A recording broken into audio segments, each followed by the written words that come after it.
Good morning. It's a beautiful day. It's opening day for the Nationals. It's opening hour for the planning board. It's sunny and we're ready to get to work. But I do note that on March 30, March 30, 1944, Montgomery County residents received an update on the civilian food supply from the Office of War Information. The report promised a more abundant food supply than the previous year, with potatoes, cabbage widely available, along with carrots, beets, spinach, peanuts, butter, and eggs. Very exciting news in 1944. We have a full calendar today. We have also a full board today, although Commissioner Bartley just left for a second. He'll be back.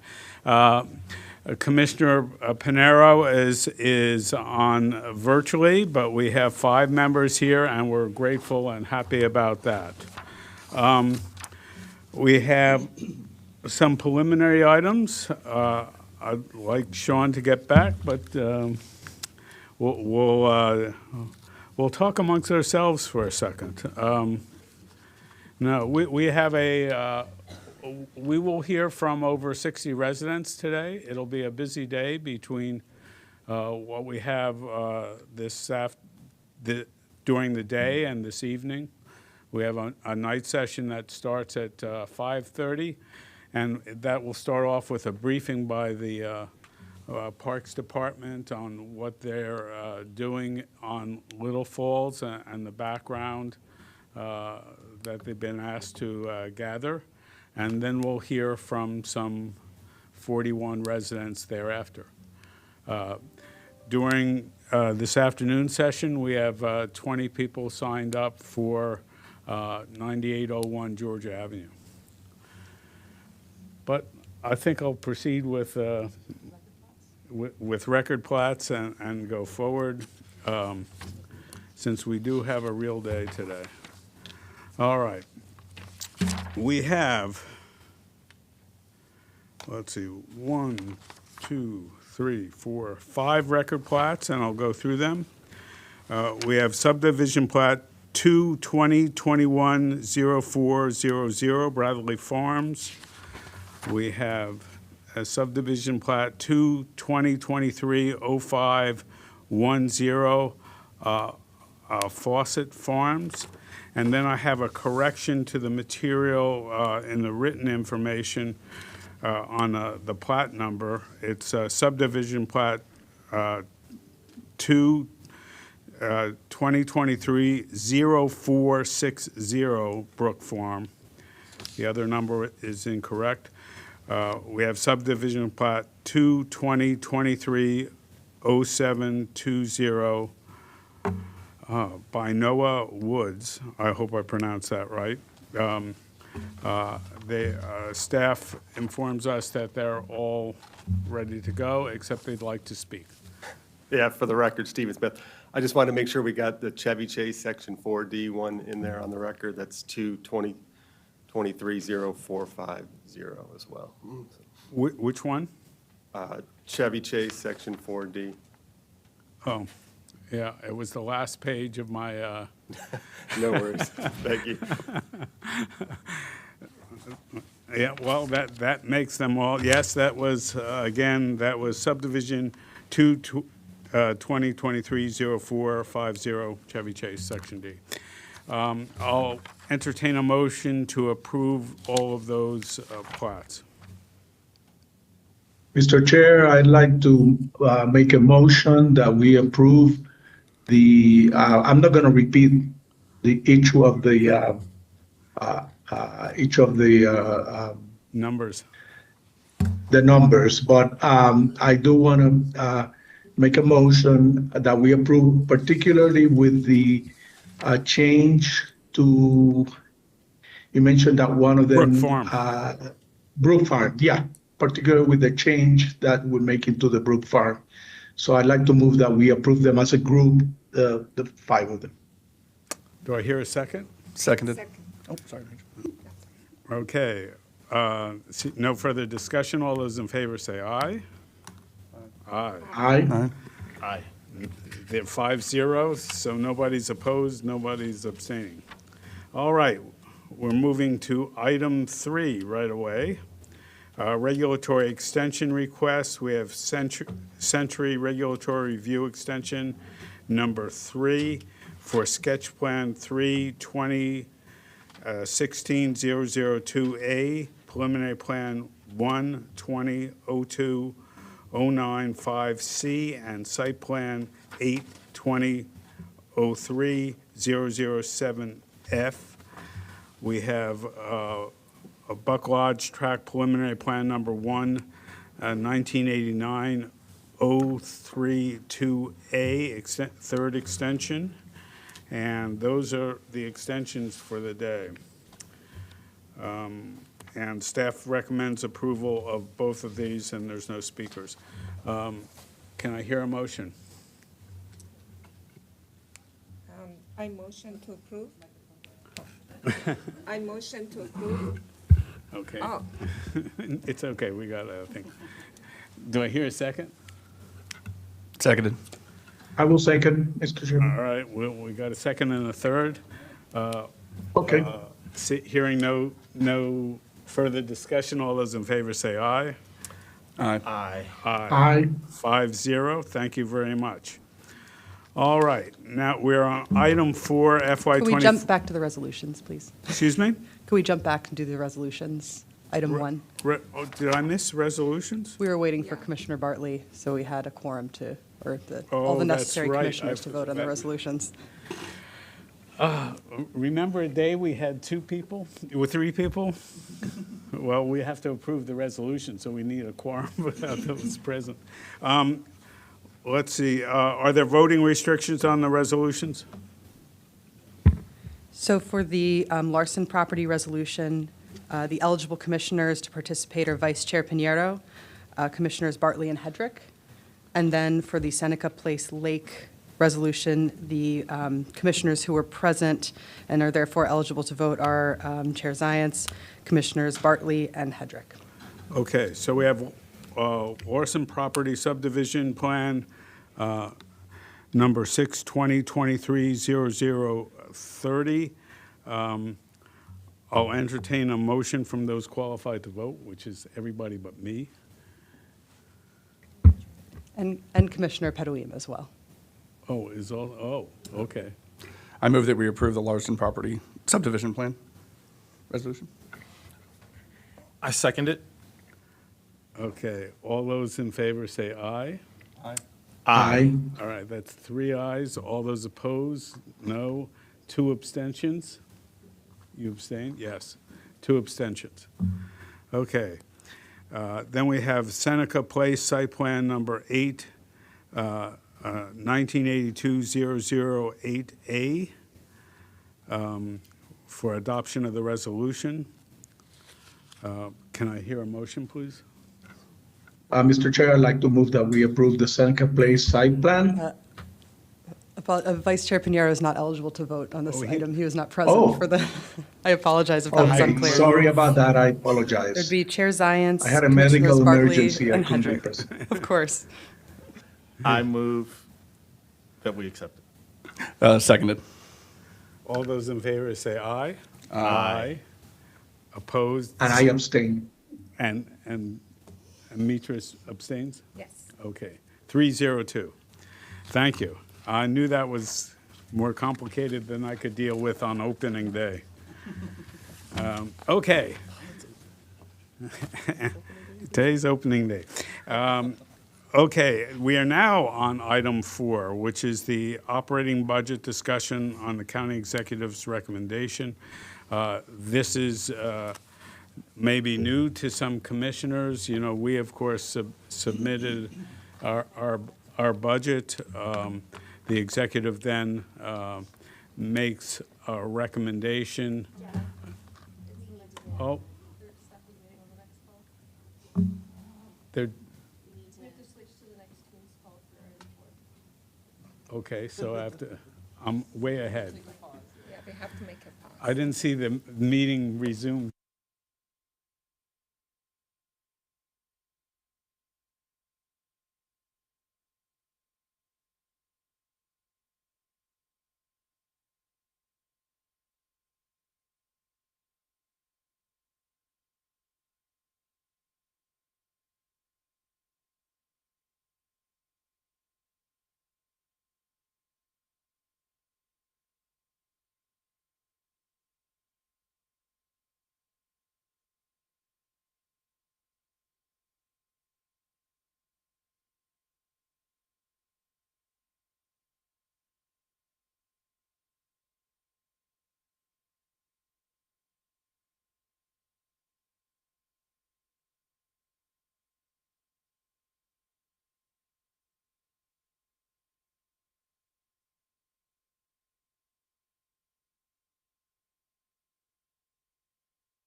Welcome back to the opening day meeting of the Planning Board. We're on item 4, the FY24 operating budget discussion on the county executive recommendations. I think Mr. Kroll is on Teams for us to lead this off. Yes, sir, and good morning, Commissioners. Let me preface this whole thing by reminding you that we spoke briefly about this last week's Planning Board meeting. I shared with you this summary table of the reductions that will be necessary to meet the county executive's recommended budget. You have a packet in front of you, 14 pages, summary of all of the amounts needed to meet the county executive's budget, and the detail for each of those proposed non-recommended reductions is in your packet. We have all the departments in attendance to answer your questions. We don't have a presentation per se. We're hoping that you looked at your packets and have perhaps some questions related to some of or all of the proposed reductions. I would also remind you that the bi-county departments will also be presented to the Prince George's Planning Board for their review and approval as well. And then the next steps after all of this is accomplished is that the Montgomery County Council staff will provide us with a number of questions, one of which will be related to this, how we're intending to meet the CE's reductions. This will be in whatever's decided today, and such will be included in those answers. That staff will then prepare a packet for the PHP committee for their review on April 1st, and those are the next steps of the budget process. I have shared my screen. I'll be happy to pull up any page related to any department. Otherwise, I'm requesting any questions from the commissioners. I have a question. Will any of this reduction result in the loss of paid positions within the organization?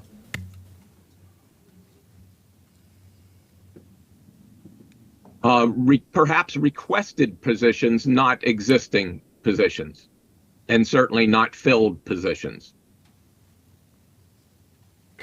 Will any critical programs be affected that are in place now or eliminated that are in place now? Thanks. Generically, we have a number of impacts shown in the memo about what will occur, generally delays to programs and such. I would ask, though, that any departments who have a more specific answer to your question chime in now. Yeah, Mike Riley, Director of Parks. The answer to your question is yes. For the Park Fund, John, if you could get the park page up. This memo doesn't Certainly. have numbers, but in the memo, it's got the color on the top here. Just for context, if you look at what drove the parks budget request up, the big number was compensation. It's almost up 5% because of compensation.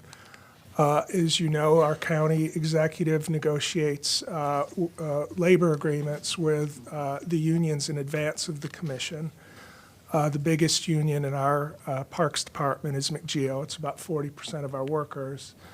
And we have not finalized those negotiations, but we have a marker for compensation that's largely based on what we know the county has already done.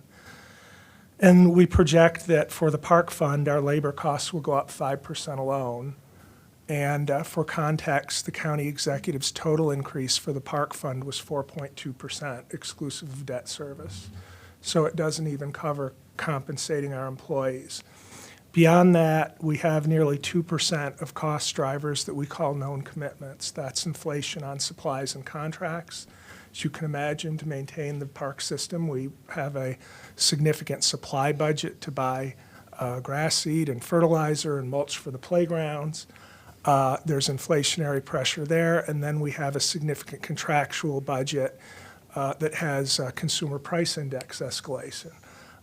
Things like porta-johns and many other things.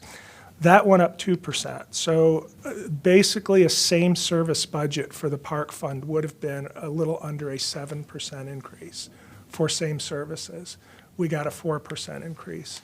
So as you look at the park fund Tier 1 restorations, if we don't get Tier 1, we have a significantly reduced service budget.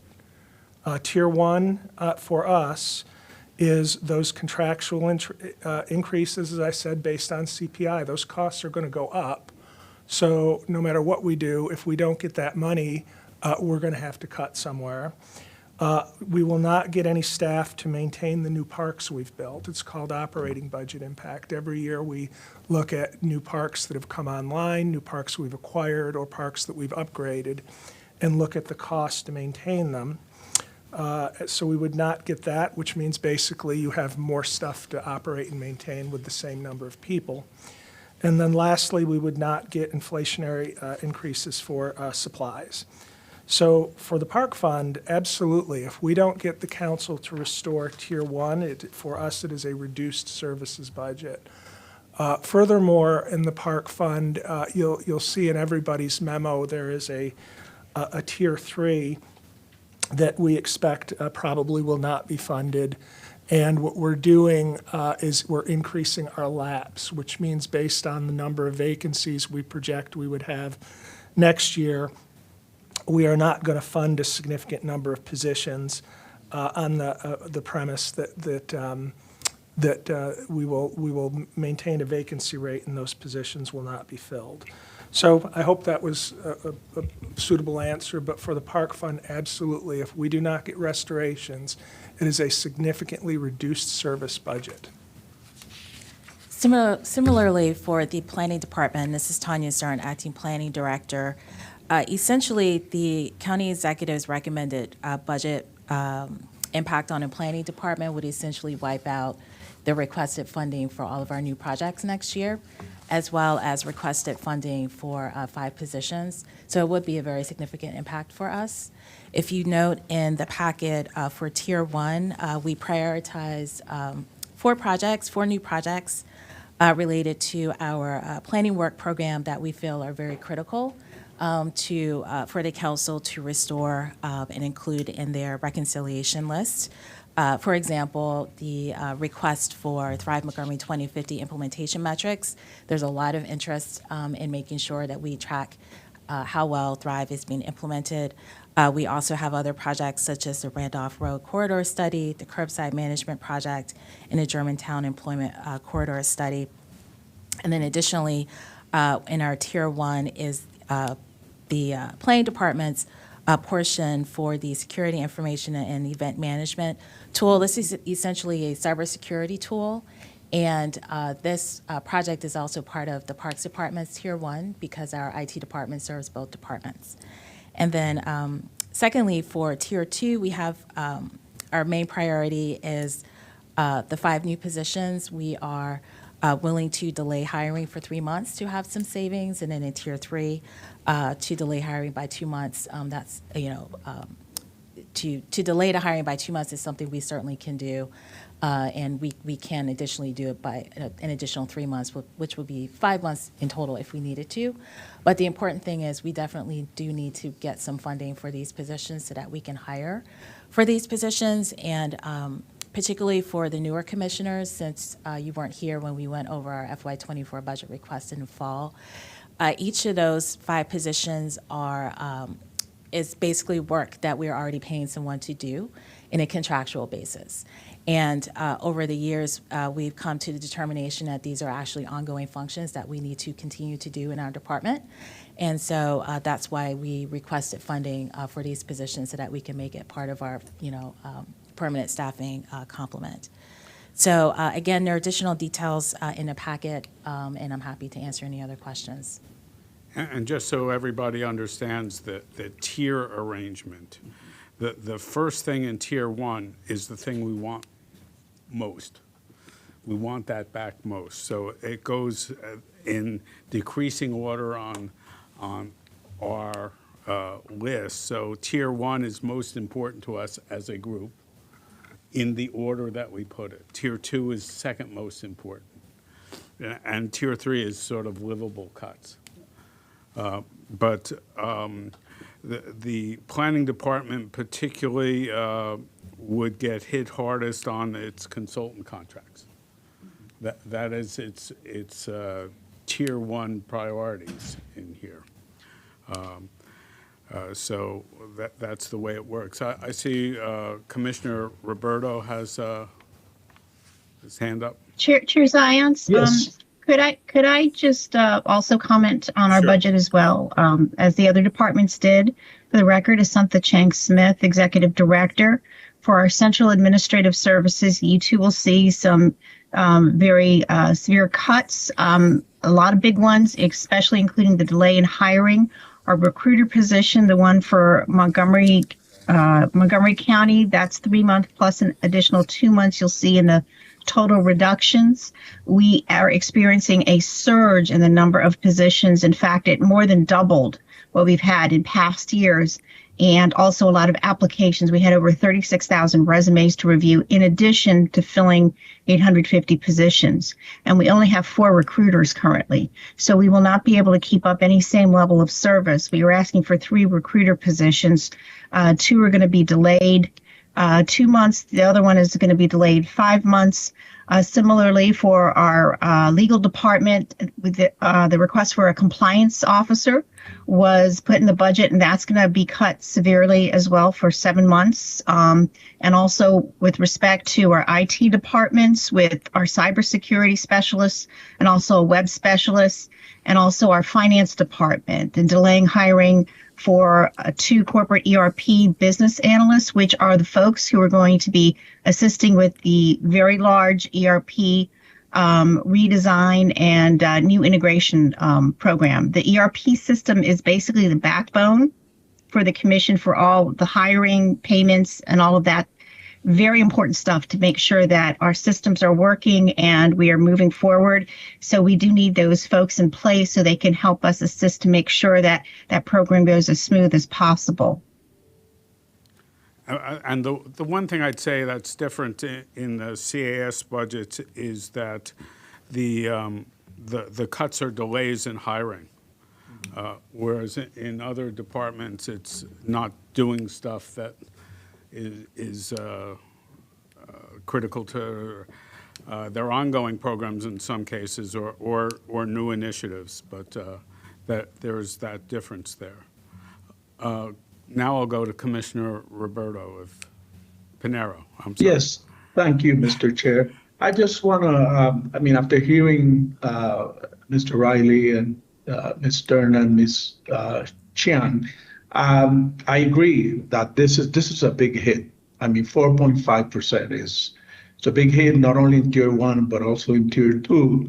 And I'm concerned about the vacancies we have in the staff and how we need to build up our staff, even though that's a Tier 2 issue that Ms. Chiang has brought up. I'm concerned about 2 studies that were decided to be, I guess, delayed. One of them is the Glenmont area. I think that area is part of our equity area, Georgia and Randolph, and we really need to look at how that area develops, particularly with the Glenmont Shopping Center, and that area really should be a priority, and I hope we get the funds to hire a consultant to look at that. The other one is the redlining segregation. We've done a lot of work, and I know that the county council is interested in the type of work that we've done regarding redlining.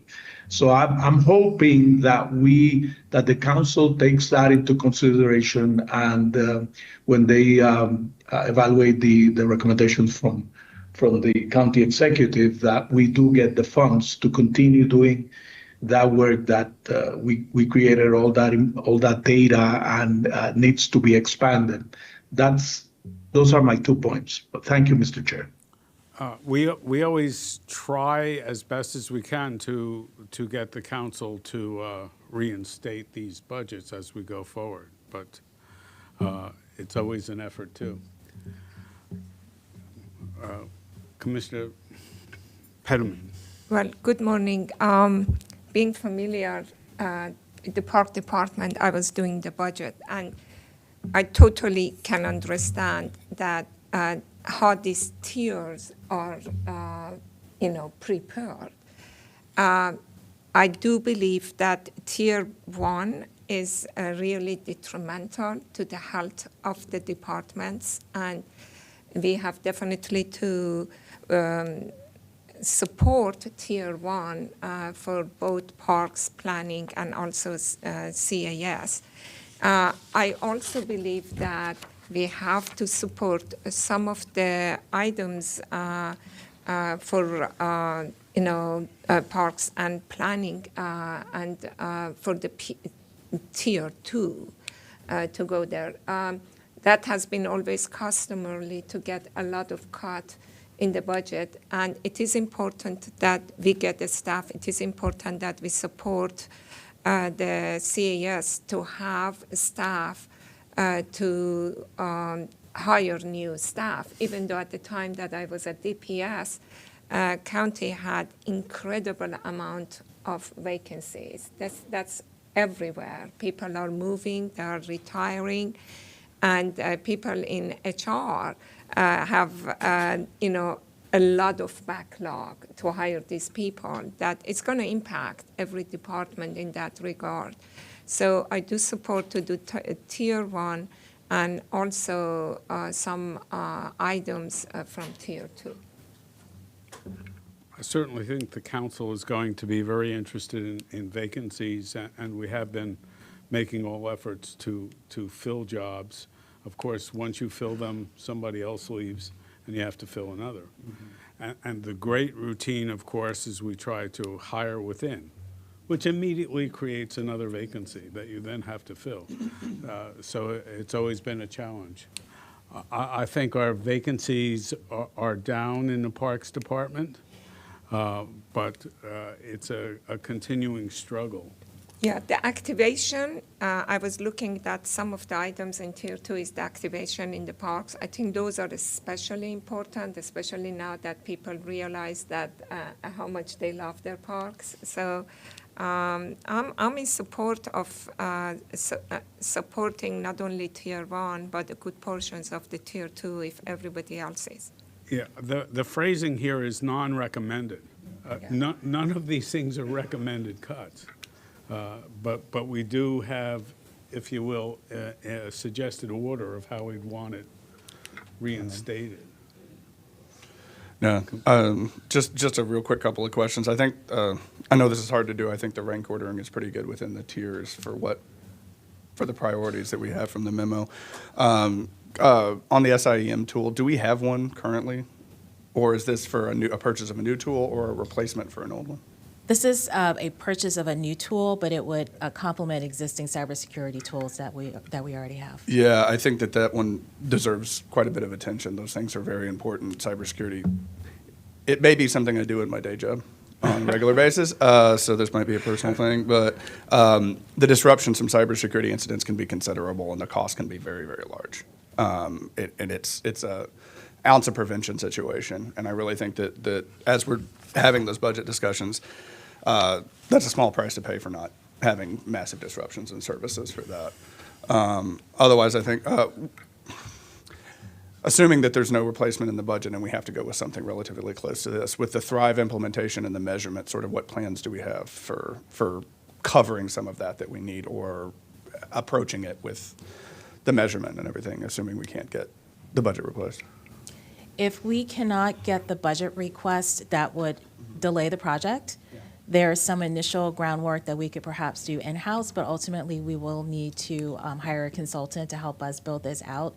And we would, if for some reason we do not get the funding for FY24, we would put it in our FY25 budget request. And go back into the 25? Yes. All right, thank you. I think that's all I got for now. I was reading through this. Again, I know it's tough, but the rank ordering I think is roughly about right within the priorities and the tiers. So it's good work. But I do want to draw attention to the SIEM tool. If we don't have one, we need one. And just if I can just add to that tool, again, would cover both the planning department and the parks department. It would be overall for everybody. Yes. Do our compatriots in Prince George's have a tool themselves, or this may be out beyond the scope of this right now? I Just don't know the curious. answer to that question, but again, our IT department on Montgomery County side covers both of our two Both departments. of our two. All right, thank you. And as chair, I have to admit that I have to submit the commissioner's budget. We have two staff that are assigned to commission activities, but we have one vacancy in the office right now for the office manager position. I'll leave that to my successor to fill. That's already in the budget. What I put in the proposed budget is for a public affairs specialist, mainly because I am relying on the good graces of the planning department and parks department when I need to.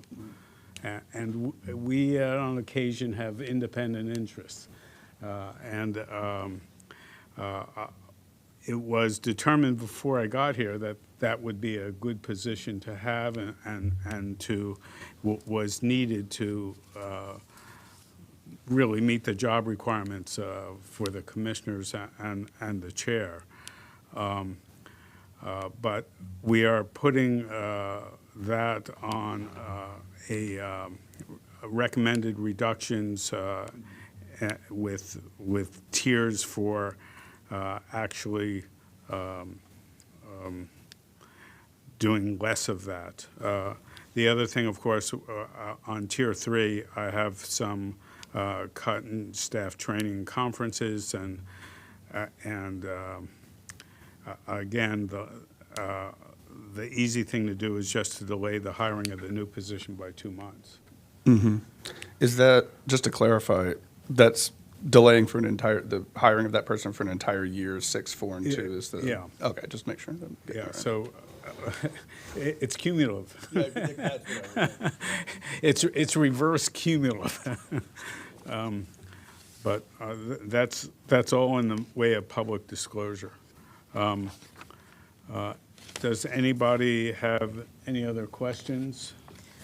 I just have one small correction that has been brought to my attention on the planning department's list of our tiers, where you see reduction to meet county executive's recommendation planning. It says $1,034,935. That is a typo. It should say $1,034,803. Similarly to what is listed on page 1. So that's just a small correction that will be made before this is transmitted. It's good to do it in the last couple of digits, not the first couple of digits. Exactly. At least that's my theory on budgets, is make your mistakes in dollars, not thousands. Okay. Does anybody else have anything else to say on this matter? No. All right. I'll entertain a motion with the thought that we'll go up to council and fight for these budget items to be reinstated. But this is our tier priorities.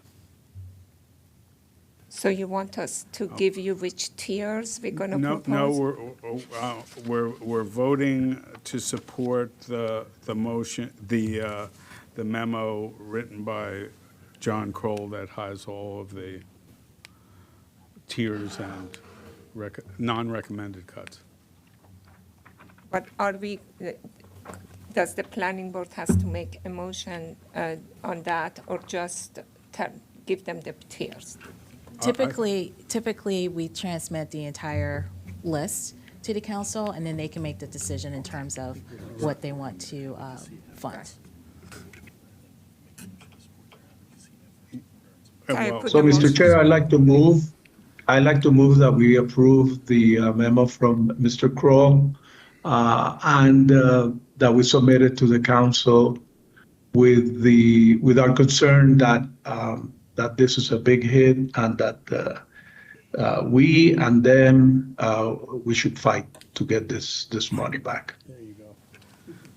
And I second that. I was going even to go even a little bit further, but I do not know if we can or not, that how important absolutely are Tier 1 and Tier 2 for the whole department.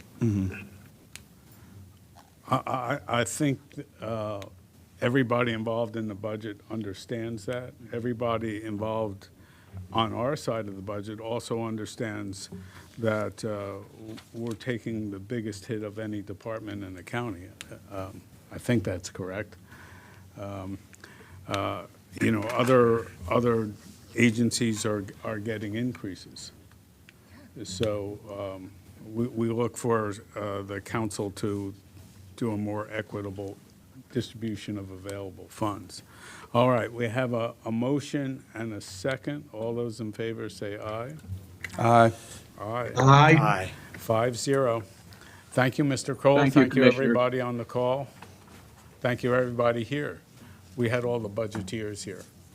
The budgeteer. Budgeteer, they wear different hats. So we have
Good morning. Welcome back to the March 30th, 2023 session of the Planning Board. We are on item 6, Bellward Campus, Parcel A and Bellward Campus Drive, Phase 2, site plan number 8/2022-0250, and John Hopkins Medical Office and Surgery Center at Bellward, number F 2023-0020.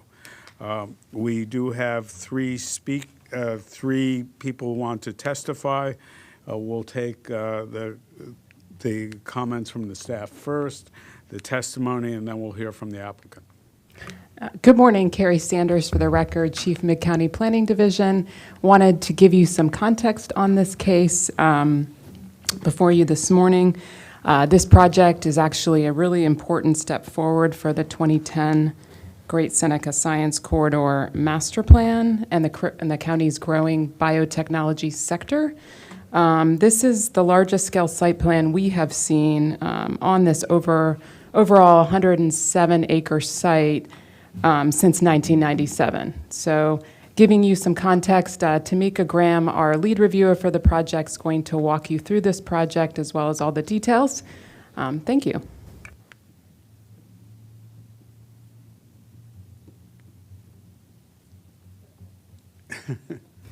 Good morning. Okay. Good morning again, Tamika Graham with the Mid-County Planning Division. And just wanted to say on behalf of the division, we're really pleased to bring forward this plan for the Bellward campus. It's a combination of research space, of retail, and also recreation. And it's actually going to transform what you see on this aerial photo in front of you. As Carrie mentioned, this project is going to contribute significantly to the growth of the county's biohealth and life sciences hub, and it'll also lay out the foundation for future development, which we'll walk you through. So for the reasons that we've stated in our staff report, we recommend approval of the Bellward Campus Site Plan Phase 2 for the subject property and for the final forest conservation plan for the overall site, both with the conditions listed in the staff report, and we'll take you through a few modifications in this presentation. The Bellward Tract, which is owned by Johns Hopkins University, has quite a long history of regulatory approvals over the past 26 years. And the ball really started to roll back in 1996 with approval of a natural resource inventory, forest stand delineation. And then in 1997, the first preliminary plan was approved for up to 1.8 million square feet of office and research and development use that had a density of 0.3 FAR, and that was on a 138-acre tract of land.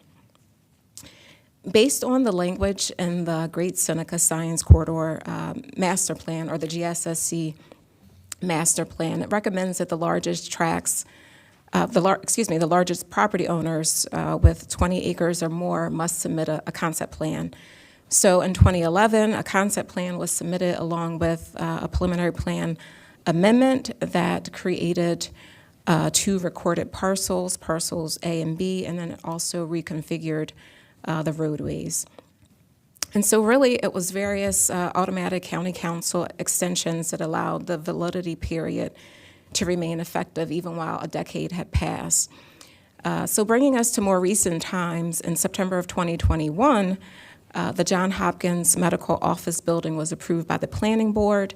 This was the first site plan filed to construct a single building, approximately 126,000 square feet. For outpatient services, ambulatory surgery, and laboratory functions, and again, consistent with the vision of the master plan. So last year, a new concept plan was submitted by the applicant Trammell Crow Company, or TCC. They also submitted following a site plan, which is before you today for the northern portion.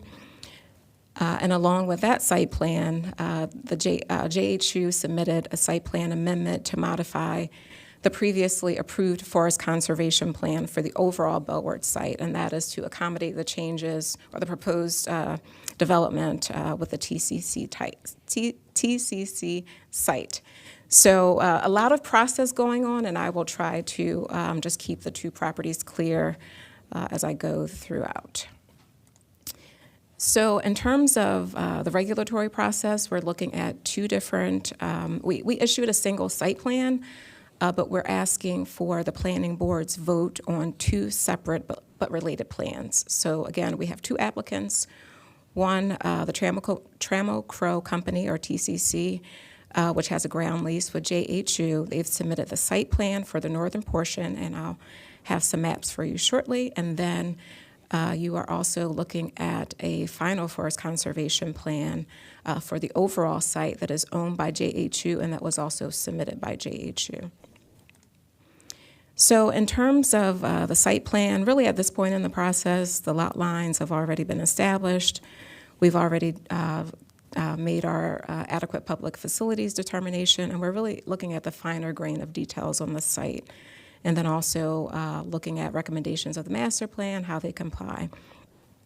So based on the date of the preliminary plan approval, this application, the site plan, is being reviewed under the 2004 code, except for parking requirements that have to meet our current code standards. And so for the forest conservation plan, it has to satisfy, a preliminary plan or a site plan has to satisfy any of our forest conservation laws, regulations, and so forth. And so that will look at various details for forest retention, afforestation, mitigation for specimen trees if it's applicable. So a little bit more about the process here. This is the first project before the board that follows our new forest conservation plan application process. And so that means it's decoupled from an administrative standpoint from associated applications. So this means that moving forward, a forest conservation plan is no longer a supplemental document to a preliminary plan or a site plan. It stands on its own, it has its own project number, and it will require a separate resolution, and you'll have to do a separate vote for that. So going forward, this means that any amendments that occur to a FCP that doesn't require an amendment to a site plan, we don't need to open up the site plan. So in the case for today, since JHU, for the overall site, they already have an FCP, but it's linked to the first site plan. So the forest conservation plan before you today supersedes all of the other FCP conditions so that no amendments to other associated plans for the FCP are required. I'll talk a little bit more about that later, but that's just summary for where we are with the process. So the JHU Bellward Research Tract, again, which is referred to as the overall site, is comprised of 107 acres of land. You can see here on the map it's wedged between Gaithersburg and boundaries of Rockville. It's generally bounded by Darnestown Road and Key West Avenue to the south, Muddy Branch Road to the west, Mission Hill subdivision to the north, and there's a little cluster of medical and biotechnology uses that were broken off from the original 138-acre tract. The site also includes, the overall site also includes the historic Bellward Farm that was constructed in 1891. That still remains on the property. And so if we take a closer look here, I want to draw your attention to the property for the site plan application is located in the northern portion. It's outlined in blue. The former site plan that I noted for the medical office building is outlined in red, and then the overall site is outlined in orange. The overall site is located in the LSC zone. It's within the Great Seneca Science Corridor Master Plan area and specifically within the Bellward District. So The property for the site plan totals about 66.5 acres out of the 107 acre overall site. The site also has some noticeable topographic changes, also environmental resources, and these are things that have really influenced the site design in some way or another. So consistent with the vision of the master plan for the Life Sciences Center, the site plan is proposing up to 750,000 square feet of above-grade gross floor area for research and development, biotechnology offices, related labs, and 6,000 square feet for a retail pavilion that is located in the heart of the campus. And so this totals 757,000 square feet. And so this is distributed across 3 different buildings labeled as A1, A2, and A4. They would have a maximum height of up to, or a range between 100 to 150 feet. And then the site proposal also includes the structured parking, which was a specific recommendation in the master plan. And then they also try to utilize the grading on the site to try to reduce the appearance of the height as much as possible. There will be solar arrays on P1 and P2 extension.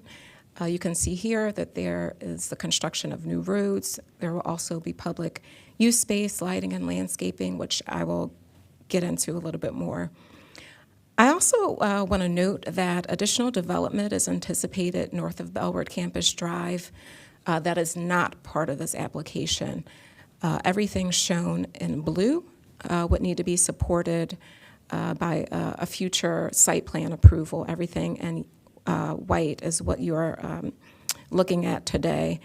But what we wanted to say here is while the property currently has approval for 0.3 FAR, the total map density is actually 1.0 FAR, and so the property has a capacity to be developed up to 4.7 million square feet, and so this anticipates some future amendments. But again, what we're asking for your approval for today is everything shown in all the buildings in white. So full build out of the project is anticipated across 10 different phases as shown here on the applicant's exhibit. These phases can really occur in any order or they can occur together. You can see here there will be additional buildings along with structured parking. So we've highlighted the new roads for you here. Based on the amount of phasing that was anticipated with the amended preliminary plan, there was language that stated that roads could be finalized with each relevant site plan, and so that's what happened here. We do have 2 new access points to the property, which are proposed along 2 points along the existing Muddy Branch Road. And then we also have a network of new roads. One of the public roads is Bellward Campus Drive.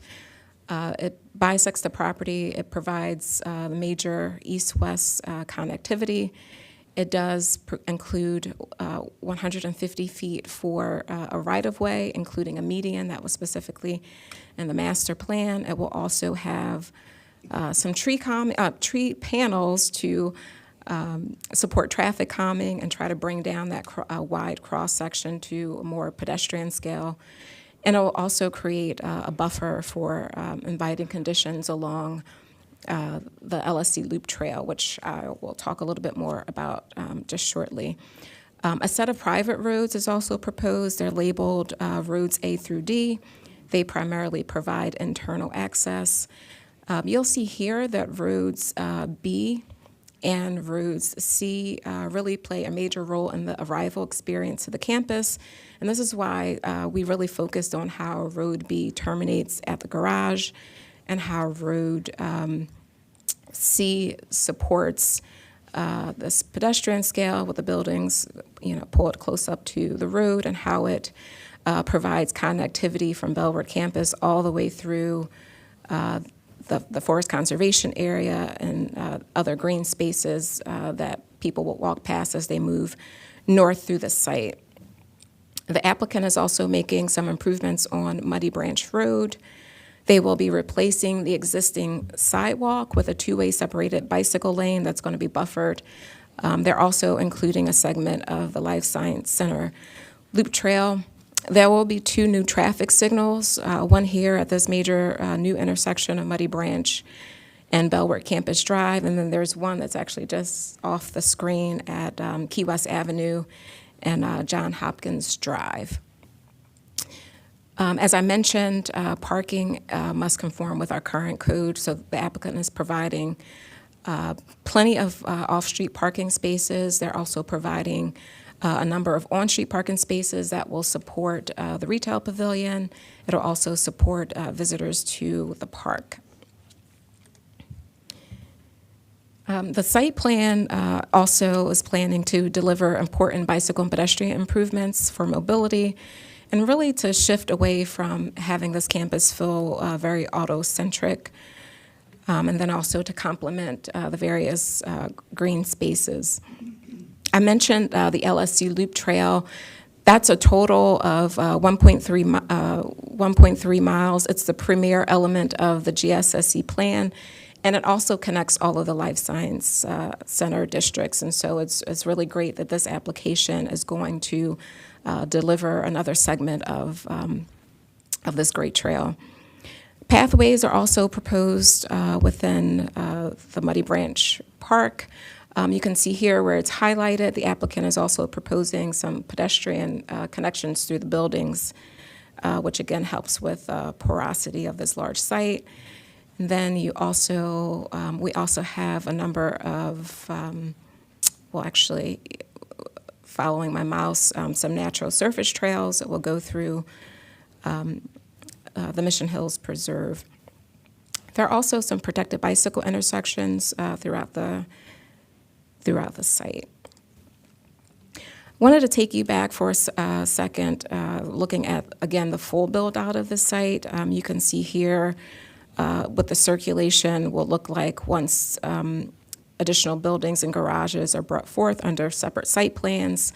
One thing that staff wanted to point out is that we have made a condition of approval to eliminate the sweeping curve of the extension of Road D, and so that would require, again, an additional site plan.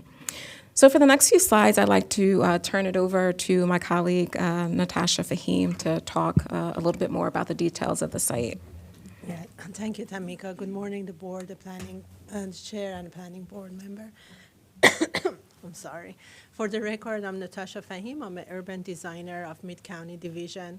So I would like to walk you through some of the design highlight of this transformative development in Great Seneca Plan that has been achieved through the constructive dialogue between the planning staff and the applicant's team. So staff appreciate all the collaborative approach that the applicant has taken with the planning department and to enhance the design for this project in the past couple of months. So what you see here on the screen present the first 3 buildings of the biotech office buildings for the first phase of this development that frames the main spine of the road, which is Bellwood Campus Drive, and creates a very urban edge for this primary road. What you see on the screen that marks as building A1 and A4 are fronting this primary boulevard. Even though these buildings, as you see on the slide, architecturally have harmonious facade as they are part of the bigger campus, but individually they are offering unique massing articulation through the series of setbacks and terraces, which open up into the views of the Stream Valley buffer to the north and the historic farm to the south that it's shown on the slide. The tall glassy ground floor, as it's kind of shows as a lead area on the ground floor, also create is another kind of like the design elements that enhance the pedestrian environment along all the proposed streets. The wide sidewalk that has a buffer with the landscaping panel and the street trees create a very nice characteristic of the pedestrian-friendly environment. As my colleagues Tamika mentioned, within all of these tall glassy buildings, there are the applicant is proposing the true lobbies that connects the both sides of this building, especially on building A4 and A1 that are fronting the Belvoir Campus Drive, and create some sort of like a front and a back of these buildings that they are equally important, as one front is facing the Belvoir Campus Drive, fronting the historic farm, and then the other front is facing the Stream Valley Buffer on the north. And these true lobbies are creating a very nice visual and physical connections between the two frontage. Next, please, Tamika.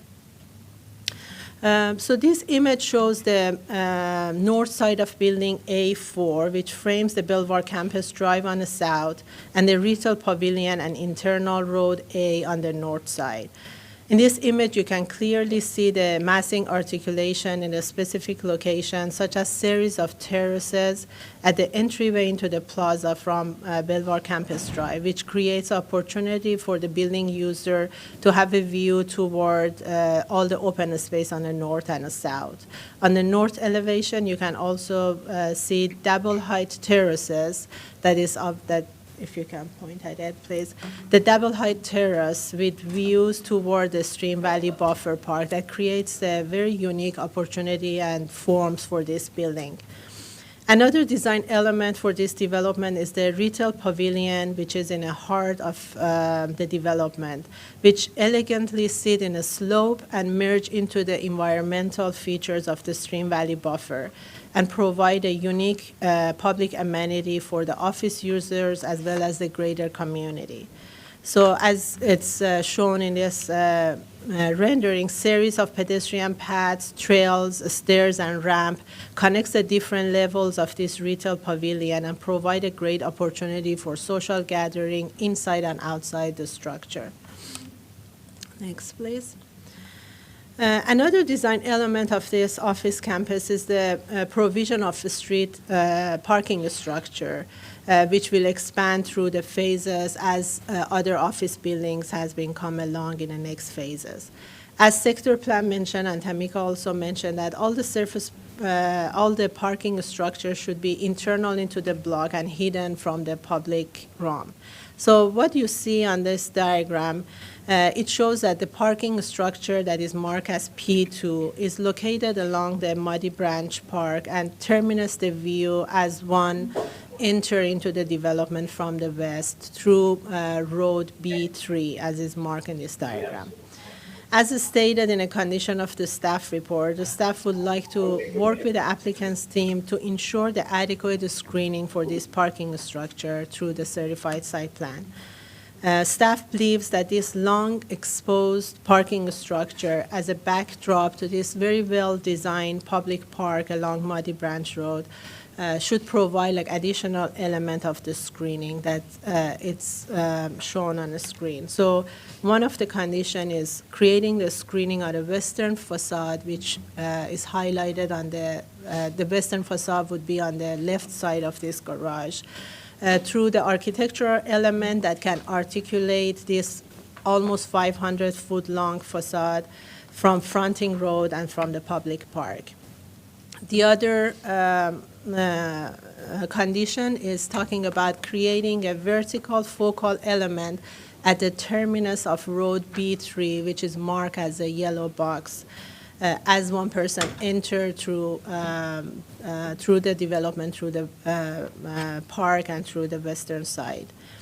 And the number 3 would be screening the eastern facade through the artistic elements that can be seen through all the public facility through the Stream Valley Buffer. So I can further explain all of this on the next slide. So to further evaluate those design conditions that we would like to work with the applicants is we are showing the two facades of the western facade here on the slide for you. The image on the top is the elevation that the applicant has proposed through their final submission, what the facade would look like and how like those wide span of utilitarian garage is around like almost 40 feet wide. And the image at the bottom is staff suggestions. And clearly, this two-story structure looks very utilitarian with the exposed ramp and the wide span, as I mentioned. So staff would like to work with the applicant to ensure that this particular facade get additional articulation through the architectural elements to be perceived as a very nice, well-designed building as a backdrop to this public park along Muddy Branch Road. The staff also recommend incorporating vertical and horizontal elements to further articulate the elevation with a shorter span between the columns and providing vertical elements such as a stair tower at the terminus of the B3, as Tamika is pointing at it on the screen. So furthermore, like we are providing a couple of precedent images of how we would like to see this garage get screened throughout the different elevations. So as you see here, these are some of the examples of parking structures that use the architectural element as their screening technique. So the top left image is from Pike and Rose, and the other one at the bottom clearly use the architectural rhythm of the columns and bands. And the image on the right, again from Pike and Rose, it shows like how with the use of colorful fin and creating a vertical element, that this main facade of the garage has been nicely screened. Next, please. Here, like we are showing a couple of examples and precedent images of other screening technique that the staff would like to see on the eastern facade facing the stream valley buffer.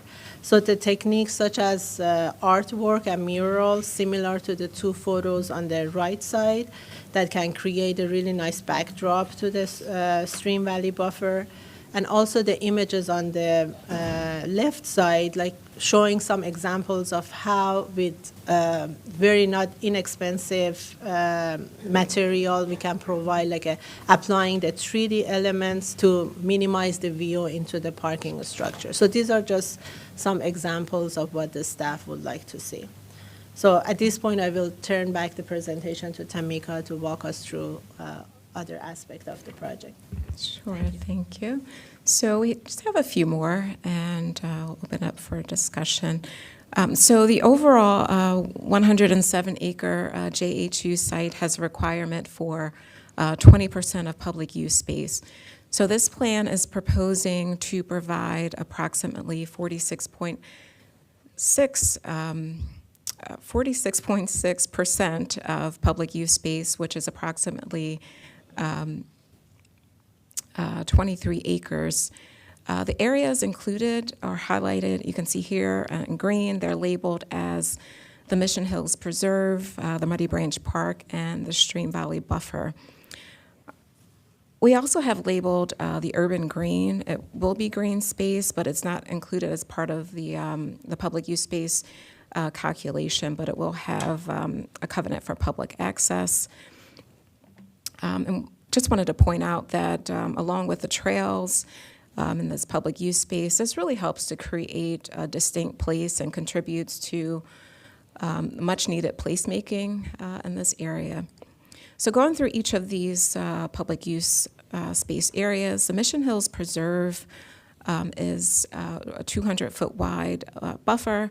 It was required in the master plan to really protect the residents of the Mission Hills subdivision to the north from this developing area to the south.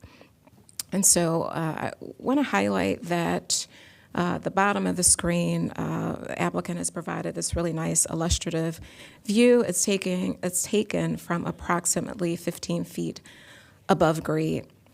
The amended preliminary plan required the first site plan, which in this case was the JHU Medical Office Building, to plant the buffer. But because of some of the changes with market conditions, it turns out that that site plan may not be the first one to actually come along and plant the buffer. So what's happening is that the final forest conservation plan revises this condition so that the approval is to link the Mission Hills Preserve planting buffer requirements to the first, second, or third sediment control permit. So that way it is planted regardless of which project moves forward. So this ensures that the buffer is delivered early in the development, which was the anticipation of the master plan to protect the abutting residents. So another premier aspect of this development is the Muddy Branch Park, and we're really pleased to see what the applicant is proposing here in terms of programming. The park needs to be a total of 14 acres. It will be privately owned public space. This phase of the plan is delivering just under 7 acres. The applicant has been working really hard to refine the design that's part of this. They've put forth internal pathways, an athletic field, some concrete terraced areas and soft slope areas, and that deals with the grade that I mentioned earlier, trying to work with the existing land, and then also incorporating stormwater management and native species. And then they will be complying with the preliminary plan recommendation that it will be substantially completed before building permits are issued for more than 25% of the development. So the urban green, as I mentioned a little bit earlier, the master plan recommends that an urban square is located on the Bellwood property to serve as a location for activity and special events, and really to activate this area so that it doesn't feel like just a single-use, a lab campus, that it's really a space that nearby residents can come and recreate and partake in other activities. So the urban green is actually proposed just across of Road C, and it's located here to provide some synergy with all of the nice amenities that the applicant is proposing to provide for the outdoor seating area for the pavilion. The applicant is also requesting flexibility that a portion of this urban green to be within a secure campus area just because of the needs of potential tenants. And so this urban green, if it turns out that a future tenant will need fencing, then it will be approximately half an acre, and if the fencing is not needed, then we would have just over 1 acre for the urban green. And I also want to point out that the applicant has really worked with us to try to keep this campus open as much as possible. So they're proposing to utilize an invisible wall fence product or something of the equivalent. So there will be some level of transparency to ensure that the area that's outside of the fence still feels like a welcoming place for users on the other side. And so circling back to forest conservation, again, the final forest conservation plan was filed for the overall 107-acre site. And that was filed with the JHU Medical Office Building. As I mentioned earlier, this is now going to stand on its own. It's decoupled from the 11-acre portion of the property. So the site, it does have some environmental features. It has wetlands, it has 2 streams and associated buffers. Close to 30 acres of this site was originally forested, and as part of the initial forest conservation approval, the final forest conservation plan covers the entire 130 acres from the very initial preliminary plan, and then it includes some off-site disturbance area, and so the net tract area for the final forest conservation plan is 140 acres. Even though this is superseding the FFCP attached to the JHU, we are still bringing forth those conditions that were related to environmental aspects. So we've tried to highlight some of the areas here on this plan, lots of notes and so forth, but you can see here most of the property, most of the 25 acres of forest will be cleared, and that's part of the previous development on the eastern parcel. So there's a total of 3.85 acres of existing forest that will be retained. And so the overall site has a total forest mitigation requirement of 36.7 acres.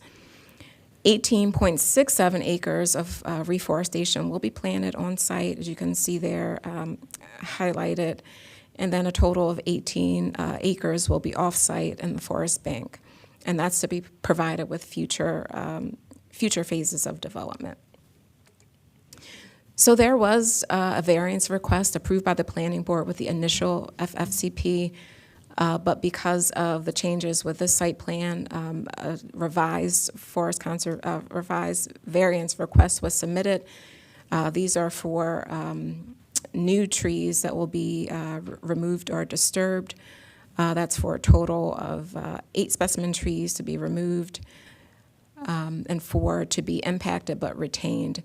And so based on our calculation, a total of 24 3-inch caliper trees will need to be planted for mitigation for the removal of the variance trees. So as part of the board's approval, we also have to look at the unwarranted hardship with the variance request. And so in staff's assessment of the variance, it was determined that leaving the 12 trees in its undisturbed state would result in an unwarranted hardship to the applicant because of the following reasons that are listed out here, related to the efficient development of the property, related to the infrastructure needed to support the development, site grading, and so on. And so we find that the findings for the tree variance have been met, and the required mitigation will replace the form and function of the variance trees that are proposed for removal. And so denial of the variance would constitute a hardship to the applicant, and so for that reason, staff is recommending that the planning board support the variance request. So I'm just wrapping up here, but I want to touch a little bit on about the community comments that we've received. You know, obviously the applicant had a pre-submission community meeting. They actually had 2, which was great to provide as much information to the community that's really engaged in this project. There were a number of questions and concerns that came up. Folks are really concerned about the preservation of the historic Bellward Farm and the setting. Questions about traffic came up. And then people also had questions about the programming of Muddy Branch Park. They even provided various comments about programming on the park. But in response to the most pressing question on traffic, I just wanted to note that we had various agencies review the circulation, review the access points, but a brand new traffic study was not required, and that's primarily because the overall site has received APF determination in connection with the prior or the current preliminary plan amendment. And so that APF determination remains valid. It's used to confirm the adequacy of the public roads to support up to 1.4 million. And so a new traffic study may be triggered with future site plans that exceed the current development capacity for what's been approved. I also want to note that the applicant came out twice to present to the Great Seneca Science Corridor Implementation Advisory Committee. We had some really fruitful discussions about the progress of the site and what's happened between the concept plan and the plan that you have before you. Since the staff report posted, we did receive 4 additional correspondences, and I'm really happy to report that all of them were in support of the plan. And I think the summary there is that people are really ready to see this campus come alive. And so we've heard a lot of that in the comments. We also had a question about the clarification of the timing of the Mission Hills Preserve, which I noted that there are going to be some slight changes that ensure that that buffer is planted earlier on in the development, regardless of which project moves forward. There was a question about the parking structure. Could we have less parking structures? I think it's really difficult to accommodate this amount of development with less parking structures to that question. And then we also had questions about construction noise. And so at a later date, the applicant will have more information for the community about, the timing of construction and when that will happen. So I'll close with just letting the board know that the site plan meets all of the applicable requirements of the zoning ordinance as well as the GSSC master plan. This development is in conformance with the standards of the LSC zone. The applicant is providing all of the required public use space. It's compatible with the development of in the surrounding neighborhood. All of the public facilities will be adequate to serve the site. And then I also just wanted to state again that this site plan is not impacting the historic farm, and it will maintain views of the farm. We've listed all the other findings in the staff report. I do have just a couple of things to bring to your attention. The items, these are, we have 2 revisions to conditions. The items are the text in blue are the additions, and the text shown in red, strike through, is the revision, or is what we're proposing to have removed. And this is to bring the condition up to speed with the revised plan that the applicant has submitted. And then the second condition is just simply related to making sure that one of the exhibits that you saw today that has the acreage for Muddy Branch Park and the urban green is included in the certified set, so very minor. Again, staff recommends that a planning board approve the site plan as well as the forest conservation plan for Bellward campus. So we're happy to answer any questions. I think, would you like to answer? Yes, Commissioner Pedwin. Thank you. It was really, comprehensive. And yes, we are really looking forward to see the campus to come alive. Maybe some comments or questions. I do understand that the parking structures, it has not put in the graphic. And and I do not know if it was anywhere in the report that how high they are. If they go underground, what is the stories? I saw that you had put some inspirational graphic, but that's not really what is out there. So, but there are big structures that they're going to be there. And when it would be nice at one point that where you showed the building A4, A3, and A2, the structures for the parking also to be overlaid that people can actually see how the structures, parking structures, they look.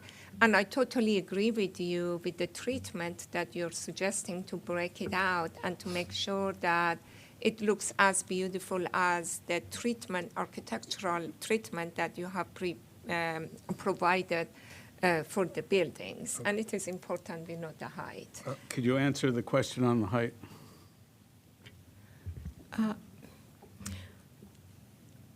I think Natasha may jump in here in a second, but again, Tamika Graham, for the record, the garage heights are shorter than the buildings. The shortest building is 100 feet tall.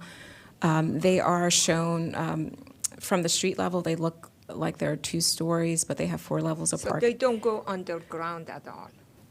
So everything is above the ground.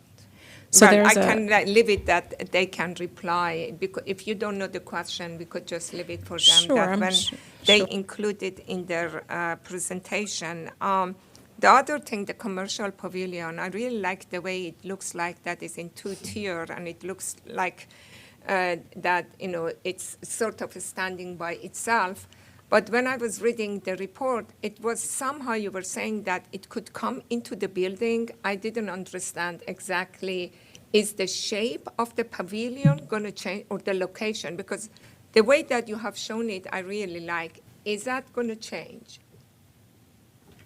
I think you may be referring to when they were doing the square footage. Yeah. So we talk about, so they're proposing 6,000 square feet Yes. above ground for the retail pavilion. The applicant has requested flexibility and to potentially relocate that 6,000, up to 6,000 square feet and the ground floors of the buildings. And so that's where we suggest, or that's where the language talks about it may shift. And one of the reasons that the applicant is requesting flexibility is because with the 3 buildings that they're proposing, it may not be enough to support that retail. And so they want to have the ability to do something else if they're not able to deliver it. So you're saying that it is a possibility that that pavilion doesn't be there at all? That is a possibility. From what I understand and speaking with the applicant team is that the pavilion is shown at full build-out because they'll need additional buildings and additional foot traffic to really support, the full vision of the pavilion. So how, if that goes away, how does it work in conjunction with the urban green? Because you were doing the urban green in conjunction with that commercial pavilion. And also, another comment that I had is that I understand that we are trying very hard to make sure that it is still welcoming for people outside that they can come and use it. But when you add the structured parking and other parking, this sort of looks like that these areas is just very excluded for the public. As much as we say that it's open, people may not come to use it. And I have seen it in a few places. Yeah. Let's hear from Yeah. the people who want to speak. Let's hear from the applicant Yeah. and save our comment. Yes? Go ahead. Well, what is the order then? So is the order going to be hear from them or us ask Hear questions? from the people who want to testify, hear from the applicant, and then have questions. Okay. Is what I hope for. Okay. Okay? All right, if we could hear from Jeremy Lee, please, on Zoom. Teams. Is he there?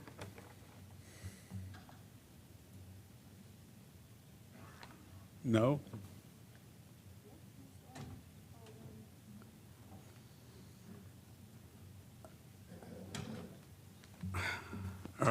Can you hear me? Yes. Go ahead. Okay. 3 minutes, please.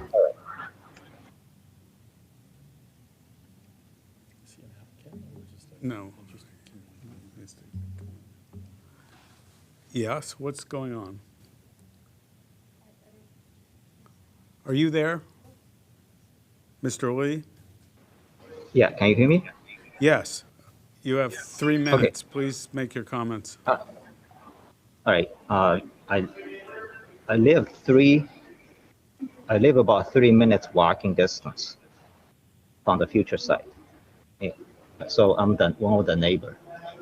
The second thing I want to say is that I really like the idea 3R plus C. That's research, recreation, retail, and conservation. The third thing I want to say, I came from China, 1982. And I served in the US Navy 24 years and retired as a naval officer. For the 40 years in this country, I have seen a lot of things happen in this world. United States has lost a lot of industrial and manufacturing capacity. But one thing, it is critical to this country now and the future is the bio industry, which we still the #1 in the world. So very glad to see our future site in the saving capacity to boost the bio and the chemical, bio and the medical industry. That's going to be good for the neighborhood, for the county, for Maryland, and for this country. So looking forward to see the new site. Thank you so much. Thank you very much. Paula Ross from the Gaithersburg Germantown Chamber of Commerce. You have 8 minutes if you need it. Thank you. I don't think I'll need 8 minutes. Hello, Chair Zions and members of the Planning Board. My name is Paula Ross. I'm testifying today on behalf of the Gaithersburg Germantown Chamber of Commerce. Since 1949, the GGCC has continued to evolve to meet the challenges of today's business leaders. We provide unique and measurable benefits for businesses of all industries and all sizes. And currently we represent over 450 businesses located in or doing business in the Up County. We strongly support the site plan amendment application for the Bellward campus of the Johns Hopkins University and respectfully encourage the Planning Board to approve the application. Trammell Crow Company's plan for this new bioscience hub is consistent with the vision of the 2010 Great Seneca Science Corridor Master Plan. It creates an innovation ecosystem within a campus-like environment by establishing an open and inviting place, not only for those who will work on the campus, but also for neighbors in the surrounding community. From an economic development standpoint, the proposal advances Montgomery County's vision of becoming the nation's leading destination for life sciences, biohealth, research, and innovation. It will add badly needed, well-paying jobs for county residents in the very industries that we are working hard to attract. A look at the renderings demonstrates Trammell Crow Company's sensitivity to respecting the landscape of the site. They focused on placing the lab office buildings and parking structures in such a way as to blend into the shape of the terrain and minimize the view from neighboring homes. They are committed to providing significant open and green space, including a new Muddy Branch Park and a 200-foot natural buffer between adjacent homes and the campus. Several miles of walking paths and trails have been placed throughout the site, and the addition of retail options on the campus will be a definite plus for the community. Part of our chamber's mission is to advocate for policies that enhance the business environment, quality of life, and well-being of our unique communities here in the Up County. This is why we strongly support Trammell Crow's site plan amendment for the Bellward campus of the Johns Hopkins University. Thank you for considering our testimony and for all you do on behalf of county residents. My written testimony has also been submitted. Thank you very much for your testimony. Rody Moscoso. Yeah, good morning. Roddy Moscoso. I appreciate the opportunity to testify today. I'm a resident of the Mission Hills neighborhood immediately adjacent to the Bellward site. I'm right off Mission Drive, so the farm has been my backyard for 25 years, and I have appreciated the plans that have been coming together over the past couple of decades. Buying into the neighborhood, we knew that the site was going to be developed, so we certainly have seen a variety of options come up and be presented. And the current one that's been developed by Johns Hopkins University and Trammell Crow looks very attractive, very enticing, and I think it provides a unique opportunity to kind of further balance green spaces, commercial retail development, parks, et cetera. And we're looking forward to it. That said, as a resident of the neighborhood immediately adjacent to the development, I just had a couple things that I wanted to mention as specific to this testimony.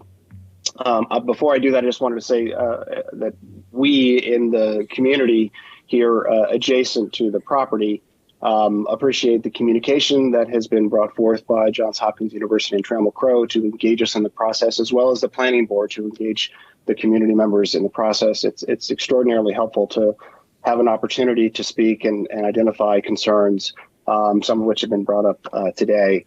First, real quickly here, I'll only take a couple minutes. As Tamika mentioned earlier, the Forest Conservation Plan includes the Mission Hills buffer, which is some additional afforestation, green space that will be in between the Mission Hills Drive homes and the site. Originally, as Tamika mentioned earlier, it was planned to be developed first as part of the surgical center that is taking place on the southern side of the property along Key West Avenue.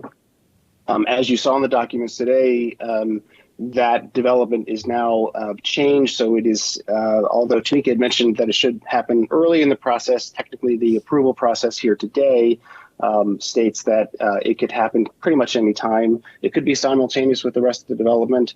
And I think the idea of the preserve, which as originally stated a couple of years ago, was to create not just the buffer visually, but that would reduce some amount of sound and dust that's likely going to occur as the property and the farm are under construction. As things have changed and evolved in the current site plan and the approval process that you're in front of today, it does allow that buffer to be developed at any time, but I would recommend that the planning board consider requesting that regardless of which development begins first, that the Mission Hills buffer be created so as to mitigate first, prior to any large-scale development on the balance of the property, just to avoid or minimize and mitigate some of the larger impacts that are going to take place on the property as it comes together. Second, I just wanted to make a note, and this is somewhat related to the development and the process for that. And the communication has been excellent, and we expect that to continue between the development folks as well as the county. But as you probably are aware, the ongoing development of the PSTA site, which is developing 630 new residential dwelling units right across the street from the Bellward site, really right at the intersection of Key West and Great Seneca. Some very large construction, heavy-duty construction has been taking place over the past half a year or so, and it's been surprisingly noisy, even though we're a good distance from it. So we are all here in the immediate communities, not just Mission Hills, but Washingtonian Woods. We're aware of the fact that this is going to be a pretty noisy process for a couple of years.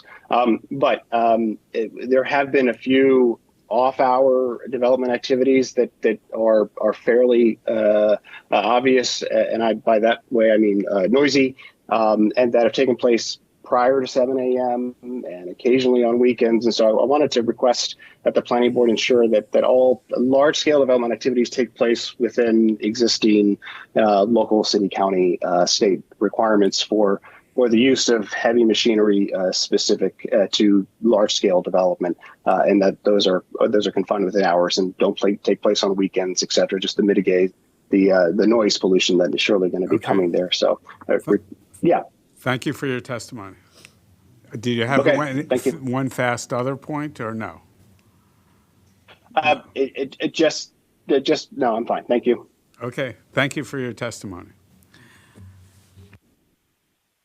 There are no other public speakers. I just have to say in 2 seconds or less that was remarkable for this amount of development, such positive testimony. But now we'll hear from the applicant. Good morning, Chair, and good morning, Commissioners. First of all, I would like to thank you for the opportunity to present our project today. And I would like to acknowledge with a deep thank you to Tamika Graham and all of her hard work and partnership to help us arrive here today. My comments will be brief, but for the record, my name is Eric Fisher. I'm a managing director as well as principal with Trammell Crow Company, the applicant. I've been with Trammell Crow Company for nearly 20 years, and I lead our life sciences and healthcare initiatives. I think it's important, given that we're going to be working with each other over the next decade, and this is an extraordinary project representing several $1 billion of investment into the county, that we get to know each other, given that we're going to be working with each other. So I'm going to focus a bit on the project, but I think Tamika did an extraordinary job of overviewing, and I'm going to spend a bit more time on us as well as issues with the project. You've just heard about me, and I think it's important that you understand a bit about our company. Trammell Crow was founded in 1947. Today, we have the good fortune of being the nation's largest and most prolific developer in the U.S. We have offices all throughout the United States, as well as Europe. I believe it's 29 or 28 offices today, and we focus primarily on office, healthcare, life sciences, mixed use, residential, and industrial and logistics. I have the good fortune of being responsible for healthcare and life sciences, and I'm based here in Maryland, and my office is in Washington, D.C. To date, we have nearly $39 billion worth of projects going on throughout the U.S. and Europe.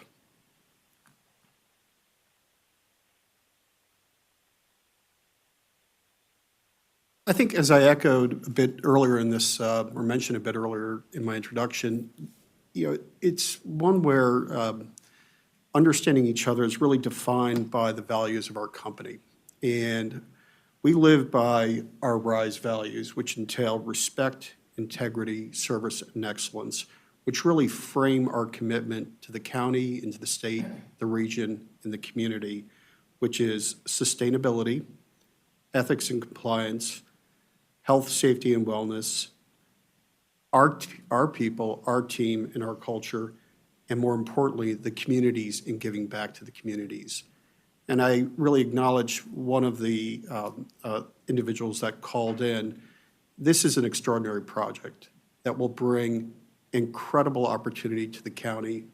And I share that we're working with amazing global companies that are expressing interest in being here in Bellward. As many as you know, Maryland ranks number 4 in the U.S. related to life sciences. Montgomery County is number 1. And the most important defining element going forward in the future is labor and supply of labor. And interestingly, our Bellward site ranks number 1 in the U.S. for labor analytics. And that is a defining element going forward. And again, as a person who's done this for a very long time, this is what I'm most excited about. From a life sciences perspective, we're currently involved with roughly $3.9 billion of projects throughout Maryland, Boston, Atlanta, Chicago, San Francisco, and San Diego. All of our projects follow a very similar theme: best-in-class architecture, best-in-class commitment to our community, and attracting the best-in-class users and occupiers. As I shift to the project site plan, what I'd like to really emphasize is that this represents roughly tens of thousands of hours on the work of many people that are some represented in the room and likewise staff. So it's one where I'd like to acknowledge that this was led by my team, Gensler Design, Soltez Engineering, our Land Use Council of Shirley Brewer, and Chesapeake Strategies that did a very robust community outreach and really truly an exceptional job. And I also want to note that we had this project peer reviewed by 2 firms that are really global leaders in life sciences. They advise the companies that are going into or will go into our project. So what you see today represents their input, their feedback, and these are folks that are advising major pharmaceutical and bio-life sciences companies. So this plan is very informed, it's very detailed, and it's very executable. Again, I'm going to go briefly through this, but the location, I think Tamika already did an excellent job. It's an extraordinary site. So it's one that's bounded by Muddy Branch Road and Darnestown Road and really interconnects with the Great Seneca Highway. This will be the premier #1 site. As again noted, we're to the north, everything of Muddy Branch Road to the left, or excuse me, to the right, and then Bellward Campus Drive to the north. And we work very closely with our partners at Hopkins to really integrate the preservation of the farm and all these other elements to make sure that this site represents a true world-class site. Again, as Tamika emphasized, our first phase is roughly 757,000 square feet. It embraces the site's natural features and topography, campus placemaking defined by a strong urban edge, and likewise surrounded and focused on the site's qualities. We do acknowledge that the garage is important. These garages are important. They're defining to this site long-term. We're going to do our best to ensure that we do heavy landscape, forestry buffers, and all elements of plantings to really enable them to work naturally into the site. But more importantly, the topography of the site has a certain natural slope to it. So we're able to really tuck these garages deeper into the site and really bring them into a lower level. So they're not defined by many garages in urban markets.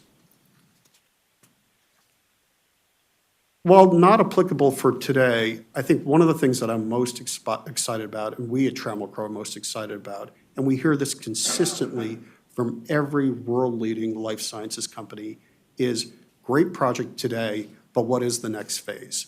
Because one thing is that life sciences and biotherapeutics is one of the most explosive industries, and it needs growth. And it's very disruptive to up and move out to another location. So what makes this site truly world-class is the ability to grow in place. And that's why we're emphasizing this plan, because it enables us to work with occupiers to say, you'll be in one building, and as you have new intellectual property come to life, there's another opportunity for you 5 years down the road. So that's why this site is so defining and so important to this community. The Muddy Branch Park has really been a really exciting element of this, and for us, it interconnects the park with the community, and likewise allows for activation with our users and our occupiers in all elements. What I like most about this design, and again, it's all attributable to the team, that it's a series of interconnected pathways really leading to small destinations, large destinations, and it'll be something that'll be activated 7 days a week.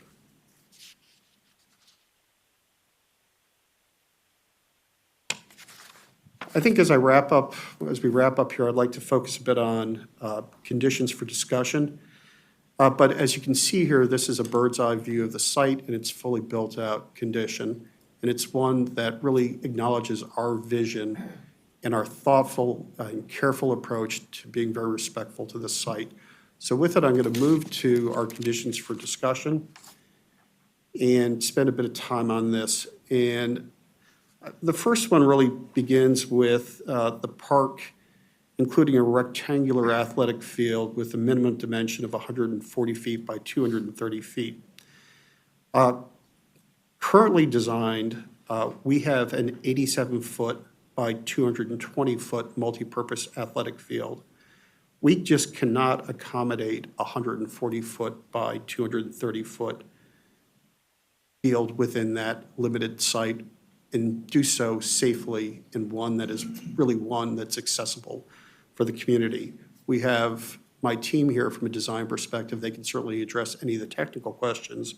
But what we're proposing is that the athletic field, a multipurpose athletic field, be approximately 85 feet by 220 feet. The second condition, 9D, deals with the phasing of roads and road infrastructure. And this is complex. And I certainly acknowledge, as you can see from this site, this represents, again, a multi-billion-dollar project. And it's one where I'd like to suggest that for us, it's very important that we, first of all, we build Bellward Campus Drive, but as the roads evolve, that support the vertical improvements, that they evolve in a phased approach. And it's one for us that is, there is a clear commitment to build these roads, but it's also acknowledging that as we layer in users and occupiers and the utilities and the infrastructure and the complexity related to these users and occupiers, that we have that flexibility to do so as the vertical improvements are evolving. The one thing about life sciences, and again, I work on this throughout the US, it is all full of known unknowns. So it's one where we have to embrace a vision and plan, but we have to have the ability to layer in utility infrastructure and roads and access based on the unique users and their dynamic needs. The third condition for discussion is 16.H.C, which deals with the parking garage. And I think there was a lot of discussion about the parking garage. And again, we'll have a response relevant to the technical heights, but in what we've done, and again, this represents thousands of hours of work, is that these garages are tucked down into the lower parts of the site. We're correct, visually, they're roughly 2 stories, they're long and sloping. One of the 2 garages will be covered by photovoltaic panels. But one thing that we strongly believe in is that we've got to have the flexibility to really use natural landscaping for portions of these garages versus structural elements. That, and it's simply one that if you can understand the site, as you understand the site somewhat falls in, and we're doing a dense amount of plantings surrounding these garages. We think it's just, and we believe it's just superfluous to then hide that with amount of architectural finishes and other types of screening. So what we're advocating for is really, one, that increase the amount of plantings along the eastern facade of the garage to meet the required minimum of 50% of the ground floor screening. With that, I'm going to conclude my testimony, and again, thank the chair, thank the commissioners, and again, thank staff. I appreciate it. Thank you for your testimony and your project, really. Good morning, Mr. Chair and Commissioners. For the record, my name is Philip Hummel. I'm with Miles and Stockbridge. Also in the audience is my colleague Barbara Sears, also Miles and Stockbridge. Our firm represents Johns Hopkins. As was noted by Tamika very clearly, before you today is actually two applications. Johns Hopkins is the applicant for the final forest conservation plan. As Tamika mentioned, with the first site plan for the medical office building, Johns Hopkins was required to get approval of a forest conservation plan that covered the entire 107-acre site. And the purpose of amending that is just to reflect the development that you see today that's proposed north of Bellwood Campus Drive. Our team has reviewed the conditions of approval for the final forest conservation plan as recommended by staff. Those are acceptable to Johns Hopkins. And I just also wanted to take a moment to thank staff and especially Tamika for their excellent work on this case. Thank you very much. Anybody else? No. Okay. I'll take comments or questions from the board. Please, go ahead. Oh, all right. Go ahead, Mitra. Just finish up some of the questions that I had before. The garage, what is the height of the garage? If you are going to put planting to cover the ground floor, still is going to be some visible when it is the height, because I still don't know how it works. I do appreciate what you're talking about, but I do not know that if the ground planting would do, replace the architectural treatment for the higher floors. My name's Bill Brewer with Trammell Crow Company. The garages vary in height from 3 to 4 stories with 2 to 3 stories visible depending on the perspective of a pedestrian. So our specific ask for the change condition of approval only relates to the eastern facade of Garage 2, which fronts on the Stream Valley buffer. And the reason for that is there are already dense, mature trees that we're going to further enhance with additional landscaping. Okay. That's going to obscure all of the first floor of the garage, which is where we have a condition to provide architectural screening. Okay. So in that instance, on that facade, we think it's duplicative, and we'd much rather work to enhance those plantings rather than provide the structural element behind. So that's just for that area that is mostly. And the other question I have for the parks, I know that park department really needs a larger soccer field, but rectangular field, but whatever that it can fit there, as large as possible, it would be really useful for the people that they use in that area. We are always in the shortage of the large rectangular field. Does the park also include playground and bathrooms? So for the answer that in 2 parts. So we wanted to highlight the size of the field because it relates to the plans that have been presented both here today and then to the community. And just that if the rectangular field is included at that size, it can't be located in the northern portion of the park. So the park's design would have to change, and that's why we've requested the modification to the size to keep it consistent with what's been submitted. Regarding the improvements in the park itself, we have a variety of different areas for seating, playing, to accommodate different ages and uses. And then we do not have any bathrooms planned. There's no bathroom? No, not in the parks themselves. So Is we that would- in the commercial area that people could be directed to there? Because it's not that far. Yes, there will be bathrooms in the commercial buildings and in the planned retail. I think our question is whether or not the commercial buildings and plant retail would allow for non-employees to use those facilities while they're using the park. That's your interest, right? Correct. I guess that what I read that the commercial is available for public. That's one of the public areas. So if there is bathroom there, hopefully the bathroom would be available for public. Will it be available for the public? Not hopefully. Yes or no? So in the office buildings, bathrooms that are in the publicly accessible areas of the office buildings would be usable by the public based on building rules. The retail would be publicly accessible, but it's all privately owned and privately controlled, so everyone would need to follow, the building rules, security requirements, and so on and so forth. So during the weekend, when the park is more than likely to be used by community members, will the bathrooms be accessible to those community members who utilize the park?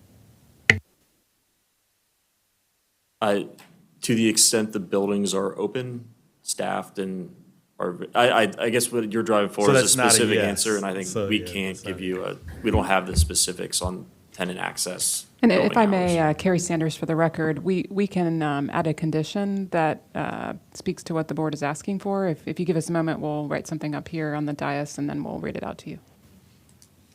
Thank you. That is very helpful.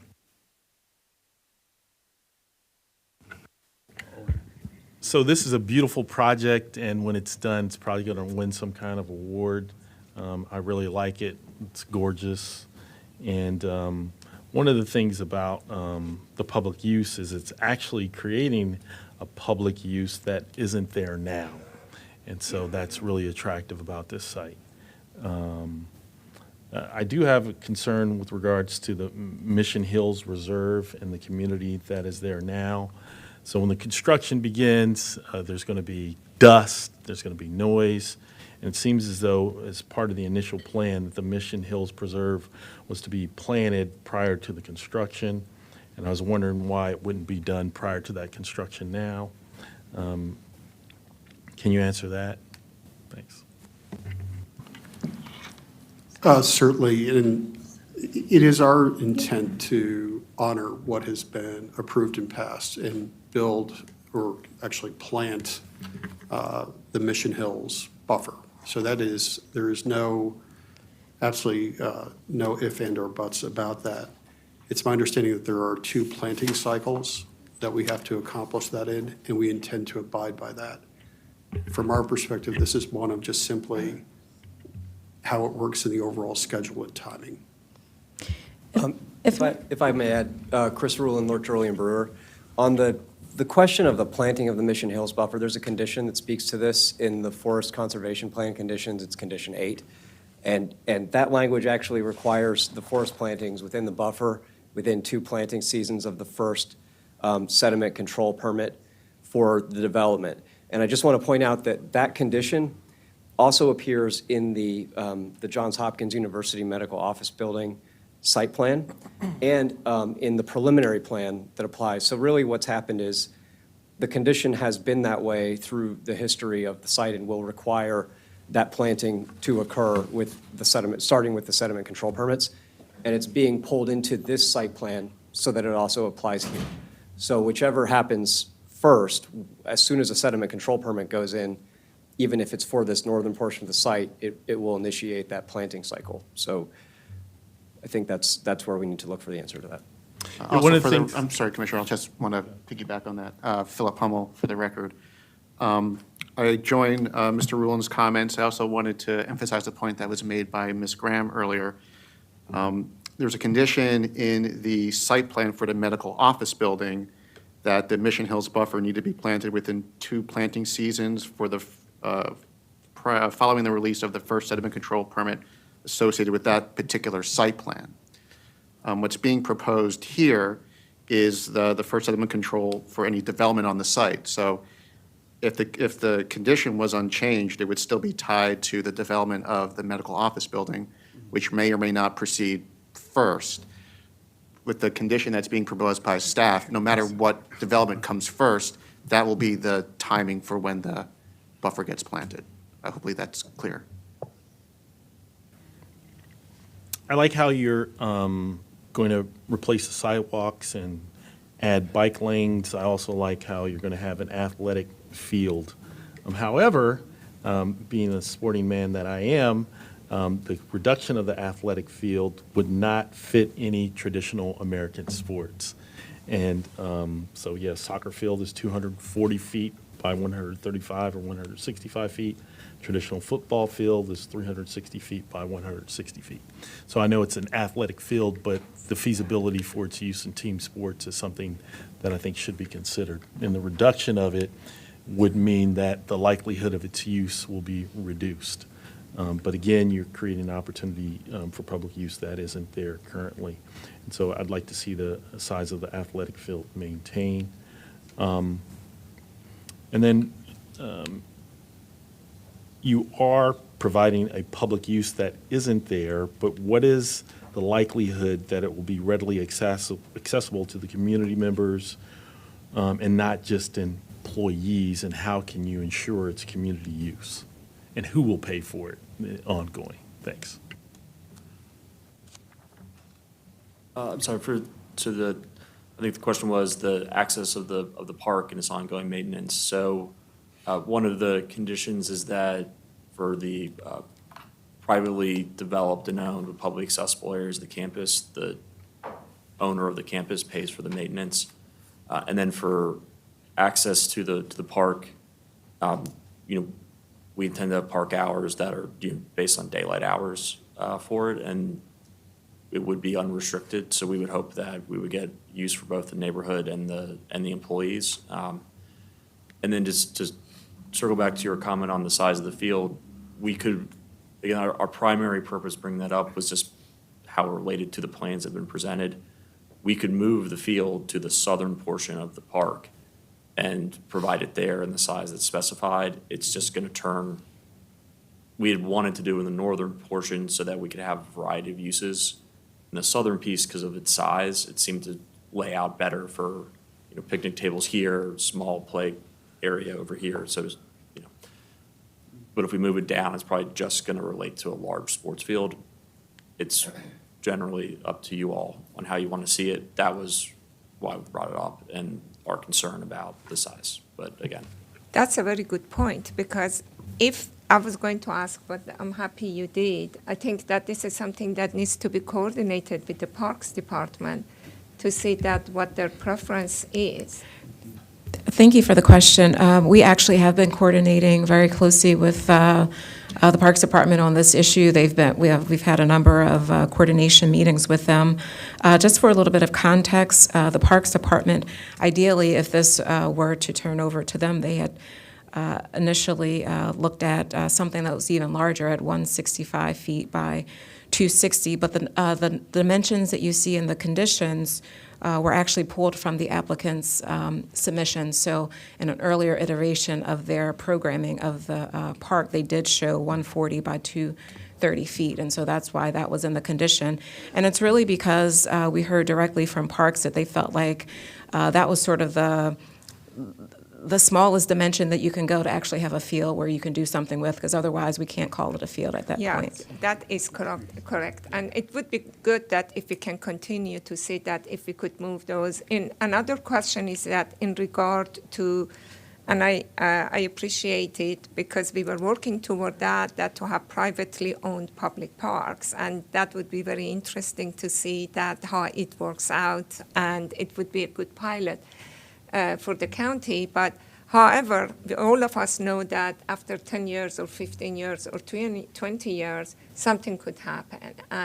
And the park is not maintained as well as we want it to be. That is there any kind of provisions that what is the process at that point to make sure that the park is being maintained in the level of the parks that, Parks Department maintains the park. In future, if in case just something to fall back. That was one question. The other question was that the 18 acres of the forest that it's going to be put, forest mitigations, that is going to put in mitigation. Is there any kind of provisions that where they would be used? Is it somewhere in the vicinity for the people that are in the neighborhood to enjoy? Because when it goes to the bank, I do not know what are the requirements. Thank you. I think for your first question, we do have our standard maintenance and management agreement, but we don't necessarily have a separate condition that contemplates if the ownership turns back over to the park. So that's not specifically included. In fact, the ownership was specifically identified in the master plan to be privately owned, and so throughout our discussions, that's sort of where it landed now. The Forest Bank, right now, it is,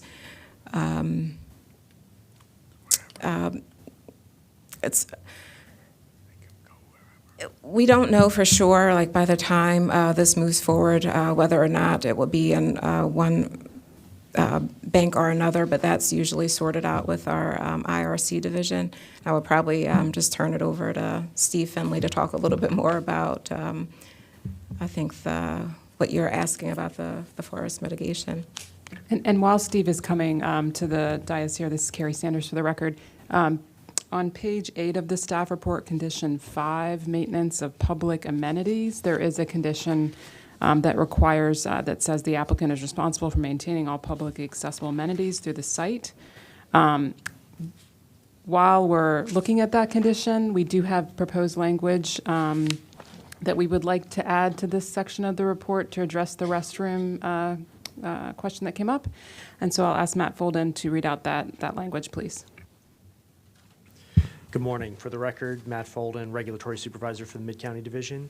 What we would propose is Site Plan Condition 4, which is recreation facilities. That covers the applicant must provide the required recreation facilities as shown on the certified site plan, including the trail and athletic fields. The certified site plan must include an exhibit delineating location, detail, and timing for the installation of recreation facilities where appropriate in a manner that is clear and corresponds with the posted surety and maintenance agreement. We would propose a subset to that A. So 4A would be publicly accessible restrooms must be made available within the ground floor of the nearest office building or within the retail pavilion as shown on the certified site plan. We've done similar approaches in places like Pike and Rose where there are publicly accessible bathrooms near privately owned open space. Yeah, that's very good. All right. Commissioner Roberto Panera. Thank you, Mr. Chair. I had a few questions, but some of them were already asked by Commissioner Bartley and Commissioner Bedoin. But let me just follow up on that. My first question has to do with public use. I want to be sure that there will be access to people outside because we're talking about parks, preserves, buffer, trails, recreational areas, retail open to outside the community.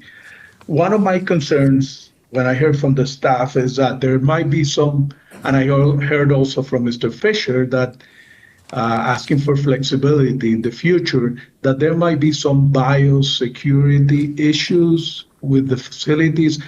I totally agree that we need this, and this is like an important, really important project for the county. But in terms of biosecurity, I heard from the staff that in the urban green, the applicant said that they may have to build some invisible walls, which I am not sure what that means. But obviously those walls or whatever you're envisioning in the future may limit the access of the outside community to be able to enjoy some of the areas that you're envisioning as public space. So let me ask that question first, and then I have some questions about circulation.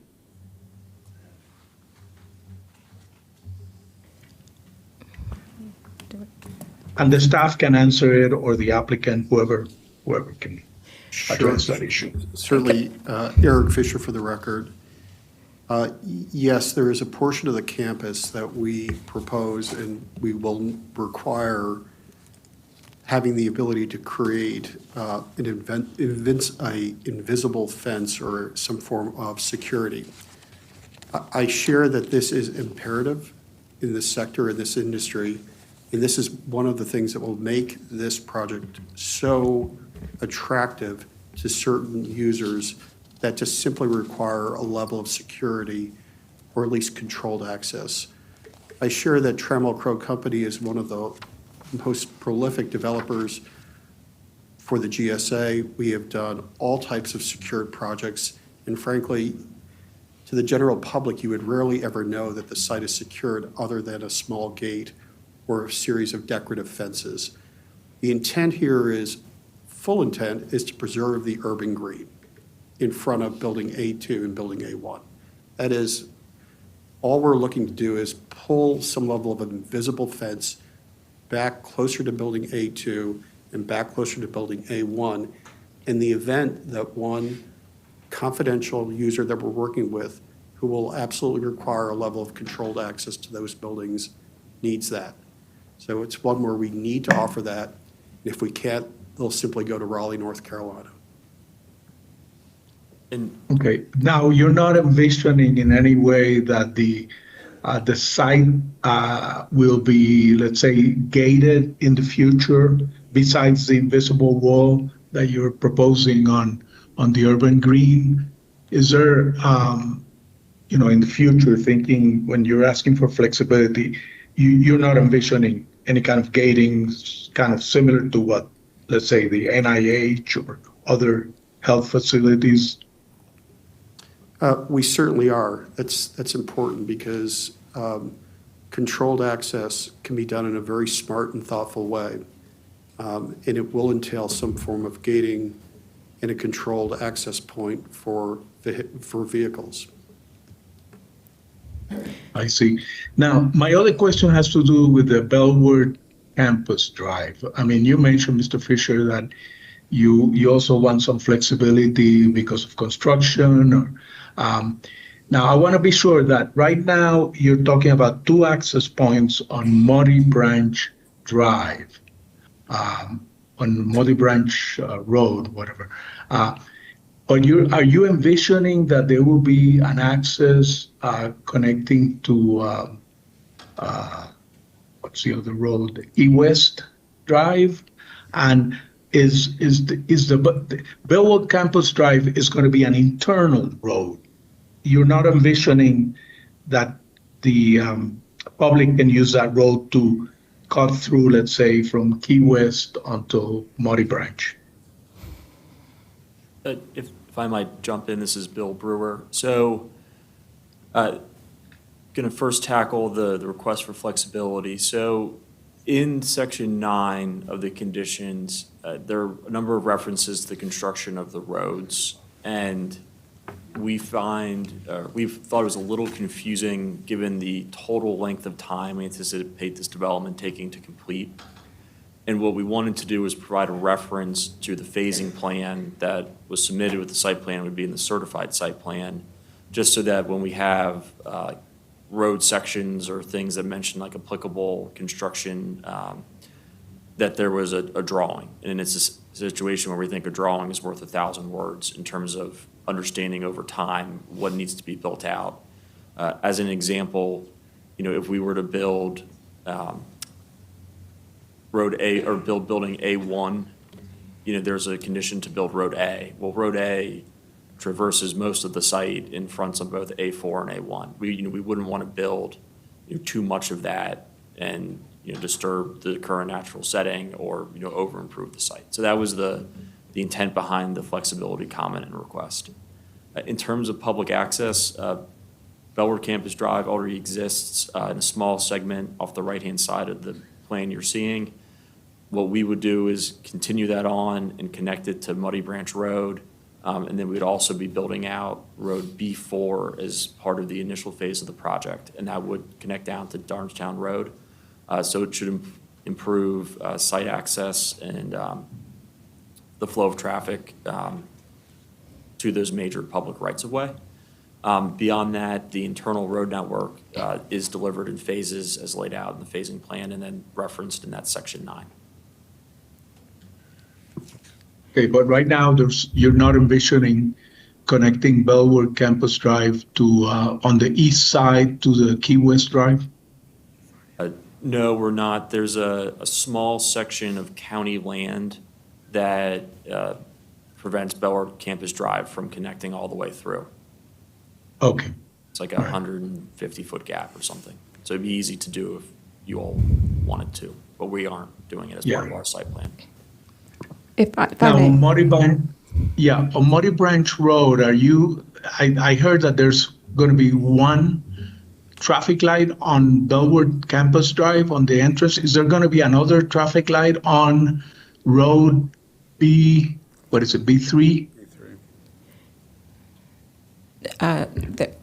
There will be two. One will be at the intersection of Bellwood Campus Drive and Muddy Branch Road, and then the other one is along Key West Avenue at the John Hopkins Road. So it's just across from the new intersection for the PSTA site. Okay, I see. Okay. All right, thank you very much for your answers. Carrie Sanders, for the record, I wanted to clarify that the applicant has proposed some condition changes, and I wanted to make sure that the board was aware of the staff's thoughts about those condition changes. I think, as the applicant has noted, we've worked really well through the process. We feel very confident with the conditions that are before you that the staff has proposed today. I think we've talked through a number of them already, including the transportation condition change, and our partners at DOT as well as DPS feel that the conditions that staff has put in here are good conditions. We don't want to look to change those. We do have concerns about incremental roads and sections of roads being built as it relates to access, safety, and the traffic signal configuration. So we do not support condition changes to the roadway. We've also talked through the condition as it relates to the park, and we feel that the condition that we have here as it relates to the dimensions of the park is what we have come to with the Parks Department as an agreement. So we would not support changing that. And I believe that the third condition change related to the parking screening, that's something that I think is integral to the vision of the plan, which called for like this compact development, this center of activity and economic development. And we do feel that urban design is integral to that, to creating a sense of place. And so at this time, we really feel that those urban design changes are necessary, but wanted to make sure that the board understood the staff's position on those condition changes requested by the applicant. It sounded like they were suggestions, not necessary things. Quick question. Sure. Steve Finley of Mid-County Planning. Did Commissioner Pedoween want me to return to your question about the forest Location. planting? Yes, thank you. And I want to clarify, is your question about the location of the on-site forest planting, the 18 acres, or the off-site? Off-site. The off-site. Yes, okay. The off-site forest planting, there's a hierarchy of preference for first trying to seek forest banking in a forest bank that is in the same watershed. If there are not credits available in the forest bank in the same watershed, then the forest bank credits can be obtained in any forest bank in the county, any approved forest bank. And then beyond that, if there happen to be no forest bank credits available anywhere or not sufficient credits, then fee in lieu can be substituted, but it's kind of a hierarchical process. Thank you.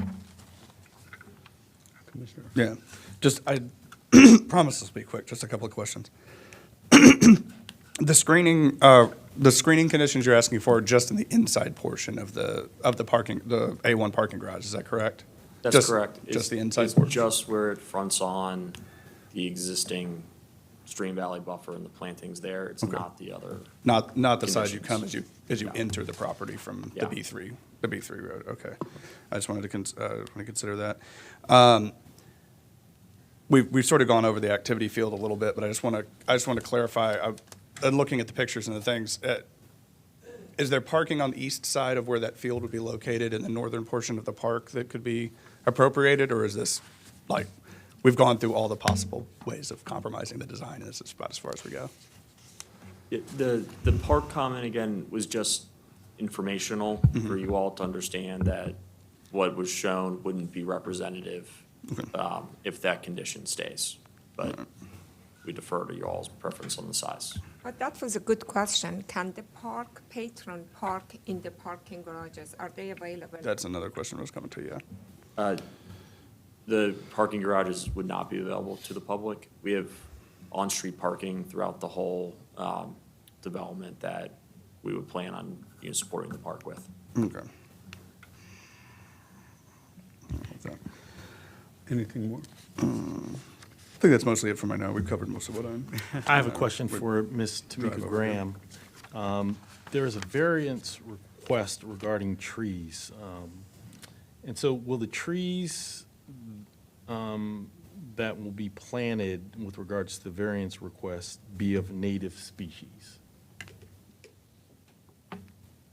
Steve Finley, for the record, yes, the trees to be planted and mitigation for the removal of the variance trees will be native species. Yes, sir. Okay, I have just a couple of things. The description of the security fencing, at least in the executive summary, I thought was a little odd. It says the site plan will provide a minimum .54 acres with security fence or up to 1.06 acres without. I thought it might be 1.6 might be within the security fence.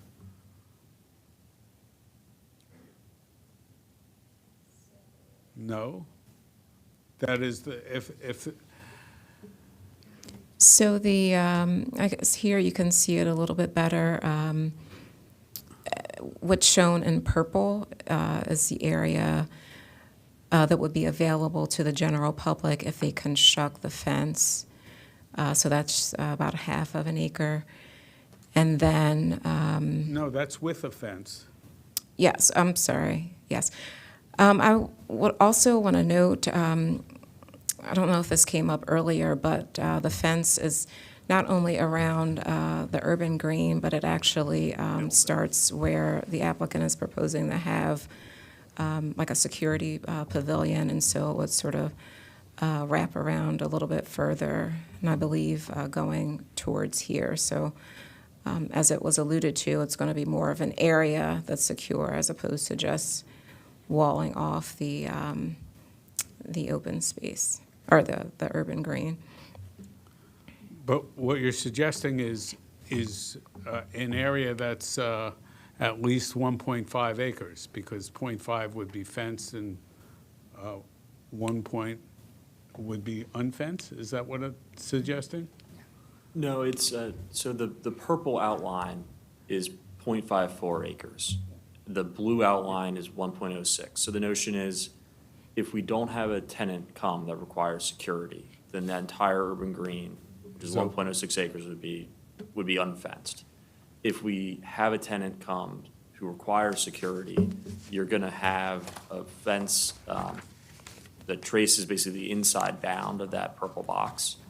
And then you'd have 0.54 acres fronting on Road C that's publicly accessible. Got it. And with regard to the phasing of roads, does it provide for flexibility on which building goes first? It does, yes. We've actually been working quite closely with the applicant to to address some of the concerns that they raised today about the language and the conditions. So we did include some of their suggested language earlier about referencing the phasing plan, so that is intertwined with those conditions associated with the road segments. Okay, at some point, somebody has to explain to me why we go building A1, A2, A4, but that's okay. I will defer to the applicant about the numbering of the buildings, but we also have a representative from MCDOT as well, if you'd like to hear from them. May I jump in with a quick question here? Sure. One of the people that testified asked about the time requirements for the heavy machine use and the sound and everything. I assume that's going to be handled during the permitting process, during the full permit. Fine. I just want to double check, make sure. Thanks. All right, the only other odd thing I had was 8 BII. Almost the last sentence, it says the applicant must provide certification of the reserves for the planning board staff every 5 years, given that there are no below-ground structured parkings in private roads. What would it have been if there were underground parking on private roads? I mean, why have that phrase? Matt Folden, Mid-County Planning. I believe this is our standard language, and I believe that's covered in the private road covenant, which is required when you have private roads over parking structures, and there's a different inspection process that goes. Exactly, yeah. So in some cases in the county, we allow private roads over parking structures, and in that case, they're not within their own discrete parcels. They're within a specific covenant that's recorded in the land records. Okay, thank you. All right, I've heard an amendment for bathrooms. I heard, we haven't come to a decision, I don't think, on the architecture versus landscaping.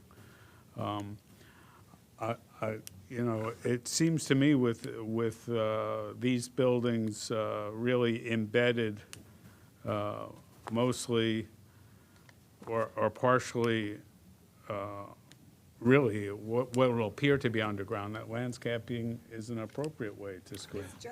It's on the east side. And it's on the. That's right. They tell us what they think about their proposal. The staff to tell us The about their the proposal. 50% proposal, or is that? For the east side only. Okay. I thought that the proposal they were making is just for one east side, not the other sides. The architectural treatment it stays for the other sides, correct? That's correct. What Okay. Natasha presented for Yes. the park side, we are fine with. It's just, we would just rather try and do more, plan and make it more natural. on And the I east side understand only. that, but I would like to hear from staff that what is their feeling about this proposal? Thank you. For the record, Natasha Fahim.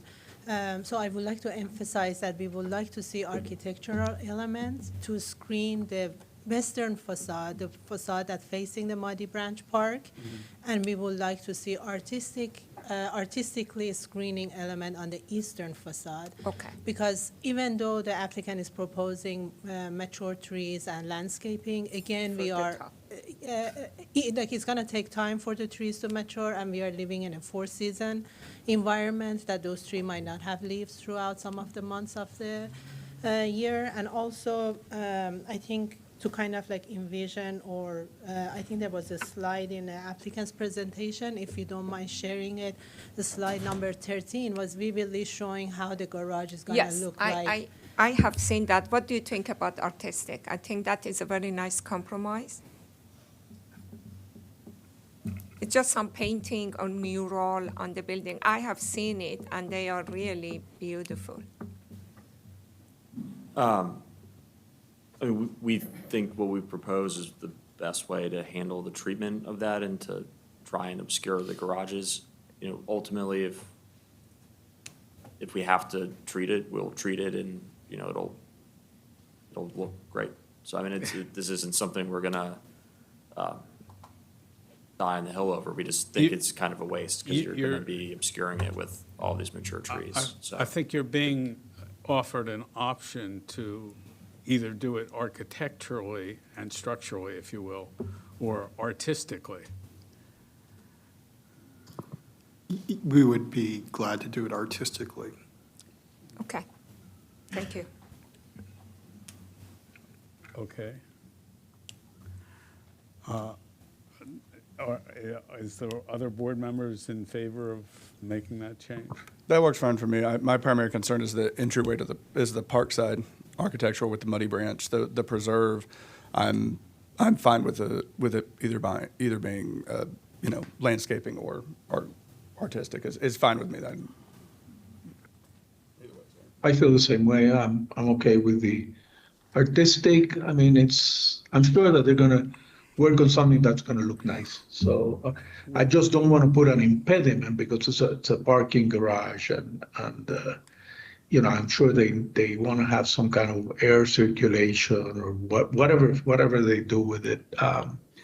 But if they can do something artistic, that would be very nice. Okay. Do you have a change you could? No, not a change, just a point of clarification. So 16HC, there would be no change to the condition based on the conversation here, which says provide screening with an that's artistic true. element on the eastern facade. I'm paraphrasing, but.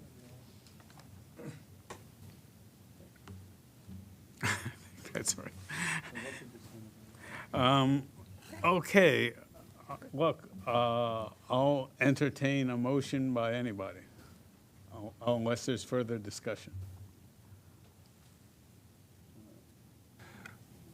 With the variances or anything, do we need more than just a motion to approve the parcel and site plan? There are two things we have to approve.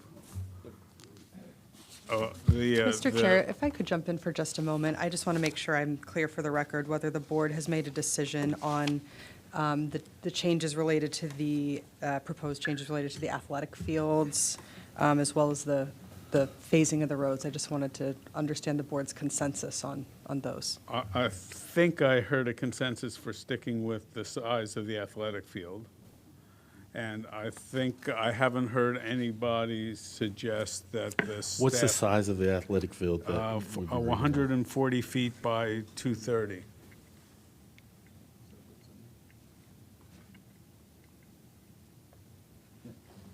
Right?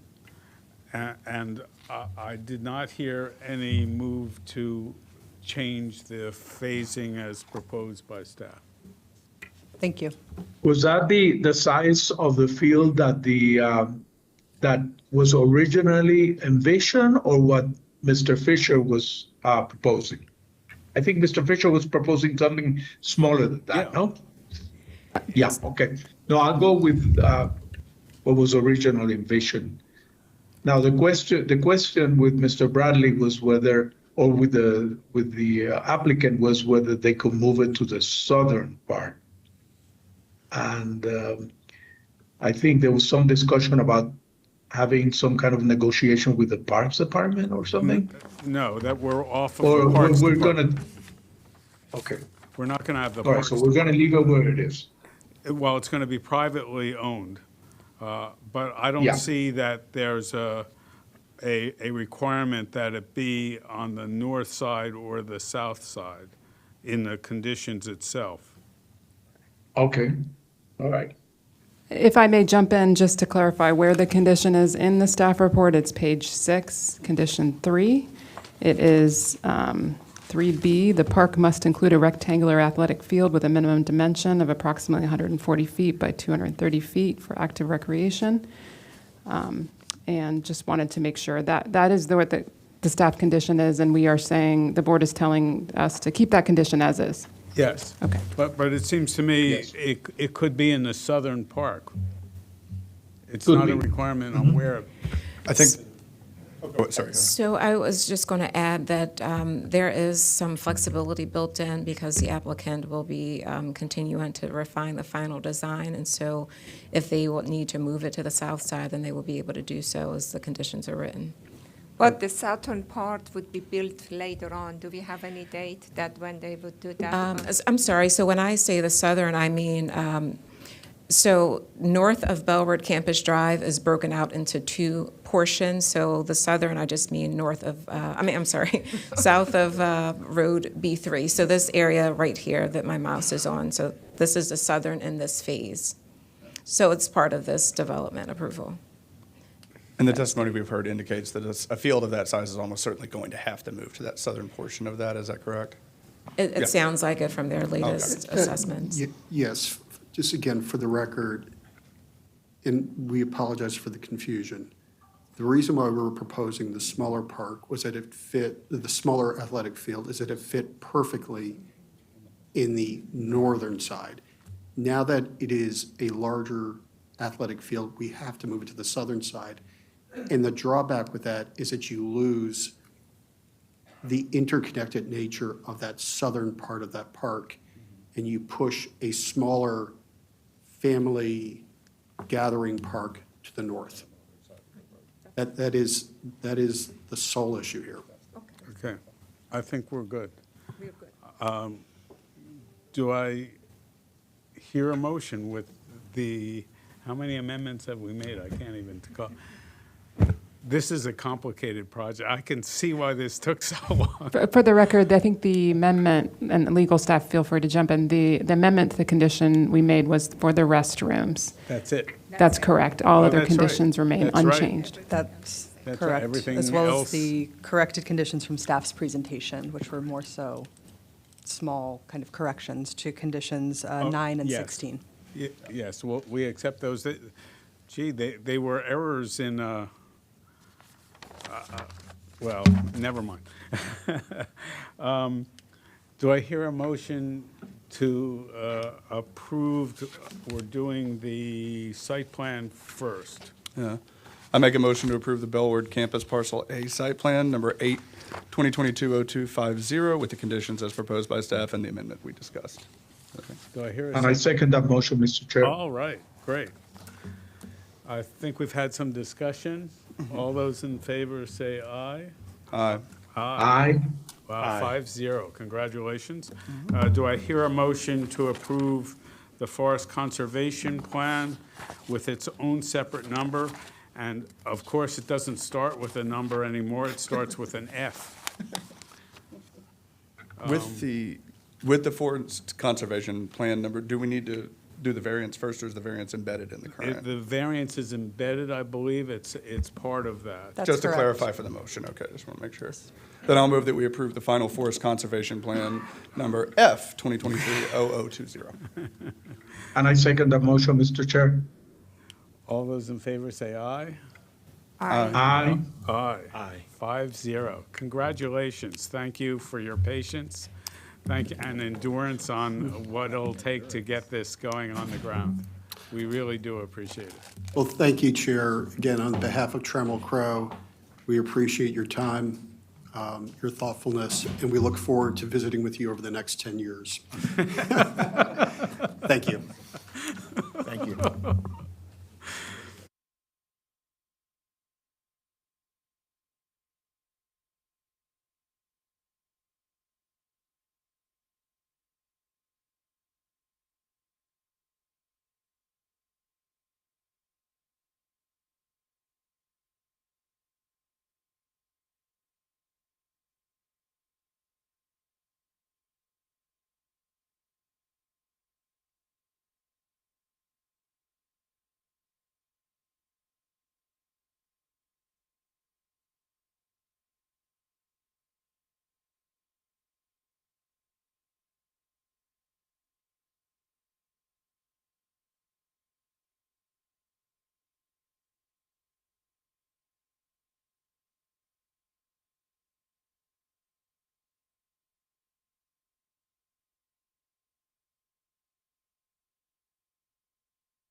Good afternoon, almost. It's March 30th, 2023. This is the Planning Board session. We are talking about the first solar farm in an ag reserve. This is a conditional use for which we supply recommendations to the hearing examiner. With that, I'll turn it over to the staff, although, do we have any public speakers on this? No? Excellent. Great project, but I'm biased. What can I tell you? Staff, if you can go ahead.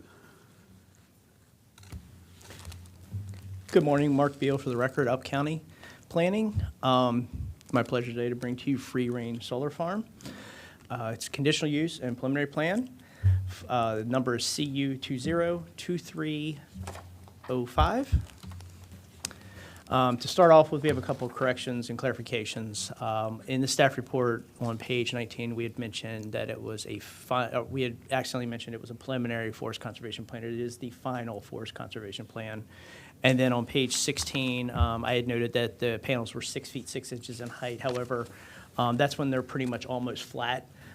These move with the sun, so they'll be tilting, and the top of them may be a little taller. Could go up to 12-foot high at the most, because I believe that's how big the panels are.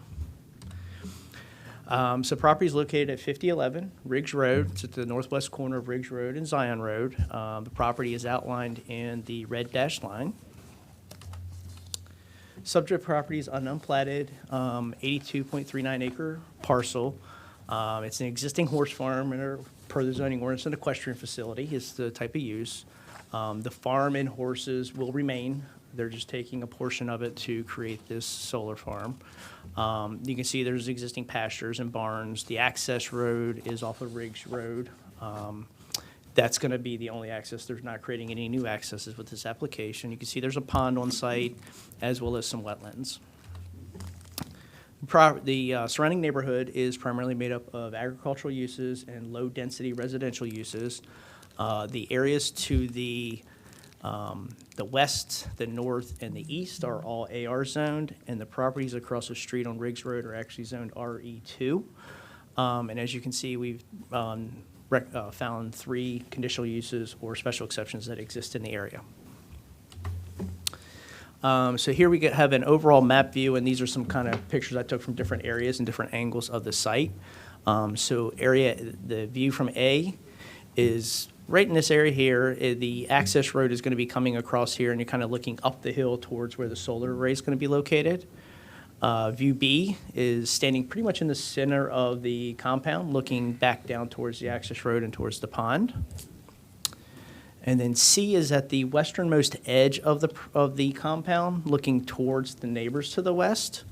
The applicant is not required to put any landscaping up. However, they are providing landscaping. They're taking an additional step to put some landscaping in to provide some screening to these neighbors, so they are not seeing these panels a whole lot, if at all. And then view D is at the northernmost edge of the compound, looking back south towards the pond and the wooded area. Here we have the outline of the solar compound along with the access road. This is a rough estimate. There's a plan later I'll show you that shows you exactly where it's at, but this is where the plan's going to be.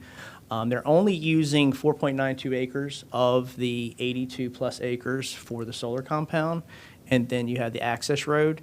All in all, the conditional use is only for a little over 7 acres, including the access road. The remaining part of the 82 acres, it will remain in farm and will not be part of the conditional use. So here we have a plan. It's a partial plan. I didn't go all the way up to the barns because nothing's really changing up there. We have a pond down here that they're actually drawing water from as part of their fire department access plan. They're going to have a dry hydrant to be able to serve for fire protection if need be. So that is approved. We have a wetland area right in this location here. And part of the plan is you got to be able to tie into power over on Zion Road. So they're going to go to a certain point, and then they will underground with a boring to go completely under the wetlands so that the wetlands are not affected at all. They will be well below the wetlands to tie into the pole at Zion Road. Zion Road is a rustic road. I got a couple pictures here. They're not tying into this pole. The pole's further up. It's much thicker. This is the thinnest part of the siding along Rustic Road of Zion there. So off in the distance, I got a close-up picture back in this far-off area is actually where the solar array is going to be. So this is a winter picture with no leaves on the tree, so more than likely you're not going to see this from Zion Road, just to let you know. It's located in the 2005 Alny Master Plan. There's no specific recommendations for this particular property. This area is generally supposed to stay open to agriculture uses, open areas, low-density residential, that sort of thing.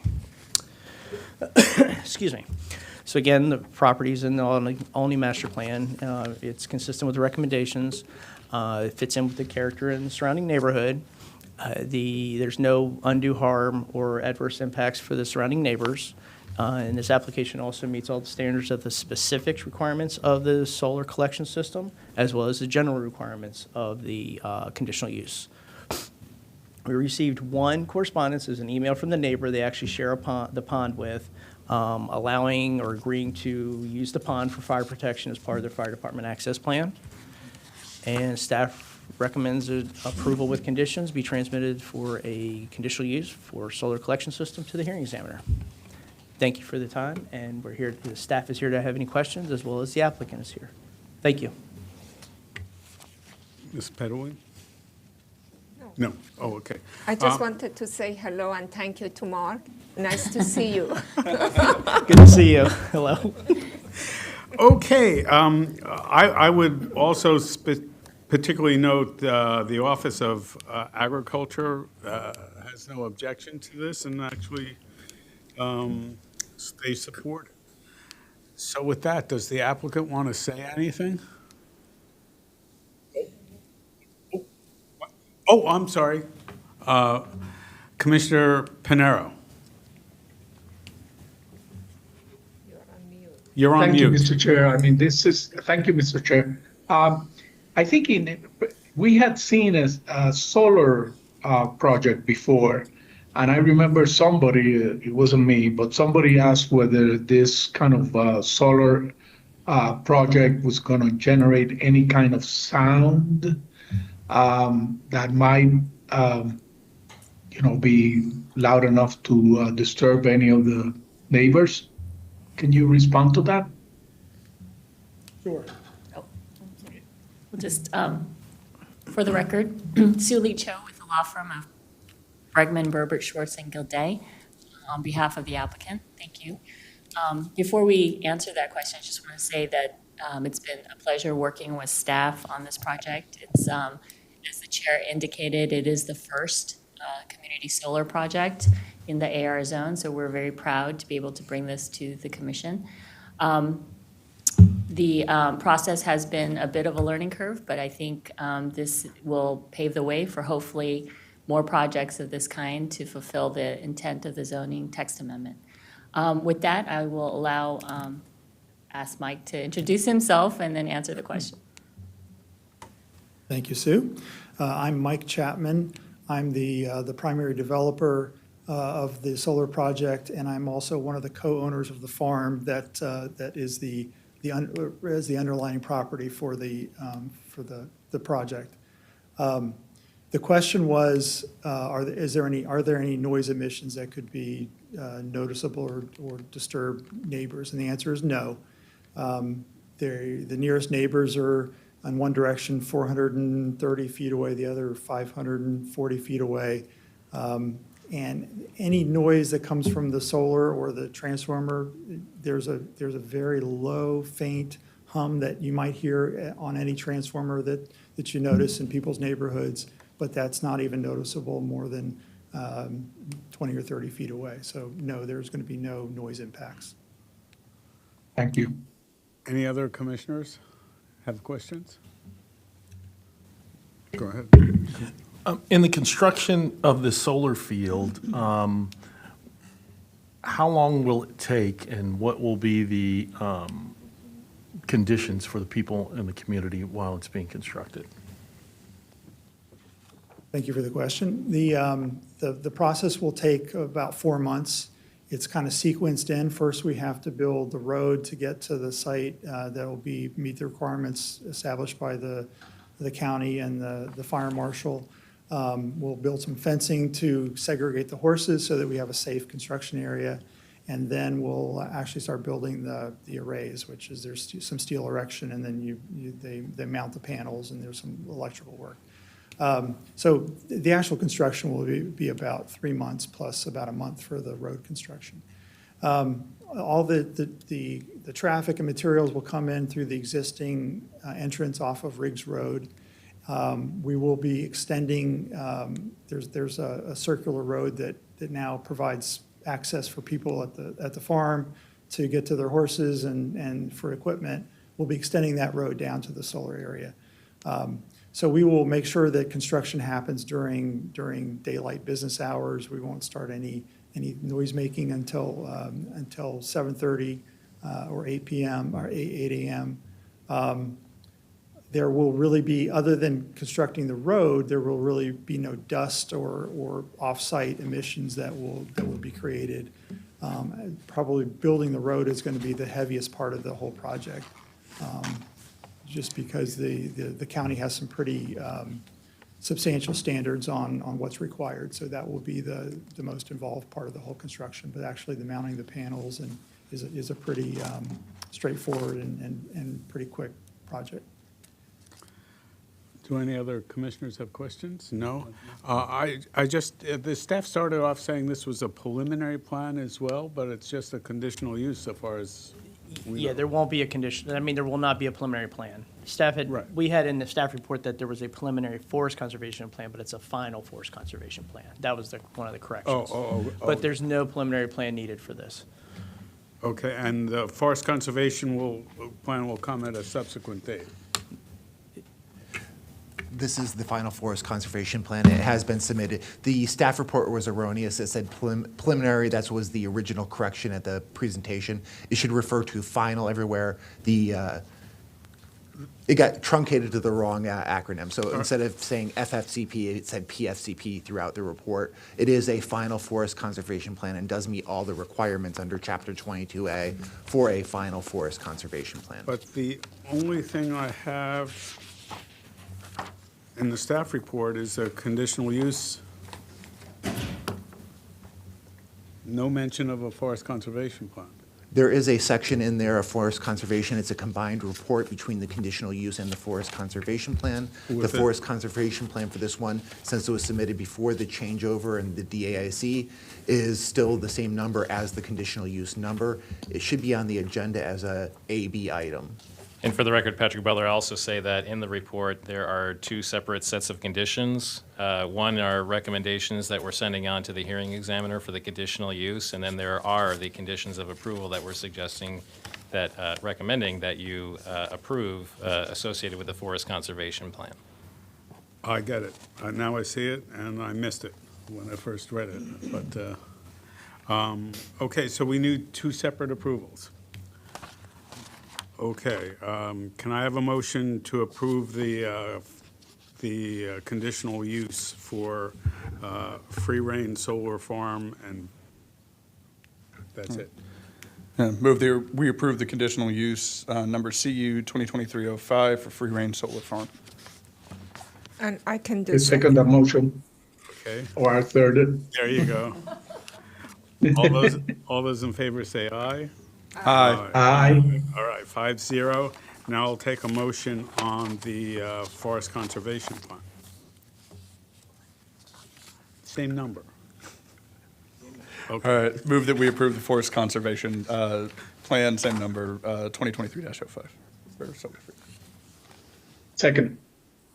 All right, seeing no further discussion, all those in favor say aye. Aye. Aye. Congratulations, go forward and do good work. Thank you. Thank you very much. Appreciate the support. A much simpler farm than the previous. There you go, do you think?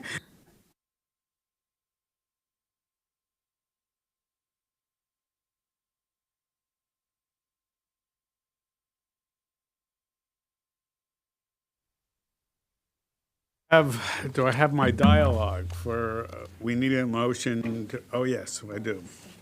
I would like a motion for a closed session according to Maryland Annotated Code General Provision Article 305B7 to consult with counsel to obtain legal advice, and 8, consult with staff consultants or other individuals about pending or potential litigation. Topic, status of litigation. Can I have a motion to go? Move we go into closed session. Mr. Chair, I move that I second that motion. Okay. All those in favor say aye. Aye. Aye. Aye. Okay, so we'll go in closed session. We'll come back. I think we can do this in 45 minutes and come back at 1. Okay. 1 o'clock.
Greetings. This is the afternoon session, March 30th, 2023 of the Planning Board.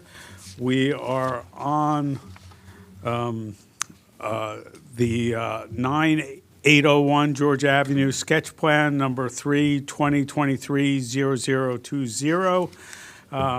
And we're starting off with the first pitch being by the staff, it being appropriate because the first pitch should be thrown other places. So we'll have a staff presentation first. We'll then have the people who wanted to testify in person, then the people testifying in teams, and then we'll have the applicant finish up. So if staff will give us our presentation. Good afternoon. For the record, Amy Lindsay with Mid-County Planning, and happy, I think it's opening day, is what you're representing? Okay, Yes. got that, good. And good luck, Caps. It's still hockey season. So, as I said, for the record, Amy Lindsay with Mid-County Planning, here to present 9801 Georgia Avenue, sketch plan number 3/2023-0020.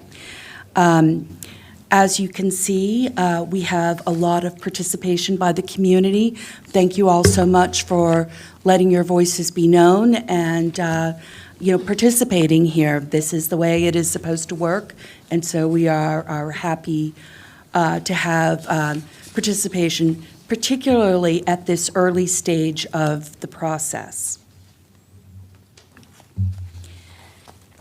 Just to state up front, staff recommends approval with conditions of sketch plan number 3/2023-0020 as enumerated in the staff report and as modified herein. So just to briefly take a step back and talk about what a sketch plan is and where we are in the development process. So this is the earliest stage of the development process, and this is really the opportunity to give the applicant early feedback. So we're very happy to have received so much feedback and to have public participation here, because this is really the time to get all issues out on the table. And just to go over what a sketch plan actually approves, this is the list of what you're actually approving. Now, we know that the plans go into greater detail. A lot of those details are illustrative, and we may have conditions pointing to future development plans, how these items should be articulated. But really, what we're looking at are maximum density and height, the approximate location of lots and public dedications, the general location and extent of the public open space, and the general location of vehicular access points, and the public benefit schedule. So, like I said, all other elements are illustrative and will be refined as we move forward. So just to go over really quickly, what happens in the next stages of development. So this plan will have to go through the preliminary plan process, which is set up for the subdivision of lots. That's when dedication happens, that's when entitlement occurs. That's when we do the adequate public facilities findings, where we are looking at our school capacity as well as transportation studies. And that is when the regulatory process for the environmental review begins with the preliminary forest conservation plan. Moving on to the site plan, that's when we'll be looking at the detailed review of what is being proposed. We'll get into the design of the open space, sometimes in excruciating detail, looking at site furniture, at your parking numbers, at your circulation, making certain that we've got ADA access, that the development is meeting all zoning requirements, and that's when a final forest conservation plan is approved. So I just want to set the table that at each one of these stages, there will also be a public hearing and opportunities for public participation, so that no one thinks that this hearing is it, shovels are in the ground. In fact, this is just the start, and there are opportunities all the way along. I also wanted to bring up, as a preliminary matter, a signage issue that has been raised. So the applicant's pre-submittal meeting signs, not the application signs, but the pre-submittal meeting signs, were 30.5 inches by 42 inches and posted 25 inches from the ground. Now, the guidance is a little fuzzy in that it says that pre-application, pre-submittal meeting signage needs to be equivalent. I will say that the application signs were correctly sized and placed on November 2nd prior to the application being accepted on November 16th. And that there was a pre-submittal meeting held on September 22nd, and the applicant was informed of that issue at the time, and we acknowledged that the planning board may have concerns about that. There were approximately 71 people in attendance at the pre-submittal meeting, but the application itself was properly posted and noticed, and all other noticing requirements for that pre-submittal meeting were properly fulfilled. It was the signage that was posted was undersized.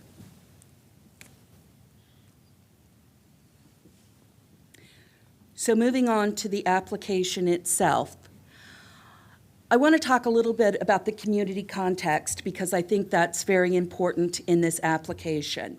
This application is different from many applications we receive because there are a lot of moving parts involved here, many of which are not controlled by the applicant. So this property is located at the corner of Georgia Avenue and Forest Glen Road, and also fronts onto Woodland Drive. It is approximately a block north of the Beltway interchange of Georgia Avenue.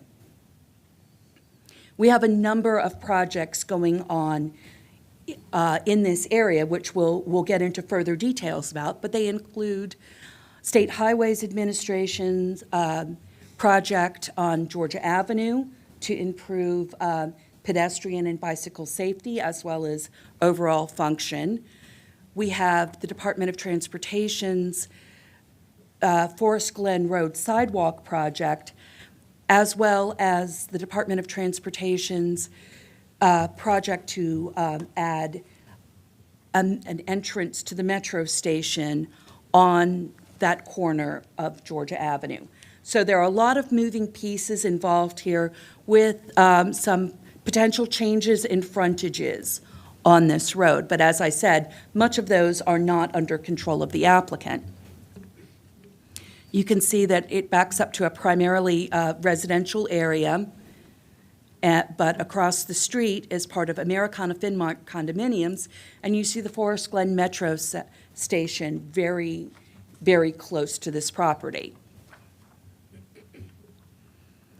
Zooming in a bit, I want to call attention to some of the roads that we'll be discussing in this application, including Sherwood Drive, Myrtle Road. Here we have Forest Glen Road, Georgia Avenue, of course, Sanford Drive, and once again, the location of the Forest Glen Metro Station. The property itself is 3.97 acres. Currently, it houses a medical office building with entrances on Georgia Avenue and Forest Glen Road. There are approximately 0.43 acres of forest at the northern portion. These are separate individual lots which is one of the reasons why this will have to go through the preliminary plan process. It would have to go through it anyway for entitlements, but the consolidation of lots will be one of the things. I've marked on this aerial some of the topographic information, because when we present plans like this, it always looks like they're flat, but they're not. So we've got approximately 20 feet in topographic change from Georgia Avenue to Woodland Drive, which is very important because one of the things that we will be talking about is compatibility along Woodland Drive. So in the previous project, we were looking at it from the other standpoint. For example, if we were looking at Georgia Avenue being lower, compatibility would be easier to achieve along Woodland Drive because that would be higher in elevation, and it would be easier to have a taller building along Georgia Avenue. But this just gives you a general orientation to the subject property. The proposal is for 460,000 square feet of development, primarily residential, 455,000 square feet of residential development. Right now, we're looking at approximately 415 units, but once again, that gets refined through the site plan process. The applicant is proposing 5,000 square feet of commercial development, and we're looking at a maximum of 80 feet in height. And just as sort of regulating, this is all one building, and that's going to be a major focus of our conversation. We've got an entrance on Georgia Avenue that is slightly to the north of the current Georgia Avenue entrance. State highways generally will not agree to those, but in this case did agree to an entrance on Georgia Avenue. No access from Forest Glen Road, but we do have an entrance on Woodland Drive. The building wraps around a parking structure that will be fully wrapped, so not visible at all. And then there's also a courtyard which regulates the design of the southern chunk of the building. On the north side, we've got a 3-block connection for easy access to Georgia Avenue from a pedestrian as well as bicycle standpoint. And then we've got a major open space on the Forest Glen Road face and you can see the new Metro entrance here on the corner. The lobby, however, will be located on the Georgia Avenue frontage, and the commercial area will be located at this southwest corner of the building, right at the Georgia Avenue, Forest Glen Road. So it really speaks to that Metro entrance.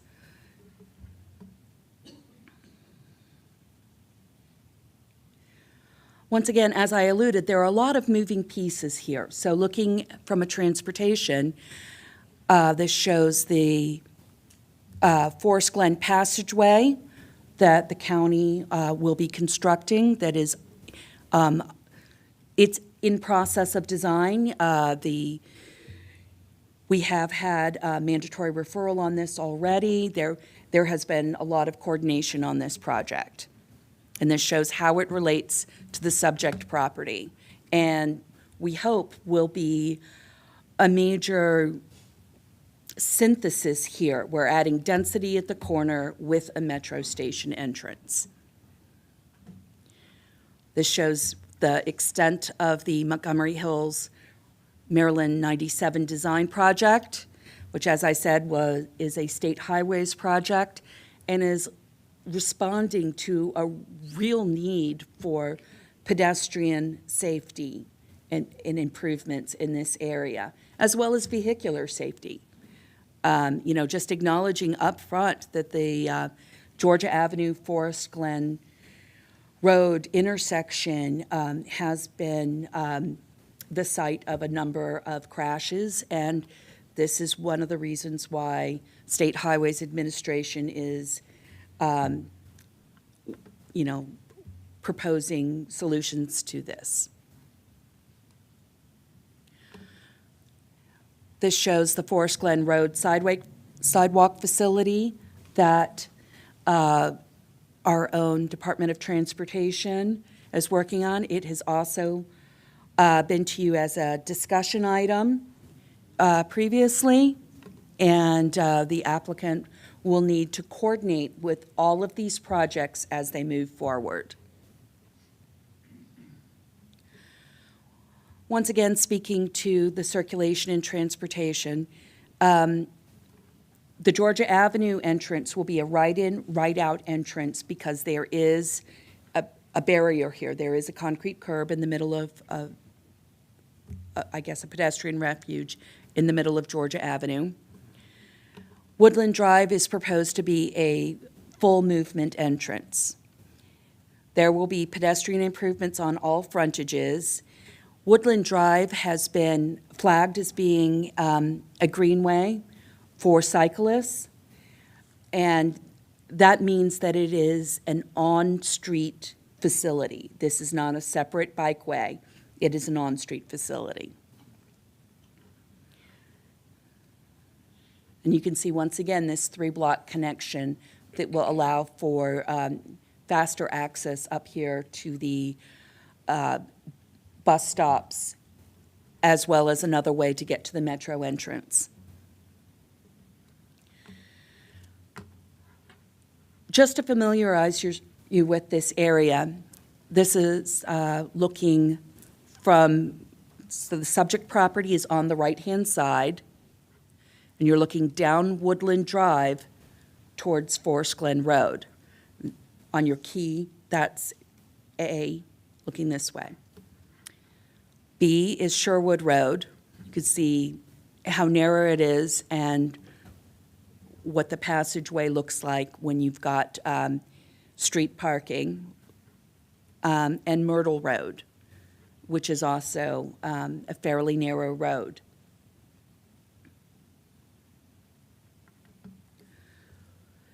The Woodland Drive frontage will be improved to add parallel parking, which will help serve to reduce vehicular speeds. You can see the project site is over here, so we'll have a sidewalk with a nice buffer, and then parallel parking and 2 travel lanes. In the future, there will be a transportation study. However, this is located in a red policy area, which means that the transportation study will have a multimodal focus. We'll be looking at our pedestrian facilities, our bicycle facilities, our bus stops, how well you can access public transportation. We will also be looking for a conversation on traffic calming, because we do understand that this is a residential community with narrow streets. We have a lot of pedestrians here. Those streets do not have sidewalks for the most part in the immediate area. So you have school children, walking there, and we want to emphasize pedestrian safety.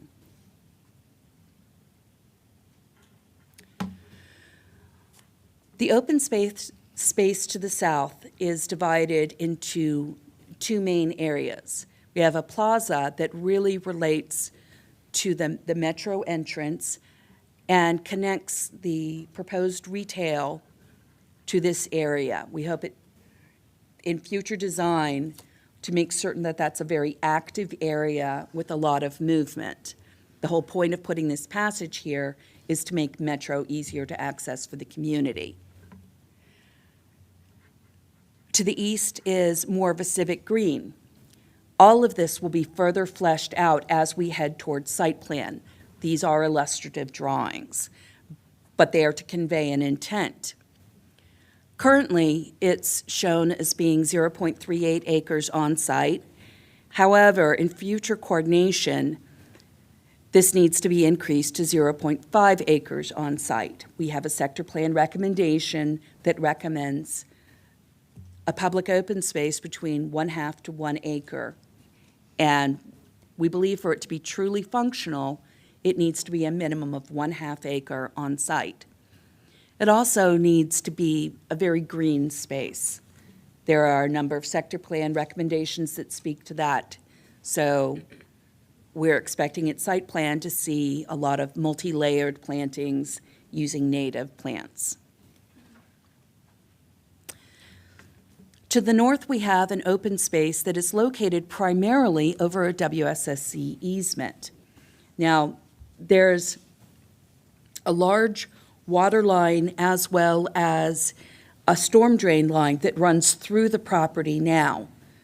Generally speaking, those cannot be constructed over. So what we'll have is a pedestrian connection turned into a nice green area. However, it will have to be designed so that it is safe, right? We want to ensure that crime protection through environmental design, CPTED, principles are used to make this a place that is visible, that everyone feels safe and comfortable in, and that the lighting is appropriate without dark spots. And that once again, that it has a multi-layered planting plan using primarily native planters.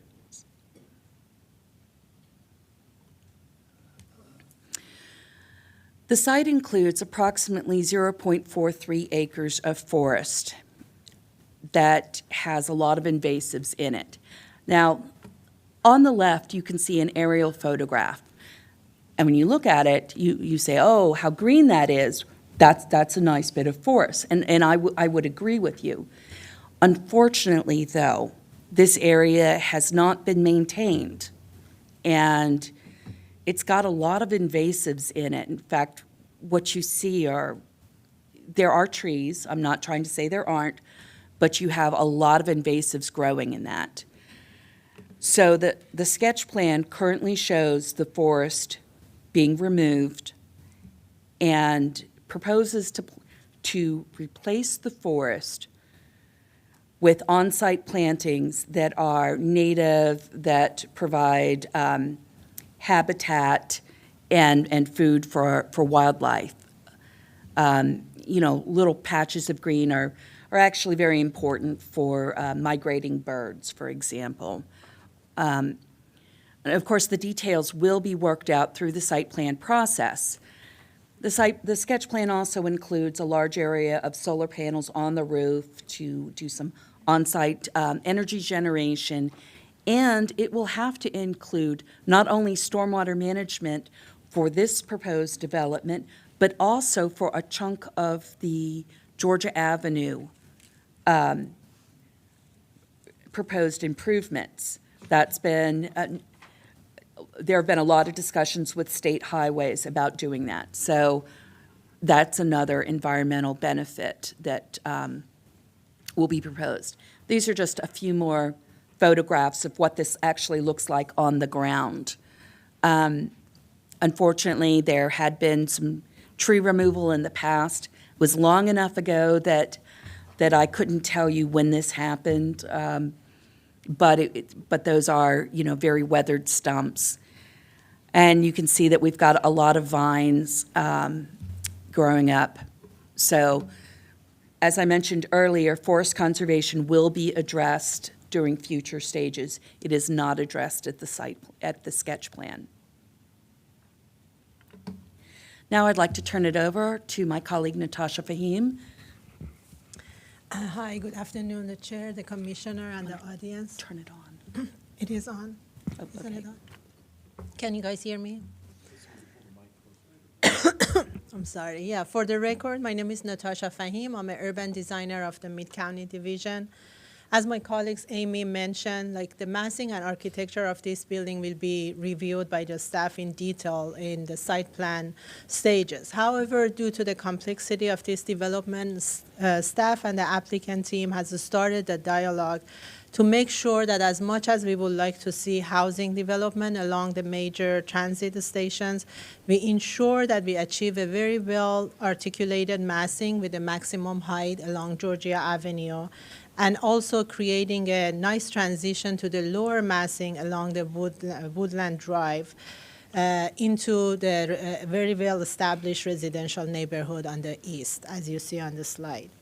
So what you see on the slide here, it shows the initial concept of the massing along the Georgia Avenue, which incorporate the highest amount of the floor along Georgia Avenue. This elevation proposed around like a 500 feet long, and as you see with the different color on the screen, shows how the masses will be divided into the smaller portion with different articulation, different building material, colors, and setbacks.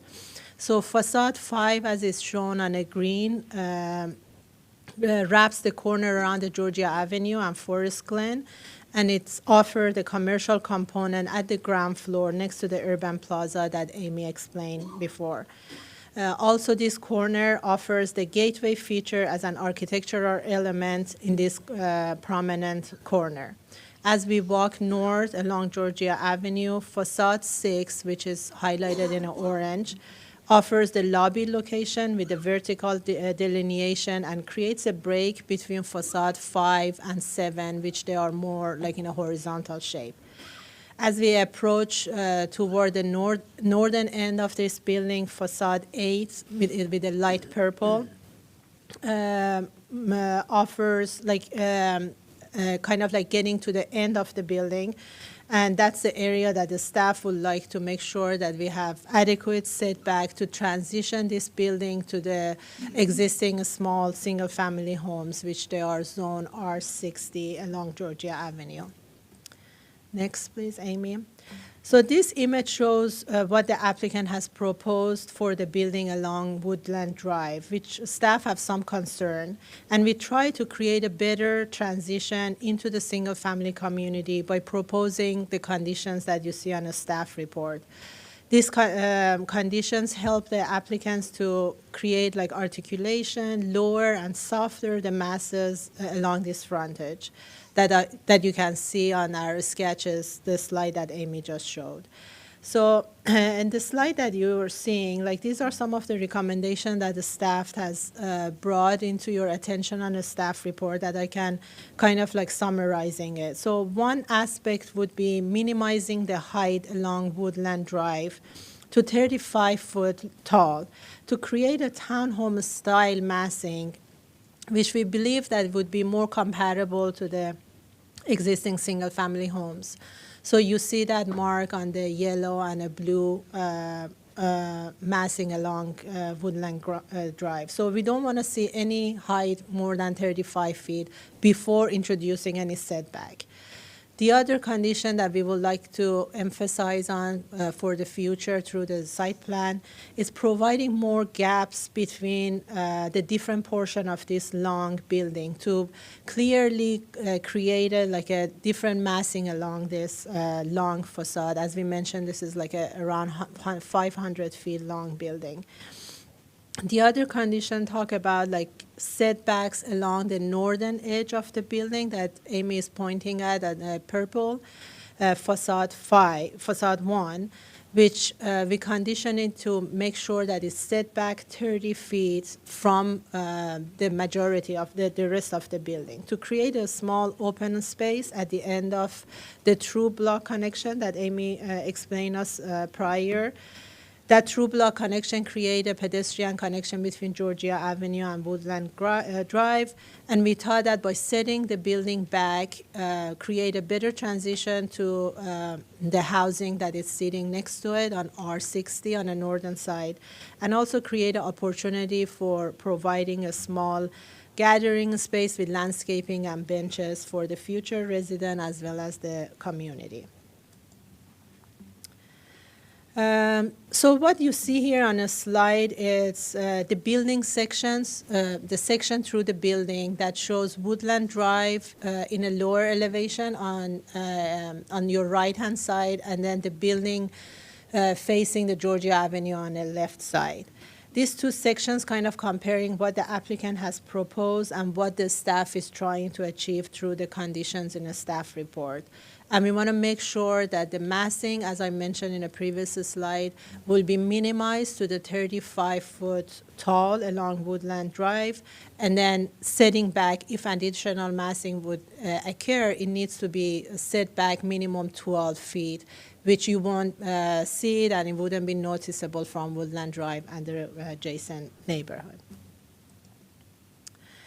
On this slide, you will see some of the precedent images that we would like the staff to kind of like help understanding what the staff is trying to achieve through the conditions. So there are architectural elements that can minimize the impact of the long, massive building along the residential road. Elements that you will see on this slide can be like individual entryway into the ground floor units, canopies and signage for those individual units, the small landscaping areas that differentiate and delineate like individual units on the ground floor. All of these are the elements that we would like to see apply into the building facing the Woodland Drive to help smooth the transition into the existing neighborhood. As mentioned again, staff has provided a condition in the staff report to make sure that to ensure that we have a very well articulated building along Georgia Avenue and Forest Glen, and also great transition to the single family along the Woodland. And staff is committed to continue working with the applicants in the future phases to ensure that these elements apply to the building. Thank you. At this point, I will give it back to Amy. Thank you. Thank you, Natasha. So this site is part of is located within the Forest Glen Montgomery Hills sector plan that was approved in March of 2020. This is the first project to come in this area. There was one affordable housing project that came in while the sector plan was still in process, but this is the first major project to come in this sector plan, which we're very happy to see because, we would like to see this redeveloped for higher uses near the metro. So the sector plan has a number of recommendations, which I will not go into every single one of them, but I'd like to highlight a few. So the first has to do with rezoning, what the purpose of the rezoning was to do. Mixed-use pedestrian-oriented development at the Metro Transit Station. That's what we would like to see. And while the applicant is proposing a mixed-use development, we would like to see changes to emphasize the use of transit, and that which will make it more of a pedestrian-oriented development. So that is the purpose of a number of our conditions. This is the example that was given in the sector plan.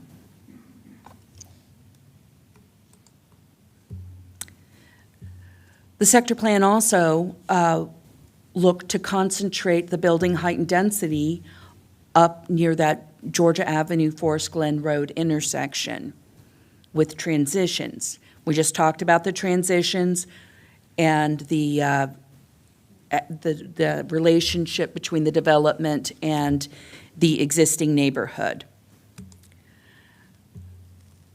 The sector plan also points to affordable housing and habitat preservation.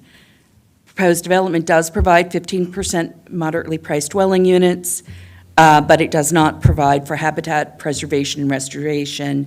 Instead, it incorporates new vegetated areas into the development. The sector plan is also looking for more 3-bedroom units and other affordable housing, which is also something that should be addressed in future development as we move forward. And we've talked a bit about this with the remnant forest and providing areas of equal environmental benefit on site. The sector plan does include a recommendation for an on-site drop-off and pickup area for transit users accessible from Woodland Drive. Now, the sketch plan shows a drop-off area on Woodland Drive not within the property. So that is one point that is different.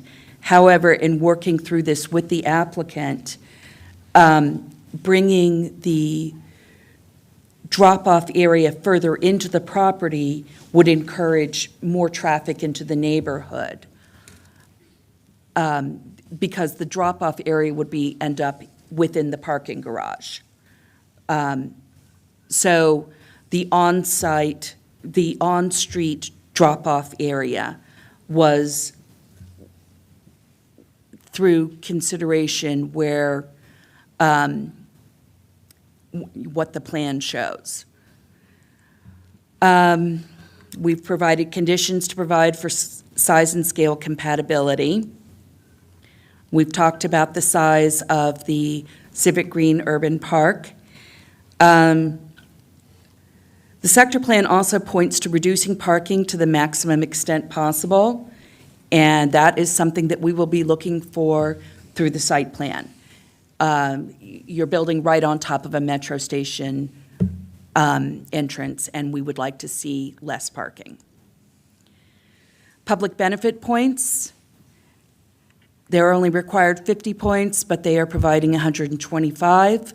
Transit proximity, through block connections, moderately priced dwelling units. The architectural elevations approved at site plan will be binding, so they have committed to that. Structured parking, all of the parking is structured. There'll be no surface parking. The tower step back, providing a cool roof, generating energy, and providing a larger vegetated area are all part of the public benefit point schedule. We've had a lot of community outreach on this, with multiple meetings with community groups and individuals. I believe you've received the 400 pages of emails approximately. And the community is here, so I'm not going to try and speak for them, but just to highlight their issues would be the Woodland Drive entrance, the traffic impacts on the neighborhood, pedestrian safety, scale and compatibility, loss of forests, the amount of parking provided, issues with the process, issues with the applicant, the amount of open space being provided, sector plan compliance. We heard about potential damage to existing utilities, but there are some questions about the stability of some of those utility lines, all of which will be investigated as we move through the process. The amount of the retail proposed. Some of the letters indicated that the citizens would like to see more retail. Issues with potential crime, and the impacts to the school system, which, as we mentioned, would be covered at preliminary plan. So now the dreaded corrections page. On page 16, we state that the Metro Access Tunnel will be constructed by the application, but it will not. It is an MCDOT project. On page 18, we have some corrections about the transit system adequacy, which you will see in front of you. But those are not conditions, but they are part of the staff report. And finally, on page 31, the pre-submittal meeting was not held virtually. That was an in-person meeting at Sligo Middle School. And with that, staff recommends approval with conditions as enumerated in the staff report and as modified herein. Thank you for that. I'm sure we'll have questions later, but we'll hear from those in attendance here. I'll call up 5 names if you would come up. Individuals get 3 minutes, just like the major leagues. There'll be a clock for you, except they only have 15 seconds between pitches. If Lawrence Beiser would come up, Jeffrey Irving, Dennis O'Brien, Michael Sidorov, and Robert Gajarsa. I'm sure I've murdered those names, forgive me. Right, with my name, I always ask forgiveness. I tell people it's like Smith, only different. Yes, Mr. Baser, if you could. Thank you so much. And thanks so much to Amy and Lindsay for reviewing the concerns about this project and making some recommendations. And indeed, the concerns she raised echoed many of the concerns of the citizens of the neighborhood. So I'm Lawrence Baser. I'm a 20-year resident of the neighborhood, Forest Grove neighborhood, and I'm a strong supporter of rational and appropriate development in this area and along Georgia Avenue, as you pointed out, Amy. So I think that developing residential areas adjacent to metro stations is particularly compelling, as it encourages additional use of the subway, and that's what we all want to see. However, I think it's also essential that development is tailored to and integrated with the surrounding neighborhoods, so that new buildings, like this one proposed today, blend as seamlessly as possible with those already in place. Accordingly, today I wish to register major concerns about the proposed development in 9801 George Avenue, as it fails to meet any of these criteria and raises a host of additional issues. The developer proposes to introduce this enormous apartment building of some 400-plus units into an 80-year-old neighborhood of small single-family houses without any regard for the impact that this change might have on current residents of this neighborhood. In fact, the sector plan calls for buildings in this area to be residential and have size and scale compatible with that of the existing community. And although the developer claims to have overwhelming support from the community, this is simply not true. The 400 pages of correspondence you have received, mostly in opposition to this plan, should convince you of that. There was absolutely no consultation with the current residents on the scope, design, or nature of the building. Furthermore, although the building will indeed be situated near the Forest Glen Metro Station, it will do very little to encourage its residents to use that system, as at least one automobile parking space will be provided for each apartment, although the sector plan, as Amy mentioned, the sector plan recommends a reduction in parking to the greatest extent possible to encourage use of metro as transportation. In this last issue, the parking in the cars is the greatest concern to us in the surrounding neighborhood. The introduction of these somehow 400 additional cars, or even more, into an area where traffic is already extremely congested.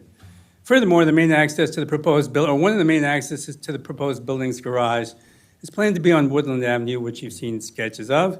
It's a relatively quiet street with broad sidewalks typically used by commuters walking to the metro station and children walking on their way to school. The addition of this 400-some cars onto Woodland Avenue will doubtless jeopardize safety for many of these pedestrians. Also, many of the streets adjacent to the proposed development where these citizens live in this neighborhood are quite narrow, as pointed out by Amy as well. And this massive infusion of new traffic into this area, into these narrow streets, will surely, very surely lead to a significant increase in collisions with cars and people of these extra cars introduced onto these streets. Yet, despite these significant concerns we've expressed many times, the developer has resisted the commission of a thorough traffic study, which we think is essential for assessing the feasibility and overall safety of this project. Other issues? Am I getting cut off? That's your Okay. time. All right. In sum, we have many concerns, and we echo many of the concerns that Amy raised as well. And thank you for that, Amy. Thanks. And thanks for your attention. Thank you. Mr. Irving? Press Thank your you. button if it's not on. Yep. Oh. I also have a presentation that I'd like to ask projected for the audience. Thank you. So I'd like to thank the board. I'm not sure it's there yet.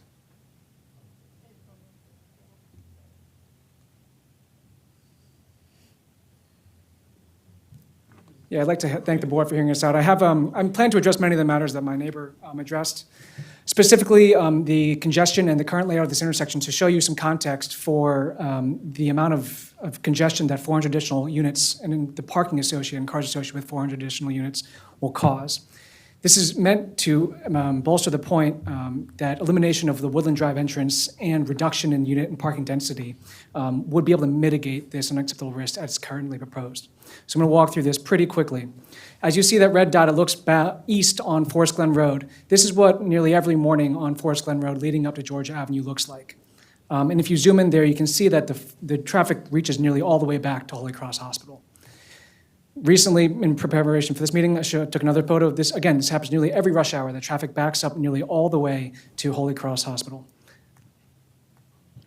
And so you're seeing that this red line indicates now we're looking westward on Forest Glen. You see Georgia Ave transiting the screen from left to right. The traffic backs up there, and that'll logically cause traffic to back up on Woodland Ave to the Woodland Ave entrance from this proposed development. Now, the current state I want to depict to you, because this is what I live very frequently. These are the lanes from east to west. You see the north-facing arrow that lead up to Georgia Ave from Forest Glen. And so if you're a car on Woodland Avenue and you want to get to 495, it seems pretty simple without congestion. However, once you add congestion in the mix from 3 lanes going west and then multiple lanes coming east, it is a nightmare. Same if you want to go Georgia Ave south, or if you want to go east on Forest Glen. I'm not making this up and not exaggerating. This is what everyday life looks like, and adding 400 cars to this intersection will create unacceptable risk of crossing over all of these lanes of traffic. And so given the congestion that already exists, adding 400 additional cars to this intersection on the Woodland Drive exit will commonsensically have traffic back up along Woodland Drive, an unimproved residential street. And so what's going to happen if you have traffic on Woodland Drive? Well, residents to this building coming or leaving from work during rush hour, they're going to seek to circumvent those roads. They're going to drive on Sherwood Ave out of the exit on Woodland Road. They're going to try to get around it. If they're going east on Forest Glen, they're going to drive all the way down to Dameron to go east on Forest Glen, putting additional traffic onto these minor roads. Or if they're coming home and traffic that seeks to go north in Georgia Ave will cut across Sherwood the other way to get into the Woodland Ave Drive entrance. Or they'll go over to Tilton, a similarly unimproved and narrow road, to access Georgia Avenue North. And this is where all the extra capacity is going to flow, because this is sometimes what I do to get around that terrible intersection. And so these aren't just lines on the road, and this is where I want to hammer it home. These are the narrow streets. So if you look at that narrow, that's about 90 to 5 inches between those two cars when there's cars parked on both sides. These are narrow streets where my daughter will walk and bike to school. It's where we already bike and walk to amenities in the metro. With the Woodland Drive entrance, that adds 500 more cars, 400 more cars to these neighborhoods. So to mitigate these risks, we proposed eliminating the Woodland Drive entrance and then reducing the number of units or cars as this development proceeds, because putting that number of cars next to a metro does not make sense in this current development. And so I'd like to ask to reject the sketch plan at this time or to require those items in future plan proposals. Thank you. Thank you for your testimony. Dennis O'Brien.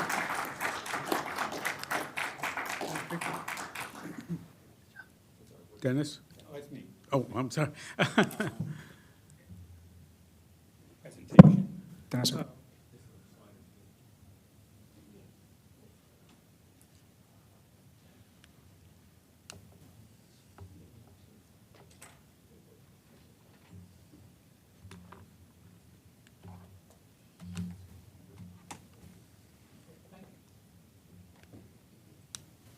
Go. Please proceed. Thank you for the opportunity to speak today. Catherine and I are 38-year residents of 9810 Forest Grove Drive, which is about 700 feet due east of the proposed development.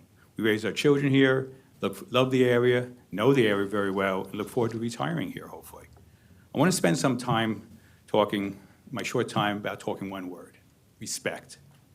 As it applies to the developer's submitted sketch plan, Oxford Dictionary defines it as giving due regard to the concerns, feelings, wishes, and rights of others. Simply put, the sketch plan does not whatsoever respect the neighborhood's character and the concerns and rights of the immediate community stakeholders, as it fails on all counts to incorporate compatibility.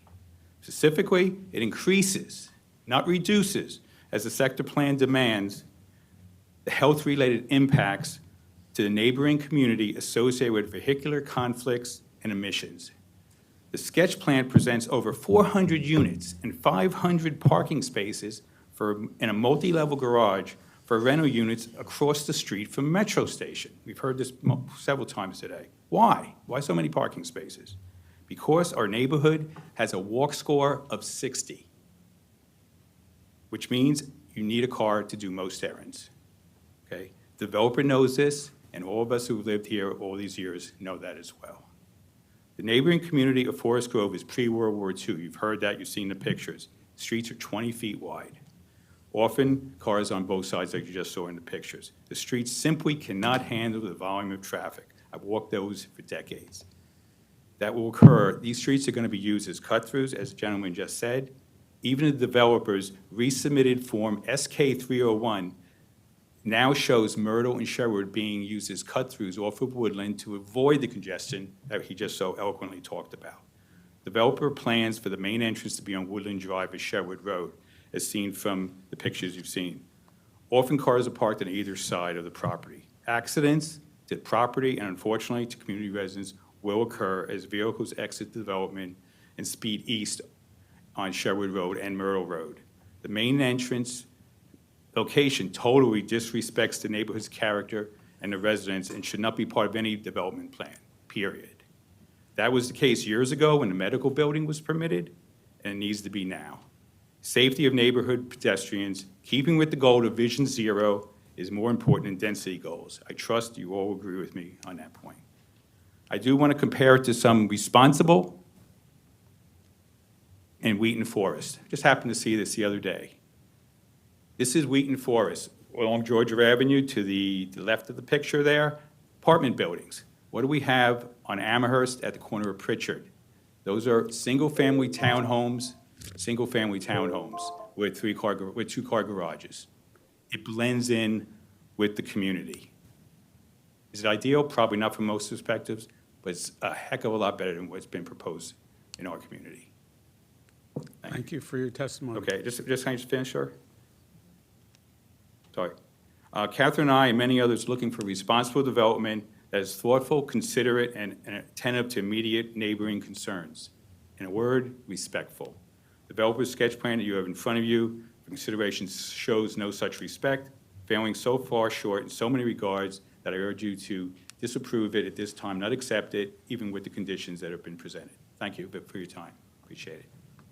Thank you. Michael Sidorov. Yeah, hi folks, my name's Mike Sidorov. I grew up here in Montgomery County and we now own a home on Myrtle Road. Happy opening day. Orioles' first pitch is in 10 minutes. I haven't missed the first pitch 20 years and yet here I am. This is how important this is to me, right? My number one concern about this sketch plan is pedestrian safety in our neighborhood. So I really worry about this proposed 500-space parking garage with this main entrance onto Woodland, as we've heard, which is a small residential road. And the county's zoning ordinance says, for a project like this, the entrance should come off of the lowest classified road unless that road is a residential road. So why is that?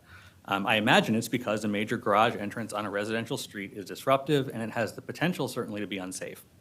And so I think the key question here is, should we allow an exception? Should we allow an exception and let the developer put their main entrance off of a residential road? And the developer argues yes. They argue that an entrance on Forest Glen would create a traffic mess and that a single entrance on Georgia would be inconvenient because people would have to make a right in and a right out, and I agree. It would be inconvenient. So this is a really tricky problem that Amy's highlighted so well in her staff report. So why do I care? Let me tell you about Myrtle Road. It's a narrow neighborhood street, no sidewalks, no crosswalks, limited traffic. We walk daily with our 7-year-old Max to the bus stop to get to Singer for elementary school. He learned to ride his bike going back and forth on Myrtle. We walk daily with our 4-year-old Josh down the hill to KFG preschool. My wife Tamara commutes down Myrtle. She's a nurse at Holy Cross. She walks to work, and she says even as an adult, she has to be careful walking because cars can't see her with the big hill going down and the bad visibility. So what's going to happen if there's a garage entrance on Woodland? Commuters are going to cut through Myrtle and Sherwood to get out of the neighborhood, as we heard earlier. They're going to drive past the bus stop, past the preschool, with parents and kids walking on a narrow street with no sidewalks, no crosswalks, bad visibility. So what do I propose? I acknowledge that this is a difficult place to put a garage, but I see this as a choice that's being made by the developer. It's a choice between the convenience of car commuters and the safety of our kids.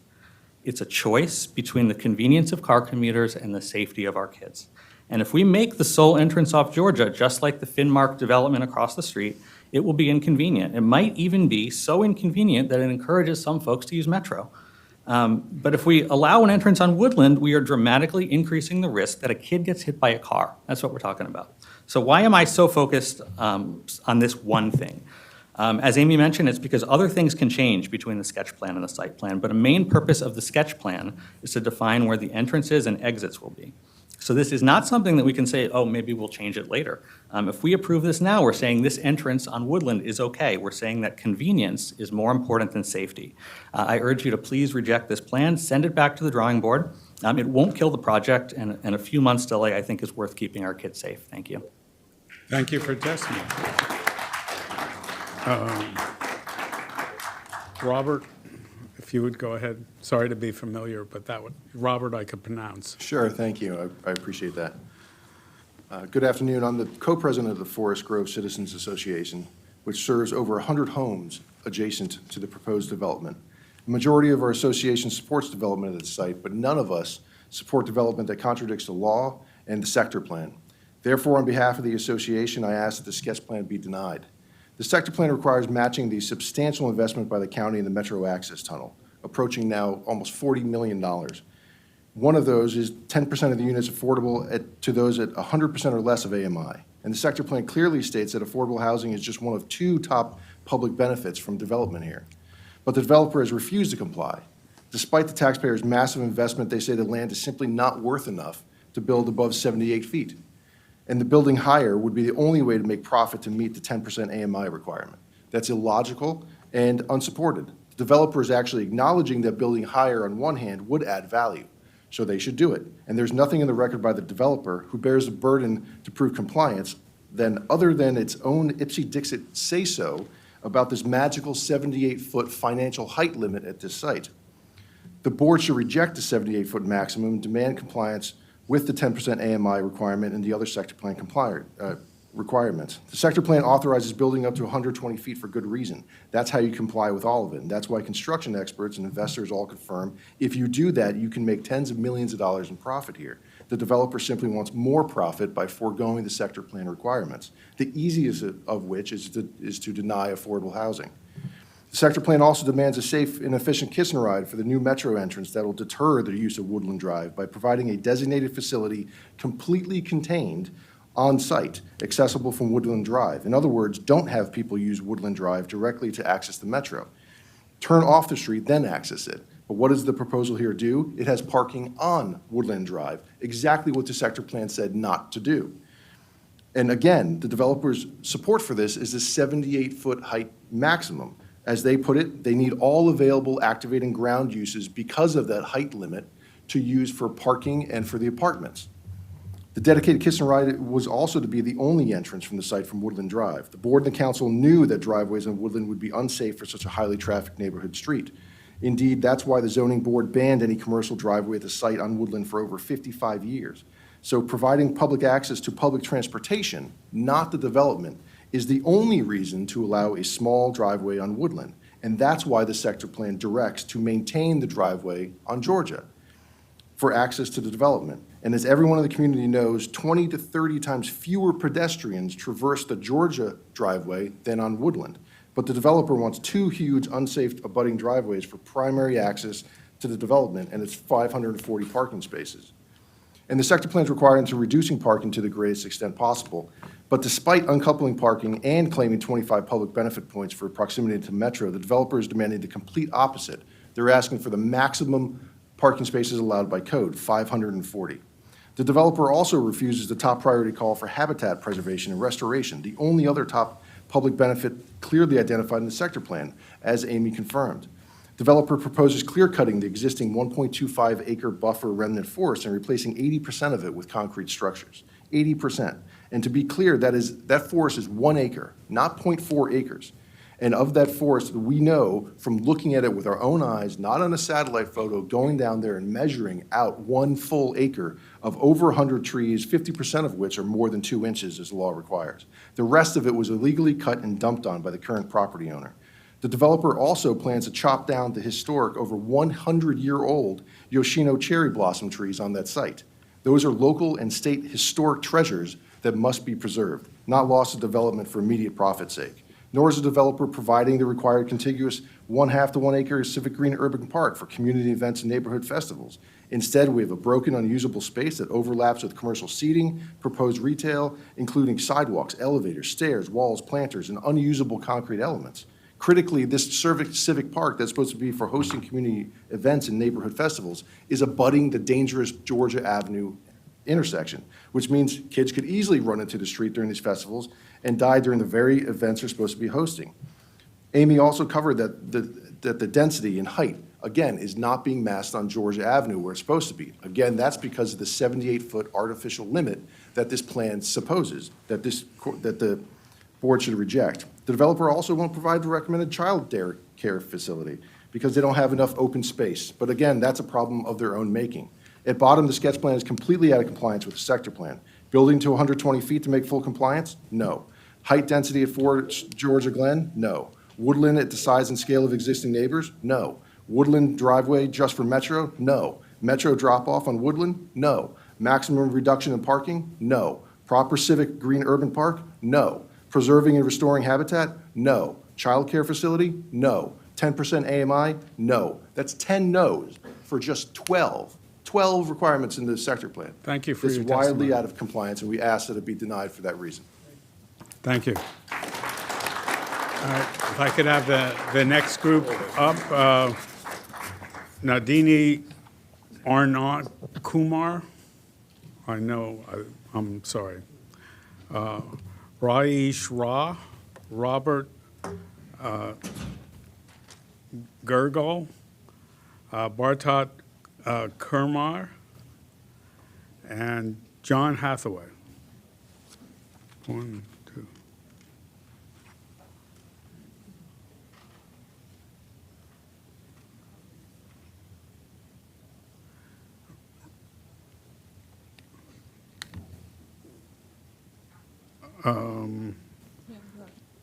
Nadina Kumar. Thank you. I'm sorry. If you can proceed. Is your mic on? Is important to be heard. Thank you, Mr. Chair and the Planning Board. My name is Nandini Arun Kumar. Have lived and currently live in the Forest Glen area for over 20 years now.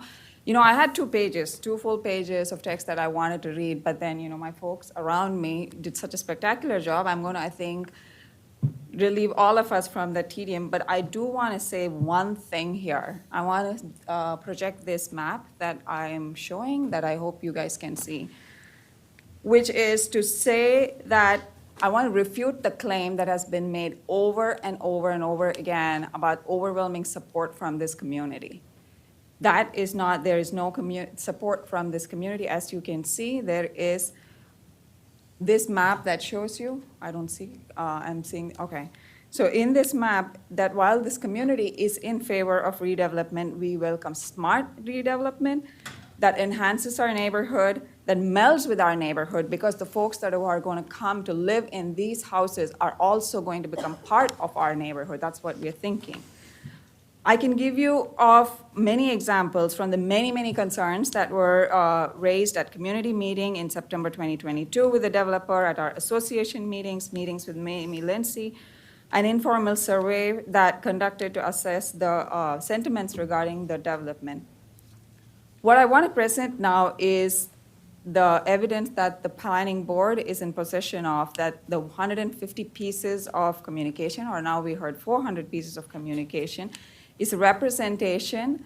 I went through every one of those emails and I classified them as those in favor, those opposed, and those neutral. And what you see is a representation of that sentiment mapped onto the street addresses of the writers. So what Completely unknown to me, another neighbor went through the same exact exercise, completely blinded, and he validated my numbers. 86 to 88% of this neighborhood is completely opposed to this plan as presented, with close to 100% in opposition in the community that is immediately surrounding this development, who are the people who will be most impacted by this development. And the primary concern of almost all of these letters is the traffic that's going to be introduced into this neighborhood because of 500 cars. And those 500 cars, again, mapping back to this woodland entrance.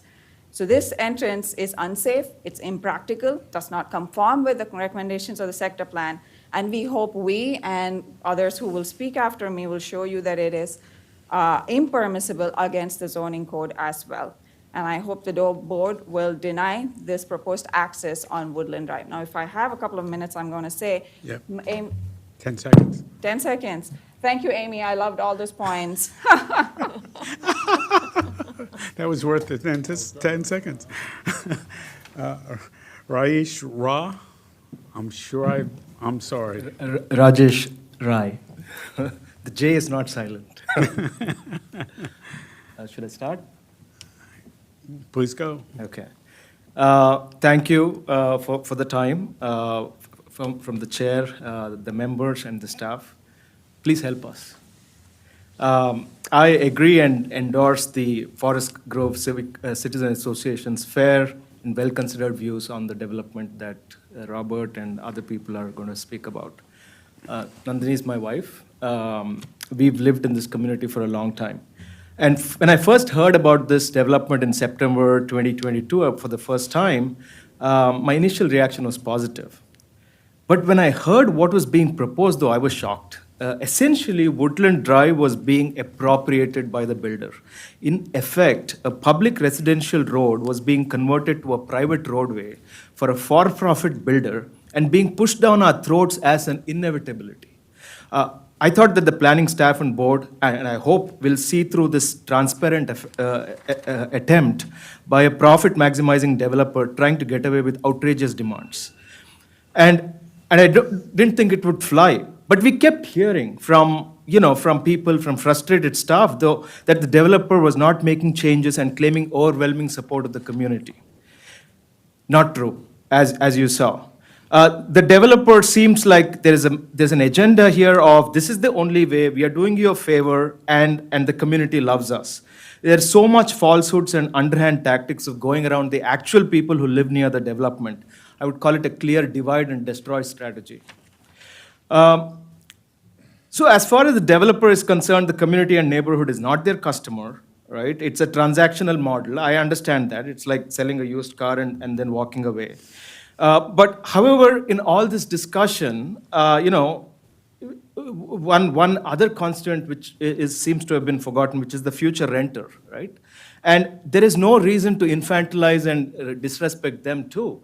This problem, by putting 500 cars on this road, impacts those people too, and it'll make it less walkable and dangerous for renters. So please don't allow it. Thank you very much.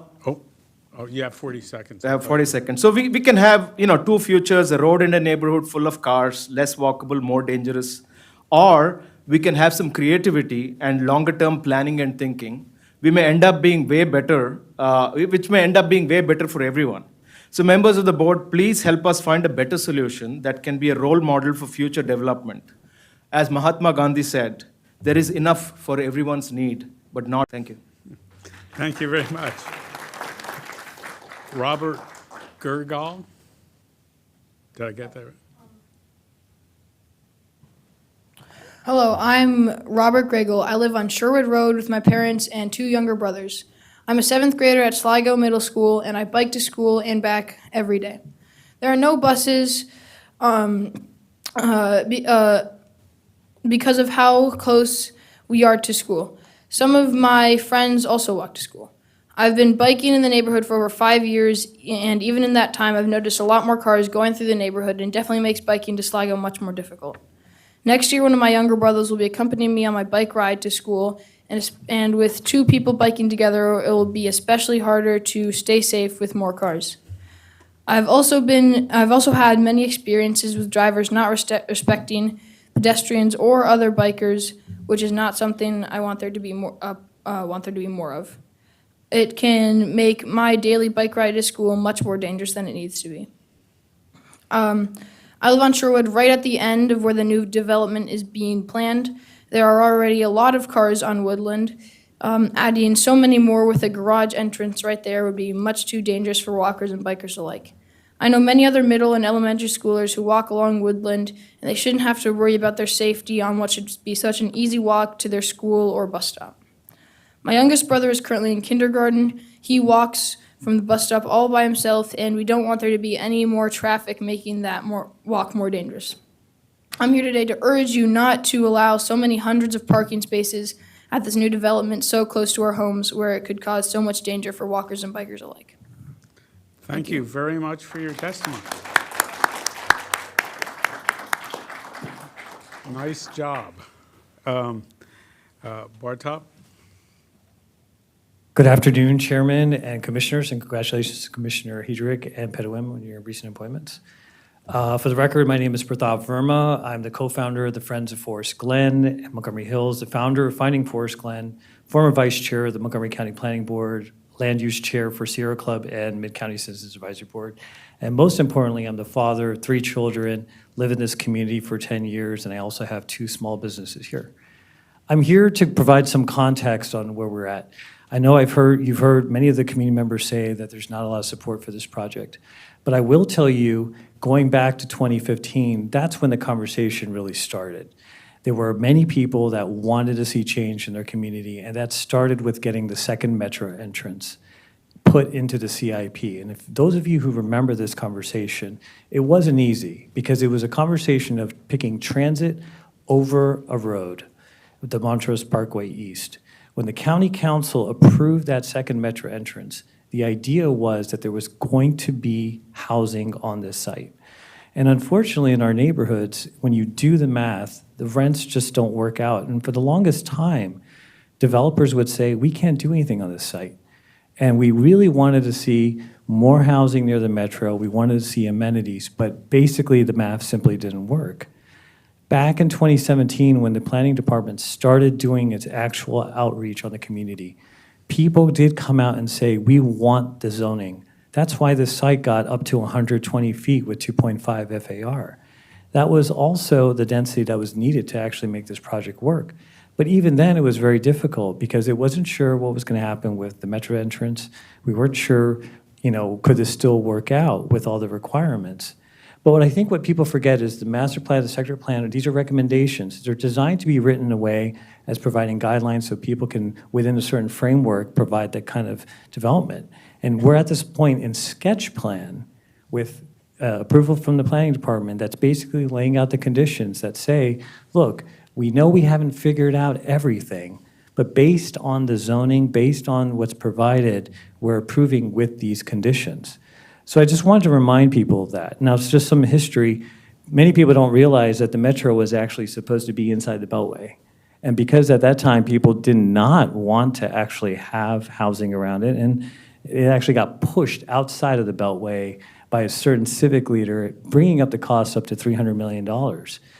They also stated crime, traffic, there were all sorts of issues that are playing out again today. But I just want to remind this board that we didn't just get here based on this one application. It's been many, many years of activism and coordination with the county council and most importantly, the county executive, which we know hasn't been the best in recent years. But in fact, for this project, that has been the case. Thank you so much.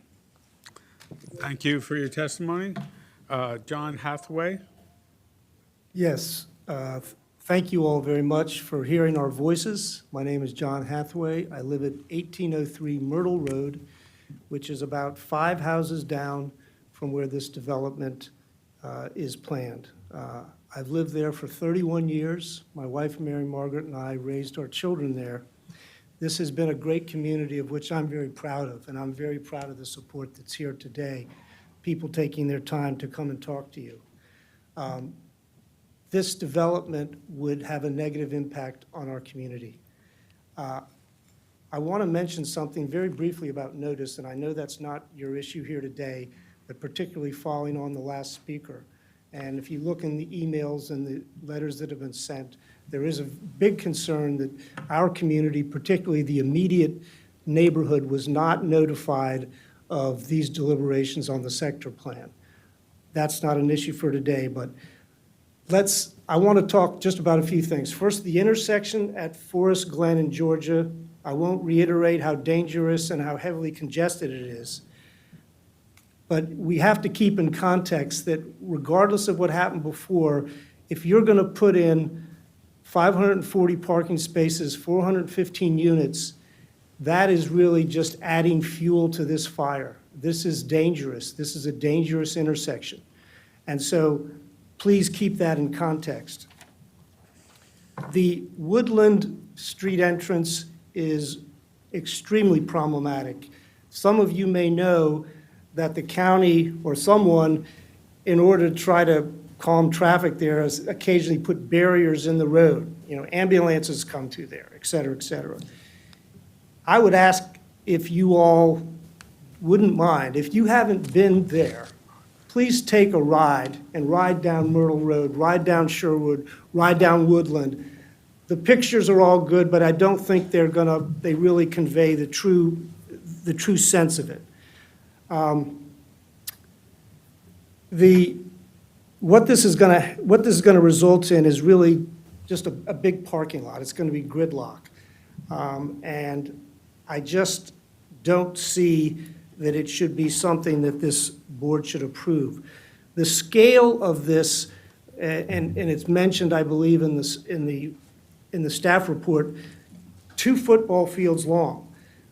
This is not downtown Wheaton or downtown Silver Spring where such a massive development might be. The sector plan talks about, the staff report talks about, things on the townhouse scale. Well, why not a townhouse? I think there's plenty of developers who would do that. Finally, since I only have 10 seconds, I want to read from the sector plan of 2019, which has the goal to improve the overall quality of life within the Forest Glen, Montgomery Hills area. This development will not fulfill that goal. In fact, it will do the opposite. It will, in fact, deteriorate and make worse the quality of life of those citizens in this neighborhood, particularly those who live right there. Thank you very much.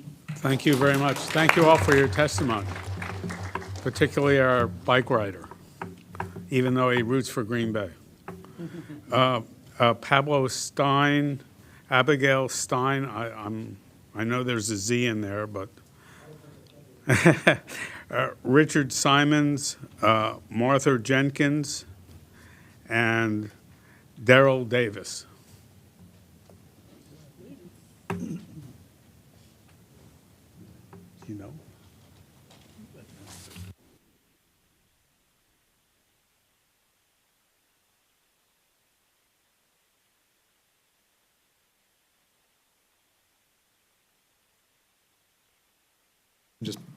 Okay. Hello, good afternoon. My name is Pablo Stein. I have lived in Montgomery County nearly all my life. My mother moved us here so I could take advantage of the fantastic Montgomery County K-12 public schools and suburban lifestyle. I've had the opportunity to travel the world, but I think Montgomery County is an incredible place to live, as well as where I chose to start my family.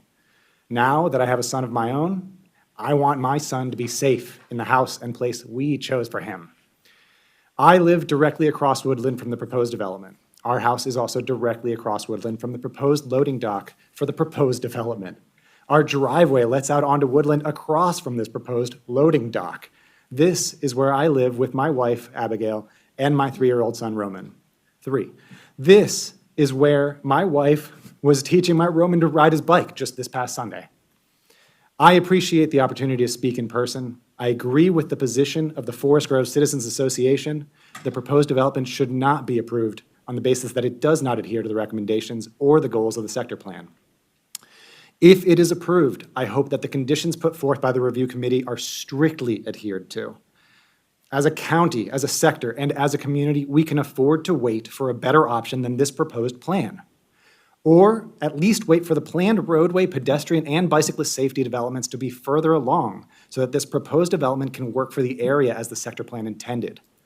The development, as proposed, will put many people in danger, has been reiterated, both existing and future residents. The proposed development plans to add hundreds of cars to a secondary residential roadway that is already functioning poorly for both vehicular and pedestrian traffic. I oppose any vehicular exit onto Woodland as a terrible idea, against code, and as something that seems to be contrary to what was even desired by those that developed the sector plan itself. Additionally, the review committee report states that the area needs major roadway improvements, which we talked about, at the intersection of Georgia Avenue and Forest Glen Road to reduce car crashes and improve pedestrian and bicycle safety. These changes are part of the sector plan and already in the works with Maryland State Highway Administration. The report also states that a planned metro tunnel is needed right now for this intersection to be functional and safe for pedestrians and bicyclists. How can the developer propose to add 415 units worth of people with 550 more cars to this intersection when it is already known there is a dangerous situation? How can we, as a citizenry, allow this before that dangerous situation is fixed?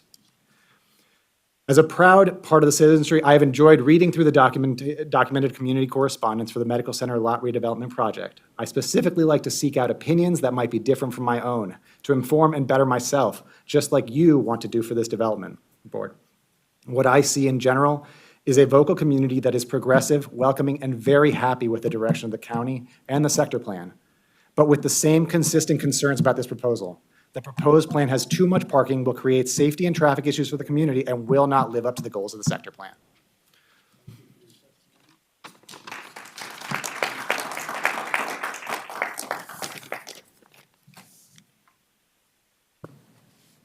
Good afternoon. My name is Abigail Stein. I am one of the homeowners directly across the street from the proposed development site, with my driveway on the Woodland side of our corner lot at 1816 Sherwood. We purchased our home in 2015, and now we have a 3-year-old son who attends preschool in the neighborhood. We walk to it when the weather permits. I'm also the co-president of the Forest Grove Citizens Association, and the dedication of this community to be engaged in the process makes me proud to be a part of it. We believe we can and should be partners in this endeavor, with a voice in decisions that will change our quality of life, our property values, and our future. However, it has been difficult to see impact from our engagement when there have been so few changes in the proposal from the first presentation by the developer to today. So we appreciate this opportunity to be heard. We know this is an early stage in the process. As you're hearing today, the proposal for 9801 raises many concerns, even for a community that recognizes the potential benefits of developing the lot as recommended in the sector plan. One of the stated goals of the sector plan is encouraging quality design that incorporates neighborhood compatibility and sustainable development practices. I am concerned that in fact none of those are achieved in this proposal. The proposed building is solid, imposing, and as close to the edge on Woodland Drive as possible. Rather than keeping to the character of the neighborhood with individual entrances, articulated spaces, or other features that would reflect its location, the proposal will impose its monolithic facade into the heart of our quiet neighborhood. The building does not need to use every inch of the topography to have the same size building, but they do. So the scale is disproportional and totally incompatible with its surroundings. Single-family homes with old-growth trees and yards for gardening and swing sets. 9801 comes with a massive advantage in being the site for future on-site metro entrance access, which belies the need for 400+ parking spaces for 400+ apartments. How is it transit-oriented development if the proposal assumes that every apartment needs a parking space? And there's no deterrent for residents to choose to live at 9801 because of its very close proximity to the Beltway instead. This recently approved sector plan references habitat preservation and restoration as a top public benefit and notes the medical center's 1.25 acres of forested land, while the proposal points to the neglect of the forested part of the property as a reason for eliminating it entirely. I cannot deny that the area is in rough shape, but what message does that send? If a landowner wants to sell their property, but development will be limited by forested area, just let it fall into sufficient disarray that it no longer provides community benefit. Then you can clear cut it with no equivalent replacement expected. This is a troubling precedent. To close, I want to express my sincere appreciation for Amy Lindsay and her colleagues in receiving our extensive feedback and in preparing the staff report. I urge the planning board to consider whether these complex and important conditions raised in the staff report and whether so many issues with the sketch plan should result in the application being denied or at a minimum be required to be redesigned and resubmitted to the planning board at a later date. Thank you very much. Mr. Simons. Good afternoon. Can you hear me? Yes. Sorry. Good afternoon, members of the board. My name is Richard Simons, and along with my wife, Christina, an architect, live on Sherwood Road. Our property is about 5 houses down from the proposed development being discussed today. In contrast to many that have testified so far, we've been here for 6 months. Much of the developer's inability to meet specific important recommendations in the sector plan are caused by nothing more than their own self-interest. The current massing of the building has more in common with a poorly designed federal office building than it does anything you'd expect to see in residential neighborhoods such as this one. The building will be at least 1.5 to 2 times larger on the Woodland Drive side than the tallest house in the neighborhood, if documentation is believed. This is caused in part by the developer's plan to envelope the proposed parking lot of 540 spaces, an amount almost equal to the 596 spaces across the street at the Forest Glen Metro. Similarly, an inability to propose adequate green cover is blamed on a number of development constraints, but not on any of their particular design decisions. In lieu of planted green space, the applicant proposes solar panels. Solar panels and similar environmental development tend to be some of the first items eliminated during value engineering. Unless specifically held to it, this applicant's focus on profit margin ensures this building could end up with even less environmental friendliness than what's already proposed. Lastly, the applicant does not plan on attempting to follow the sector plan's recommendation of reduction of parking outside of uncoupling. JLB does, however, take the public benefit points of being close to transit, while all but ensuring that no one bothers using it. My wife and I chose this area in part because of its proximity to public transit. I don't drive, we don't own a car, and week after week, we have easily gotten groceries and other necessities using the Metro to Silver Spring or Wheaton, and using the 7 different bus lines that will run right by this development on a regular basis. 3 stores sit within walking distance or 1 bus stop south from this building. The justifications for this many spaces are so lazy and insincere, they're grating. JLB wants this much parking not due to any concern of the community, but to make this building attractive to the management firms they plan to sell to. Whatever challenges this community will face due to this absurdity of parking, as others have made clear, and however against the goals of the county, the applicant doesn't care, and they won't unless made to.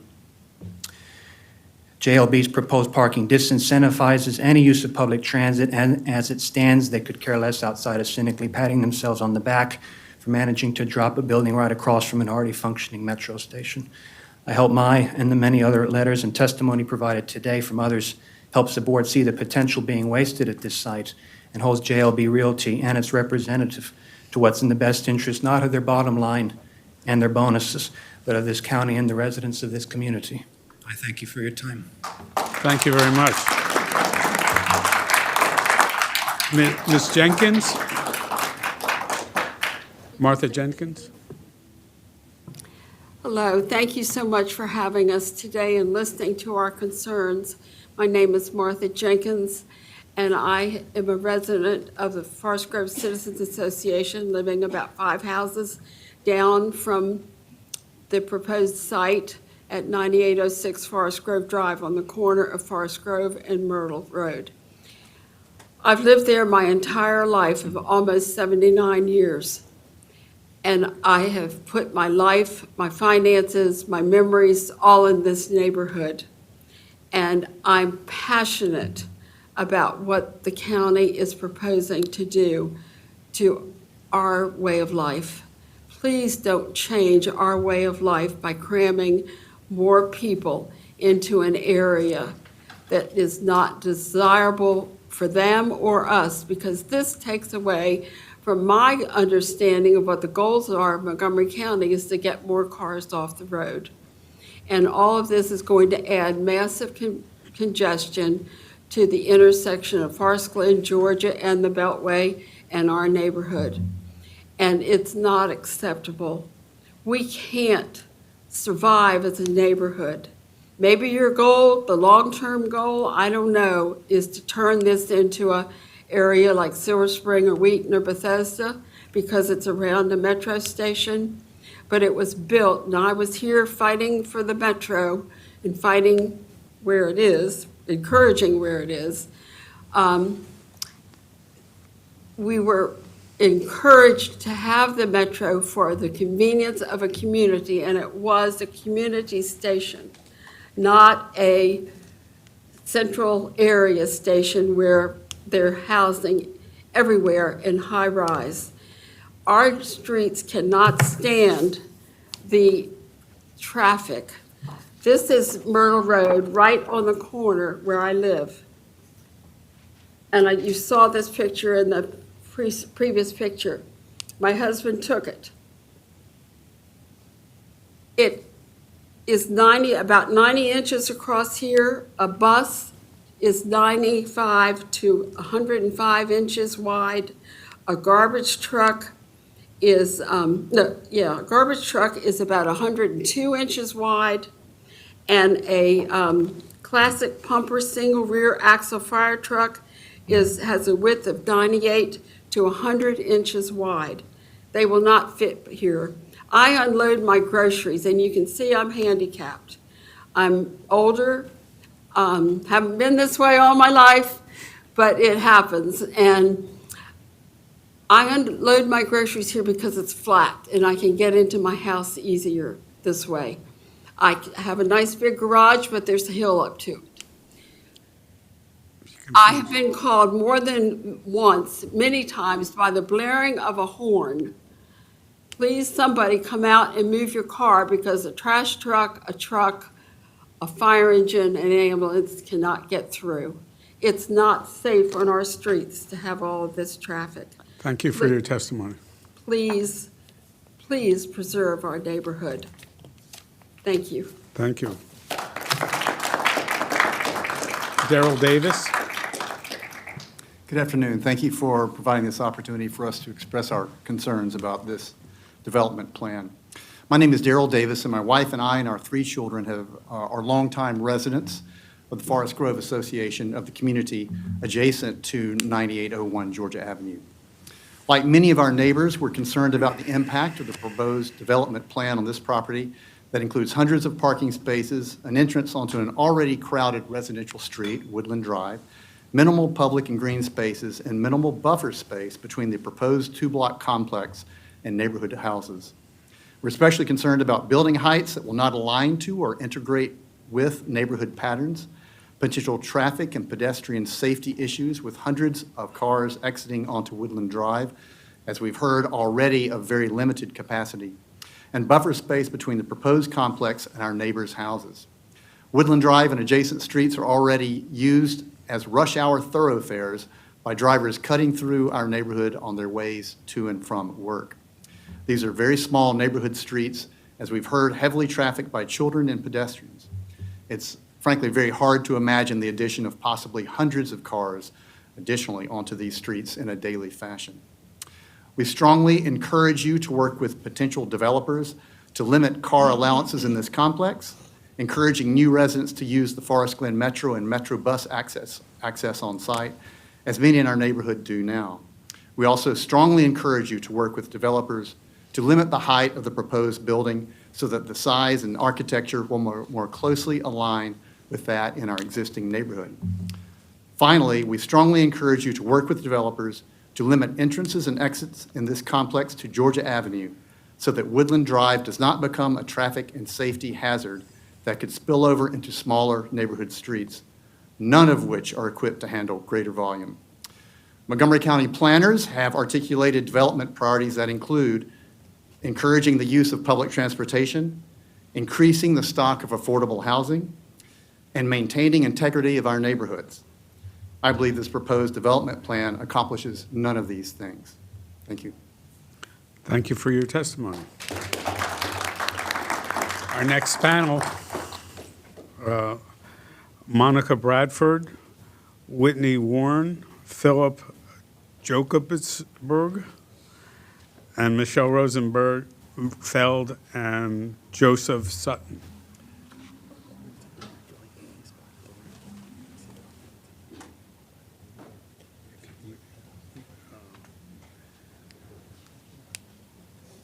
We can take a break before we go to. Do you need a break? Okay, let's do this. I'm sorry, Monica Bradford, please go ahead. Good afternoon. I am Monica Bradford, and my husband and I have lived in the Forest Glen neighborhood for 35 years. We have been fortunate to raise our family in this diverse, welcoming community. We support the sector plan's proposals to provide more affordable housing near transit and its alignment with the Vision Zero action plan. However, our enthusiasm for the sector plan does not translate into support for the sketch plan being considered today. The sector plan identifies the medical center as an opportunity area and clearly articulates the challenges and goals related to developing the property. Unfortunately, the challenges of the site are used to dismiss plan recommendations, and construction decisions that made conformity difficult are not acknowledged. If the developer had started with different design parameters, we would be discussing a different sketch plan today, one that more aligned with the sector plan vision. One design assumption that you've heard a lot about is the need for over 50 parking spaces. Setting aside the question of why so much parking is needed over a metro station, let's think about the impact of these cars. Descriptions and data in the sector plan traffic appendix already illustrate that the Forest Glen area faces significant traffic issues that must be mitigated. According to this appendix, Georgia Avenue is a high priority corridor for engineering improvements between Pliers Mill Road and Forest Glen Road, and that on the few roads that parallel Georgia Avenue, of which one is Woodland Drive, motorists are speeding to make up for lost time due to congestion on Georgia Avenue. Excessive vehicle speeds on the side streets are detrimental to safety and the residential character of the surrounding neighborhoods. This is noted and stated in the traffic appendix. For this reason, the appendix recommends traffic calming efforts and a possible speed camera installation on Woodland Drive. The same road expected to provide parking spaces for metro drop-off and an entry to the development's parking lot. Knowing the current traffic issues, can anyone think allowing parking for over 500 cars is a good idea? Clearly not the people who wrote the sector plan.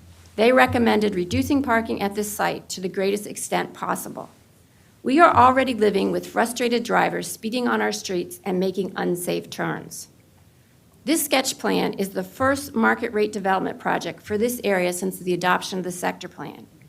It is imperative that the board rules in support of the sector plan, as today's decision will impact how developers think about the other opportunity areas identified in the plan. The first step in turning our vision for safe communities into reality is to ensure alignment between sketch plans and recommendations clearly laid out in sector plans. Take this first step by voting to require changes to the sketch plan, as recommended by the staff and the Forest Grove Citizens Association representatives. Thank you very much. Thank you for listening. Whitney Warren. Good afternoon. My name is Whitney Warren. I'm a public school teacher and a resident of the Forest Grove neighborhood. I'm speaking today to ask that you not approve the current sketch plan for 9801 Georgia Avenue. I should be in my class today teaching my students. I'm here with you because I feel very strongly about our neighborhood, about the sketch plan, and about the plans going forward that you are responsible for.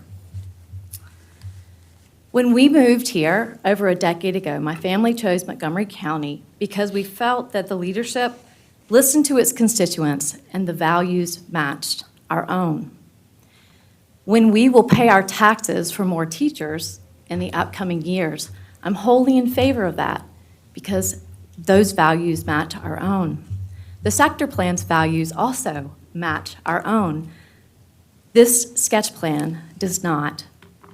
When we look at the pictures today, I find it shocking and astounding that no one else seems to see what our community finds so amazing. Look at the size, look at the scope, and then look at the neighborhood houses that are right behind it.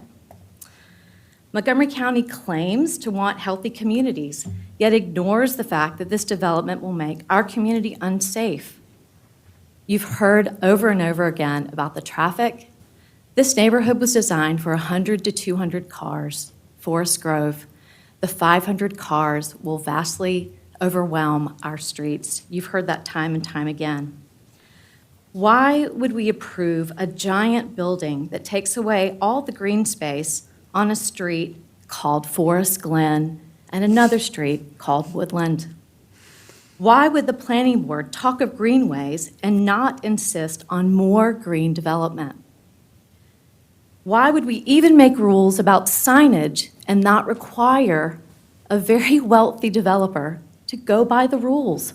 Why do we shrug and pass all of our values as if they aren't important? What are we telling our students, and what are we telling our community members?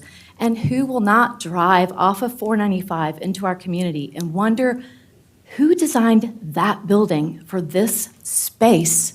What were they thinking? Why would we approve this massive building at this 495 exit that you all have driven past time and time again, and you know it is a mess? Why would we not have a smarter design for this space? Please vote no for this sketch development. Thank you. Philip Jokersberg? Yeah. I have a, would you mind holding that? Thank you. All right. So I brought my own, artifact to talk about. Your mic, please? Push the button on your mic. Yeah. Oh, yeah. Okay, yeah, I brought my own Technology. artifact here. And so I'm a 23-year resident, and I live on Belvedere Boulevard in this house here. And my wife works in Tacoma Park Middle School, so she always has to come out of our neighborhood and drive south. And I work up in Germantown, so I always have to come out of our neighborhood and drive south to get north, right? And, this is basically what our neighborhood looks like, a snapshot any day between 7 and 9 o'clock, okay, in the morning. You essentially have this long backup, as another gentleman showed you already on Forest Glen. You have cars trying to get out. This is usually the way I would come, is to try to get out here. And there's a lineup of 4 or 5 cars at any point in time, and it might take many cycles of this light to get through there. There's often a police officer sitting here because people get so frustrated on Forest Glen that they cross the double yellow to try to get into this double lane here, okay? Happens all the time. Clearly presents a safety hazard. But basically we can barely kind of manage the situation as it is now. And you can imagine that there's going to be a lot of cars that want to go south, as there are right now, because it's the access to the Beltway in both directions. It's the access to downtown Silver Spring. It's the access to DC. There's just not that many cars that are going to end up going north. So this is where they're going to go. Now imagine another 200 plus cars. And I'm saying 200 plus because I'm trying to be realistic. There's 400 plus units. Let's say half of them need to go south. A whole bunch of them are going to be very interested in getting into this property because it's so close to the Beltway. They can go to Virginia, they can go to Baltimore, they can go anywhere very easily, okay? I think it's absolutely absurd to think that this is not going to completely overwhelm our traffic system in our neighborhood. I mean, it's completely obvious from this. You really can't go out Tilton. The reason I put an X here is because there's no light there or anything. There's no way to get across Georgia Avenue in the morning. I mean, that itself is a safety hazard. You can come out August possibly by going around the neighborhood, but there's a whole part of the neighborhood up here that's using August. So there's always a backup there. So, basically to me, not having a traffic study at this point and the developer not doing a traffic study is just a complete dereliction of duty. It's irresponsible, and as Jenna said earlier, it's disrespectful to our community. I'll leave it with that. Thank you. Thank you. Michelle Rosenfeld, also known as a sign holder. speaking for Forest Glen Civic Association for 5 minutes. That was for clarity of the record, right? First, I thank you very much, Michelle Rosenfeld, and I am here on behalf of the Forest Grove Citizens Association, and I would like to say thank you to Amy Lindsay for fielding numerous questions and correspondence, including from me. As somebody mentioned a few moments ago, this is a really important decision because this is the first private development that you have subject to this sector plan. And how you look at and apply the sector plan goals and standards is going to be important going forward. I'm going to explain why, as a matter of law, the sketch plan fails to satisfy the legal standards for road access and fails to, quote, substantially conform with, end quote, the sector plan. And you have heard extensive testimony, and I'm sure we'll hear more, as to why the sketch plan's failure to conform with those two standards results in the kind of colossal failure and opposition that you're receiving from this community. I think it's very clear that the community does not oppose redevelopment at this site. What they are concerned about is how that redevelopment is being carried forward. We think that the sketch plan falls so short of the legal requirements and the sector plan recommendations that it should be denied. If, in the alternative, the board does not deny the plan, but instead approves subject to conditions, we ask that the board add a new condition that any sector plan amendment come back to the board for subsequent review and another public hearing. Why is that? That's because, as you heard Amy Lindsay describe, there are a couple of things that are determined with essentially finality at this stage. That includes access, that includes open space, it includes density. All of those things you can't just tweak once you get to site plan or preliminary plan. Those things will have been decided. So it's critical that if, with the types of changes that need to be made, that the redesign come back for additional public review. As you know, the board needs to make 8 findings in order to approve the sketch plan. I'm going to focus on 2.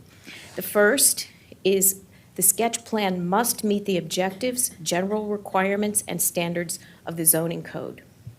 The second is that the sketch plan must substantially conform with the recommendations of the applicable master plan. Master plan recommendations are guidance, they're guidelines. Yes, until you have a statute that says that there has to be substantial conformance with those standards, and that's what you have at this stage of development.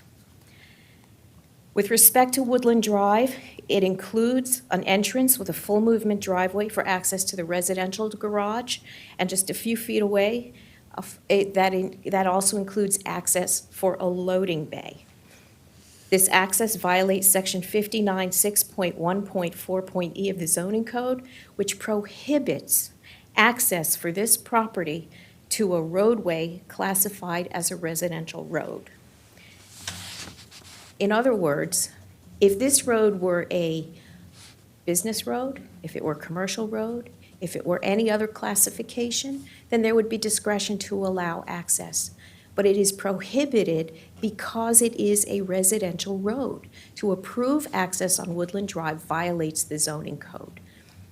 You've got a brand-new sector plan approved in 2020 that grants very high density, and it does so knowing that access is not allowed on Woodland Drive. The council knew that at the time that they approved this. What is being proposed simply does not conform with the standards of the zoning code. Nor does it conform with the requirement that the sketch plan substantially conform with the recommendations of the applicable master plan. You have heard that there are a dozen or 10 or a dozen different recommendations. It does not comply with the affordable housing component. I ask you to take a look at the proposed recommendations, conditions of approval, should you decide to approve, subject to another public hearing. There needs to be an increase in the amount of affordable housing and whether or not those units comply with the area median income. There needs to be a prohibition, a condition that prohibits access on Woodfield Drive, except to access a Metro pickup drop-off exclusively within the site. Right now, that drop-off and pickup is proposed on the very same Woodland Drive with those 94, 96 inches that you've seen pictures and heard such compelling testimony about how constrained it is already. I submit to you that as a matter of law, this sector plan is not in a position to be approved. We ask that you deny it. Thank you. Thank you for your testimony. Joseph Sutton. Good afternoon. My name's Joe Sutton, and I represent the owners of Forest Glen Medical Center. I want to first thank the planning staff, particularly Robert Cronenberg, Carrie Sanders, Amy Lindsay, Matt Fulton, and others who've worked tirelessly to help us figure this site out. It's a tough site. I also want to thank former Vice Chair Pratap Verma for his incredible efforts with the Friends of Forest Glen. They've been key contributors to advancing this project. I grew up in Montgomery County. My children were both born at Holy Cross and went to school here. I've been a member of the community for several decades. When the community first approached us back in 2016 to redevelop the site, we didn't have tremendous optimism. There were a lot of things that were outstanding that needed to be resolved. But when the community, however, after the Friends of Forest Glen were able to attain the financing for the tunnel, which was a big deal at that time, that offered safe passage for folks that were coming over to the medical building from the Metro. Our docs are very deeply entrenched in the community, and there was a concern about that, getting people to Forest Glen Medical Center. And after the community advocated so hard for the new sector plan and the increased density, for the first time, it made doing something with the site possible. It's been a long haul to get here today. With all the moving parts with this site, after talking to, over the span of 5 years, probably 50, 60 different developers, it's tough to find a developer to take on a site like this. There's just too many moving parts. And access, traffic, all these things we're talking about today, I'm a bit shocked because I spent the last 5 years going through the sector plan and the prelim up to that there's so much opposition because we had such an incredible backing from the community to get this site off the ground.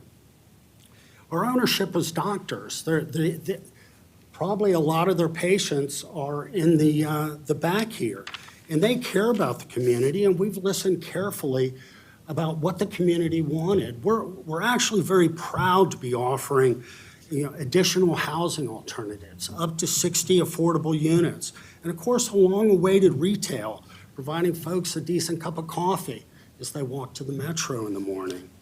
Our building's over 50 years old, and certainly not the most aesthetically appealing gateway to Holy Cross Hospital.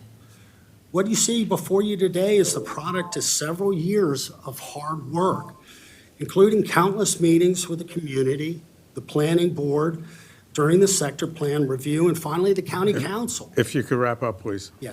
Our partner, JLB, has worked hundreds of hours revising the plans to conform to the staff report and to maintain feasibility, which has always been our challenge. Thank you for your feasibility of this project. Anyway, we're hopeful for your approval, and thank you for your time today, and appreciate all the hard work of the team that's helped us get this far. Thank you. That's the last of the in-house speakers. We have 5 people on Teams, but before we do that, I'd like to take a 4-minute break, if that's okay. All right, 4 minutes. Mark the clock.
All right. This is March 30, 2023 session of the Planning Board. We are still dealing with, what's in, I got to get the address right, 8903, I'm sorry, 9801 Georgia Avenue. We have 5 speakers on Teams that would like to be heard. The first is Lisa Moru. Good afternoon. Thank you very much. Can you hear me okay? Yep, you have 3 minutes. Great. I would like to bring to the attention of the board that there was a definite failure made in communicating with the Forest Glen neighborhood regarding the sector plan and zoning changes that were made in 2020 for the property at 9802 Georgia Avenue. And I think that the county needs to do better. But this is not a project that any of the people in our neighborhood, as you have seen, would take lightly. And I know that I even made visits to Park and Planning when we moved here in 2001, when we were researching where we would choose to live and raise our family. I feel like we have been a bit manipulated and want you to fully understand that our neighborhood, as you've seen, is not fully supportive of this sketch plan as it has been presented and slightly modified. Number one for me is the lack of traffic studies alone that are irresponsible and directly relevant to the success of any project that will happen at that intersection. It is already overwhelmed through the entire rush hour from Beltway traffic on top of any shift changes at Holy Cross Hospital and people trying to get to work during rush hour. There have been many times when it has taken me over 20 minutes to get out of our neighborhood going north or southbound, depending on the hour of rush from the eastern side of Forest Glen Road. This happens when traffic is not only congested by just the volume alone, when there's no accident to be accounted for near this intersection. I don't know how it can be safe or responsible to add 500 or more cars to the immediate area, let alone on Woodland Drive alone. Our neighborhood streets can definitely not sustain this level of congestion or be safe for pedestrians getting to the metro or otherwise. I'm disappointed by the lack of common sense and not requiring and conducting common sense traffic studies before construction when time spent in traffic plays such a major part in the well-being of our community and our county as a whole. I cannot believe that there is not a study also to understand what will happen to the schools that this building will include in their boundaries. We are already struggling to have enough spaces at our assigned elementary and high schools in the Down County Consortium, as I have served on the PTSA boards for the last 15 years. The lack of responsibility the county is taking on growing responsibly and really understanding the demographics of the communities they are serving is appalling. If the county truly cares, they need to rethink about any growth, what growth requires as far as added services for those who will be added into an already overcrowded area with our schooling. And it's not fair to our families, our neighbors, or our school administrators or faculty or teachers.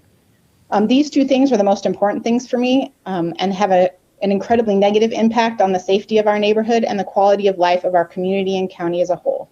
I'd like to ask that we please be responsible and make common sense, well-informed decisions for the betterment of our community, not for just the monetary benefit of a few.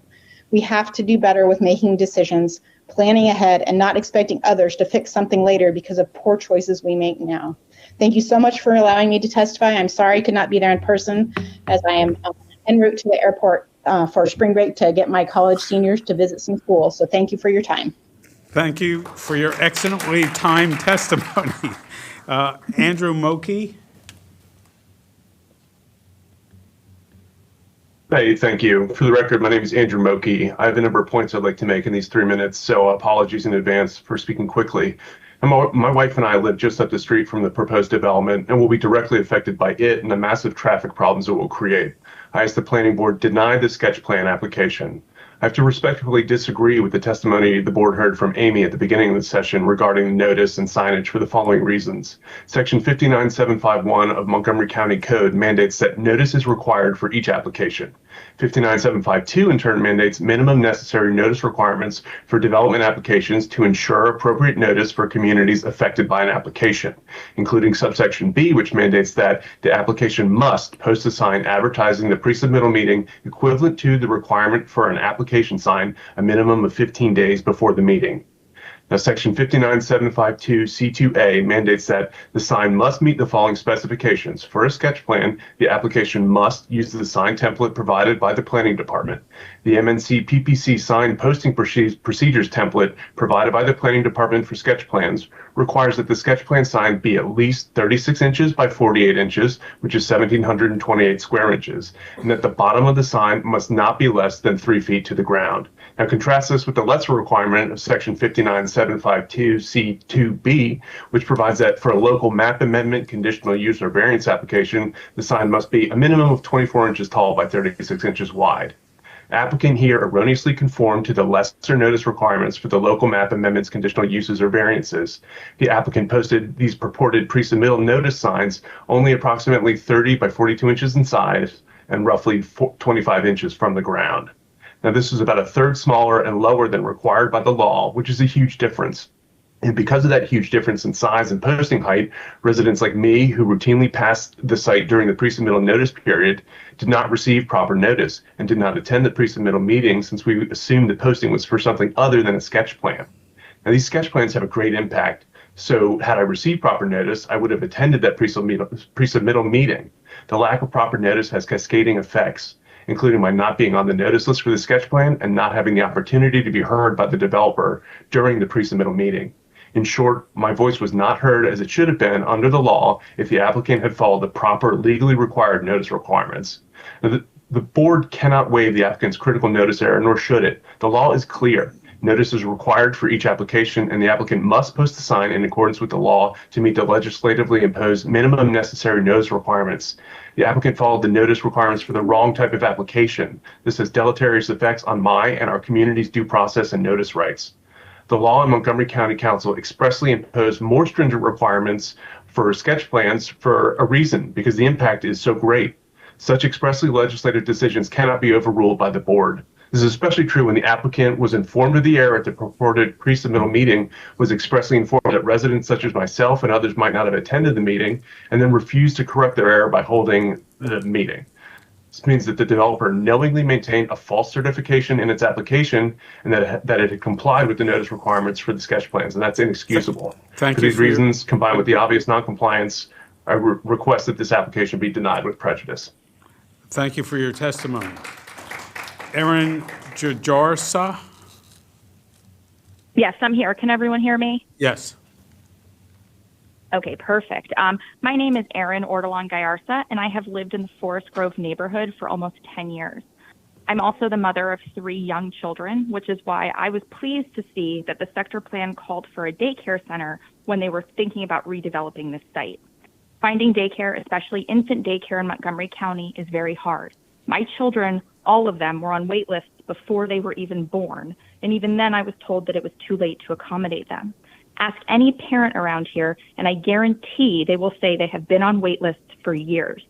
A daycare center at this site would have been a huge asset to the community. Unfortunately, JLB said no to the daycare. Why? They said that there's not enough outdoor space, and the traffic pattern in their garage makes drop-off and pickup impractical. These are choices that JLB specifically made. They have 4 acres of land and can't find any outdoor space for a daycare. Their plans call for a private courtyard for building residents. Maybe the daycare could share that.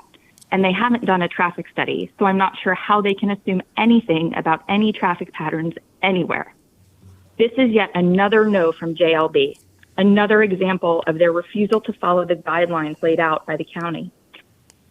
Why do they continue to disregard the sector plan? Because the plans it lays out are not as profitable for them, and in the end, profit is their bottom line. For these reasons and all the others laid out today, you should deny JLB's sketch plan as it stands. The county needs to hold JLB accountable for sticking to the sector plan, which was put in place for the good of the whole community. I would hate to think we're sacrificing an opportunity for smart and thoughtful growth that would benefit both future and current residents because we want the chance to have convenient lattes. Thank you. Thank you for your testimony. Ms. Carney? Hi. Hi. Yes, I'm Yvonne Carney, and I live about a half mile from the proposed project and on Belvedere Boulevard. And I want to express my strong enthusiasm and support for the project. I commute from the Forest Glen Metro twice a week and work from home on the other days. I follow closely the work of Montgomery Planning especially the housing needs assessment, as well as the work done to develop the Thrive general plan.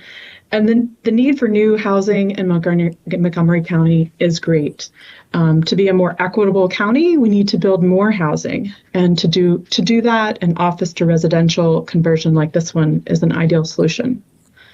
As we work to become more resilient in the face of climate change, we need to do all we can to reduce greenhouse gases and move to more sustainable modes of transportation. I cannot think of a better location for new housing than across the street from a metro and along a high-frequency bus corridor on Georgia Avenue. The new residents will have easy access to both transit options, and the county leverages the region's investment in metro and in the future bus rapid transit along the corridor. The recently adopted Thrive General Plan envisions a future for our county that creates places where we can increase accessible housing, improve transit, and strengthen businesses together in an equitable, sustainable way. This project checks all those boxes and gets us on that path. And we really need to do more of this kind of thing, not less. And so while I understand that there is opposition for various reasons from my neighbors, I hope that the planning board will keep in mind these really important policy goals that we as a larger community need to be working towards and see this project as part of the solution and approve the sketch plan. Thank you very much. Thank you very much. Jessica Jawarsa? Gayarsa, hello. Thank you. Thank you for your time. Can you hear me? Yes. Thank you. I appreciate your time. I understand the intention of the Montgomery Hills Forest Glen Sector Plan to develop existing pre-developed sites, and I would support the development of the site in a way that meets the goals of the sector plan and is compatible with the existing neighborhood, and if it would provide benefits to our community. This is not reflected in any aspect of the JLB sketch plan, as previous speakers have more articulately explained than I. I appreciate the time of Amy Lindsay, the planning board staffer. Something she emphasized here and previously said to Forest Grove Citizens Association meeting is that this is an early stage of the process, but from what I've learned about the facts of how this process works, it's clear that if the board agrees to the sketch plan with conditions, this mechanism for the process going forward, it would not be an effective way or manner in which to ensure concerns are addressed by the developer.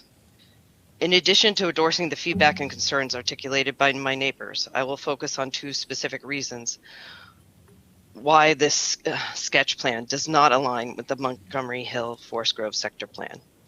The two environmentally destructive actions that the sketch plan calls for. They directly contradict these goals from the sector plan. Create solutions for improved ecological health and the elimination of disproportionate environmental burdens, and to remedy past environmental impacts and protect against future ecological degradation. The sketch plan shows that the developer will be able to cover a surface area that will remove the 1.25 acre forest at the end of the property between Georgia Ave and Woodland, as well as the two cherry trees along the site along Forest Glen Road, which are over 100 years old. The 1.25 acre forest is the last remaining woodland of General Getty's original property in this area, and the tree canopy is a valuable asset to our neighborhood. Yes, the forest has been impacted by invasive plants, but this can be remediated as the board's responsibility, board's responsibility to ensure that that happens according to the sector plan.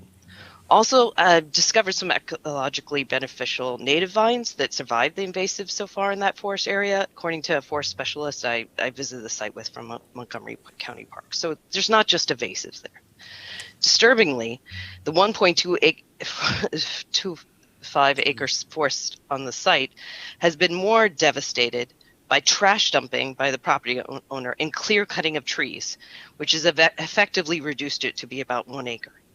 This is an underhanded action, and it raises the question of whether the owner or the developer, one of their agents, is clear-cutting the trees to decrease the forest size and erase the need for an environmental study, as would be the requirement.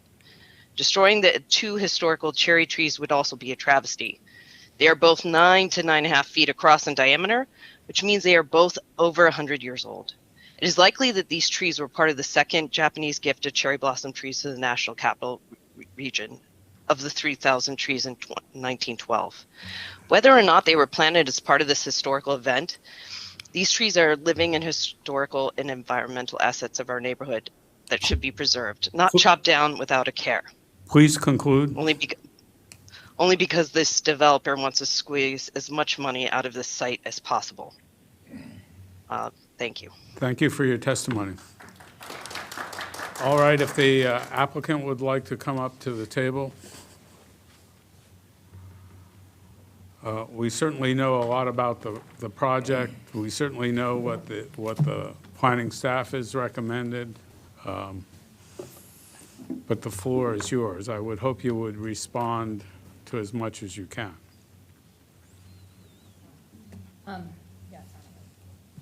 No, it's not. Okay.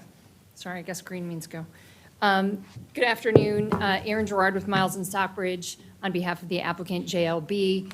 I wanted to welcome the board members that I have not appeared in front of before. Congratulations, and I look forward to working with you for many years. There's a lot to unpack, obviously, in all that was spoken to, both from staff and from the community. I just kind of wanted to run through a couple high points and then, as you noted, address as much as I could. As has been emphasized multiple times, this is a very early stage in the process. There were comments made about they didn't like the open space, they don't like the architecture. I mean, there really is no architecture yet. It's very massing. And I don't blame people for not liking how it looks. It's really just kind of boxes on a page at this point. But I think you could see in some of the exhibits how we're starting to move toward breaking it down. And certainly, it's been we've already worked collaboratively with staff and will continue to do so to really make the building appropriately articulated and compatible. We've been working on this project since the fall of 2021.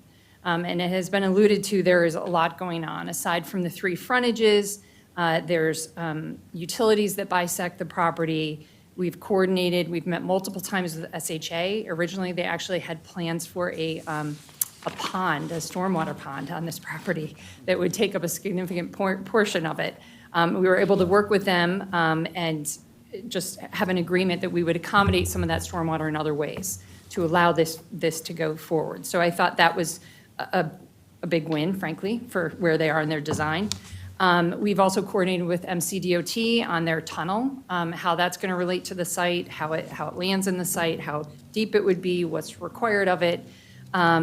And we've worked through that. There's also the SHA project calls for a westbound right turn lane, which we can get into a little bit more, but there was a lot of talk of the congestion that happens at that intersection now, and I know that Amy had alluded to the fact that there is a project coming up from SHA that's already going to address some of those concerns. There's going to be a southbound left turn lane from Georgia Avenue onto Forest Glen Road to facilitate that turning in toward the hospital. So you're going southbound toward the hospital.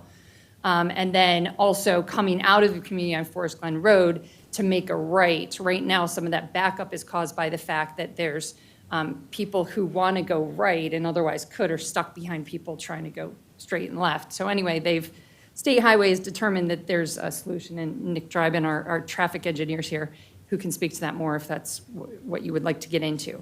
But the other thing I wanted to mention, Forest Glen sector plan was adopted in 2020, which is pretty recent for a sector plan, and that set the vision for this area. And that set the rezoning, which significantly increased the development potential of this site. So I know that we've heard testimony of what people think compatible when they're talking and thinking about townhouses. That's not the decision that the county council made. The county council wanted something much more dense here. And actually gave more density than we're proposing. The current, let me find my numbers. 2.5. What's being proposed is 460,000 square feet. What actually would be allowed is 536,000 square feet. So as much as people are challenging JLB's intent and objectives and maybe they could do more and they're trying to squeeze every dime out, there's actually 75,000 square feet of density, and as you've heard, 40 feet of height that's being left on the table here, just because of the economics of it and what is actually achievable given all of the competing interests. So whereas the sector plan sets the vision, the market really has to set the reality of what's achievable. And that density will probably also likely be reduced as we go through site plan, some of the recommendations of staff to further articulate certain frontages. We've also found out, subsequent to the adoption of the sector plan, that there isn't really 1.25 acres of forest on the site. We had experts go out there and measure it. There's 0.4 acres, and as Amy noted, it's not in very good shape. It's very highly choked with invasives, and you saw the pictures, so I won't belabor that. But one of the other things that we discovered pretty early on that we needed to work through was the idea of a drop-off for the metro on the property. And as was noted, there's 20 feet drop in grade as you go from George Avenue down to Forest Glen Road. And that complicates the floors of the building. You can't just drive through. And so there needs to be a certain level of circulation in addition to the retail parking and circulation that's going on, residential parking circulation that's going on, the separation of the uses. And again, we have experts who can speak to it much more. It became readily apparent that having another area of a drop-off where anyone could come on and park temporarily and drive off was too complicated and really just not achievable on the site. So I think we will acknowledge that is something that there's been a lot of talk of sector plan compliance. The part about it being on the site cannot be achieved. However, we've worked very closely with staff and MCDOT to come up with an alternative solution of the parking, reserved parking along Woodland Road that will serve the same purpose and frankly put those drop-offs or the pedestrians that are dropped off and picked up closer to the new entrance to the metro. But despite all of this and all the many challenges, the project, as I've noted, does achieve substantial compliance of the sector plan. I won't go through I can if you want me to go through every recommendation, but I won't. I assume that you all have seen, we submitted a letter yesterday that goes through that in some detail along with some of the traffic issues that we've heard about. But more globally, I mean, what we really want to emphasize is that the county has set certain policies, both through its growth and infrastructure policy that was recently adopted, that place this property in a red policy area, and through the sector plan, which called for the upzoning that wants the density here. There is a county policy that wants housing on top of metro, just like this site. And it specifically identified for high density housing here. And so while we understand and can sympathize with the desires of the few that you've heard who don't want high density housing and what that entails right next to them, there is a larger county policy at issue here. The other thing I want to note is you've heard in much of the testimony about the 500 cars or 400 cars and it's going to be gridlock. There's a reason that there's experts who study traffic and who you have some on your staff, applicants are required to hire them. You know, it's not 400 cars at rush hour. I have the numbers in what I submitted. It's far less than that. And they're using both the Georgia Avenue and the Woodland Road access points. So it's not like all of a sudden when everyone's trying to go to work, there's 400, 500 cars pouring out of this property. So I would just caution that when you're evaluating this, you need to keep in mind that while sometimes testimony can create a little bit of an echo chamber where things seem to become more true just because they're settled repeatedly, there are experts who can break that down. And as we've talked about, that will be evaluated. Traffic calming, circulation will be evaluated at the time of preliminary plan, but also the safety concerns that were raised about pedestrians. With its movement to a red policy area and with the adoption of the no growth and infrastructure policy, the county has really put an emphasis on many of the things that you heard: pedestrian safety, bicycle safety, kids getting safely to school. You know, we need more sidewalks, we need more crosswalks.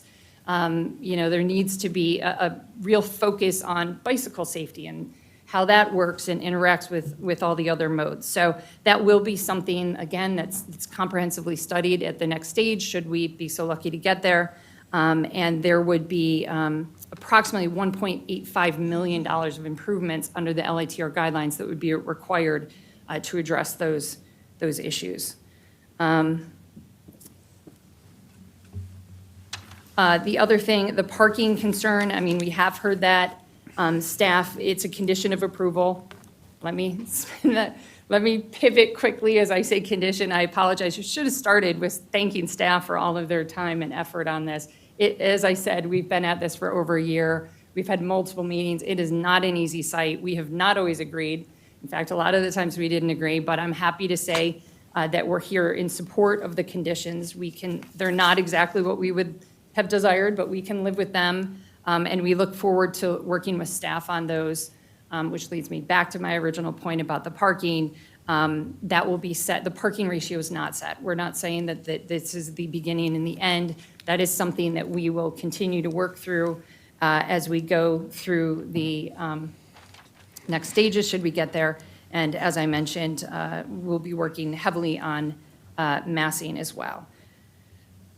There's a lot of other things I could address. The childcare facility, like I said, I could go, but I don't want to ramble on and on. It probably is better just to take your questions, and we're happy to address them. We have the full complement of technical experts here and the applicant with anything you may need. Are you willing to go forward at the risk of a notice violation at the beginning of this process? You mean if a notice violation? Well, obviously we are. We were identified of the issue at the pre-submission meeting. We took a look at it.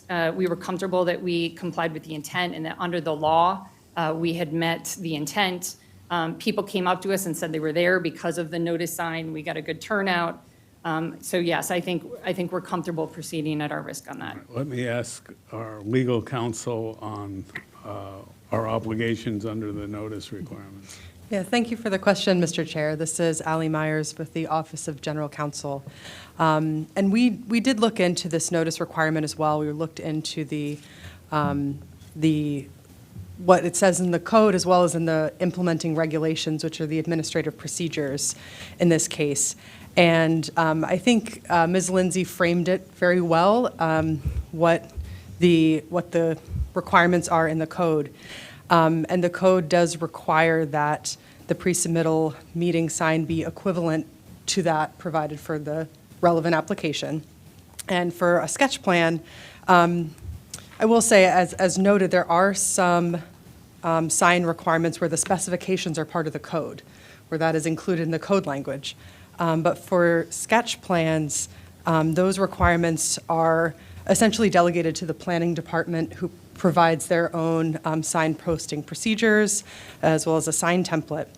And something that's in the administrative procedures, those regulations, as well as in their planning department's sign posting procedures, is that the planning department does have the ability to modify certain specifications. So it's not the same as some that wherein the specifications are set in the code. And I think just given that, flexibility that's given in the regulations, as well as a practical matter, that this was a very well-attended pre-submittal meeting, that there's been a really high level of public participation in this case. In looking into the issue, we didn't have concerns about moving forward. Okay, and let me ask you the two other questions we've been asked by the public. Number one, can we require a traffic study or a school test at this point in the process? Yes, thank you for the opportunity to clarify that in terms of what is appropriate at the sketch plan phase, and then what's going to be appropriate to require in the future at a preliminary plan phase. So at a sketch plan phase, because the findings do not address those issues, and the board really needs to be laser focused on those findings, and that would inform the scope of its review, requesting a traffic study at this stage would not be appropriate, though certainly a schools test and traffic study would be absolutely key in the review for a preliminary plan. Right. Thank you for that. I thought I might turn to you very quickly rather than linger on those topics. I have a follow-up question. Do you believe equivalent means less than or greater than? And before you answer, I would argue that it does not mean less than. And I think we have to take in consideration that citizens are probably more familiar with signs that meet or exceed the square inch requirement than they are familiar with signs that don't meet it. Oftentimes, when government institutions or agencies set up a requirement, they are not looking at it as being a maximum as opposed to a floor.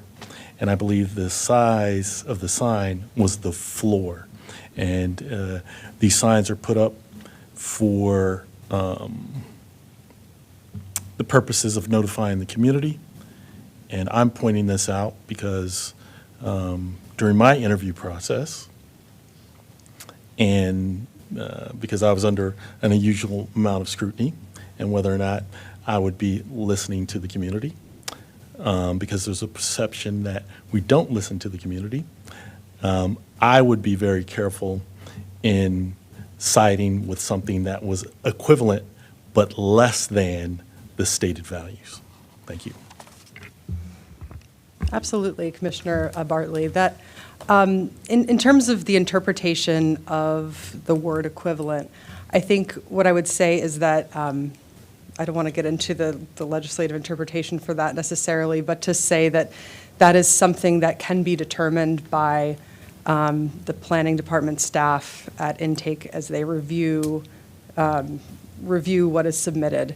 And your point is absolutely well taken, and I think in this case, this is sort of an unusual case in just the amount of public feedback and public participation that we've gotten. So I think for that reason as well, I don't see this being a fatal defect, essentially, in the noticing of this case. Did planning staff provide the sign for notice, or the template for the sign for notice? So I just want to clarify once again that this was the sign for the pre-submittal meeting, not the application sign. So it's available on our website, but we do not give out signs. Right, they hadn't submitted yet. Correct. It being pre-submittal and all. Okay. Sure. So, Amy. Turn on your mic. Sorry, I go first ask. I know that Ms. Rosenfeld, she brought some, areas that basically said that the application is in violation of the code. And the specific one that I remember was the loading platform. So could you please clarify that for us? With regard to I guess the section I'm thinking of that Ms. Rosenfeld raised was regarding the access on the residential road. And she said that it is against the zoning code. Right. Yeah. So, yes, thank you for that question, She can Commissioner confirm Pedoim. it if that was the one. But I think focusing, I think it is important to focus on that language and that provision. I did, when reading that language, have a different interpretation of what that means, and I can read that language specifically from the code for the board, so the board can perhaps discuss. This is from the zoning code 59-6.1.4.e, if you'd like to follow along. Which it says, unless the road is classified as a residential road, a vehicle must access a corner lot with only one driveway or a through lot from the street with the lower roadway classification.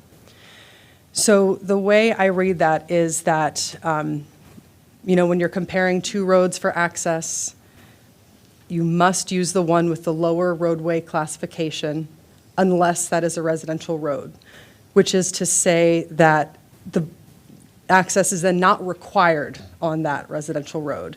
But I think that the difference is Ms. Rosenfeld interprets that to mean that access is prohibited, where I would read that to say it is not required.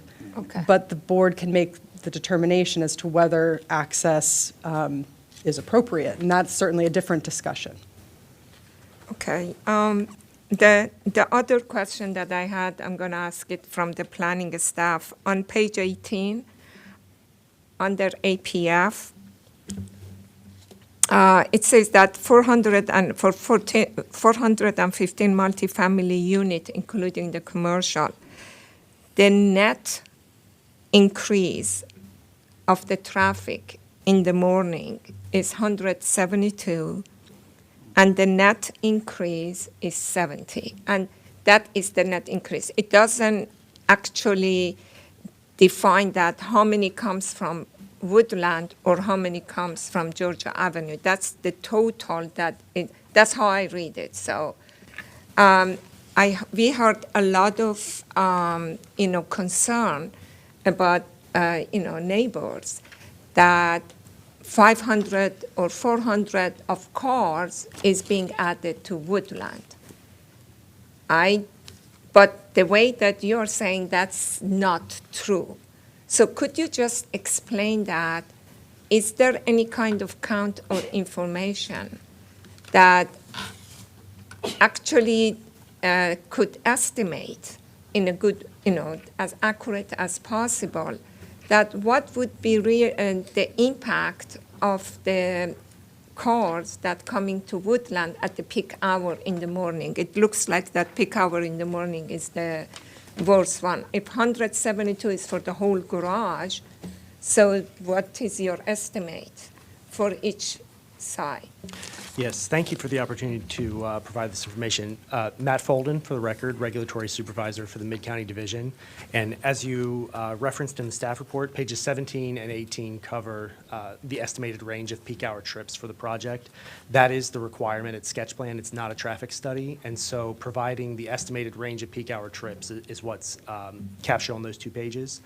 And the way we evaluate traffic in Montgomery County is through the local area transportation review guidelines, the LATR, and that's really the transportation test of the growth and infrastructure plan. And currently, this site is located in a red policy area, so trips are basically assigned based on the density of a site. On page 18 of the staff report, you see we've evaluated 418 low-rise residential apartments with ground floor retail. That's a land use code within the Institute of Transportation Engineers trip generation manual. And so what we do is we take basically it's a mathematical formula. We take the number from the ITE manual, and then we adjust that down to Montgomery County specific standards. And the red policy area has a specific adjustment factor where we can break out how many person trips there are. And so that's what this number reflects. And so we look at the 31,590 square feet of medical dental office building, which is an ITE land use code. That currently has a morning peak hour trip generation of 106 pedestrian person trips, and then 156 pedestrian person trips, person trips, not pedestrian trips, in the evening. So we take those off the road, and that's provided as a credit against 278 person trips in the morning for the proposed project, and 226 in the evening. That nets out to 172 person trips in the morning and 70 person trips in the evening. That can be further broken out into bicyclists, pedestrians, transit riders, and vehicle trips. And so the vehicle trips are a smaller subset of that number. I see. Okay. And just part of the discussion about the 2 access points on Georgia and on Woodland, based on the topography of the site and how the road network works within the vicinity, we felt that it was appropriate at this time to evaluate the concept and look at it in more detail with the subsequent preliminary and site plan applications. If the board feels that that's not appropriate, we could always modify the conditions. Yeah, just the reason I asked this question is that can we, as a board that we are sitting here, feel comfortable that the impact to the woodland is close to what it is in the report, not what that the perception of the community is to be 400 or 500. That is important concept because a lot of the community that they were here and they were concerned that they think that these 500 cars is going to come to Woodland. But that is maybe just a perception and not the reality. Yes, and actually, if I could clarify one additional point, we're looking at the peak hour trip generation for the use. So all 500 parking spaces wouldn't be coming and going within Exactly. that hour. There's a certain percentage that are going to work, coming home off shift work. That's how that's evaluated. Thank you. Can I just add to, I'm sorry, but we did do that calculation. It's included as an attachment to my letter yesterday. For that very point, that we really don't need to, there's no requirement to, but knowing that this was going to be a question, and as you'll see in those materials, the vehicle trips would be expected to be 85 in the AM and 30 in the PM. And we can't break it down Woodland versus Georgia, but that's what the data says. Commissioner Bartley, please. I really appreciate all the comments from the Forest Grove citizens, and one of the things I love about our county is we have so many interested, smart people that I'm surrounded by every day.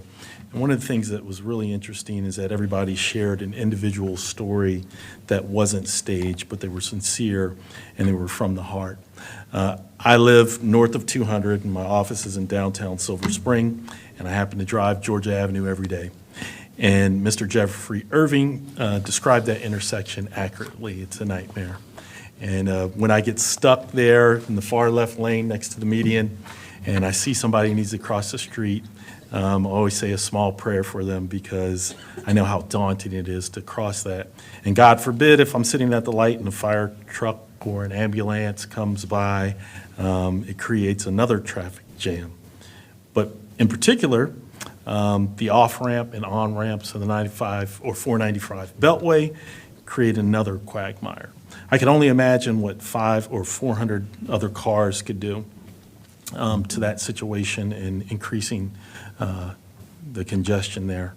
Also, what's interesting is that I've never rerouted through your neighborhood, but I could only imagine if you're out trying to teach your child how to ride a bike on Woodland Avenue where there's no current parallel parking and there's ingress or egress from the medical center that's currently there, how that could cause deep concern and worry.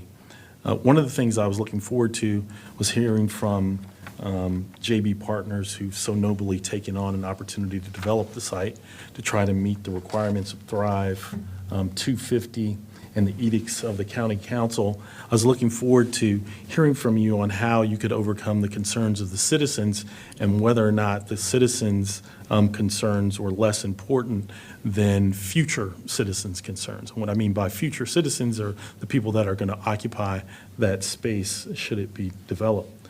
Sometimes you have to balance the needs and wants of the people that live there now and the possibility of citizens that are going to occupy that space later. But what I did hear from JB Partners and their learned counsel, Aaron Gerard, is that the county council wants it and that the county council says it's a red zone, a red policy area, and it could potentially have the density higher than what you all are proposing. I think you nobly reduced the capacity, knowing that there was going to be some pushback from the community. But I'm not satisfied with what I heard from Aaron Gerard saying that the county council wants it. Well, there is this balance you have to strike.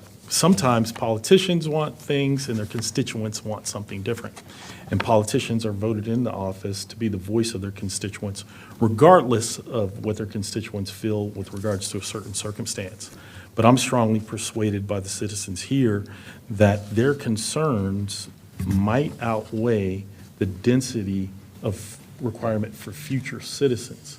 I'd like to hear from JB Partners how this development could override the concerns of the citizens that appeared here today.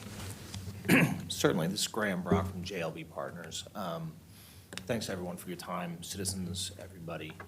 I think it's an interesting question. It's a hard question. And trying to balance sector plan with the overarching goals of putting people on top of metro, affordable housing, green buildings, traffic is a major issue. This is No one's going to try to diminish that fact.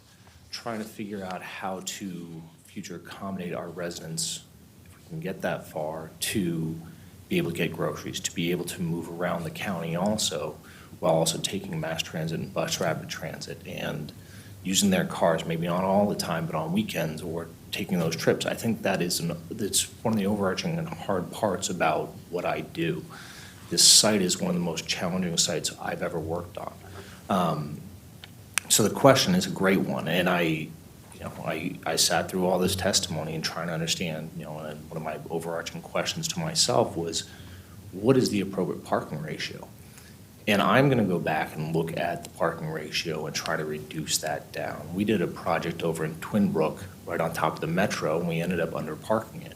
It was parked at 1.2. There is a grocery store right next door. And I've been using that as a basis. Is that the appropriate basis? I'm not sure anymore. I'm not sure if balancing the current residents and the current neighborhood's desire for less parking with my former project that I knew was underparked. Those are things I have to balance going forward, and this is not done. And I'm hearing the citizens, I'm hearing and trying to understand how to accommodate the future residents, what they will need, the goals of Montgomery County, the neighborhood, and you have my commitment that we will look and probably be reducing parking if we can get that far. I'm not sure it's a DC parking ratio of 0.5. That seems extreme to me, but it's probably not what we have in today. So I think looking at it, one of the things we try to commit to is working on, there's not one idea for traffic. There's not one idea for parking. There's not one silver bullet to solve all of this. It's a multimodal, it is a conglomerate of ideas that are going to come together to make this project better for everybody. And that's my commitment. That's what we have to work on through the next phases. I would just add on to that too. At the end of the report that we submitted yesterday, we've already started to outline some things for traffic mitigation that can happen on site. Having a coordinator on site, giving preference to people who work at Holy Cross. There were other ones, really emphasizing bikes, having good bike storage. That's just the tip of the iceberg. But we did, and traffic calming, as I mentioned, there were some ideas that we outlined for traffic calming. So again, it's very early in the stage, but we did put that out there in recognition of what you're getting at, that there needs to be a balance. Just adding back to traffic and the concerns we heard from the citizens, what does staff think about a single entrance or multiple entrance on Georgia Avenue and not having an entrance on Woodlawn?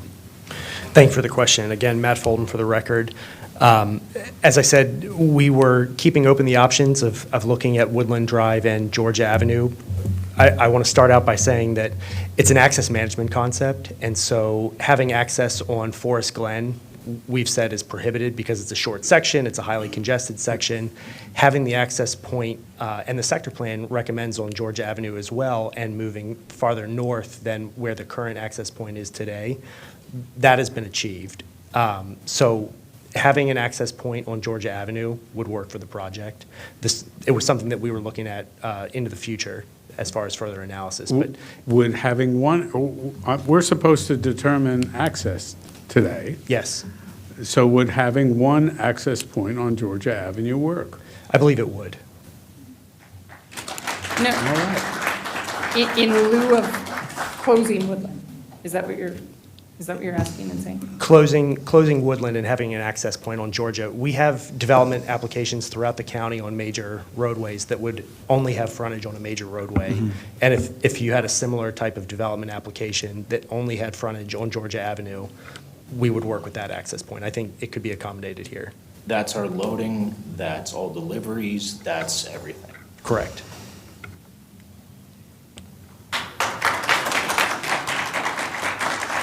Commissioner Wortley, do you have more? I mean, I think our traffic engineer would have some thoughts on that as well, but if you're willing to hear them. Well, I mean, the question for you is whether you want a decision today or not. Do you want your traffic engineer to respond to some of the things that we're going to say today, or do you want a decision today? I mean, certainly, we'd like both. We'd like for our traffic engineer to give you his thoughts. I mean, honestly, that just caught us by surprise. We didn't know. One of the very first meetings that we had, we all, Please. Commissioner Bartley, do you have more?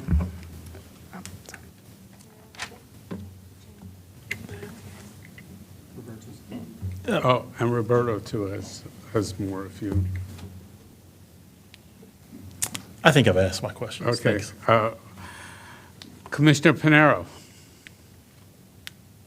Yeah, thank you, Mr. Chair. I like what JLB is saying in terms of reducing the number of parkings because it actually makes sense. I mean, the idea of having a development next to the metro and higher density, which is what the council is recommending, is so that people can take the metro and can walk. And if the timing of the tunnel and the drop-off works with the development, I think it's ideal. I also like the, I understand what JLB is saying right now, that they need to talk to the traffic engineer. But I would encourage them to find a way that they can use the access on Georgia Avenue. That way we can balance the needs of the community. I mean, the concerns that the community has with Woodland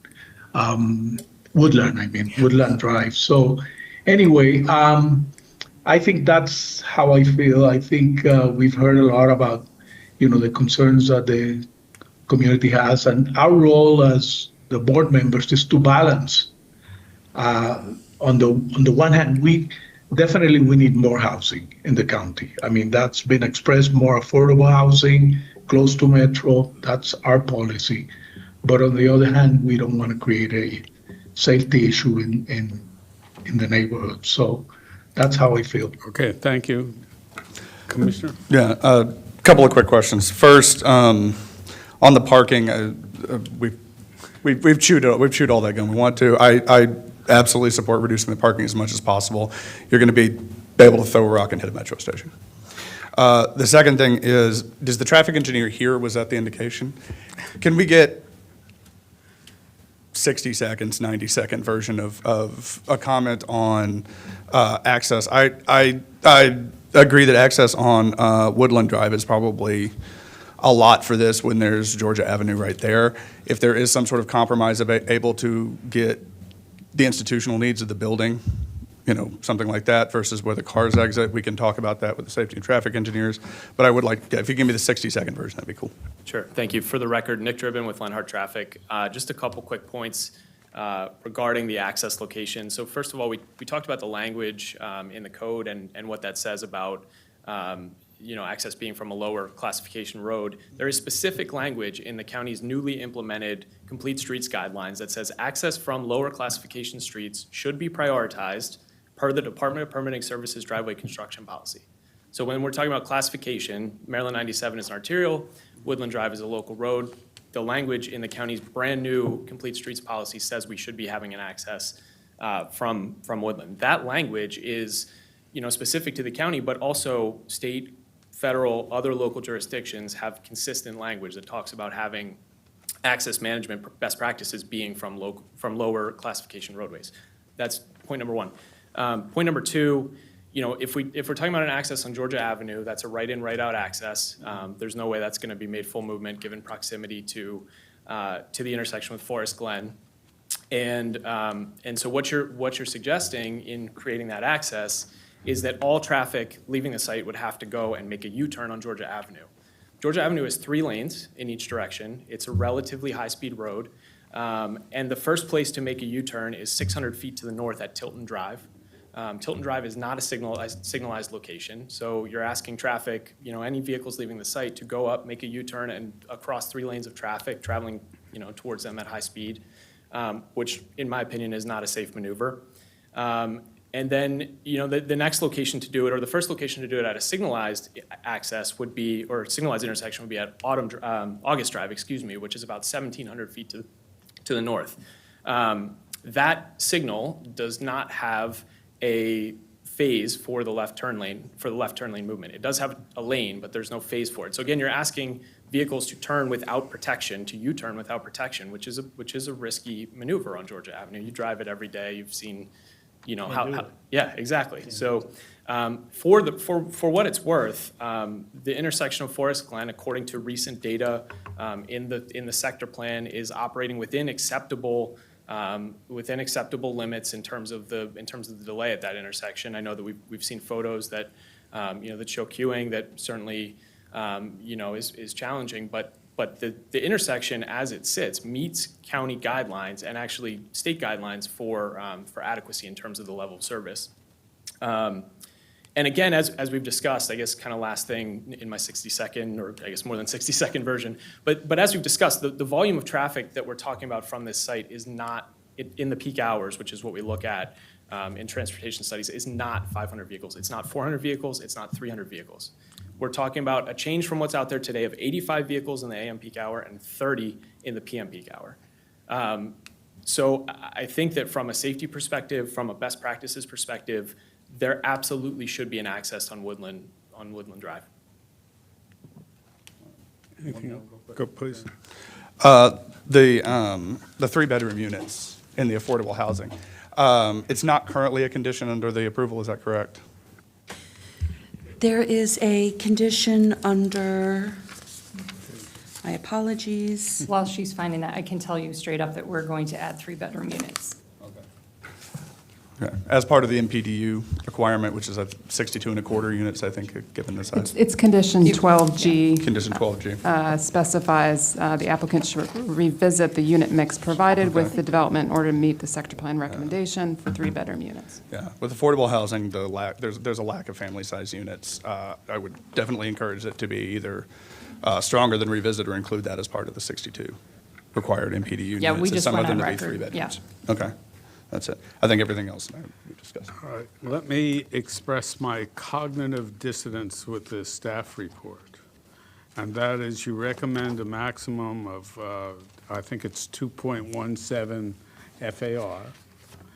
And then you say, but we need more open space on one side. We need more articulation and lower heights on another side. Essentially, both of those aspects are reducing the FAR. And yet, you still left the maximum FAR that was proposed in the application. Thank you for the question. So that is a maximum, and that is not a guarantee, because at this point, this is just sketch plan, and at preliminary plan, they will receive entitlements. So what we're trying to do is balance a lot of, quite frankly, competing priorities here and try and find the sweet spot, and that is why this sketch plan has more conditions than one traditionally sees with a sketch plan, is that we're acknowledging that there are all of these desires that are trying to be achieved on this site, that there are constraints, that there need to be changes to meet them, and sort of pointing towards the future, but acknowledging the fact that we are at sketch plan and we do want development at metro stations. And I could have accepted all of that if you increase the height allowance, because by height, they can get the FAR. That is correct, but we are also responding to the need for compatibility. So, as you've seen, compatibility with the adjacent development is also a priority. So, the applicant proposed that height, and so we accepted it. If you accept the height, you can't accept the FAR if you accept the conditions that you are suggesting. This is not approving their FAR. This is setting the ceiling to their FAR, and we understand And that. what I don't want to set is unrealistic expectations. If all you do is take the increased park size that you required, it's an additional 0.12 acres, 1.2 acres. If you assume that there's 5 levels of development on that 1.2 acres, you get 30,000 square feet.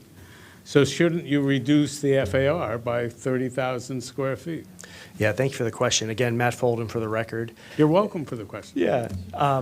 This is something that we just don't do as a standard practice. We set a maximum height and density for sketch plans. This is something that the department has done as a practice for years. What will happen effectively when it comes in for preliminary and for site plan, and we have a more detailed design, that maximum density goes down. So we're setting a maximum height and density. We tend not to arbitrarily at this point reduce the square footage. We talk about massing and height and compatibility at this point, knowing that it will be reduced with the forthcoming site plan.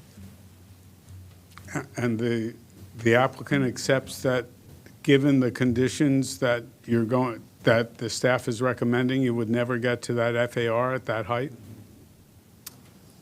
We're never going to get more than the 2.17. Yeah, we accept the 80 feet and the 2.17. So You're that's, never going to get 2.17. well, I agree. But the problem is we don't know how low it's going to go until we do detailed design. You know, it's once you're doing architecture, you know, a little bump out here and a little reduction there. It's just way too complicated for this stage in the process, and it's going to take a great deal of analysis to figure out what that actual number becomes. I'm a simple person. I came from New Jersey. And I appreciate that. I don't know, like I just know from sitting in meetings with architects how fine grained this really becomes. We accept the fact that we're going to have a lower FAR and a lower unit count than what is presented today. And you prefer that to being granted more height? Again, I would do the height only on the Georgia Avenue side at the high point by the Metro, not in the back area where I thought the diagrams from the staff that essentially had townhouse level were really very good and very responsive. So I wouldn't put the height in the back, I'd put it only on the top. Height is a tricky thing, and you can see it in different construction types.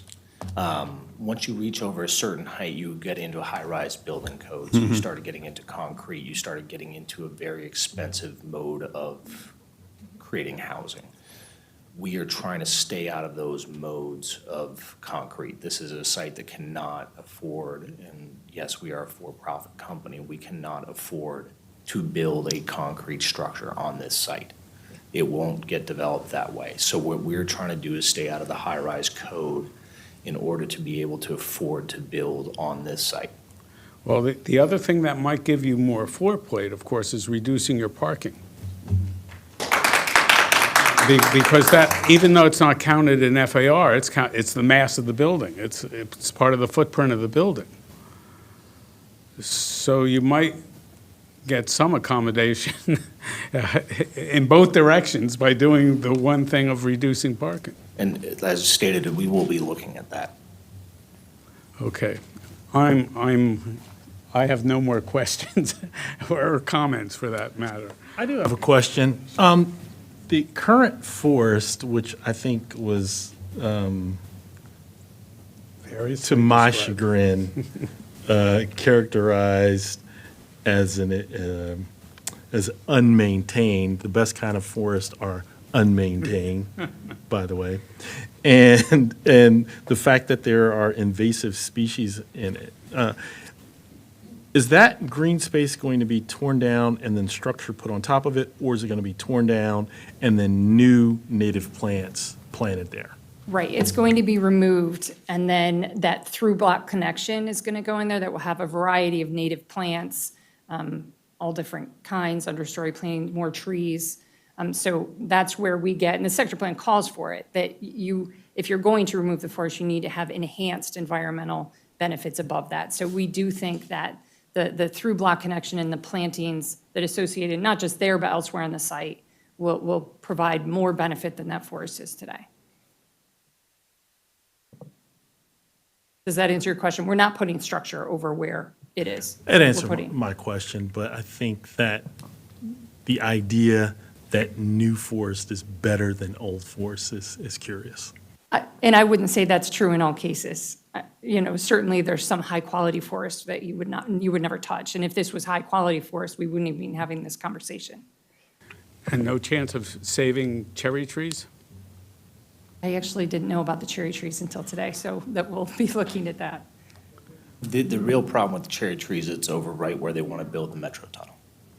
Oh, it's on that corner? Yes. Oh, I thought it was the opposite. You can see it. It's not on the Forest Glen side? Woodland and Forest Glen.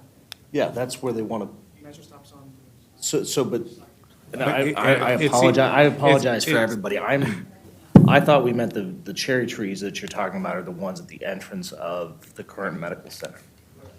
That current driveway in. Yes, that's where the new metro tunnel's going, Well, yeah, right? At Georgia and Forest Glen is the metro tunnel thing. And I thought you just said that it's at Woodland and Forest Glen where the tree is. Can I consult? Can we just put a condition that as this goes further, everything possible to protect the cherry trees will be done, or some condition like that? That we'll look at the possibility, I think. We are making a list, Chair, right now of conditions. We'll read those off before you take any votes. Yeah, I do support that because I had that note also. There are they said the two 100-year cherry trees. If there is any way that we could protect them, let's do it. If it is not, it is not, but I think at least an attempt should be made. Yeah, at least we should know about them as we go forward with other designs. Well, absolutely. And as I mentioned earlier, we get into the detailed tree information moving forward, but that is definitely something, and maybe we can also look at transplanting them, because unfortunately, even if you were to remove that pavement right at that entrance, you would be looking at some serious impacts, but that's really a question for an arborist to look at, if that's even possible. Right. Okay. Is there a consensus on a Georgia Avenue entrance or not by the board?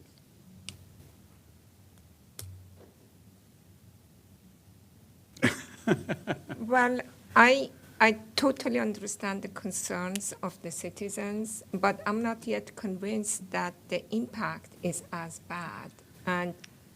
But I leave it to the board. I go along with the board, or maybe it's something that it needs to be reviewed again. But we have to make the decision today, correct? I mean, could we say today entrance on Georgia Avenue unless deemed, I don't know, unsafe by a state highway or other departments of transportation? So part of the thought in staff's analysis in making this recommendation was that we would continue to talk about this, analyze this with the forthcoming preliminary and site plan. That was part of the access management evaluation. When I made my statement that I think that it could work from Georgia Avenue, that's directly in response to the board's question. I think our preference would be a comprehensive access. I do think that it could be evaluated and could be completed safely on Georgia Avenue alone. And so if we wanted to condition further vehicular analysis at the time of preliminary and site plan, I think we could definitely do that. With the board's direction, there is no vehicular analysis required in red policy areas for congestion standards, but the board can require operational analysis for the site to determine specific site access considerations. Yeah, and that is my preference. I understand that it's not required for red, but I do understand the concerns of the neighbors in regard of, cars coming out. The other thing that it would be good, because I heard the young, speaker talking about, being able to still do bicycle on Woodland. I do not know if as part of the APF and the sidewalk analysis, we could extend the bikeways or sidewalks enough that provide as much as possible or work some kind of partnership with DOT that they continue whatever that is not going to be built with the developer, that to make that area safe for the children, especially that is access to the school and they don't have cars, so they should get priority to have that sidewalk for the kids, that they could go safer. When you do the analysis for the sidewalk, that would be something else that it would be good if we could include that. Yeah. I was going to say something similar to what Commissioner. Yeah, no, I was going to say Commissioner Pedoeem is what I should say, and not complimentary. But I was trying to find the picture on here. But there's the parking, there's the trees, there's a buffer, there's the sidewalk. When we get to, is it either preliminary or the site plan, when we're going to discuss improvements along Woodland Drive to address safety and concerns right there, and I think probably we can look at what to do with that parking, that street parking area, and whether or not it needs to be street parking or something else. That is correct, and we'll have those discussions at both stages. The first stage with the preliminary plan, where we have the transportation study, but then the site plan when we're into the full nitty-gritty of what elevation is that curb and all of that. Okay, I don't know if we need to put a consideration in here, but to sort of address that and make sure that we bring that up at least as early as possible with the preliminary plan or conditions. And I guess I'm willing to, as long as we don't have a legal objection to it, as long as we say we're going to evaluate access at a further stage, looking at possible two alternatives. Yes, I believe at this stage, the board could express a preference even, could express that and then indicate that they will continue to study at a later stage. All right, how about a preference for Georgia Avenue, but further study and affirmation of that at a later stage, looking at a possibility of Woodland? Yes, yes, Chair, Carrie Sanders for the record. We can definitely do that, and we have a condition I think we can read here in a moment that reflects that. And we also, as part of the preliminary plan analysis, we're hoping to see a reduced parking amount, which would then hopefully reduce the number of trips sort of generally on either access point, whether it ends up being only on Georgia. Is obviously sounds like the preference of the board. We do have examples of where we have single access like this on corridors, and we have larger mid-scale development. So we have those examples in the county to draw from as well. I also wanted to call your attention to an existing condition we have in here about parking, which is condition 12B. That requires essentially says the applicant should unbundle residential parking and reduce parking in order to encourage transit use. So Insufficient for me. Okay, so the new condition that we're about to read, I'm going to ask Matt Folden to read that for you.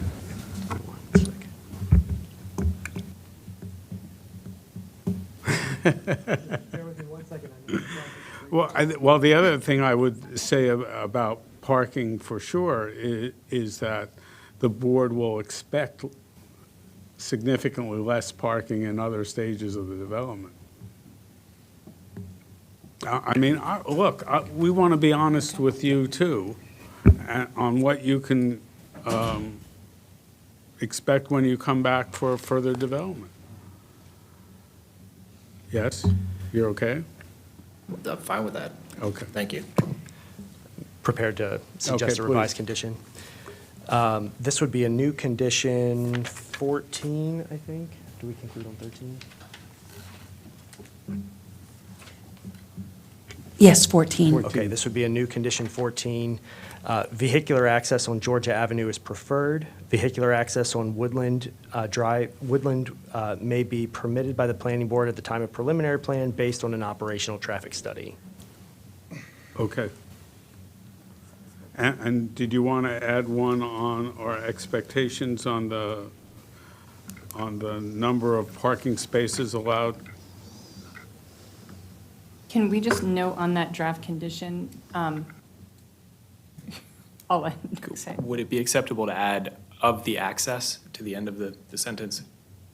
Just to be clear that an overall vehicular analysis of the whole area is not required by LATR, but that this would be specific to the driveway. I mean, that's what we're looking at.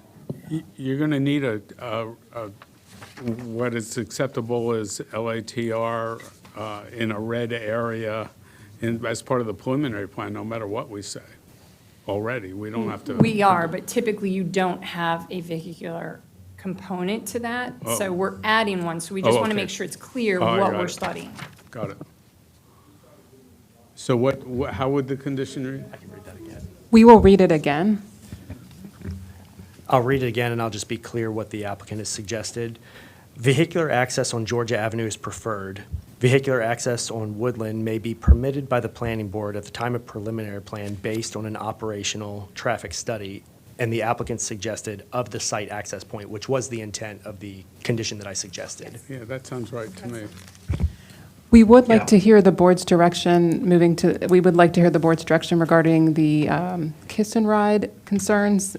We do have essentially a condition, which is transportation access condition 7. It said the applicant must provide a designated pickup drop-off area for the Forest Glen Metro Rail Station along Woodlawn Drive. So that is the way the condition reads right now. I mean, don't you think that's a violation of the sector plan? Part of the thought in this, and we're going for substantial conformance on the sector plan, we're dealing with grade across the site and a broken slab potentially in the garage, and which has some complicating effects on site access and circulation. We felt that if the kiss and ride spots were on the southbound side of Woodland, that it would basically serve within the neighborhood. People who were already bound out of the neighborhood could drop off a family member or, whatever the circumstance is, at the Metro and then be on their way. If it's obviously, if it's on the northbound side, it induces traffic into the neighborhood off Georgia because you could come in off Georgia Avenue, off the Beltway. You could turn up Woodland. This would not really facilitate that movement. Likewise, if you were to go into the garage, which has some operational considerations, it would be circulating around and then coming back out of the site. So you're saying the master plan's not applicable, but? No, not applicable. We're trying to work within the site considerations. This was something that staff is supportive of as part of the application here. It's not the only way to do it. If it's a hard interpretation of kiss and ride within the site, we'll work with that direction. Well, I think it's also worth noting, though, the sector plan calls for access for the kiss and ride on Woodland. It says Woodland. That's right.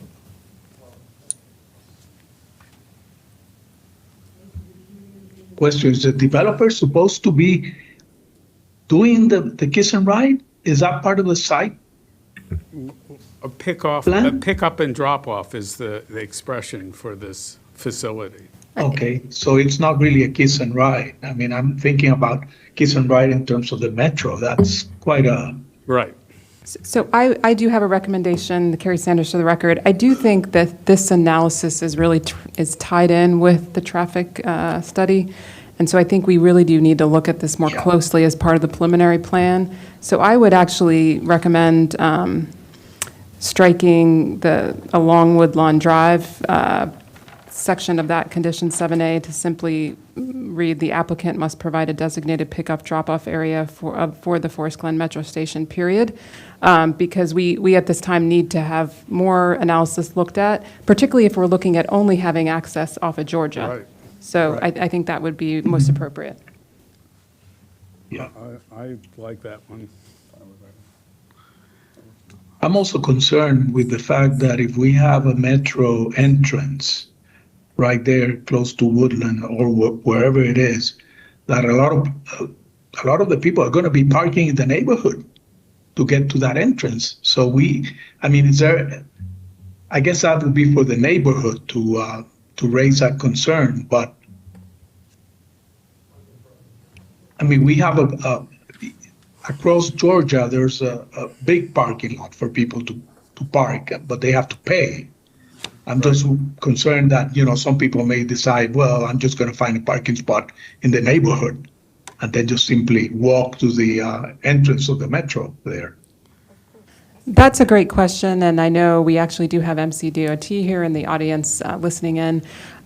We would be able to provide the residents with the process for getting permit parking on the street. Oh, good. There is a process for that, and that is separate Okay, from the fantastic. regulatory. Yes, thank you. Thank you. All right, if nobody has any other changes, does anybody want to make a motion?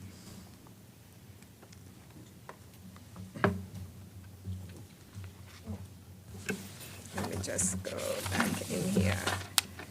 So I'm going to make a motion for the property 9801 Georgia Avenue, sketch plan number 320 230020,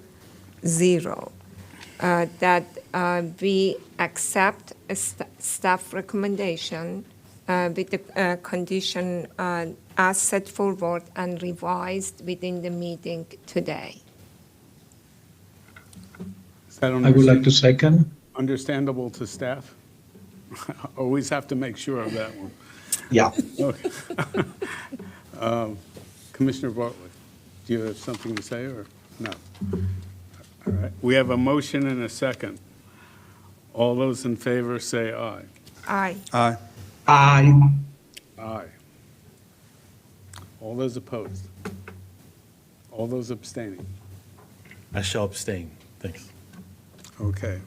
You will have 401 as your vote. This will still need lots of work, but, you've been persevering so far, and so has the community. I hope you work more with them as you go forward. Thank you. Thank you. All right.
Okay.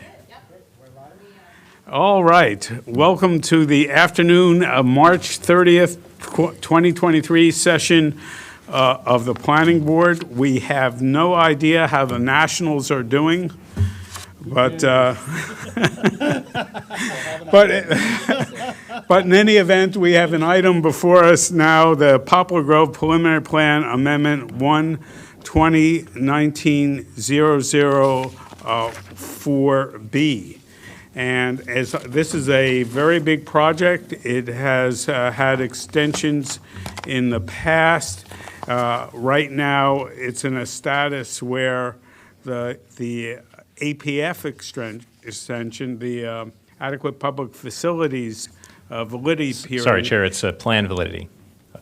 It's called Plan validity. This is for plating. This extension is to extend the plan. Yes, what I was saying is the Sorry, validity I'll be quiet. period- You go ahead. The validity period for APF is a lot longer than the plan validity period.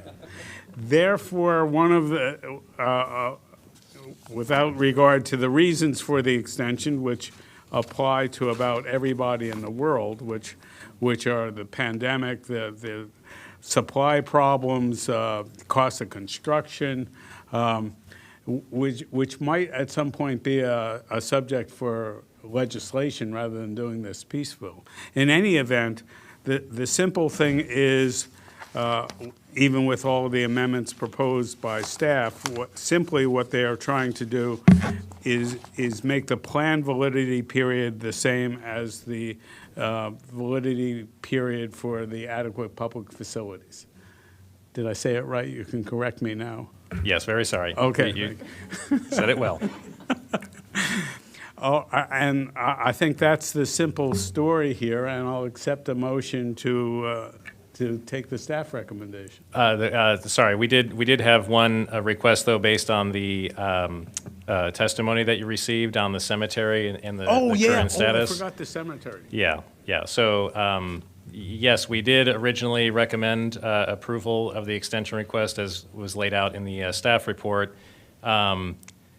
However, the original conditions of approval required that prior to any construction activities on site for the first phase, that a maintenance plan for the cemetery would be entered into with the applicant and historic preservation. And to this point, you received testimony that photos taken, that the cemetery was not being maintained, which again, right now, there's no violation of any conditions because construction hasn't commenced. However, as time keeps going on, there is the issue that the intent of the condition is not being met and that the cemetery is not being maintained. So I believe you received, or the applicant had responded with some photos saying that they did in fact clean up the cemetery temporarily. However, there are still saplings, other things on the site that need to be cleaned up. And so we're asking that you actually defer this action on taking action of the extension request today to give staff a couple of months to work with the applicant to get some better maintenance in place before you take action on this. So for now, we would ask that you defer, not set a public hearing. We'll come back when we're ready, but we're anticipating it would not occur after June 1st. Are we deferring or are we continuing? I believe in this case it would be a continuance if staff is asking supportive not- of that, in that because a public hearing, it Right. would need to be decided as a public hearing and considered after a public hearing. And if, the public hearing is not occurring today, then the public hearing would occur in the future. I think it's just a matter of semantics. I think we're Trusting talking your about the legal same advice. thing. Yep. So, and in terms of a continuance, that's something that the full board would vote on and could either set a date certain, in which case no further notice would be needed, but it sounds like there would be the preference to have some flexibility. And in that case, the board could just vote on generally to continue and then. And set a date at the letter date and then re-advertise. Exactly. Are you guys okay? Applicant okay?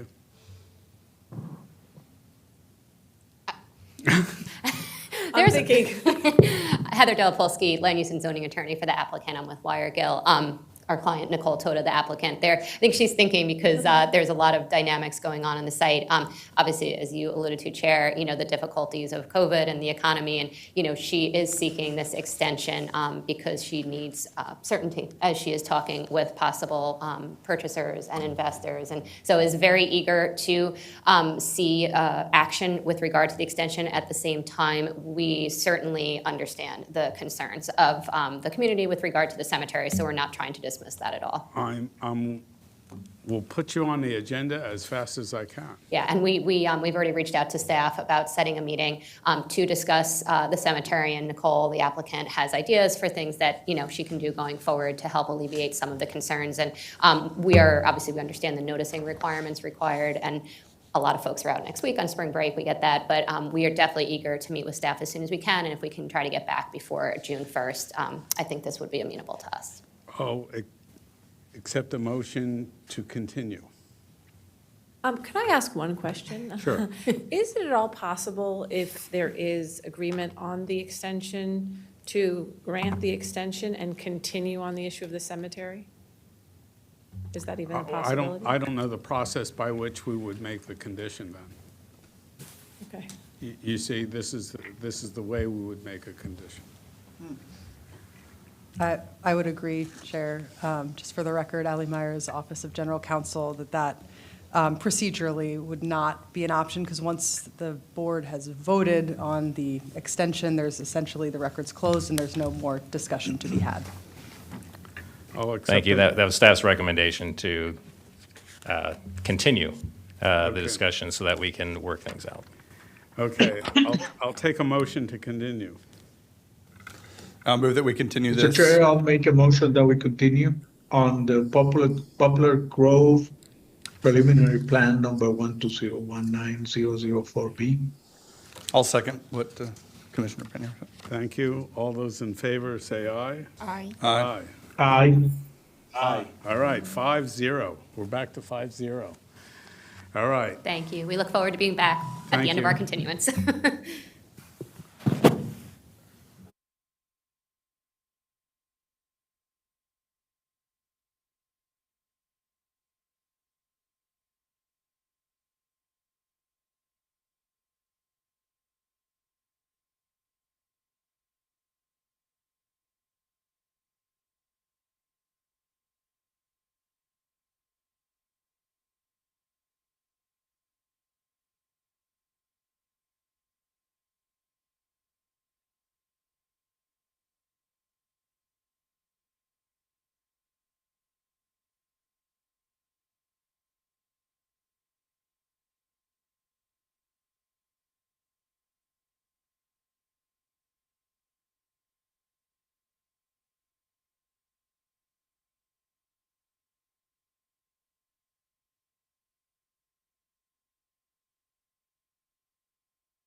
And we're about to go.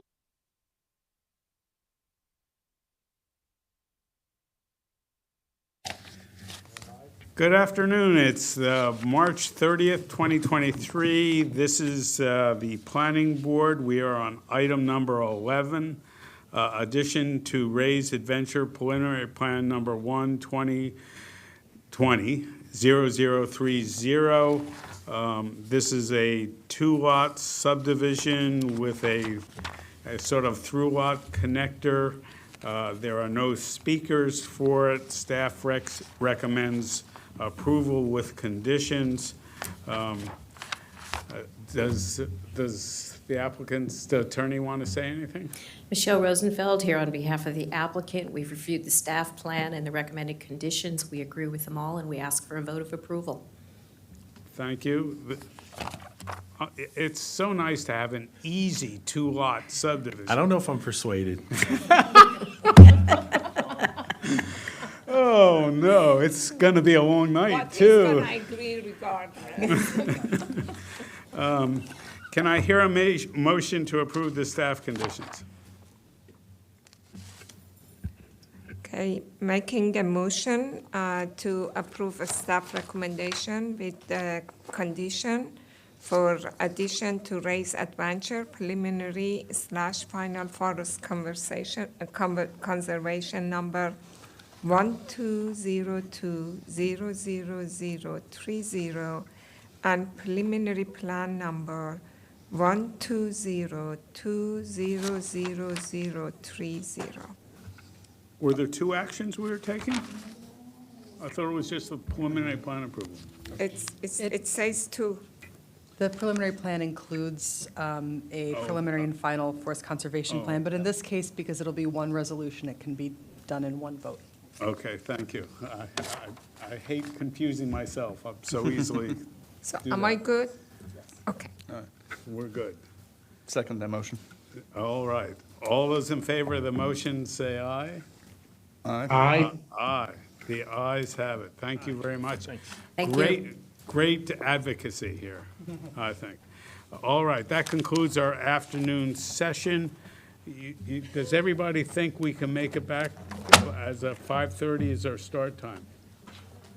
Yes? I thought that very better be going. I don't know where it says. We're staying here. We'll stay.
Good evening. It's March 30th, 2023. I'm pleased to announce that the Nationals are only one game below 500.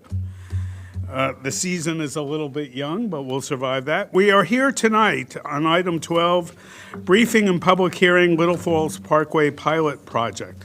We have a lot of speakers, but first we're going to hear from the Parks Department on what they're doing.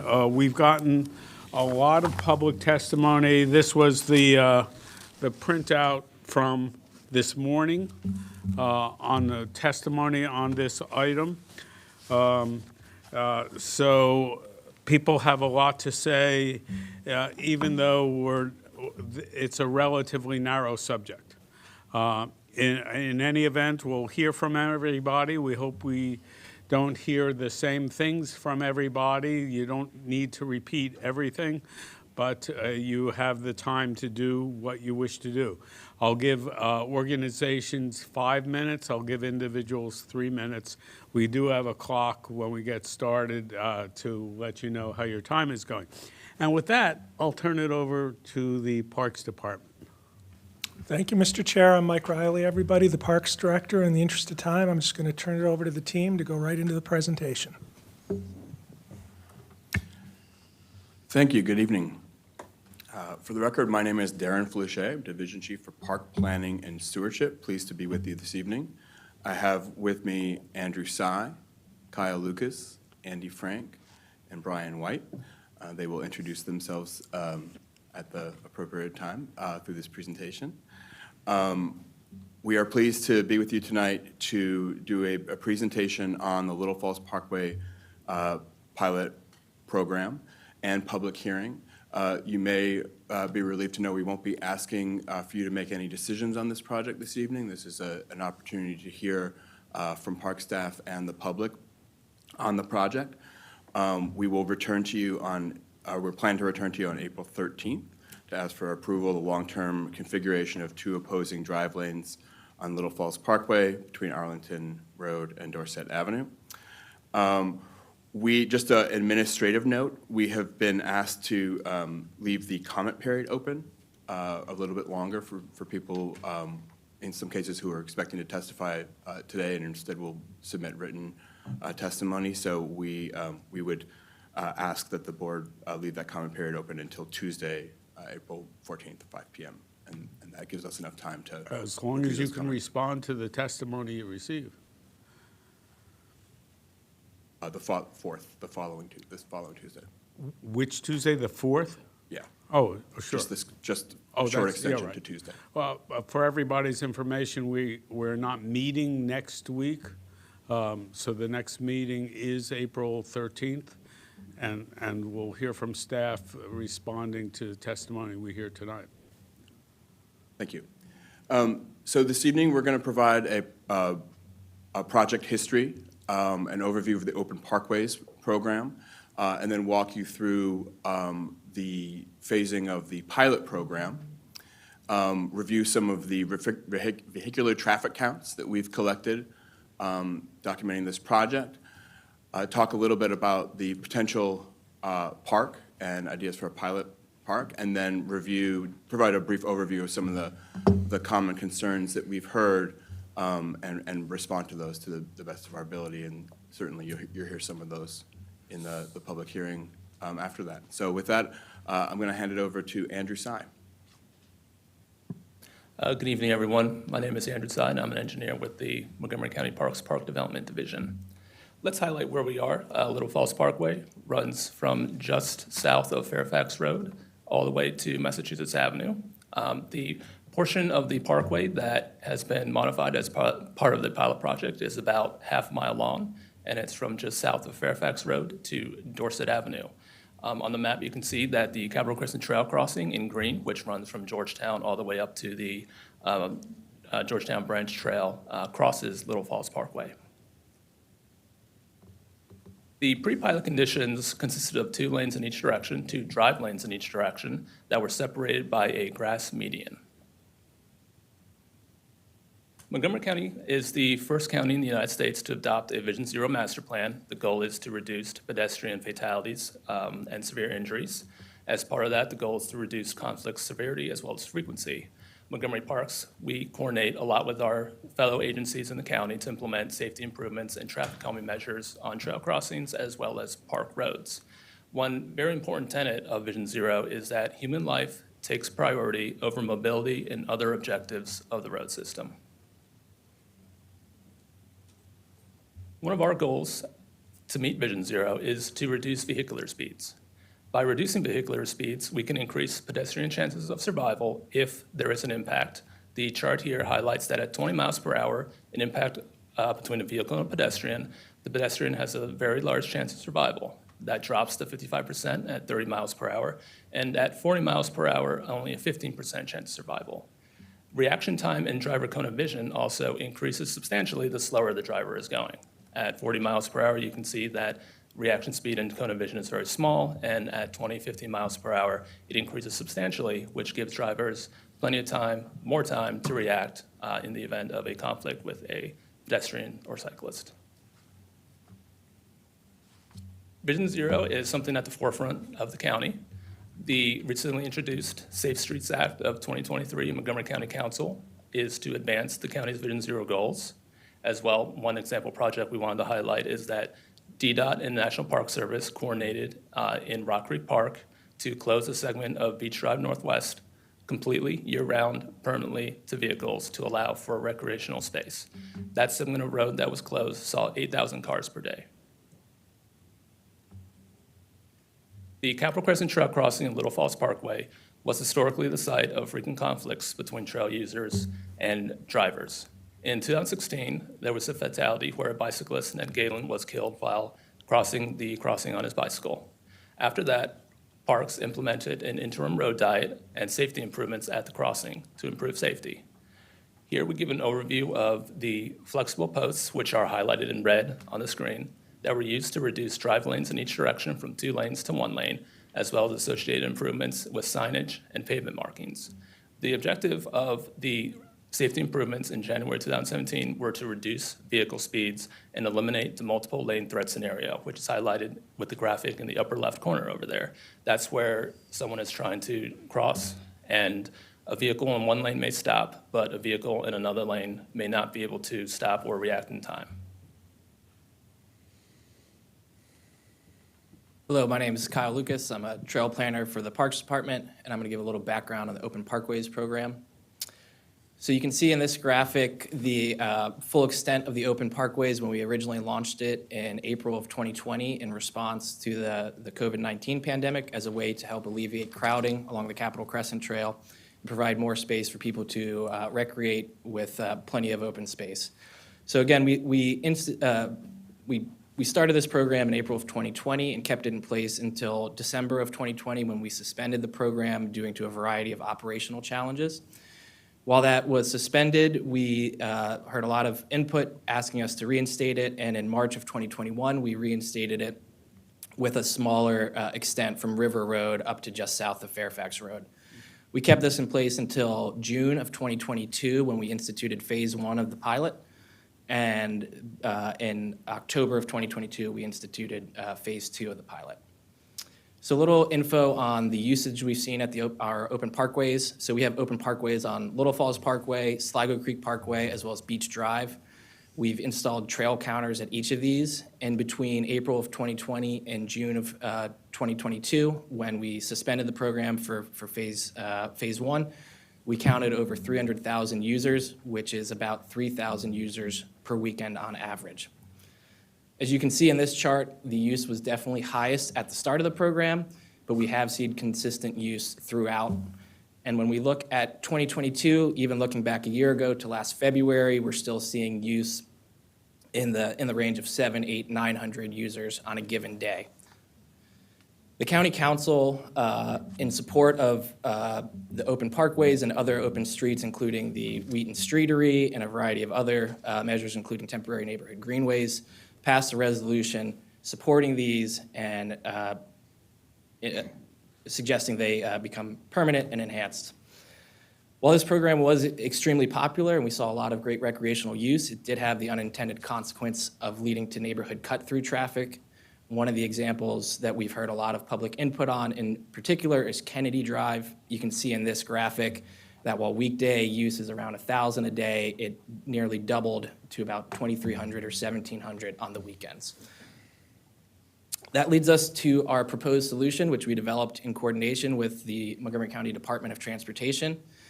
The proposed solution is to suspend the Open Parkways program to reduce the neighborhood cut-through traffic that we were seeing as a result of the closures, and to conduct a pilot for a two-lane scenario where 2 lanes are for traffic and the other 2 lanes are for essentially an open parkway.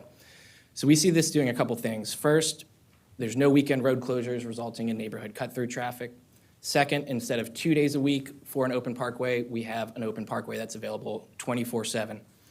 It's also a cost-effective way to add additional park and recreational space to our system and helps to lower operational costs. It's important to note that we have several 2-lane parkways throughout our park system. These include Sligo Creek, Beach Drive, as well as Little Falls Parkway south of River Road to Massachusetts Ave. These all have similar lane widths. They have narrow or no shoulders and are very similar in that regard.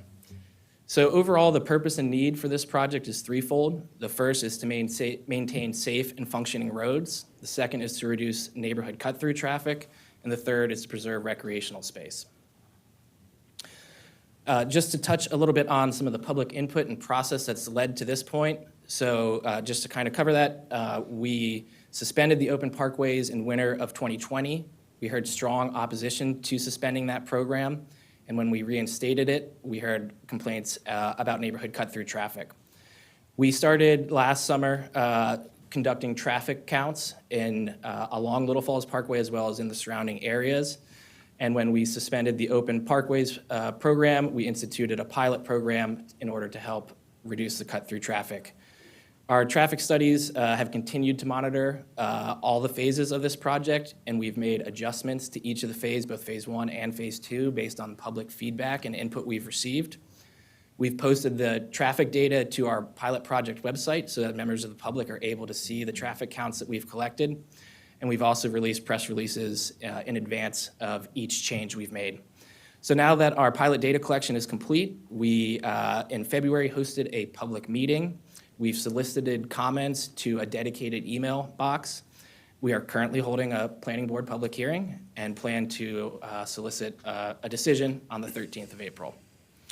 One additional point to make, in Bethesda, about 40% of housing units are multi-unit structures, and these are typically will lack backyards, or and another way of saying that is the demand for recreational open space for 40% of the Bethesda area would likely make use of this.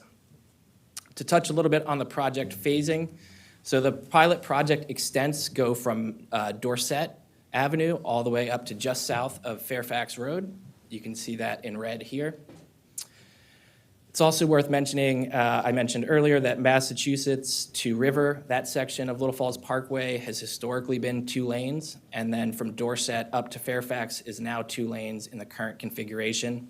Between River Road and Dorset Ave is 4 lanes. You can see the 4-lane portion in orange here and the 2-lane portion in red. So Phase 1, which we instituted in June of 2020, which included no open parkway and was essentially an extension of the existing interim single-lane road diet.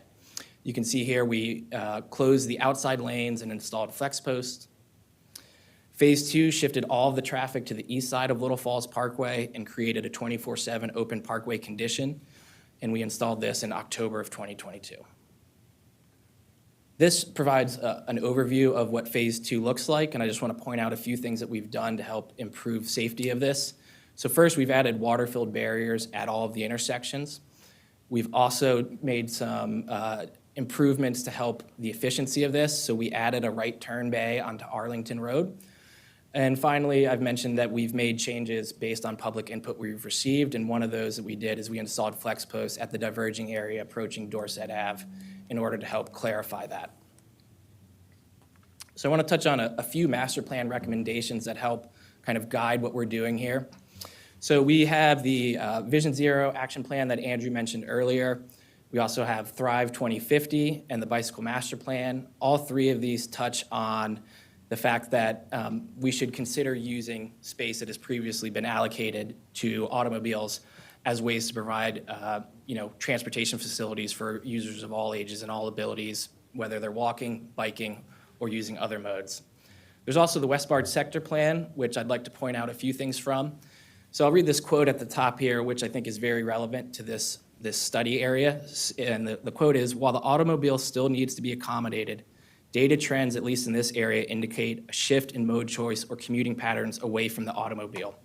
This shift provides the opportunity to use the existing and proposed right-of-way for needed transportation facilities other than just road capacity." The West Barge Sector Plan also conducted a transportation analysis forecasting out to the future years of 2040, and that analysis showed that there's adequate infrastructure, even considering all of the development that's occurring. Finally, the West Barge Sector Plan also endorses making Little Falls Parkway a two-lane road between Dorset Ave and Massachusetts Avenue. A lot of this is helping to guide our decision here. And then I will turn it over to Andrew to talk a little bit about the vehicular traffic counts. Thank you very much. And I'd like to take a bird's eye view of the trends that my colleague Kyle was just referring to. So Little Falls Parkway, we have field counts since 2016, and we found that traffic since then has decreased 35%. River Road, the counts were taken at River Road between the DC line and Little Falls Parkway, so that's a 4-lane road. Traffic trends have been dropping since 2001, and now we're down about 20%. And Wisconsin Avenue, the location in the Wisconsin Avenue count was downtown Bethesda, so also a 4-lane road, and has decreased 20% as well since 2003. The source of the counts for River Road and Wisconsin Avenue were from publicly available SHA ITMS field data counts. So our takeaway from this information is that the growth that we've seen in the population in the Bethesda Chevy Chase area has increased since 2001, but it hasn't necessarily increased to increases in vehicle traffic in the area. We'd also like to compare similar 2-lane roads in the area adjacent to Little Falls Parkway. These are 2-lane opposed drive lane configurations with minimal shoulders. Goldsboro Road between River and Bradley, as well as Bradley Boulevard between Goldsboro and Wilson.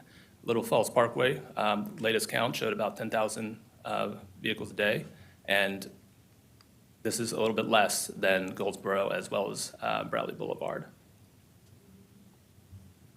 We can also compare.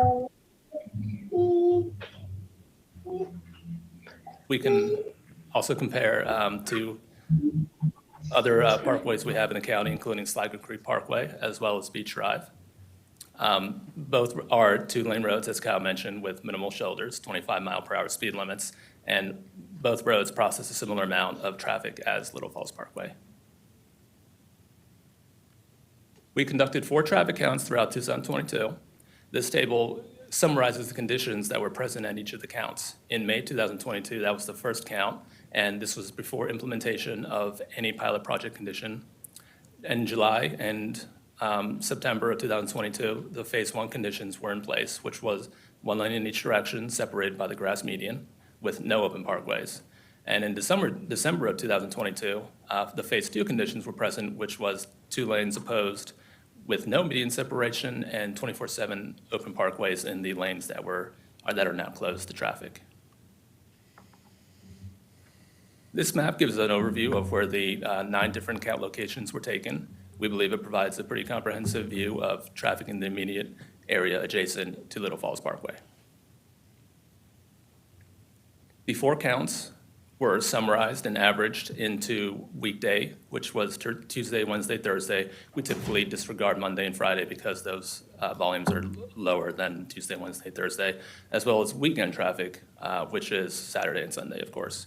So in Little Falls Parkway, we see a roughly similar amount of traffic volumes during the weekday with an increase in weekend traffic because Little Falls Parkway is now open full-time on the weekends. Hillendale Road also sees a similar amount of traffic with a slight decrease in the eastbound direction, but increased weekend traffic because the adjacent Little Falls Parkway is also now open.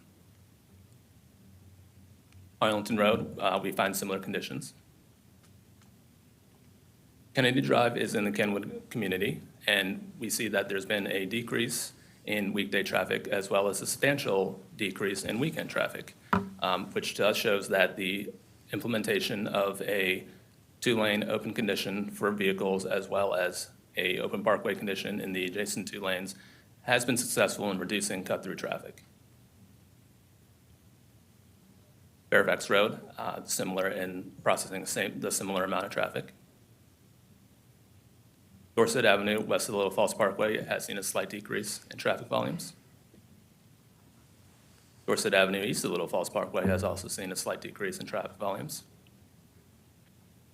Brookside Drive is also in the Kenwood community, and it's a pretty substantial decrease in both weekday and weekend traffic.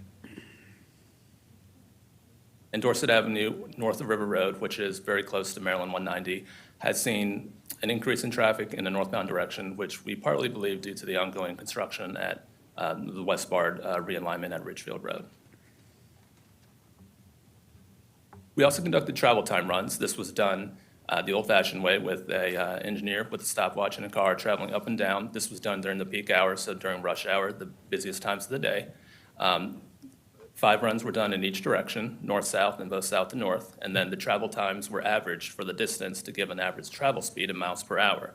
Now, that travel speed also includes the time that a car is spent waiting at an intersection. It includes the time a car might be waiting at someone to cross the trail, for example. So that's included in that average speed. We found that average free flow speeds between, say, stoplight to stoplight were about 25 miles per hour, which is the current speed limit of Little Falls Parkway. Using those average speeds, we translated that to a level of service rating, which resulted in B or C in all directions, B meaning relatively free flow, balanced traffic. It's very rare for any intersection or roadway in the area to have a rating of A outside of peak hour conditions. We also conducted intersection turning movement counts to evaluate the traffic volumes that are going through the 3 intersections at Arlington, Hillendale, and Dorset. And we found that currently the peaks are a little bit lower than in 2018, but well within the capacity of the intersection and the road, as we'll touch on in a couple slides. The crash data was very compelling. We found that crashes between Arlington Road and Hillendale Road since implementation of the road diet safety improvements in 2017 has made that segment substantially safer. On the left, that's the total crashes between Arlington Road and Hillendale Road, so it includes vehicle crashes as well, say between a vehicle and a vehicle. That dropped from 8 in 2016, and we had a total of 2 in 2022. And we were happiest to see that actually at the crossing itself, the number of crashes for the past 3 years combined has been 0, compared to 6 in 2016, including a fatality. We have been asked about an incident that occurred near the crossing in December of 2022.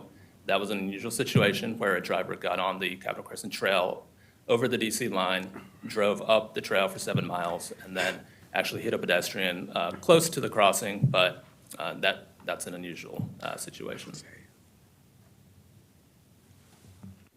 Emergency response, we have met with Montgomery County Fire and Rescue, and they expressed no concerns with emergency response time with the 2-lane parkway configuration.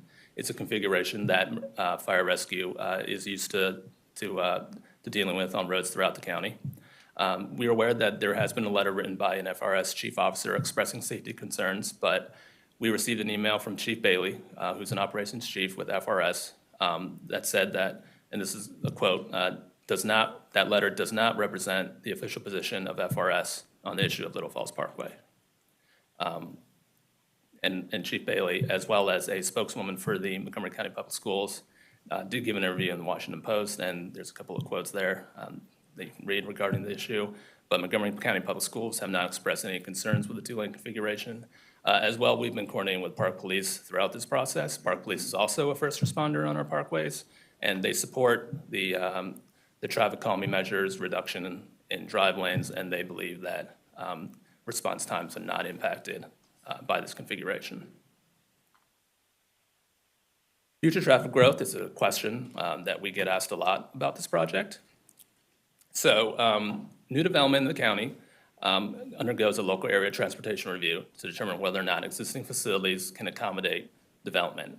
We went and we looked at the 2018 Westwood Properties Traffic Impact Study, and we found that that traffic impact study resulted in additional trips in both the morning and the afternoon on Little Falls Parkway. And we've quantified what that increase in trips was. It's about 3.3%, 6.6% in the morning in southbound and northbound directions, and 8% and 5% in the afternoon, southbound and northbound respectively. That full amount of traffic, which results from the full West Bar build-out, still results in Little Falls Parkway peak hours being below the 2016 volumes. So how much traffic do we think the Parkway can accommodate with a two-lane configuration with the enhanced turn pockets?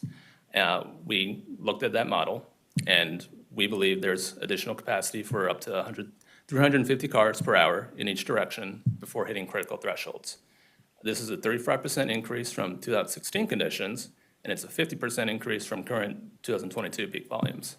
Typical two-lane roads with turn pockets can process about 20,000 cars per day, and right now the Parkway is about 10,000. So there's about 100% capacity as far as cars per day, and we think there's a 50% increase capacity for peak volumes.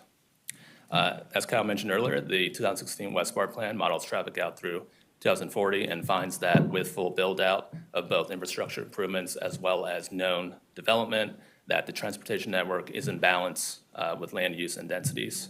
And it also endorsed a two-lane parkway. And I'd just like to touch on that development and growth isn't necessarily static. All new development is required to undergo an infrastructure review, and if the review finds that existing facilities cannot accommodate that growth, then there are conditions as part of the approval. And as an example, the West Bar development approval required adjacent multimodal improvements, connections to bus stations, connections to sidewalks, and as well as realignment of West Bard Avenue at Ridgefield Road. So to summarize, the reduction in drive lanes and vehicle speeds, right now with the pilot project, it's safer and it's consistent with our Vision Zero goals, and it's resulted in, we believe, safer conditions for drivers as well as adjacent trail users and users that are utilizing the current closed lanes. We believe we've eliminated the residential cut-through traffic from the Open Parkways program. We are still maintaining full vehicle use for Little Falls Parkway, as well as allowing 24/7 open space and recreational use on the potential repurposed lanes. The travel times from the speed runs we conducted are reasonable and in line with our speed limit of Little Falls Parkway and our safety goals. And we believe that the two-lane parkway has substantial capacity for additional future growth, and that we haven't received any concerns from FRS, Montgomery County Public Schools, or Park Police regarding the pilot project two-lane configuration.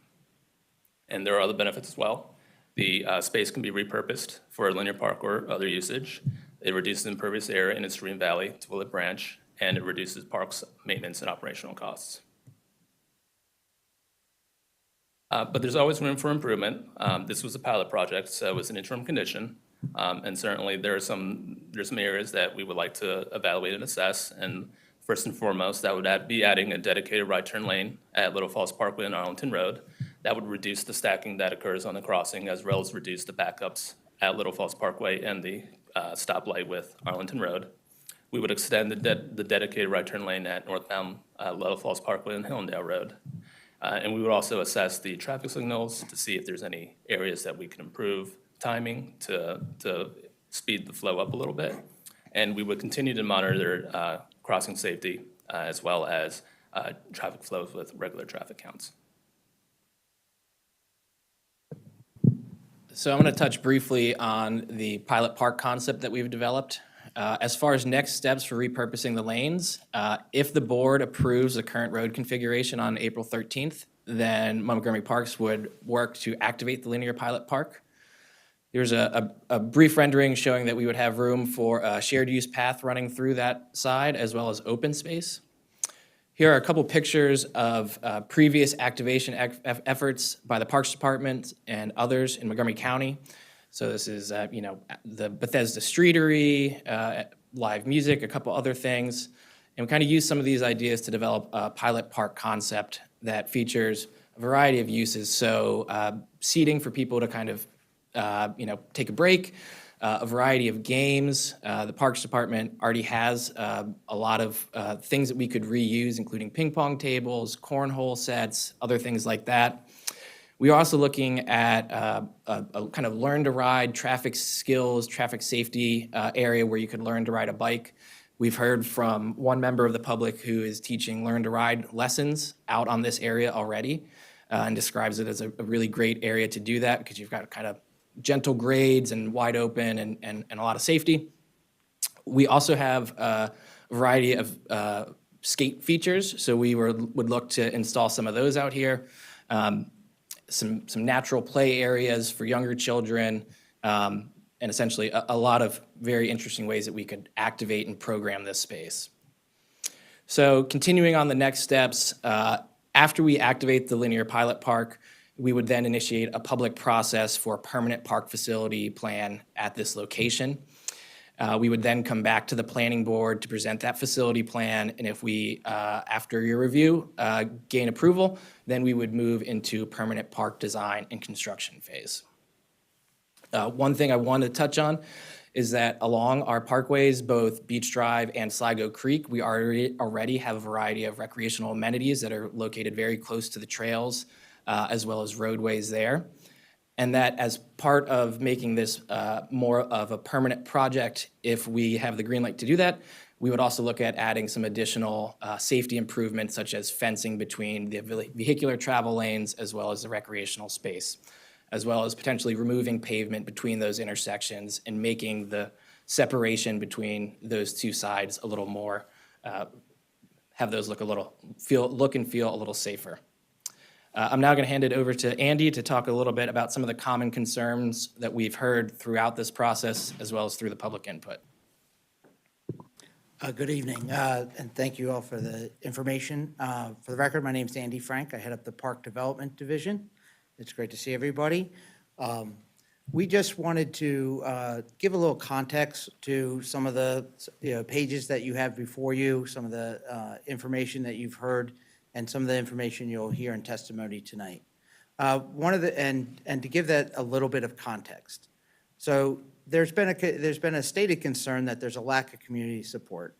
And the emails that we've received regarding this project paint a different picture, a more mixed picture. You can see in this graphic, there are positive, negative views of this project that are dispersed throughout the adjoining area. It's not one monolith, it's a heterogeneous viewpoints on this idea.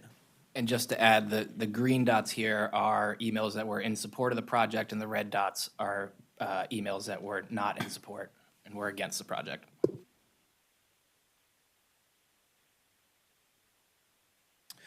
We've also heard concerns about what is the validity of the traffic counts and the analysis. And I want to be very clear that the traffic counts were conducted by independent contractors in accordance with industry standards. Furthermore, these traffic counts and analysis were done in coordination with Montgomery County DOT with their independent verification. And part of the reason that we're here today is we have now done multiple traffic counts. They're completed over a variety of conditions, but with very consistent results. Also, the way that open parkway user counts were conducted were using commonly used trail counters, very consistent with how we would do it elsewhere.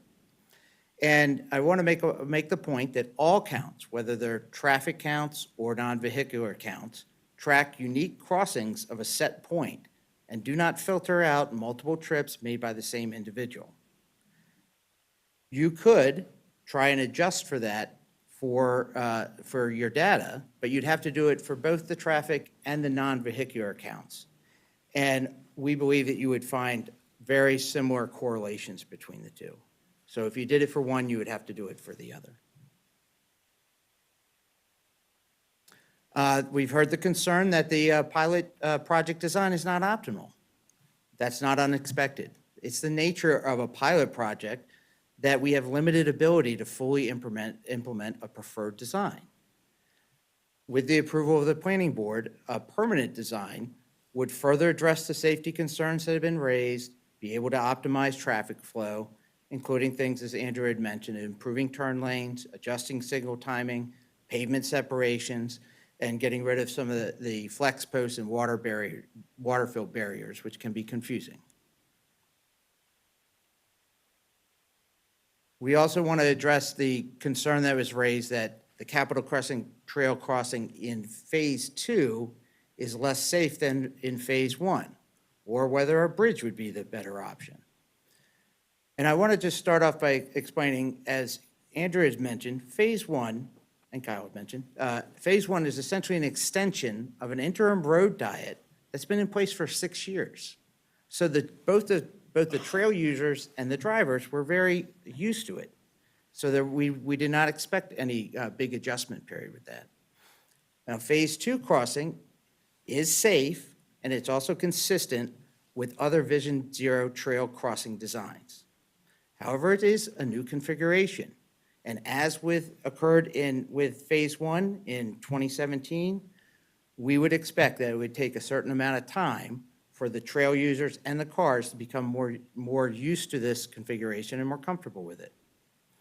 Furthermore, with the approval of the planning board, a permanent design could in fact incorporate a safe median refuge at the Capitol Crescent Trail, which would be similar to what was in Phase 1 and similar to some of the feedback that we've gotten. That certainly can be incorporated in a permanent solution. Regardless of all of this, we have to make the point. Returning to 4 lanes is simply not safe and will result in more accidents. As far as the bridge option is concerned, and we know there's some interest in that, based on the levels that we have out here, it's not warranted. And we also have noted it could have unintended consequences. First of all, it's obviously very expensive, at $10 million at least, and this funding would compete with other important priorities, such as the planned CCT upgrades. This would require many years to implement and a lot of study and facility planning. There would be significant environmental impacts, and it would actually diminish the trail user experience due to those significant grade changes. Another concern that we have seen raised is, does the planning board have the decision-making authority to make this change? And what has been the coordination with MCPC? And we just want to be very clear. Parks Department has been coordinating with the National Capital Planning Commission throughout the pilot project. And they have advised us that no formal submission was needed to implement the pilot project. MNCPC owns Little Falls Stream Valley Park, which includes Little Falls Parkway. And the planning board has authority over its purpose and use. Furthermore, I want to reiterate that the Parks Department has closely coordinated this work with MCDOT since the beginning of the open parkways. They have reviewed all of the plans, all of the traffic data, all of the modeling, and they have actually helped implement the Phase 2 signal work. And we want to let you know that, that pending the approval to move to a permanent design, we will re-engage with MCPC and go through their process as appropriate. And as a reminder, MCPC's role is to review any development or management plan, and their goal is to ensure the protection and preservation of the region's valuable watersheds and parklands, similar to yours. So we would expect them to support the planning board's decision. The concern, as Andrew addressed before, is, would a 2-lane road be problematic for emergency response? The answer is simply no. 2-lane roads like the Phase 2 configuration are very common throughout Montgomery County. And we have confirmed this explicitly with Montgomery County Fire and Rescue and Park Police. And in fact, 2 opposing lanes actually provide a larger contiguous area of pavement, which is preferred explicitly by fire and rescue versus two separated narrow lanes in terms of emergency response. And if you have any question about this, Sligo Creek Parkway, which has two opposing lanes, has provided emergency response access to Holy Cross Hospital for decades. A two-lane road is quite appropriate and quite able to meet the needs of emergency response. We've also heard the concern that there's no demand for a recreational open space in this area. We have heard and we have researched, and there is strong demand for additional parkland, particularly in the Bethesda area. And even after the pandemic, Kyle showed you how the numbers were up during the pandemic, but even after the pandemic, all of our open roads programs have remained popular. And it should be noted that the demand for public open space would vary significantly from those living in single-family homes with backyards and to those without. So I just want to conclude with, we've given you a dense amount of information, and I really want to conclude with what are you being asked to consider? And I want to be absolutely clear, the planning board is not being asked to consider, decide upon how to permanently repurpose the additional open space that could be created in there. That would be a separate planning and approval process if the planning board were to approve the current configuration. So what we have asked is that on April 13th, the planning board does approve the long-term configuration of two opposing drive lanes along Little Falls Parkway between Arlington Road and Dorset Avenue. And that will allow the Parks Department to continue our coordination with our partner agencies, including MCPC, implement roadway improvements that were not able to be included in the pilot program, including potential enhancements to the Capitol Crescent Trail crossing itself. And it would allow us to begin to study how we would repurpose these additional non-vehicular travel lanes. And with that, we really appreciate your attention. I know it's a lot, and we know you have a lot of testimony that's coming your way. And so we just want to say thank you very much for your time. We thank you for the presentations. We'll reserve all our questions for you after this public hearing. Thank you. Thank you very much. Thank you. All right. Again, we have a lot of speakers. Some are on Teams, some are in person. Again, organizations allow 5 minutes and 3 minutes for individuals. Just like baseball, we do have a clock. Hopefully, you can get your testimony in. And I'll remind people that if someone has said your point before, you can remind us that you've heard this before in someone else's testimony. But with that, I'll ask Mayor Jeffrey Salvin of the town of Somerset, who is on Teams, to give us his presentation. Good evening. My name is Jeffrey Slavin. I'm the mayor of the town of Somerset. Somerset borders the eastern half of Little Falls Parkway from River Road to north of Dorset Avenue. Dorset Avenue is a major entrance and egress into our municipality. Over the past 3 years, the road closures and changes on Little Falls Parkway have confused, frustrated, and endangered the citizens of Somerset. I suggest you drive the current configuration of lanes on this section of Little Falls Parkway. Don't just drive it during the day, but at night and when it's raining, if you want to get the full impact of how dangerous the road is with the two opposing lanes side by side. Closures and openings of parts of Little Falls Parkway have been the norm since the pandemic began in March 2020. But it wasn't until last year at a meeting organized by Councilmember Friedson that we finally got the real explanation. With representatives from my town and Kenwood and Chevy Chase West citizens groups, the Parks Department, based on a request by Mr. Friedson, revealed its true plans, which Mr. Friedson curiously called a win-win, to close part of Little Falls Parkway permanently and make the closed portion into a linear park. This stunned me and the community members present, who then voiced opposition. It stunned us because the accepted democratic process in this county for making a major change like this is through a sector or master plan. The Bethesda Chevy Chase Master Plan, where Little Forest Parkway is mentioned, and which has not been revised since 1990, states that the area from Fairfax Road to Massachusetts Avenue should retain existing roadway width, and further states future changes, if any, must maintain parkway character.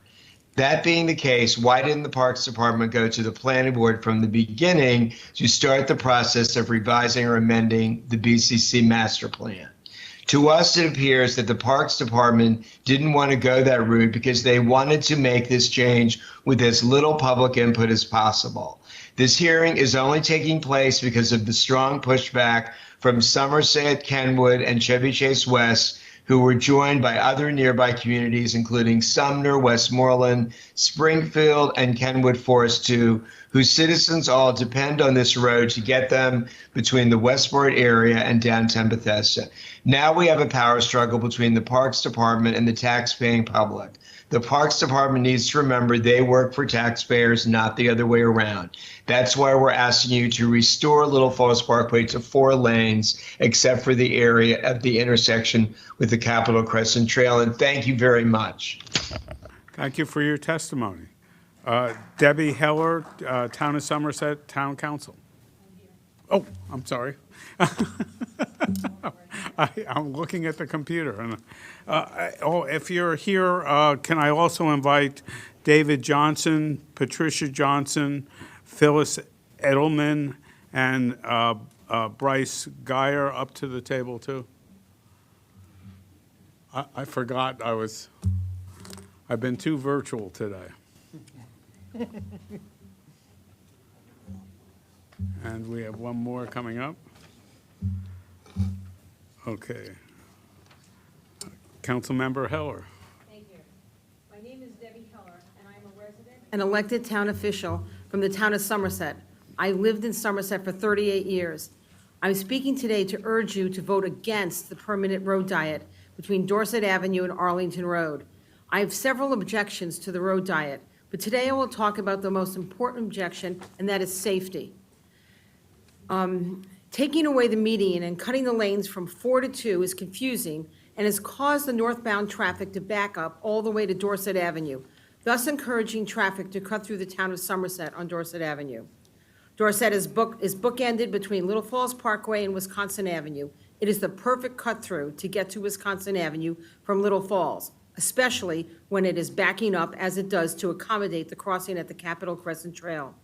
With the Little Falls Parkway reduced to 2 lanes, more cut-through traffic is a guarantee. The Parks Department presented data to the Planning Board to suggest that there's been no increase in cut-through traffic since the road diet has been in place, but their data is flawed. The future traffic count assessment is inadequate. It was done during the COVID pandemic when we were all driving less. When the Westport development is completed, it will create 410 new apartments and 106 townhouses. How can that not impact the traffic on Little Falls Parkway? The study also ignores major development underway or zoned and proposed in downtown Bethesda, Friendship Heights, and along River Road. Bethesda alone is slated to have 6,000 new apartments. Now, how can that not affect traffic? I'm not sure if you know this, but Somerset Elementary School is embedded in the town of Somerset. Currently, the school has 330 students and 55 staff members, but this school is under capacity right now due to boundary changes this year. Its actual capacity is 516 students, and it is expected that that enrollment will increase over the next years to reach capacity again. Children travel to school by either walking, driving, or taking the school bus. There are 4 school buses that enter the neighborhood on Dorset Avenue. Dorset is a narrow street that has traffic in both directions. It can be challenging to get to the school because of all the cars dropping off students. In addition, cut-through traffic from Little Falls Parkway adds to the congestion, not to mention our own residents who enter and leave the neighborhood. Also problematic is that to get to the school and leave the school, you must take Dorset Avenue. There is no way around that. There are too many cars that travel on Dorset Avenue during the prime morning time to be able to ensure that children can get to the school safety. Cars coming through the neighborhood they speed over the speed bumps and run the stop signs. Cars are not the only ones to travel very fast on Dorset Avenue. Bikers do the same. Just last week, I drove behind a biker on Dorset Avenue during the morning rush. When I got to the red light at Dorset and Wisconsin Avenue, I was the fourth car back in the line. The biker that was in front of me rode around the waiting cars in the opposing lane, and when he got to the light, which was still red, he went around the cars to turn right onto Wisconsin Avenue. But just as he was turning right, a school bus was turning onto Dorset, and the bus driver narrowly missed the biker by maybe a foot. The bus driver had to stop short to avoid hitting the biker. It was a tragedy in the making. Dorset Avenue has always had a lot of cars traveling on it during the morning rush hour, but now we have even more cars. The Parks Department will tell you that traffic has not increased, but I live there, and I'm going to tell you that I know firsthand that is not true. Cars, buses, bikes, and children on a narrow street that now has more cars and congestion than ever is a recipe for tragedy.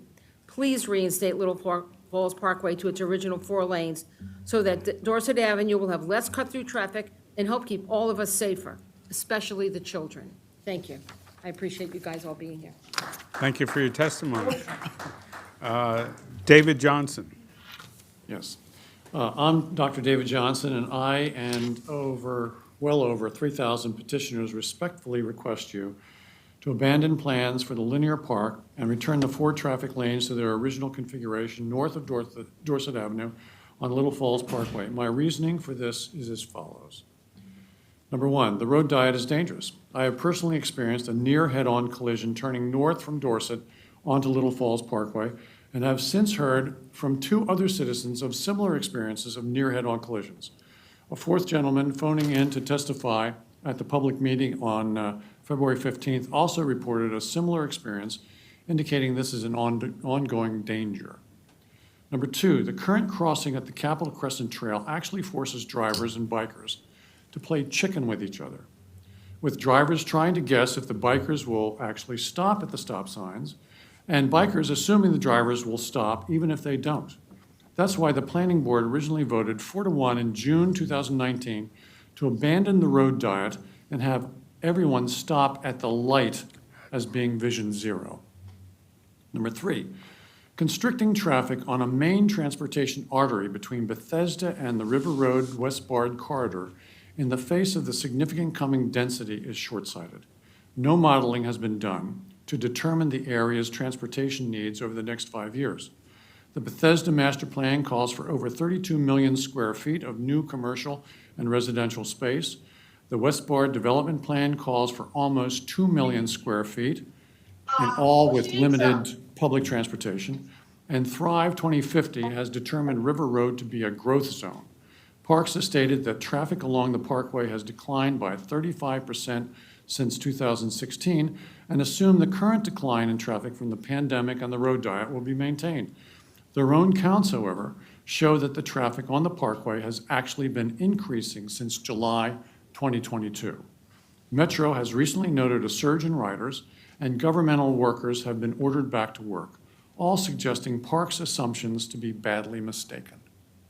Number 4, there's no need for a linear park when it already sits within 160 acres of Little Falls Stream Valley Park, 17 acres of Norwood Park, 3 acres of Little Falls Park, 2 acres of Trail Park, 3 acres of Little Falls SVU Park number 1 and number 2, and 3 out of 11 miles of Capitol Crescent Trail, let alone the Bethesda Pool. How can Parks and Planning, in good conscience, stuff yet another park into this overparked area when so many citizens elsewhere in the county are in dire need of parks and green space? Thank you for your attention and consideration. Thank you. Patricia Johnson. I'm Patricia Johnson. I live in Chevy Chase. Charles Bailey, the Operations Division Chief for Montgomery Fire, was quoted in the Post on February 17th when asked about the safety of this section of Parkway. If there were some demonstrable impact for safety, then I would be throwing up red flags in the background, and I just don't see them. Parks used this statement to support their claim that this section of the Parkway was safe. I spoke to Chief Bailey and asked him if he knew where the road was. He said, "Sure, it just has a lot of speed bumps on it. What's the problem?" Mistakenly, he was referring to the parkway between River Road and Massachusetts Avenue. I told him that the piece of roadway in question was between Dorset Avenue and Arlington Road. Chief Bailey said he didn't know where that piece of road was when he was quoted by the Post. I told him that I had reports from both Fire Station 6 in Bethesda and Glen Echo fire personnel that there was a problem with this narrow, curving, bollard-filled roadway. On March 8th, Chief Bailey actually drove that part of the parkway. Coincidentally, he was first on the scene of an accident at the intersection of Dorset and Little Falls. A person had fallen on untrimmed tree roots on the park's path and broken a leg. I happened to be crossing the intersection at that time. I saw a fire chief's car diagonally on the grass, an ambulance in the roadway, and a fire truck coming up from River Road. Chief Bailey called me after the accident and left a message. He said, "I see it now. You have a point. I'm going to talk to my chiefs." I observed firsthand that there was no room to pull emergency vehicles over to get to the victim. I've had an ambulance behind me, and I couldn't pull over because of the narrow shoulders, bollards, and planted trees.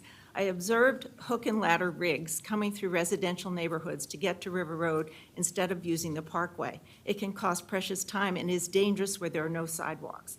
I also submit a letter from Assistant Chief Safety Adam Jones. Chief Jones visited the area. He analyzed the current Capitol Crescent Trail crossing and identified the following hazards. Number one, removal of the median strip at CCT leaves users no place for refuge as they cross. Number two, vehicle heights cause blind spots for crossing pedestrians and bikers. Number three, the narrowed street configuration prior to the crossing could cause emergency vehicles to avoid the area and use the neighborhood streets to reach an accident quickly. Time is precious when saving a life. I urge you all to drive this stretch of road at rush hour and at night before you vote. Open the parkway to 4 lanes and restore the median for safety. I also have 30 seconds. I took pictures of the parkway every weekend for 9 months, from October 2021 to June 11, 2022, when the parkway was closed from Arlington Road to River. No matter what Kyle says, that there were 3,000 people a day, there was no one on that parkway. Can I submit this to you? I have sent it in as video, but I'd like to give you hard copies. Thank you for your time. Thank you for your testimony. Phyllis Edelman. Good evening. My name is Phyllis Edelman. I'm a resident of Springfield and Bethesda and a past president of the Springfield Civic Association.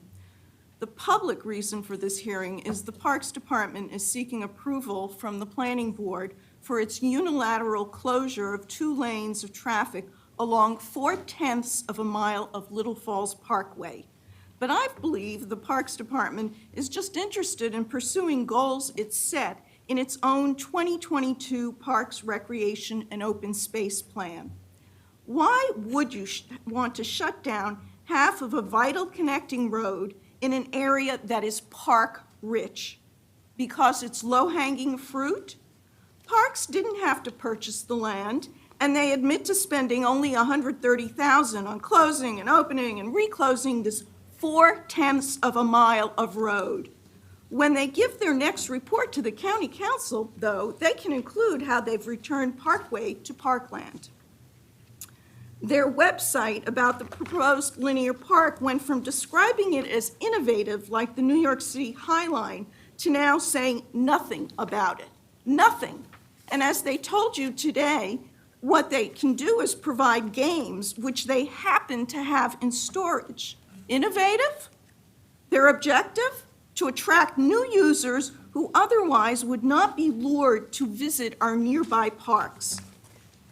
The PROS plan also indicates how parks feel about public input, especially at a hearing like this. Quote, "A fundamental weakness of both in-person and virtual meetings, however, is the tendency for this type of engagement to amplify the voices of the people with the strongest, but not necessarily the most representative opinions."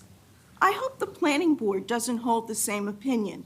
You only have to look at the community-generated petition asking that Little Falls Parkway be restored to 4 lanes to see that thousands of stakeholders, taxpayers, agree. They would like the road opened. The The Parks Department lack of respect for public input is evident in the materials they didn't present to you. They studied the traffic on Little Falls Parkway, but what about a formal needs assessment survey of the nearby communities on closing 2 lanes of the parkway? They never did this. The residents of the Kenwood community put together a survey and distributed it to many of our communities, and it heavily supports reopening Little Falls Parkway to 4 lanes. But I assume that Parks would discount this because it was done by the public, and we clearly don't represent our communities. In Pross, Parks emphasizes the need to put the right park in the right place. This is not the right park, and this is definitely not the right place. Please restore Little Falls Parkway to 4 lanes with safety accommodations made for the road diet at the Capitol Crescent Trail crossing. Thank you. Thank you for your testimony. Bryce Geyer.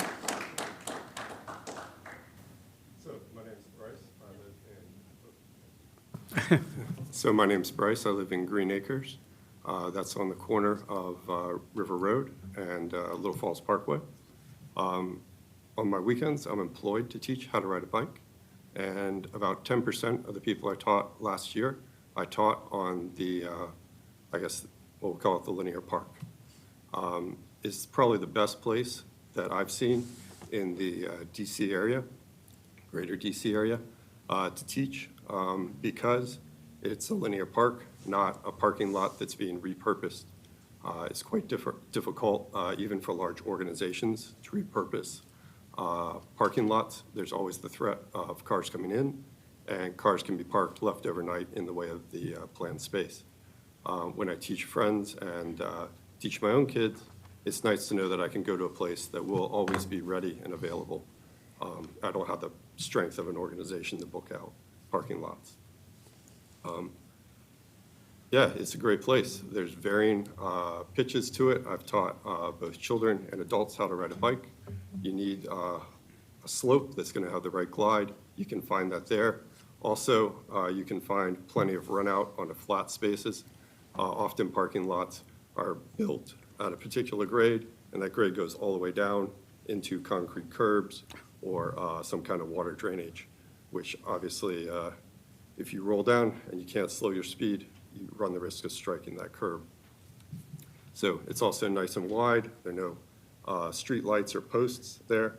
So it's really, I think, it's the perfect place in the area. Also, when it comes to riding, I've noticed that, and I'll say it's the high schoolers because they're the ones who ride their bike with a shovel, but I don't really know who does it all the time. But most of the forest land along Little Falls Parkway has been dug up and turned into unofficial mountain bike trails. I think the jumps are cool, but the landing's not so great. That would be a potential option for the parks to employ, is actually a properly designed and built course.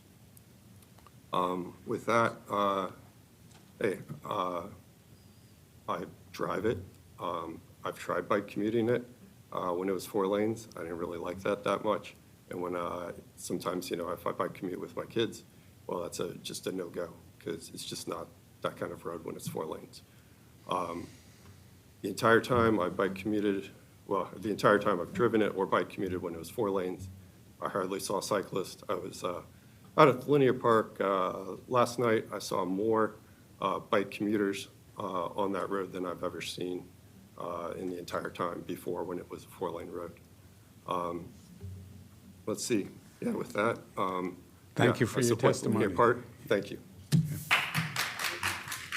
All right, the next 5 people, if I could call up, Jenny Sue Dunner, Rebecca Hansen, Holly Goyert, Carl Becker, and David Caffin.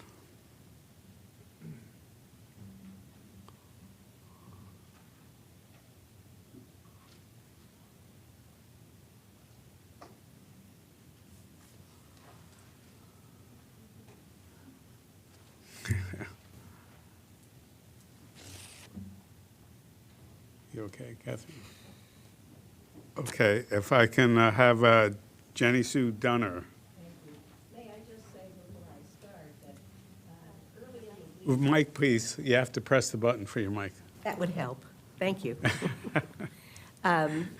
Early in the week, I sent a complete list of inventory of parks and trails. I'm sorry I didn't bring you all a copy today, but I hope you will look at it. It has a link to a Google map, and it's a pretty complete description of what we have available. So I hope you will look at that in view of my testimony. Thank you.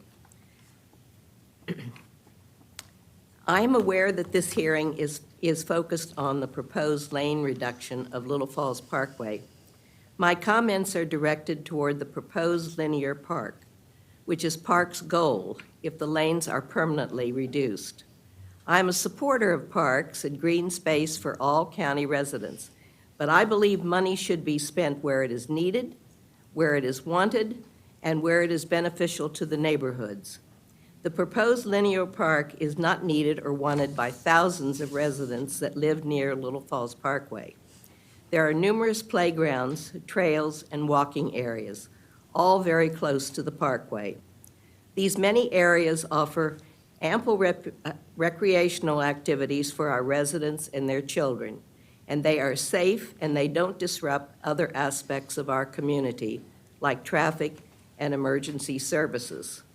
The county government has adopted a policy of spending money and viewing projects with a concern for equity.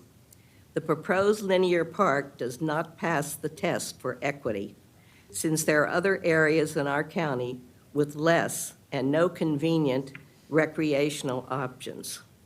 Close to Little Falls Parkway, and much more in need of green space, is the Westbard area, which runs adjacent to the Willett Branch and which is considered the primary community asset. The sector plan recommends the naturalization of the Willett Branch and a greenway alongside the stream that would start at Ridgefield Road and connect to the Capitol Crescent Trail. Moreover, when construction is complete there, Westbard will have approximately 100 townhouses, 165 multifamily units in new development, as well as a new 155-bed nursing facility on the corner of Ridgefield and Westbard. In addition to the many new residents in and near the Westbard development, the projection of development in Bethesda is approximately 8,000 additional residential units. Why aren't we focusing on the inevitable future traffic increase on Little Falls Parkway? Why aren't we focusing on developing pocket parks or more green space among the many high-rise buildings in Bethesda? It is critical that we consider the many more pressing issues, especially safety and traffic issues. And it is very critical that a more democratic process is used as we go forward. Thank you. Thank you for your testimony. Rebecca Hansen? Thank you. My name is Rebecca Hansen, and I'm You get 5 minutes. You're from Correct. Westmoreland Civic Association. Okay. I didn't introduce you properly, excuse me. That's fine. Go ahead. My name is Rebecca Hansen, and I'm co-president of the Westmoreland Citizens Association, a community of almost 1,000 homes partially abutting Little Falls Parkway.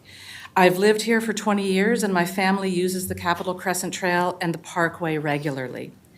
I submitted written testimony responding to the points made earlier in Parks' presentation, but today I'm here to provide some context in which you should consider what you hear today. I've worked closely with opponents to Parks' proposal, and I can say unequivocally, we are not against bikers. Many of us and our families bike the trail often and want the safest trail crossing possible. Please don't buy into the false narrative that this debate is either pro or anti-biker, because it isn't.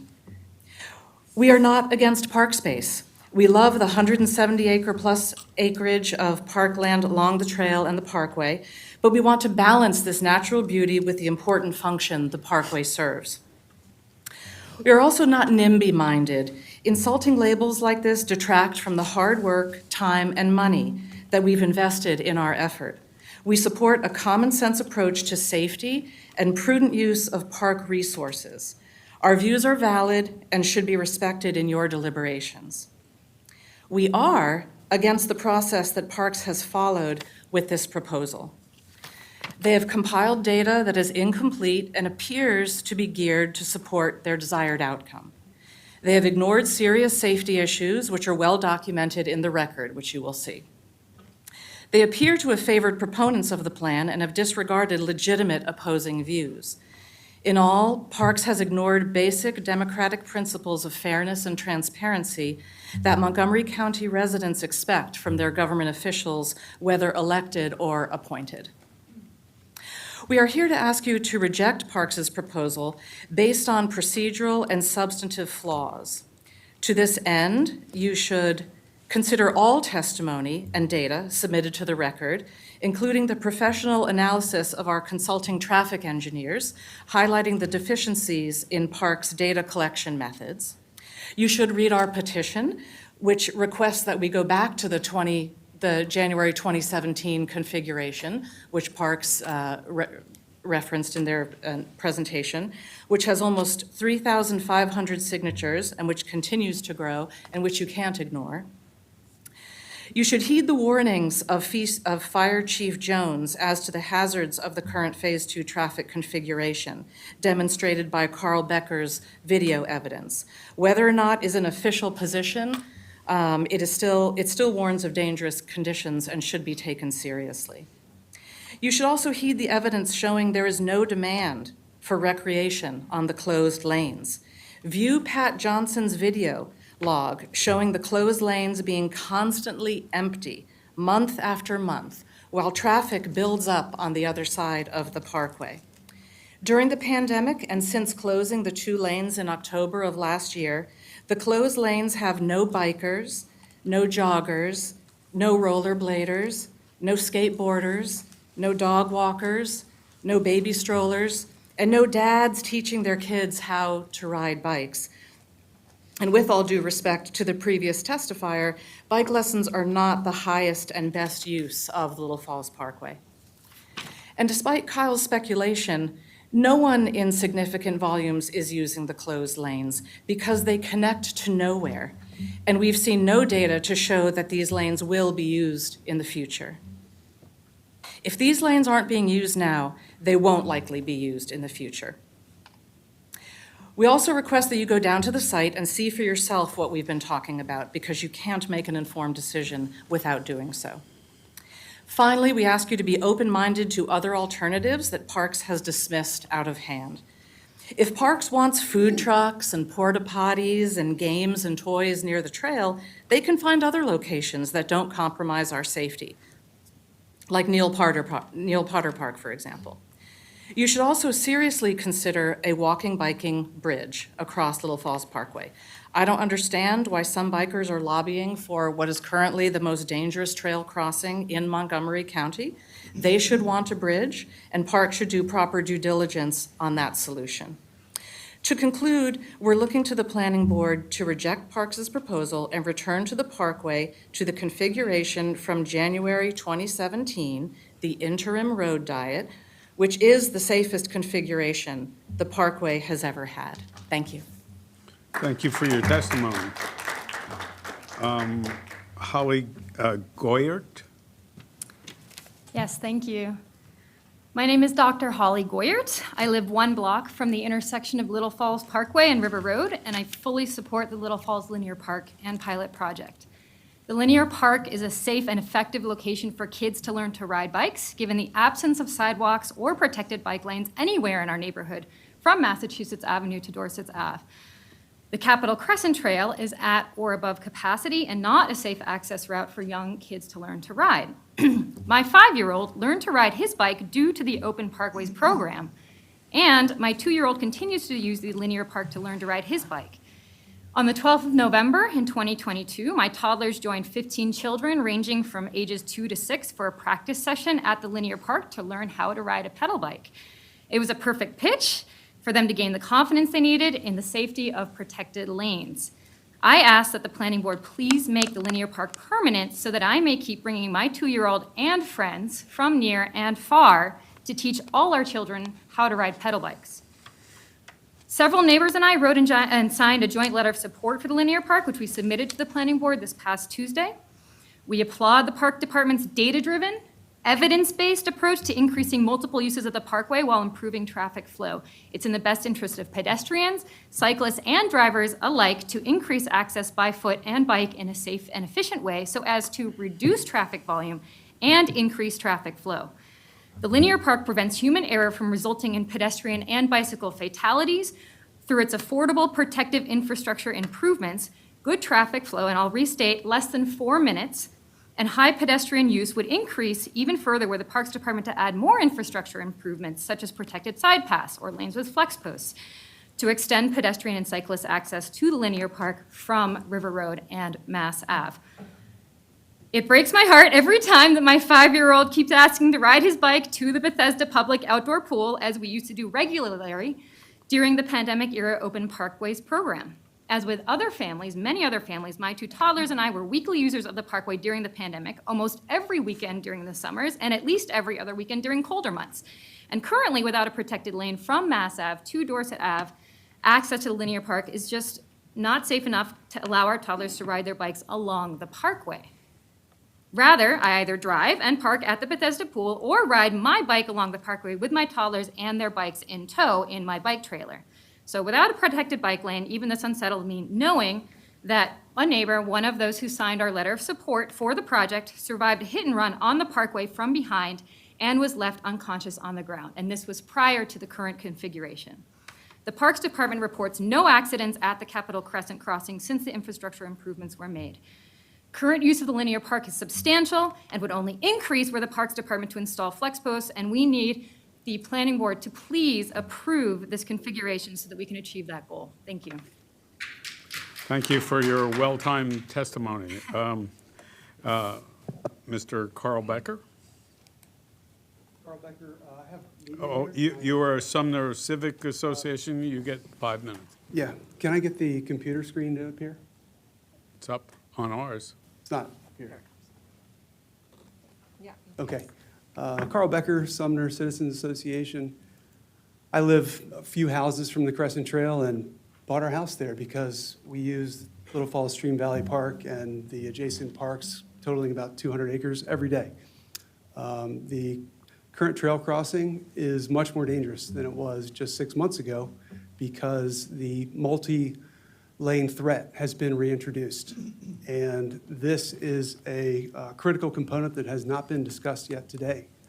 When the unfortunate incident happened in 2016 when when the recumbent bicyclist was killed, he was crossing 4 lanes of roadway, 2 and then a median and 2 more. The road diet was implemented and it was touted as making the crossing Vision Zero compliant.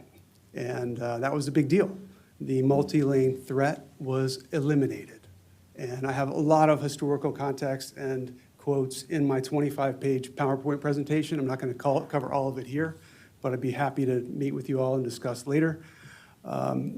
This is a screenshot of the road diet. You can see that we have 2 lanes at the trail crossing, and then it widened back to 4 lanes south of Hillendale Road, and then to 6 lanes just at River Road. So now we go from 2 lanes to 6 lanes at River Road, just a half mile south of here. Doesn't make a lot of sense. This is the current configuration. You'll see here on the right side, currently we have only 2 lanes from Hillendale to Dorset Avenue. In Sabra's design, which was circulated in 2019, alternatives A and B, there were 4 lanes there. So we currently have a design that was never even engineered or thought about several years ago, yet it's happened anyway. Compared to the road diet, the current configuration forces the trail user to cross 2 lanes at once, instead of just 6 months ago having to cross only 1 lane at a time. Now you have to look both ways while you're crossing instead of looking just one way. And you can no longer stop in a protected median or refugee island. I've got a lot of data in here from federal organizations talking about why it was safer before. Andrew Friedson and I had a conversation about a month ago. He said, oh, wow, that's a multi-lane threat we have now. And I hadn't heard that term before. But apparently users are routinely facing multi-lane threats now because of the backups. Not just the northbound backup, which will be softened when the right turn lane is reintroduced, but we also have southbound backups. I have about 30 minutes of consolidated YouTube videos here. I've spent over 15 hours on site documenting this and recording videos. I've consolidated down as much as I can. I can't begin to show it all to you here. When I met with Jeff and Mike in your office a few weeks ago, it took me 45 minutes to go through a 2-minute video. We'll jump into one of the videos here. You'll see this bicyclist running the stop sign. Running the stop sign is a reoccurring offense. This bicyclist was upset that this vehicle got so close to him. The vehicle's actually about 30 feet past the stopping mark. Here, that was a multi-lane threat. Here's another one. That Jeep was accelerating, yet the bicyclist stopped halfway through the road. They almost had a collision. And I've witnessed several other collisions here. Here's a runner. This is a multi-lane threat, running behind a stopped vehicle. The van, that truck shouldn't even be on the road. Exactly. Look how close this biker gets, halfway into the road, nearly hitting his tire. This vehicle should not be on the road. I don't want to take up the whole time looking at this, but I've got tons of this. It's easily documented that the crossing is much more dangerous now. I have about 10 minutes of video showing bicyclists just running the stop sign consistently. Here's another picture of a cyclist running the stop sign. This is a dangerous component to this design because the bicyclists, when they're headed south on the Capitol Crescent Trail, make a quick turn to the left where they're, for about 50 feet or so, running parallel to cars traveling south on Little Falls Parkway. If you can imagine you're a vehicle driving south and you've got a bicycle off to your left that's also driving south, and then all of a sudden that bicycle makes a really quick 90-degree turn going 15 miles an hour, all of a sudden the vehicle is stopping right at the trail crossing just as the bicycle is. And it's a terrible design. Previously, the southbound vehicle lane was about 30 feet south of there, and that gave the bicyclist more visibility to the car, and it gave the car more visibility to the bicyclist. And when you have distance and you have time, you have more safety. We've taken all of that away with this current configuration. Am I up? Thank you. Your time is up. Wow, I could talk for 2 more hours. I didn't get through any of my slides, but hopefully you all have the time to go through the rest of these, and maybe we can meet later. Thank you. I submitted it to the record as well. David Catherine? David Cathan. Thank you. No worries. I would like to express my support for Parks' plan to reduce Little Falls Parkway from 4 lanes to 2 lanes between Arlington Road and Dorset Avenue. My house is a few yards from the intersection of Dorset Avenue and Little Falls Parkway in the town of Somerset. I have a front row seat from my house on Dorset Avenue to observe traffic on Little Falls Parkway and on Dorset Avenue before the pandemic, during the pandemic closures, and during the current road diet. Prior to the pandemic, traffic on Little Falls Parkway flowed smoothly but at high speeds, and Dorset Avenue had its usual high level of cross-through traffic. Under the current road diet, I have not observed any change or increase in traffic on Little Falls Parkway or Dorset from pre-pandemic levels, nor have I witnessed any increased traffic or traffic tie-ups on Little Falls Parkway. Traffic data presented by Parks supports and confirms my observations about traffic. The current 2-lane configuration is safe for automobiles, pedestrians, and bicyclists. The average speed of automobile traffic is lower. Late-night drag races are a thing of the past. Traffic flows smoothly, at least at the same level as it did pre-pandemic.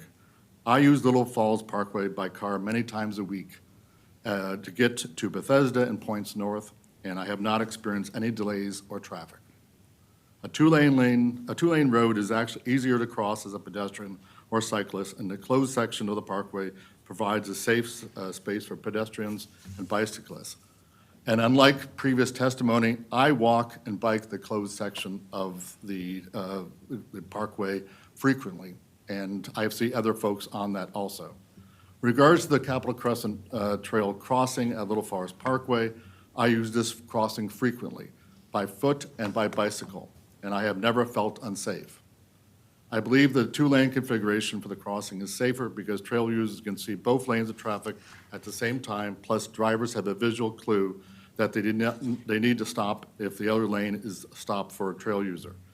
My support of the current configuration is significant because I testified before the planning board in the past, arguing for a shift of the Capitol Crescent crossing to the controlled intersection at Arlington Road because of my safety concerns. While I still support a shift to that intersection, I now believe the two-lane configuration is sufficiently safe. Parks data shows lower average speed and no accidents at the crossing for the last several years. I'm fully in support of the addition of new open and hopefully green space that will be created in the next phase of Little Falls Parkway. We live in a deeply dense part of Montgomery County, and we need to remove impervious surfaces. So I urge that in the next phase of Little Falls Parkway, we will remove asphalt from the now unused portion of the Little Falls Parkway, which will help Little Falls watershed, Potomac River, and the Chesapeake Bay. Thank you. Thank you for your testimony. That concludes this panel. Can I have Leanne Tobias, John Stewart, Malcolm O'Hagan, David Foreman, and Charlotte Stewart.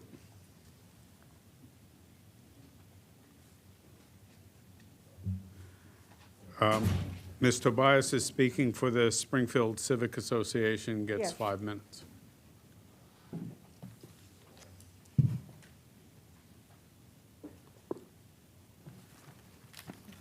Start?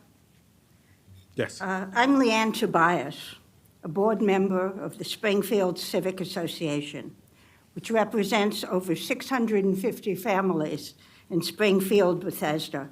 Our neighborhood is also home to the new West Bar development.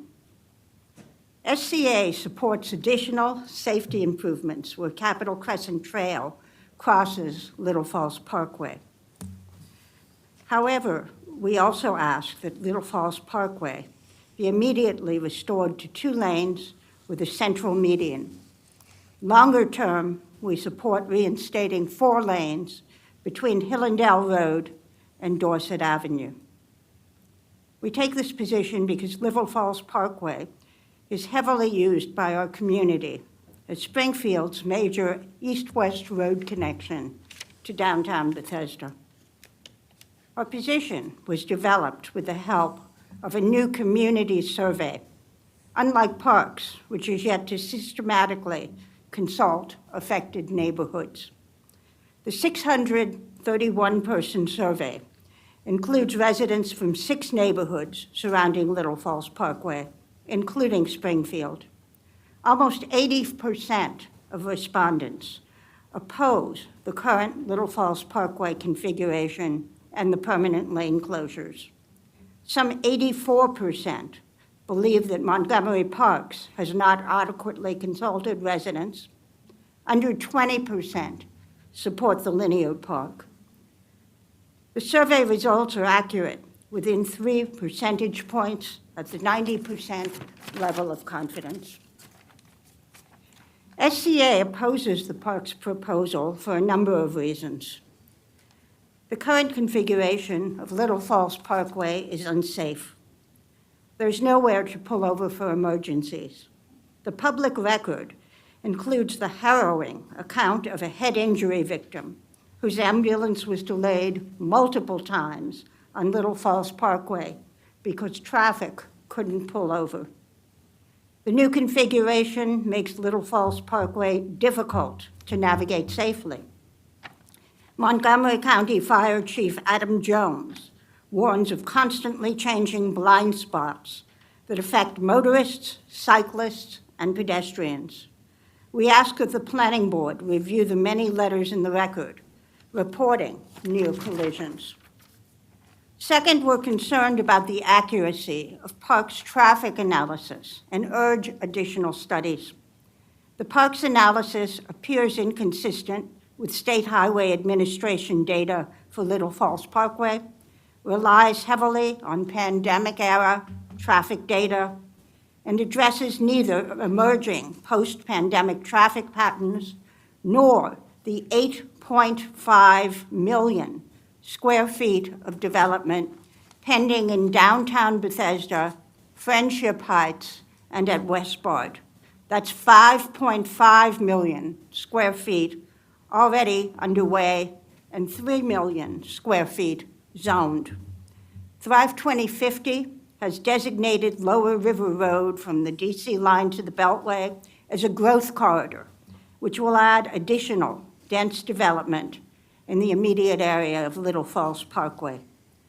Cutting Little Falls Parkway from 4 to 2 lanes under these conditions will increase congestion on Wisconsin Avenue, River Road, and other major arteries, encourage consumers to shop in DC, avoiding Bethesda, and increase neighborhood cut-through traffic. I'd also like to address what I believe is a misperception created in the testimony today by Parks. Westbard and Springfield are in fact heavily auto-dependent. Roughly 70% of our residents utilize autos for daily errands and for commuting to and from work. Our neighborhood is 2.2 miles from the Friendship Heights Metro and 3.3 miles from the Bethesda Metro Center. We're separated from those metro stations by major roadways. Our area is served by one bus line that runs at 30 to 45-minute intervals during weekday rush hours only. In other words, less frequently outside weekday rush hours. Finally, the 2016 Westbard Sector Plan recommended a shuttle bus to Metro, but that's no longer being offered. If you conclude, thank you. Appreciate your testimony. John Stewart. Yes, thank you. My name is John Stewart. I live on Dorset up the hill from David Cathan. I've lived within a long block of Little Falls Parkway for more than 40 years. I have walked the trails, have ridden my bike, although I wish Parks would maintain Little Falls Trail better because it's very hard on the seat. I've taught my own kids to ride their bikes there, and they have taught their grandchildren to ride bikes without using Little Falls Parkway. I'm not going to read what I had written because a lot of it's been said, but I want to go back to what Jeffrey Slavin said, Mayor Slavin, which is the way this question arose was that Parks unilaterally decided to close the roadway. And then it brings this question to you, the planning board, about whether, based on the data that it's collected, and there's a lot of debate about whether it's accurate or meaningful, whether the closure is tolerable, whether it's so bad that you need to change it back. But from my perspective, as a citizen and as a taxpayer, this was a planning question to begin with. Should a roadway that's been used for decades and is unique, it's an artery that's 4 lanes, divided highway through beautiful parkland, should it be closed or not, given the interests of the broader community, especially given coming development? And so the question, and now to learn now that Parks says the reason we asked you for this is because of a linear park, but we're not going to tell you what that is. We want you to permanently change the roadway so that we can try some things out and see whether people will like a park. There ought to be an evaluation of the consequences of the removal of the roadway versus the potential benefits so that you can decide whether it's in the public interest to do this. On the need side, I find it irrational, extraordinarily irrational, to build a third linear park between 2 linear parks that work very well. They both fit the definition of linear parks. And no matter, and I don't disagree with all of the people who say that they use that area, because why not? But they are not being asked the question, especially in these form letters that you've had piles of, why didn't you use the Capitol Crescent Trail or the Little Falls Trail? Yesterday, I saw lots and lots of people going down Capitol Crescent Trail and nobody turning down this road to nowhere, which just connects with both Little Falls Trail and Capitol Crescent Trail at the top and the bottom. There's no purpose for it. I was the person in the ambulance, actually. And I'd never been in an ambulance before, and it was shocking to me that the ambulance came to a stop several times after zooming through other parts of the community because there's no place to turn off. And we need a study to confirm whether that's adequate. Thank you. Thank you for your testimony. Sorry you were in the ambulance. Malcolm O'Hagan. My name is Malcolm O'Hagan. I've lived in Chevy Chase for over 40 years, and I thank you for this opportunity to testify. When I spoke with the park staff about the proposed changes to Little Falls Parkway, I asked a question I always ask when a proposal is put on the table. What is the problem you are trying to solve? Their answer was, there is no problem. I said, well, why are you proposing these changes? They said, because some people would like to see additional park area. Well, I'm a lover of parks, and I am very grateful that we are already blessed with an abundance of them in our area. And we have the Crescent Trail, which is a treasure. I enjoy it almost every day. The proposal to add a very short strip of narrow parkland along Little Falls Parkway makes absolutely no sense. And it would not make a material difference. During the COVID shutdown, the number of people walking the parkway was minimal, and it is even less today, as pointed out in another presentation. What would make sense is to improve the existing lovely parkland along the Crescent Trail and the Little Falls Parkway by developing hiking trails and paths and adding seating in selected areas. Instead of solving a non-existent problem, the proposed changes create a serious safety hazard. The 2 traffic lanes that are currently running contiguous without a median strip is much more dangerous for those crossing the Crescent Trail, as pointed out in the letter submitted by Mr. Jones. One is required to make quick checks in both directions before crossing. On 2 occasions, I almost stepped in front of an oncoming car. The crossing on Dorset Avenue has a median strip, which provides the needed safety zone. Restoring the median strip on Little Falls Parkway is much more important than sacrificing it to an unnecessary sliver of parkland. I love parkways. They provide a welcome escape for motorists from regular roads, which was the case with Little Falls Parkway before the abominable mess that has been inflicted upon it. The ugly orange and white balusters are an absolute eyesore. The proposed changes to Little Falls Parkway have absolutely no tangible benefits. I respectfully request that the board reject the staff proposal and restore Little Falls Parkway to its former safer and more compatible configuration. Thank you. Thank you for your testimony. David Foreman, representing Citizens Coordinating Committee on Friendship Heights. Is your mic on? Oh. Get it closer. There, okay. I am the chair of the Citizens Coordinating Committee on Friendship Heights. If you could get closer to your mic, make it. What? There you go. Thank you.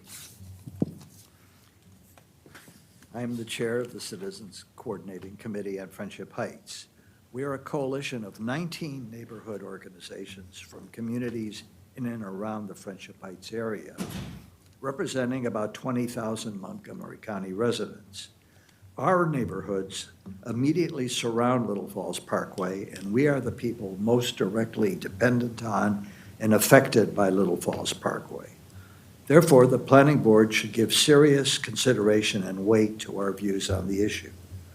There is widespread opposition in our communities to the closing of 2 lanes of Little Falls Parkway and the planned linear park. Little Falls Parkway is the unique major artery between our neighborhoods and downtown Bethesda. We travel Little Falls Parkway not out of laziness, but out of need. We must drive Little Falls Parkway to go to work, to medical appointments, to take our children to places where they have to go, and also to go to restaurants and shopping in Bethesda and Points North, valuable business that might otherwise go to DC or Virginia.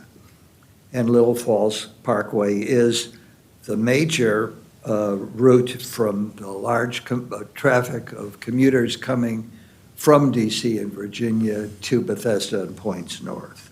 There are no convenient alternative routes. The current configuration is substantially less safe than the four-lane parkway that was originally there.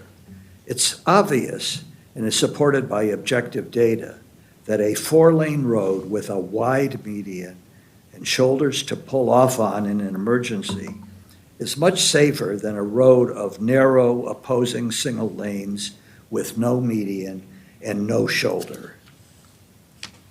If there was no plan to repurpose lanes to build a linear park, there would not be any justification whatsoever for converting a beautiful, well-running, safe parkway into a small road that, although apparently adequate for current traffic volume, is substantially less safe, confusing, and uncomfortable to drive.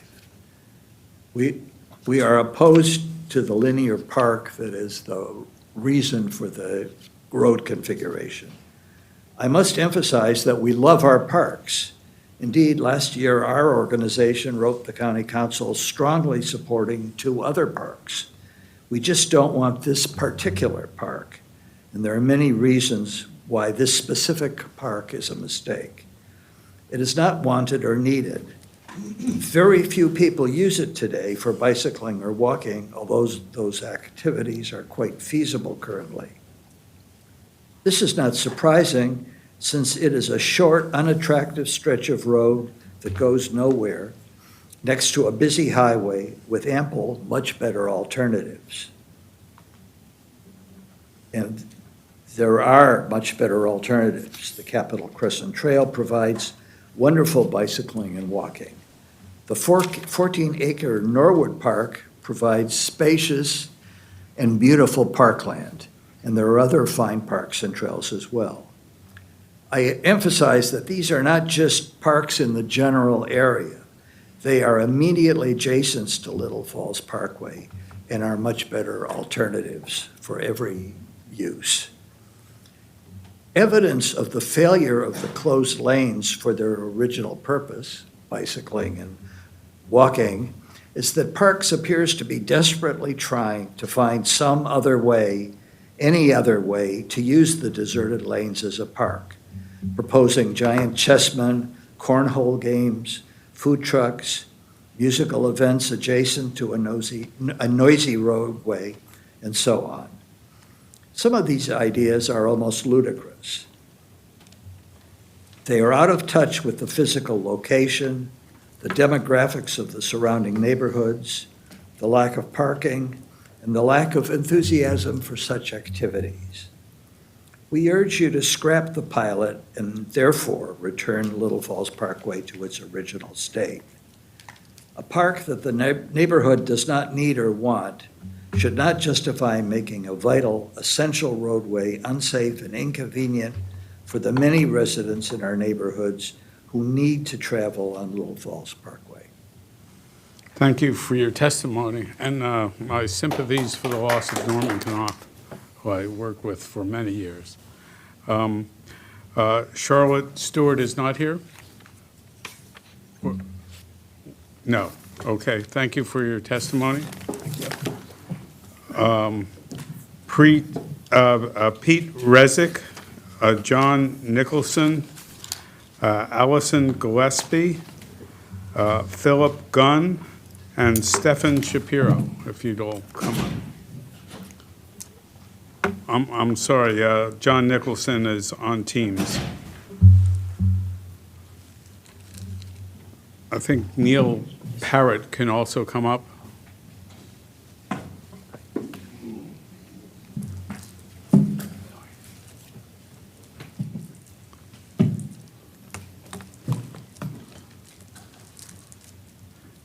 If Mr. Rezick could go. I'm Mr. Rizik. Please proceed. Thanks. I'm president of the Kenwood Citizens Association. We have 290 homes in a neighborhood that's adjacent to Little Falls Parkway. We ride bikes around our neighborhood, Kenwood. We use the Capitol Crescent Trail. My wife grew up in this neighborhood. She rode bikes around the neighborhood. I raised my children there. They rode bikes there and on the trail. And now I'm teaching my grandchildren to ride bikes. We love bikes, and we use the Capitol Crescent Trail. We're very much against this pilot project, the road diet, the linear park. I talked to neighbors as the president of the Kenwood Citizens Association who asked me basic questions. Why are we cannibalizing 2 lanes of a functioning 4-lane parkway that's been in existence for 60 years? A major artery that takes Massachusetts Avenue corridor down into Bethesda and back to build a linear park when we have parks on both sides. It makes no sense, and I don't have an answer for them. The people who understand how some of this works in the county ask me, and I don't have the answer, about I guess there was a 2019 vote, 4-1 vote. What happened there? People ask me, why did they close the parkway? Well, I said, well, it's COVID. That's why they went, they spent a couple $1 million, they put gates up, closed all 4 lanes. No one used, I'm telling you, I'm there every day. No one used it. Pat Johnson's videos are the real stuff. We've talked to people. At first, I couldn't believe it. So we surveyed our community. We surveyed, I think someone recently referred to the surveys, Somerset, Sumner, Westmoreland Hills, Springfield, excuse me. And I thought it would be maybe 60%, 65%. It was well above 80%, and in Kenwood, it was above 95% against this whole idea. Resounding. Well, someone asked me about, well, gosh, there are apartment buildings here. They don't have backyards. There's a very big condominium right in the corner of River Road and Little Falls Parkway. And that condominium would require a half-mile walk on a dangerous parkway just to get to the beginning of this linear park, when Potter Park is about 390 feet away. So if we really want to do something for them, let's fix Potter Park. This road diet has some safety problems I'd like to point out. I think folks have already talked about them. Obviously, when you narrow lanes, you slow traffic. When you slow traffic, you should get higher safety, and you probably do on that road. But in this particular case, you don't. You get no shoulder, no median, lots of overflow traffic into Kenwood, serious problems in Kenwood. Thank you for your testimony. Allison Gillespie. Hello. I'm here tonight to support the changes to Little Falls Parkway and the reconfiguration of the road from 4 lanes to 2 lanes and the creation of the linear park. I ride through Bethesda a lot to get to a lot of things I like doing. A lot of my friends have recently been overjoyed to move into high-rises in the area, and there are great trails that connect to all kinds of things all over the county. There's so much to do there, and I'm really glad to see all the high-rise buildings going up and all the great changes coming to Bethesda. I think it's great. I think that the new linear park can potentially provide a lot of recreation space that's really badly needed. I also think it'll take a lot of pressure off the Capitol Crescent Trail and allow it to function better. There are a lot of things that could be tweaked in the proposal. There are a lot of things that need to be adjusted, but there always are. I have to tell you, 3 years ago, I began riding my bike again seriously after not riding, and I have been overjoyed to find more safer places to ride. I would really urge anyone that has concerns about this reconfiguration to drive on Sligo or Beach Drive. It's fine. I do it all the time. I watch ambulances go up and down both those roads all the time, and it's fine. It's absolutely fine. And this road has always been the outlier, and in fact, I used to hate driving on it because it was always full of really aggressive drivers going really fast who drove in really aggressive ways. So not only did I not like biking over there, I didn't like driving over there, and I avoided it like the plague. The reconfiguration has been a wonderful thing for me, both as a driver and a bike rider. I would urge the planning board to think about something. Parks don't belong to anyone. They belong to everyone. They don't belong to the people that live closest to them. They belong to everyone. And we have to think of everyone's needs and uses when we think of how we govern them. People that live close by to parks don't get the last say. But I will say the people that live closest to this park did something interesting. I was riding over there last week, and I happened to notice that they put up all kinds of signs saying no parking, no cars, cars go away, do not park here.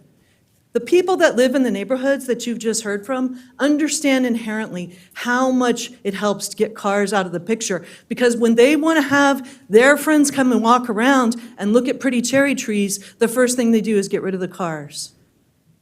I would Bullshit. ask you, Please, sir. I would ask you to carefully consider the needs of the entire community. That means the entire community, including the 40% of Bethesdans who will live in high-rises for the coming years. Thank you for considering my thoughts. Thank you. Philip Gunn? Good evening, guys, or everybody, I should say.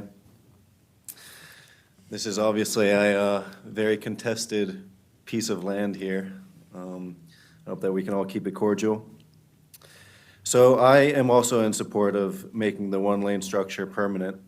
I think that it will create space, it will create safety, and it hasn't hindered the flow of traffic.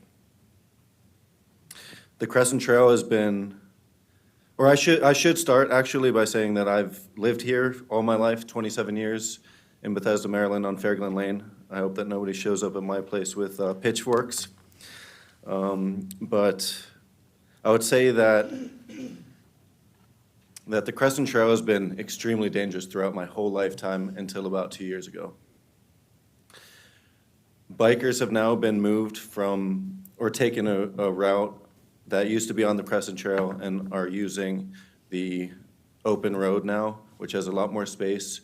There's less pedestrian traffic, and I believe that overall it's made things safer. I also feel that in this country in general, we've tended to prioritize cars over pedestrians, and I think that that's the wrong thing. And I think that prioritizing the safety of walkers, bikers, as well as drivers is very important. That's all. Thanks. Thank you. Stephen Shapiro. Good evening, all. I'm Steve Shapiro. I live near the southern end of the Parkway. I'd like to refer you to the map at Figure 1 on page 2 of the staff report. Agenda item 12 really addresses two issues that the board should separate. The first is how to improve safety at the trail crossing between Arlington and Hillendale Roads. The second separate issue is whether any of the parkway south of Hillendale should be repurposed and how. I'd like to start with the second. It puts the cart before the horse for this board to vote to possibly close down parts of the parkway before the board has reviewed how it would be repurposed, because it should only be closed if there's a compelling need, useful need, better need to do so. So I would urge the board to review and approve the linear park before or concurrent with a decision on closing part of the parkway. The parkway was designed 60 years ago to serve as an artery between Mass Ave, River Road, and Bethesda. It was designed to be fast, efficient, and scenic, and it should stay that way absent a compelling need. Making it 25 miles an hour and 2 lanes undivided just because Sligo and Beach Drive are that way is not a reason. Going southbound, heading southbound on the parkway at River Road, about half of the traffic turns left onto River towards DC, half continues straight on the segment towards Mass Ave. Therefore, it's not appropriate to consider the configuration of the southern segment as meaning that it's okay or appropriate to make the entire parkway 2 lanes undivided. 2 lanes undivided is slower and less safe than what we have now.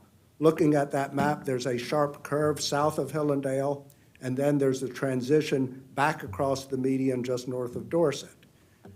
That configuration is both awkward and dangerous, especially at night. I encourage the board to maintain the median. The median is important for safety. Also, there is no good reason to turn the good road into a poorer road. As you can see, looking at the map, there is a lot of parkland on both sides of the parkway that could be repurposed for the other facilities that are envisioned for a linear park or other facilities. They don't need to be on the roadway.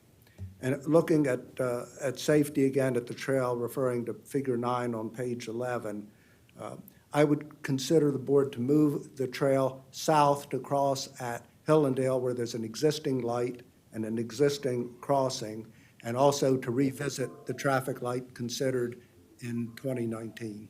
Thank you. Thank you. Neil Parrott, Kenwood Citizens Association. Thank you, and good evening. It's my pleasure to be here. I'm Neil Parrott. I'm a professional engineer and a professional traffic operations engineer. I'm working with the Kenwood Citizens Association and the town of Somerset to provide an independent traffic analysis using the existing data that we have and getting also new data. And so I passed out a copy of the report to you. You have that. And the executive summary is actually on page 2. That's pretty easy to read. And if you'd like appendices, there are like 150 pages. I can send you those by email.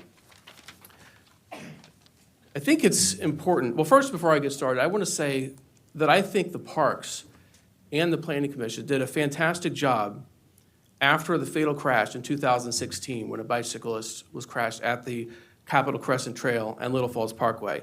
It only took about 3 months to implement this change, and since then, crashes have been reduced. They did use Vision Zero, and they did improve the situation there. And so I think it's important to remember why these changes started at the Capitol Crescent Trail, Little Falls Parkway, and then now to the rest of the parkway. Parks stated in their testimony that they believe it's unsafe to open it up to a 4-lane highway, and I would agree. At the CCT and Little Falls Parkway, it is unsafe. But actually what they've done right now has made it less safe than it was before. The change they did in 2017 was safe. You had 1 lane, a 20-foot median, and 1 lane. All you had to do was cross 12 feet at a time and only look in one direction. Now what they've done is instituted 24 feet that you have to cross, and you have to look in both directions at the same time. And they've created sight distance problems with the backups from the 2 nearby signalized intersections. And that's unfortunate. I think we need to remember why we got to where we are today, not to try and go forward too far before we remember where we are.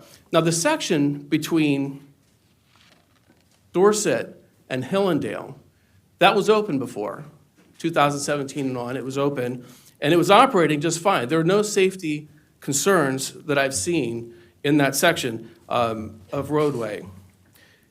So what happened when we did change it, when the county, well, the parks did change it and got rid of 2 lanes?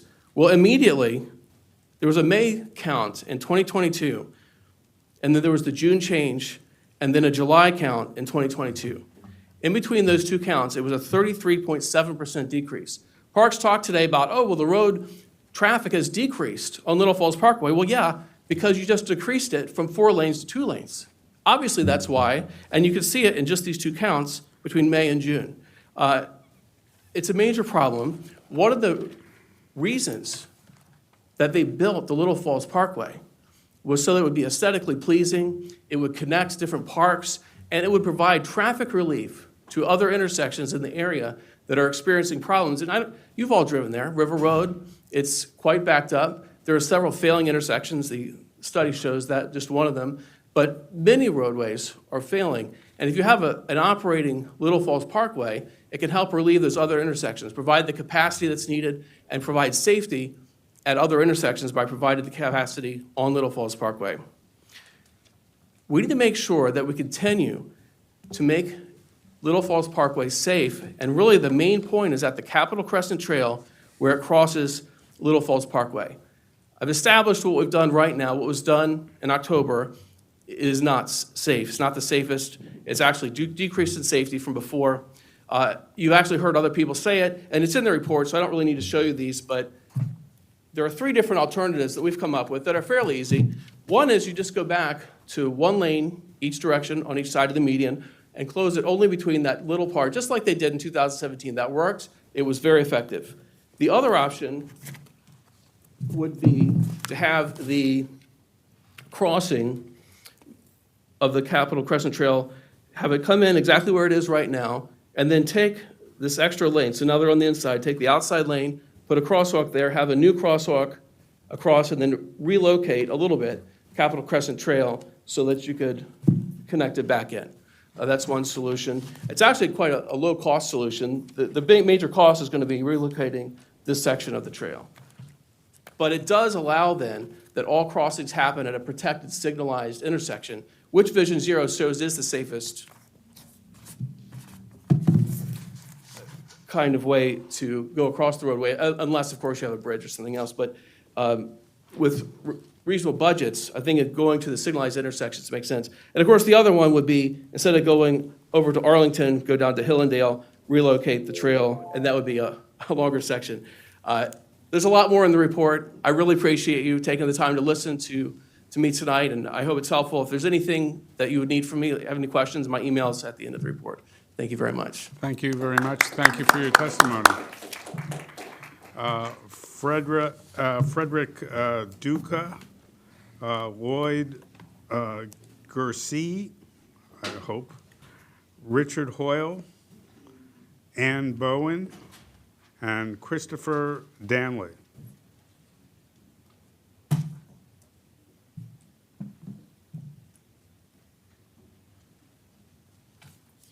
If Frederick Duca could start. Okay.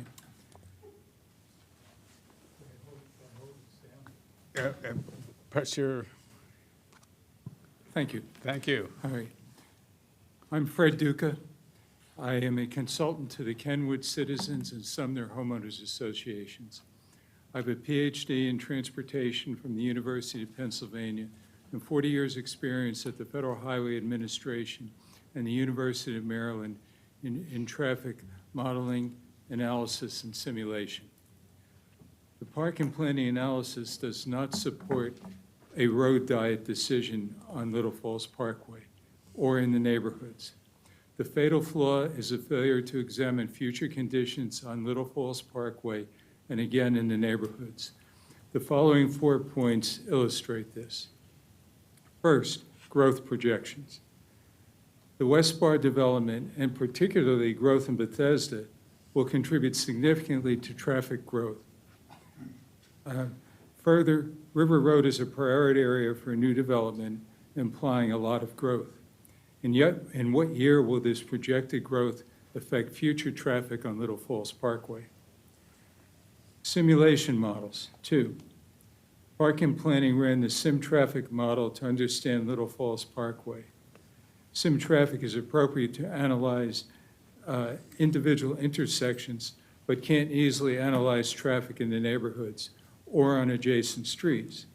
We need to know the coverage area of the models, assumed growth projections, future traffic projected, the years of growth will occur, and the impact on local streets from all this. Third, validation of simulation models. How was the accuracy of the simulation models determined? Were they measured against traffic counts, queue distance, and queue duration? What growth projections were used for future year analysis? Growth projections are needed to analyze impacts on Little Falls Parkway and on the local streets. Finally, 4, traffic decline, traffic growth, and COVID. Park and Planning has stated that Little Falls Parkway can absorb up to a 30% increase since traffic has been declining. Since the area is growing, by yet what year will the 30% increase be reached? We don't know. It's not available from the information. Has this been accounted for in the parking planning analysis? COVID has affected traffic nationwide. What role has COVID played in this traffic change, and how has it been estimated? Traffic nationwide, and in this area, traffic declined during COVID, then began to rise again. How was COVID accounted for in the traffic analysis? Okay, that's it. Thank you. Thank you for your testimony. Okay. Lloyd Garcia. Thank you. I'm sorry I mispronounced your name. Please go ahead. You have 3 minutes. I'm Lloyd Gersey from Chevy Chase West. First, as to public sentiment, 3,386 people have signed a petition to restore the Little Falls Parkway to 4 lanes except at the Capitol Trail crossing. Second, 2 safety things. First, we've discussed that at the Capitol Crescent Trail crossing, it's all wrong as they changed it in October 22. It's got to be a road, that's what's called a pedestrian refuge or a bicycle refuge, then a road. There's a statistic. In my written testimony, Federal Highway Administration said that a pedestrian refuge island can reduce pedestrian crashes by 32%. That is significant. Mr. Riley, it's got to change. Second, as to overall safety, Parks is converting a divided road into a 2-lane, 2-way, undivided road. As cited in my written testimony, one study showed that a multi-lane divided roadway was safer than a 2-lane, 2-way roadway, this was in North Carolina, indicated by a 93% reduction in fatal crashes. The problem is head-ons. Having a road that is not divided is plainly not as safe as one with a median. Third, I'm very confused about a statement by the Parks people today. The agenda for this said they were going to make a permanent configuration of 2 opposing drive lanes along the parkway with future study of repurposing travel lanes. Then all of a sudden in the Parks testimony, they say they're going to activate a linear pilot park. Well, you haven't invited public testimony on the pilot park. That's separate. That's very troubling to me. I don't think you should let them do it until we have public participation on it. Lastly, there's a lot of problems with what Parks has done. They've unilaterally did this, and then they've come back. Second, they've proposed only one configuration of the parkway for approval here, which would tend to make their desired outcome more likely. Third, they separated board review of the linear park from the lane configurations, which is segmentation, which the Council of Environmental Quality said no, no, no. Parks bifurcated the process that would make it easier for them to get the linear park. Because once you basically have closed 2 lanes and you have free land, it's going to be easier to say, yeah, we ought to have a park there since there's nothing there. But the proper way is to look at the thing from the beginning, as others have said. Thank you for the opportunity to testify. Thank you. Mr. Hoyle. Thank you, Mr. Chairman and Commissioners. My name is Richard Hoy, and I'm pleased that I can speak to you today. And congratulations on your appointments, your official appointments, and your reappointment, Mr. Hedrick. I think you're the only 2-term the commissioner in 2 months, ever. I am a retired firefighter, career firefighter. The last 8 years of my career was served at the Glen Echo Station 11, which is first due on the Capitol Crescent Trail and most of Little Falls Parkway and the surrounding neighborhoods.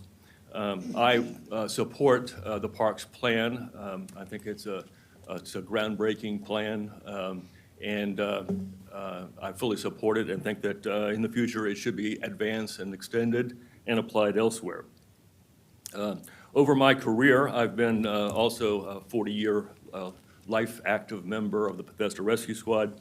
And I biked to work on the Capitol Crescent Trail and the Little Falls Parkway when I served at the Glen Echo Station, coming from about Battery and Old Georgetown down to the station. So I know the area as a firefighter and as a trail user and as a parkway user. Going from 4 lanes and a median to 2 lanes without a median is a definite safety improvement. As a firefighter, driving apparatus and responding to calls and crashes, I see the inherent safety benefit of reducing the lanes and having a 2-way street. This reduces the speed of traffic, which reduces crashes and the severity of crashes. And that's number one to me as a career firefighter, looking at all the Humpty Dumptys that we can't put back together. We could prevent so many of these tragedies by good design, which this is. I support the plan. I use the trail, and I use the trail now with a bike and a sidecar for my dog. So using the Capitol Crescent Trail is a little bit tricky. It's very crowded. And using the Little Falls Parkway reclaimed space is a definite benefit for a wide vehicle. You're seeing these more and more families are getting cargo bikes and out with their children in trailers and so on. So this is a definite benefit for a growing segment of the community. And I also I also operate on bike tours, so that's good to have an opportunity. I would say 2 things. One, response times, look at NFPA 1710. There are multiple issues about response times. This is not the issue here. And number 2, we need to study carefully roundabouts for the Arlington Road, Little Falls intersection, the Hillendale intersection, and Dorset. Roundabouts reduce conflicts, reduce speed, and increase road capacity. Thank you. And they should be studied seriously in the future. Thank you. Thank you. Ann Bowen?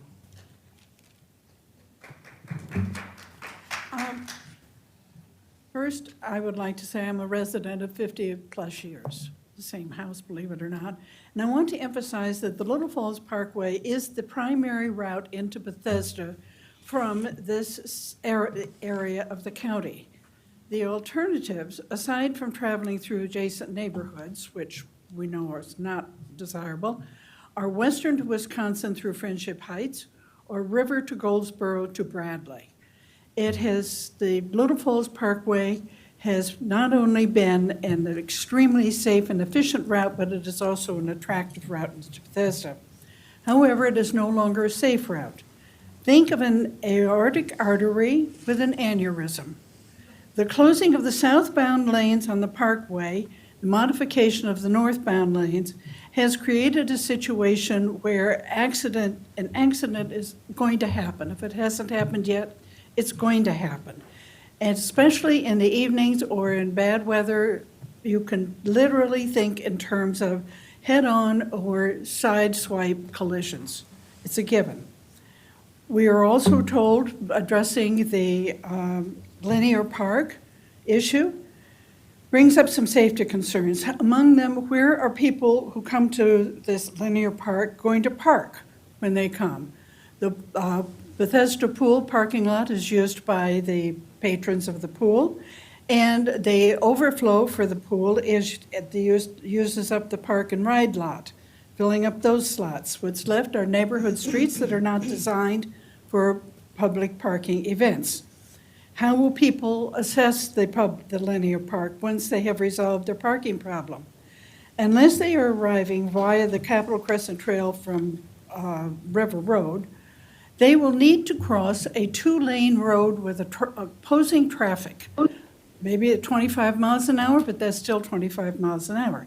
The Little Falls Parkway was designed with a median so that bikers and walkers could safely cross the lanes. This has been discussed, and I won't go on with it. Lastly, I want to strongly recommend that each of you personally visit this section of the parkway so that you can fully understand and visualize our concerns. By visiting it, you will understand why the new configuration of the Little Falls Parkway should be abandoned and the parkway returned to its original safe and functional design. It is a safer configuration for bikers and walkers as well as for automobiles. And the monies could be better spent ensuring that there is a safe Capitol Crescent Trail intersection. Thank you. Thank you for your testimony. Christopher Delaney. Mr. Chairman and Commissioners, good evening. Thank you for your endurance. My name is Chris Danley. I'm a resident of Kenwood and submitted written testimony about the National Capital Planning Commission. Parks admits that Little Falls Parkway was purchased with federal funds. What this means is that the National Capital Planning Commission has a comprehensive approval process that must be undertaken before any physical alterations happen at Little Falls Parkway. Now, I understand that Parks is now alleging that it has approval from NCPC, but until that is shown in writing, preferably on NCPC letterhead, I would treat that allegation as unproven. NCPC's comprehensive approval process is publicly available information, so I'm not going to get into it now. The point is, though, that the NCPC's process is defined and transparent. What is not transparent is how Parks has handled this entire process. No park directive has ever been issued concerning this action at Little Falls Parkway. That violates Chapter 1, Section 3 of Parks' own rules and regulations and has kept their actions away from your oversight until now. Instead, Parks has been governing by press release. We all have to read about what decisions Parks has made after the fact with no chance for meaningful input. If Parks can't even be bothered to follow its own internal procedures, then they're probably scared to death of being held to NCPC standards. And I know I'd be scared to death too if my main project was planning the weekly happy hour for the past few years. You know who isn't scared of the NCPC approval process? The DC city government, Prince George's County, and numerous federal agencies. NCPC has reviewed numerous projects over the years. I listed a few of those projects in my written testimony, but I want to highlight one of those. It was a project for a stormwater management pond that the Maryland National Capital Park and Planning Commission submitted on behalf of Prince George's County to NCPC for approval. The NCPC process was followed, the plan was approved, and then work was undertaken after the approval. Here, Parks has already started work at Little Falls Parkway without getting NCPC's approval or even having any sort of final plan. Parks hasn't even shared his final plan with you. It's embarrassing to me that everyone else can follow NCPC's process except for Montgomery County. But it's not surprising that Parks would treat the NCPC as it's treated us, like an afterthought. Parks devoted only one paragraph to this topic in its recommendation to you, and that paragraph contained a bunch of empty buzzwords. Demand proof from Parks that it has NCPC approval. Until then, I ask you to deny Parks' recommendation. Thank you. Thank you. Thank you for your testimony.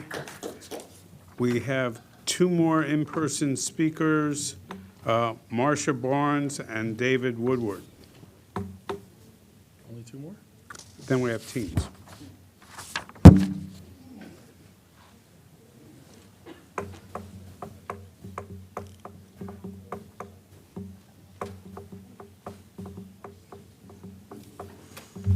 Ms. Barnes, please proceed.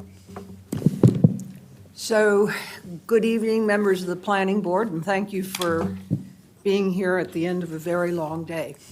My name is Marcia Barnes, and I live in Bethesda, and I appreciate the fact that you are still listening to us, at least I hope so. I've already written to several of you, and I have submitted written testimony. I'm asking you to vote against this proposal that has been presented by the Parks Department, and I'd like to give you 3 reasons. One, it doesn't make sense to be restricting traffic on a critical link between the Massachusetts Avenue corridor, I live off of Massachusetts Avenue, and downtown Bethesda, at the very same time that move is afoot to increase housing density, which it is agreed we need, both in Bethesda and in Westport.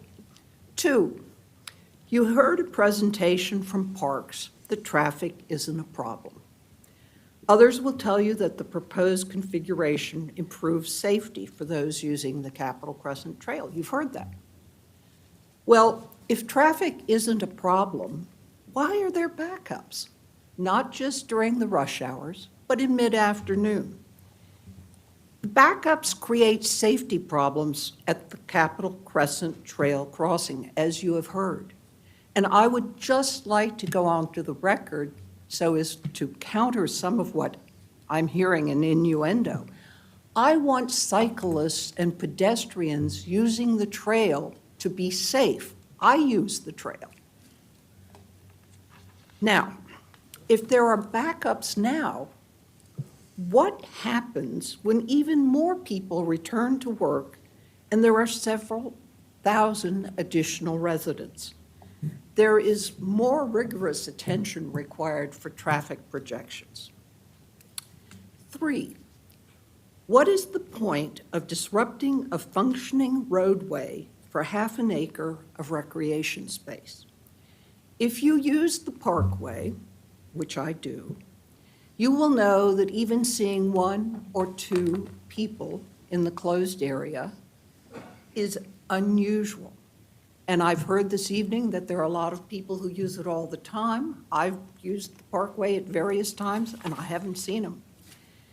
Further, Parks says that it doesn't do traffic, it does parks. And further, it cites the need to provide outdoor recreation space for what it estimates to be approximately 40% of Bethesda residents lacking yards. That's an admirable goal. And I would say that that is the focus of the new 3.3-acre park, which is going in behind the Farm Women's Market, adjacent to many of the new high-rise buildings in Bethesda. Thank you. Thank you for your testimony. Mr. Woodward. Hey, it's great to be here. My name is David Woodward. I live in Montgomery Village. I visit the area occasionally for medical appointments. I've also been on the Capitol Crescent Trail. I've been in Little Falls Parkway. My younger brother and younger sister have biked it, and the area provides a great relief from the surrounding suburban and urban areas. I'm very much in support of the pilot project, and I want to explain why, both technically and then subjectively. First off, the DOT has concluded that the traffic flow is at an acceptable speed. On average, I believe it's 18 to 20 miles per hour. The DOT has also concluded that parkway traffic has been on the decline ever since the 2000s. So in a way, it has nothing to do with the pandemic. Plus, there are many people who telework. I haven't had to go into an office in almost 4 years. DOT has also found that the increase in cut-through traffic to surrounding neighborhood roads is not very significant, though, as a father who lives near a busy road, I'm very sensitive to that concern. There are a million cheap ways that you could alleviate traffic on nearby neighborhood roads. You could put speed bumps in. You could add sidewalks. Some of those roads don't even have sidewalks. You could put traffic cones or water-filled barriers. You could slim down lanes. You could do a bunch of stuff to make those residential roads safer. And none of those, well, first off, those are cheap. Second off, maybe except the sidewalks. Second off, they don't involve taking away the bike lanes on Little Falls Parkway. Also, it's cheaper because bikes are much lighter than cars and stuff. So in the long run, you're going to have to pave the side of the road used by bikes much less. Some subjective reasons that the pilot should become permanent. The bike lanes provide an essential connector from the neighborhood houses to downtown Bethesda. I would bet a lot of money that if you surveyed all the children of those who oppose the bike lanes and asked them whether or not they would like to have easy access to downtown Bethesda, they would be overwhelmingly in favor of it. I have spent years working with youth in this county, and as many of you already know, they are currently going through a mental health crisis. Large numbers of them are delaying getting their driver's licenses, And since the built environment favors cars above all else, and their neighborhoods don't even have sidewalks, youth in this county spend far too much time cooped up in the basements of single-family houses, isolated from their friends, glued to their screens, and they get up to all kinds of risky behavior, fentanyl, self-harm, etc. Having the ability to go out, get fresh air, exercise, socialize with friends in downtown Bethesda will do wonders for these kids' well-being. I do not see these kids represented in this hearing. I do not see them represented in all the complaints you're hearing, and I'm out of time. But do the right thing. You all know what it is. Thank you. Thank you. We now shift to people who are on teams. We start with Peter Gray from the Washington Area Bicyclist Association. My mouse stopped working at about 7:30. If you could proceed, please. Yes, good evening, everybody. My name's Peter Gray. I represent the, can you hear me? Oh, yeah, we're just saying you get 5 minutes, so we have a clock going. Okay, great, gotcha. I represent the 1,300 plus members who live in Montgomery County of WABA. And I'm here tonight to say that I support the proposed plan by the Parks Department. And the point that I want to make tonight, and it's really been distressing to me to see so many people from the neighborhood acting in a way that I just can't understand. How do we have faith in our government for all these years to do the right thing, to be honest, to be transparent, and suddenly what I hear from people who are opposed to this is that they're opposed to the facts. Parks and MCDOT have done traffic studies. These traffic studies have shown clearly that the amount of traffic congestion is de minimis.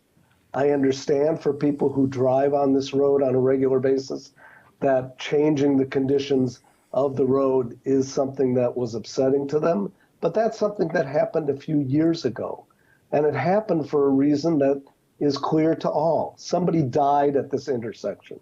And it was because of the multi-lane threat that was caused by one lane of cars not stopping and the other one not. We know what the problem is. The problem has been assessed. The change in the road has clearly created a much safer environment for walkers, bikers, people in wheelchairs, and other mobility devices to cross the Little Falls Parkway on the trail. And I just urge the planning board to please, please, please don't be subject to just the pure emotion of what you're hearing from some of the people in the room. Let's look at the facts and let's accept the fact that the reconfiguration of the road has made things safer for people using the trail. You can debate whether, I also think that creating more open park space is a real benefit, not just for the people in the neighborhood, for people who are coming from other parts of the county. And I think that it behooves the planning board to be very clear that we are on the side of data, we're on the side of facts, and we know that this is the way that we can achieve the safest possible outcome for people who use the trail without actually causing any real harm in the form of congestion to people who drive on the parkway.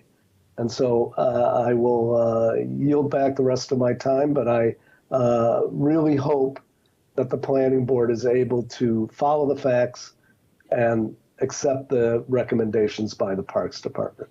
Thank you very much. Thank you for your testimony. Daniel Langerkamp, the Sarah Langerkamp Bike Safety Memorial Fund. Thank you very much, and thank you to Peter for that persuasive speech. My name is Dan Langenkamp, and some of you will know my name because my wife was killed on River Road last year in August while she was biking to Capitol Crescent Trail from our children's elementary school in Wood Acres. Since her death, I have dedicated my free time and more to trying to increase road safety around Bethesda in Washington, D.C. and its area, and also the nation. And I support these changes to River Road for a simple reason. They make River Road safer. One of the key lessons that I've learned in trying to understand how safety works is that slower speeds save lives. And to the neighbor that said he had been asked by his neighbors why these changes were made, I would simply have request that he respond that we made these changes, that these changes were necessary because someone died there. Someone with a family, someone with a future, someone with making huge contributions to our society.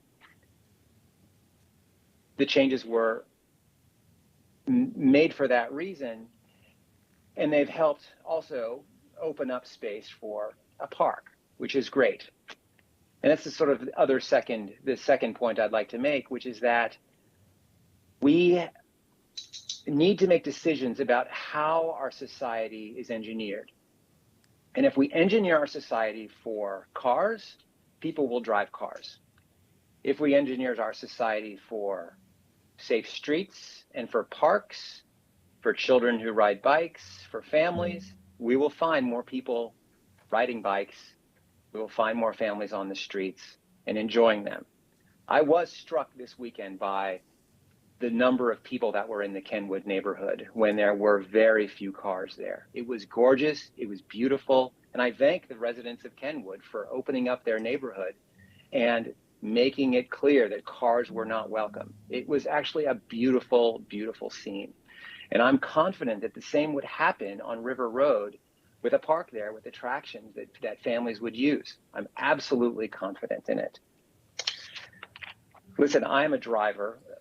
All of us are drivers, and we need to get from one place to another. But we also agree that there are changes that are necessary in order to make our communities better. For example, we stop at buses to allow school children to cross the road. We slow down for school zones because we care about the children and their safety there. To me, these changes are just like that.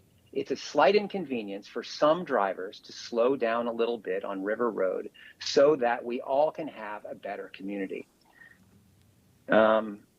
Again, I support the changes, and I urge the planning board to look at the data that was so carefully collected in the run up to these changes, and to think about what kind of community that we're going to create for the future. Thank you. Thank you for your testimony. Sophia Blake. Yes, thank you very much. Can you hear me? Yes. Yes, thank you. Well, I'm a little, yes, thank you for, I'm sorry, I guess, really sorry for your, for the loss of your wife. And I'm sorry I am right after you because I am testifying as in my individual capacity. And I'm not going to read my testimony. I'm going to just try and mention some of the most obvious points for me, which make me object Park's plan to close the 2 lanes. I do have to say that I'm in a neighborhood that's diverse in terms of age. We have a lot of families. I live in Westmoreland Hills. More and more young families are moving to the neighborhood. My family is always outside, hiking, biking, walking. In fact, my husband believes that, yes, cars should not be privileged and we should have more green spaces in the neighborhood. So one of my main objections to the way this is unfolding is this artificial division that is being created within communities and between communities, between people who support roads versus people who support parks. And the more I hear people who are in favor of the pilot project, the more I'm convinced how this is not heading the right way in the way we're having this debate. My main objection to the pilot project, beyond safety, traffic, is really just common sense. And I heard previously people talked about the justification of this plan and the whole setup that we're talking about the closure of 2 lanes when we really have not discussed, agreed, seen plans, and have really clarity on what is the purpose that we are going to close the 2 lanes. When I hear people, the 2 previous members of the bikers community, everyone is talking about closing Little Falls between River and Arlington. And what I want to remind myself and the Planning Commission is that the proposal, from what I've seen everywhere on the park's website, and we've talked in the presentation, we've heard, it's really between Dorset and Arlington. So we're talking about a small sliver of the Little Falls Parkway in the middle of nowhere, in the middle of a park, that is planned to be a linear parkway between 2 parks and 2 trails. Please conclude. Yes, so I love parks, I love outdoor spaces. The proposed plan is not going to benefit bikers. The only way to get there would be through the Capitol Crescent Trail. It'll be dangerous to come from River. And it serves no purpose whatsoever because it's surrounded by 2 functioning linear parks. Thank you. And trails. Thank you. Thank you for your testimony. Brian McGregor? Hi, good evening. Can you hear me? Yes. Terrific. I just actually would like to continue with the points that Sophia Blake was making regarding the kind of common sense nature of what we're discussing here.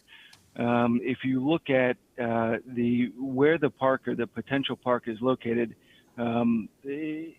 it is right in the middle of an awful lot of existing green space. So from a value add perspective, what it actually brings to the table to close a major artery, it does not enhance the overall characteristics for the community. I think from a common sense perspective, we have also heard from the vast majority of the surrounding neighborhoods, as well as the heads of those neighborhoods, who have all painstakingly had these discussions with their constituents. And I think it's very, very clear that the overall sentiment of the surrounding neighborhoods, which, by the way, are the ones that would be most apt to use a park, are actually against it. I think from a common sense perspective, if you look at the data that Parks Department has presented, to say that there are many thousands of new residents in the area, there are hundreds about to come online, yet traffic has decreased, that doesn't make sense either. One of the first things my statistics professor taught me in business school was the best way to tell a lie is to use statistics. We all know that the data and the representation of the data can be skewed very easily, particularly when it was gathered during a very, very abnormal time, i.e. during COVID. I'd like to conclude with the safety concern, which again, as Sophia said, it just doesn't make any common sense. When Vision Zero is to reduce safety concerns for pedestrians and to reduce neighborhood cut-through, which, by the way, those were the 2 things that the Parks Department articulated were the first and second objectives of Vision Zero, to close a major artery which is surrounded by neighborhoods. We all know that that doesn't make any sense in terms of limiting cut-through traffic. I happen to live on Kennedy Drive with 3 children under the age of 6 years old. And the last thing I'm going to say is, as someone who sits there and observes daily traffic, there is egregious violations on a daily basis of cut-through traffic, which will be exacerbated by the closing of a major artery that runs directly parallel to the neighborhood. It's common sense. It does not make sense. Thank you. Thank you for your testimony. Andrew Hyde. Yes, good evening. And thank you very much for holding this hearing. Congratulations on your new role and for taking the time tonight to hear the views of the surrounding community. Bottom line up front for me, as I support the pilot project, I see no continuing need for 4 lanes of fast traffic through a park. Parks should be for recreation and not to facilitate traffic movement, in my view. I live very close to Little Falls Park and Little Falls Parkway. I'm a regular vehicle and bicycle user of both the Little Falls Parkway and the Capitol Crescent Trail. I commute by bike to work and use it for recreation, and I've used the linear park as well. I know it's still a work in progress, so what we see is not necessarily what we're going to get. I think contrary to the claims that we've heard by some, many who live near the Little Falls Parkway and the Capitol Crescent Trail support the linear park concept. I'm really glad association leaders have come tonight and participated, and their voice is very important, but they don't necessarily speak on behalf of all their residents as well. I think there are some, interesting discussions about traffic that have come up tonight from the Park Service and from other people testifying, but there are alternatives to using Little Falls Parkway. I'm sure they're less convenient in some ways. They can add minutes to a journey. I don't see those as one myself who's used them as a serious drawback. Some testimony, as we've heard tonight, will focus on the safety and the Capitol Crescent Trail crossing of Little Falls Park. And that is a cause for concern, and I've had some concerns when I've ridden across it. But I believe the linear park actually has helped the safety, and it has required, it's true, as the Park Service said, has required some adaptation for all users. And I think what we see is not, again, what we're going to get, because the Park Service, as they testified tonight, is going to work out a more safe crossing than what we see now once this is approved. And so I think it's worthy to sort of consider what that would look like. And inevitably, slower speeds on Little Falls Parkway and fewer lanes help improve safety. I know this is a fraught issue for the community. We've heard that tonight over the last few hours. And I have to admit that the public communications on behalf of the Park Service have been uncertain, limited, and often reactive. I think many missed chances to explain the suspension of the open parkways and implementation of the pilot. It's useful now to learn about it tonight, but it did lead to a lot of confusion and a lot of concern. So I think it's important for you as you consider this to understand what the benefits will be going forward, and how the linear park will work under the plan of the Park Service. I hope you have a chance to approve it tonight, and thank you very much. Thank you. Oliver Harris. Not there? Sorry, yes, I am here. I've been trying to keep a low profile. We hear you. Can you hear? All right, thank you.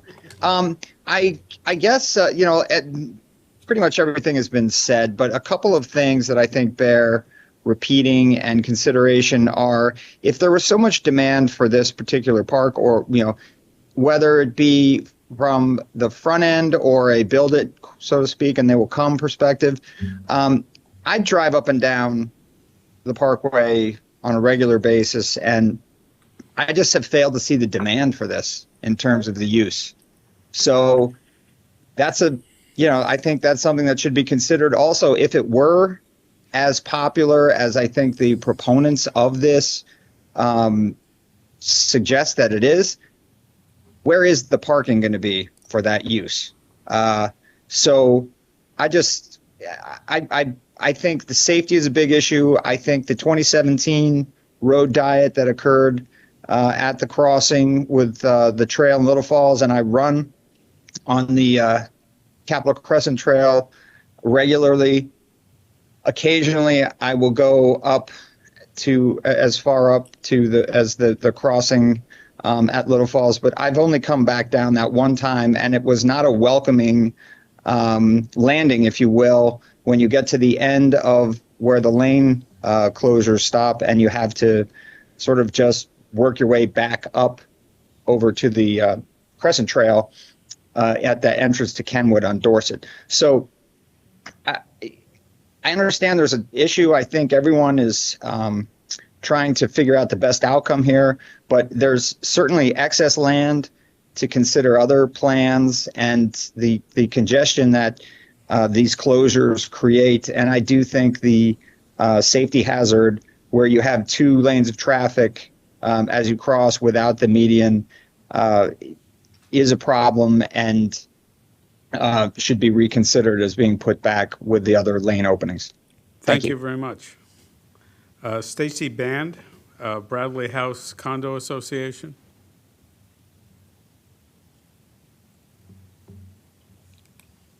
Hello, good evening. Thank you, county leaders, for allowing us this opportunity. So my family loves using the parks in Montgomery County, and as a member of a condo community without a backyard, we visit local parks every week with our neighbors. However, we've never visited the Little Falls Parkway when it was closed, and we've yet to visit it in any of its modified versions either.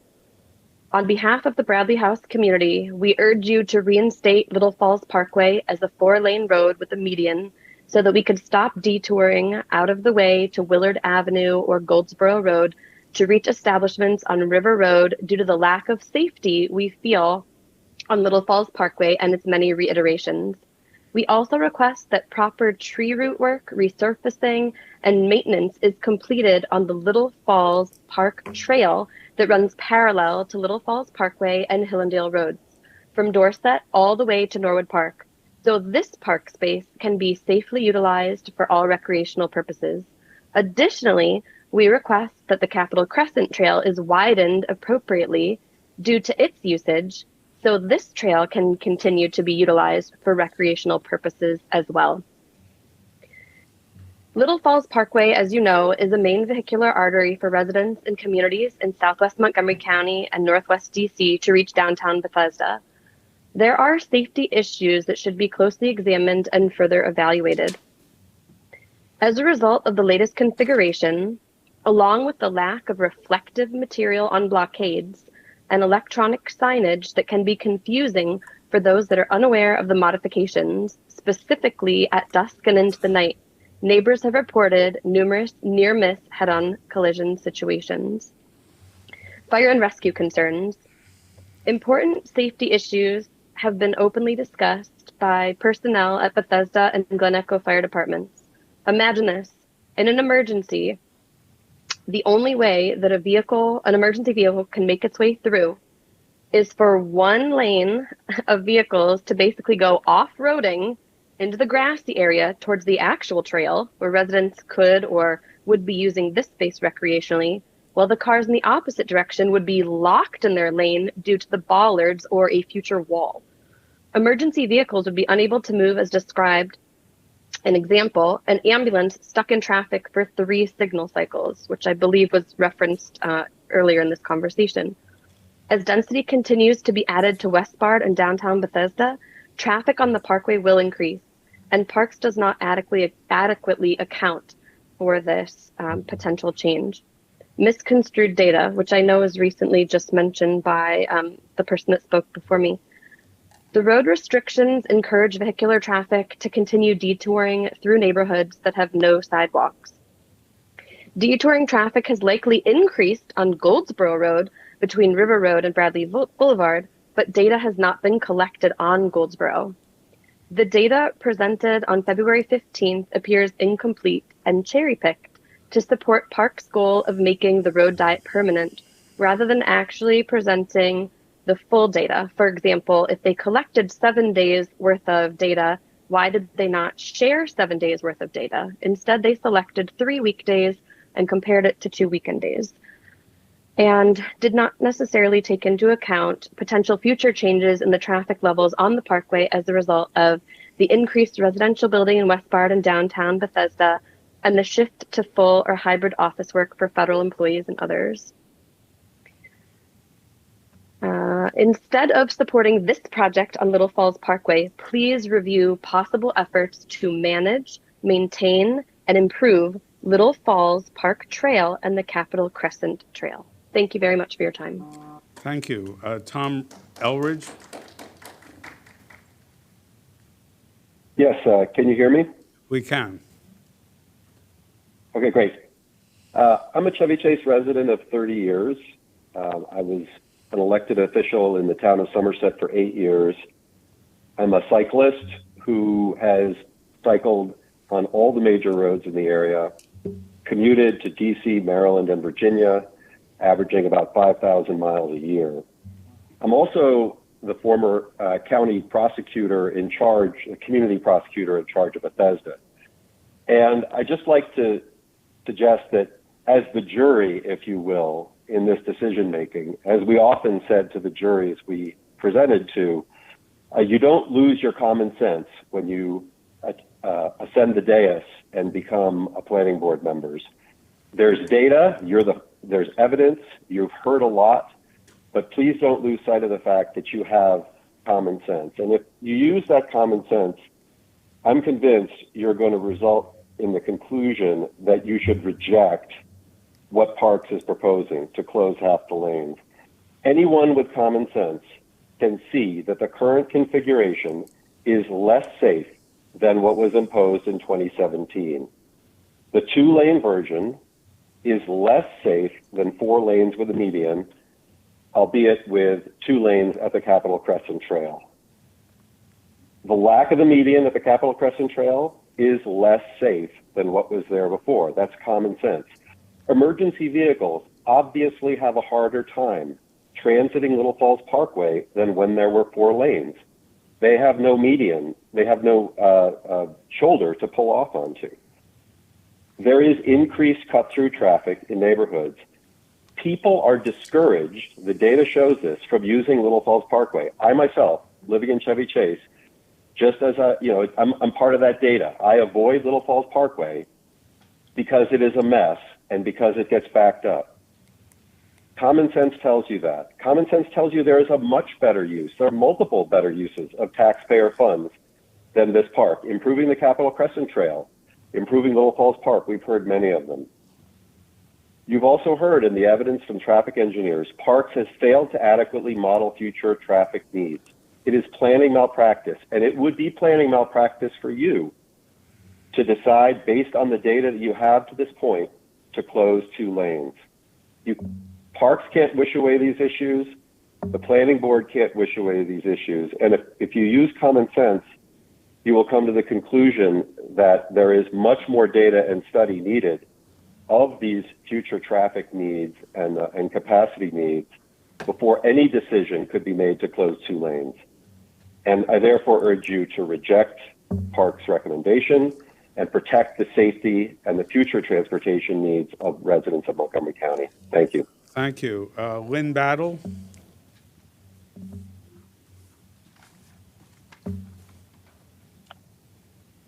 You're there, but you're muted. We can't hear you. I'm sure it's great testimony. You're muted. We can't get you. We still can't hear you. We can't hear you.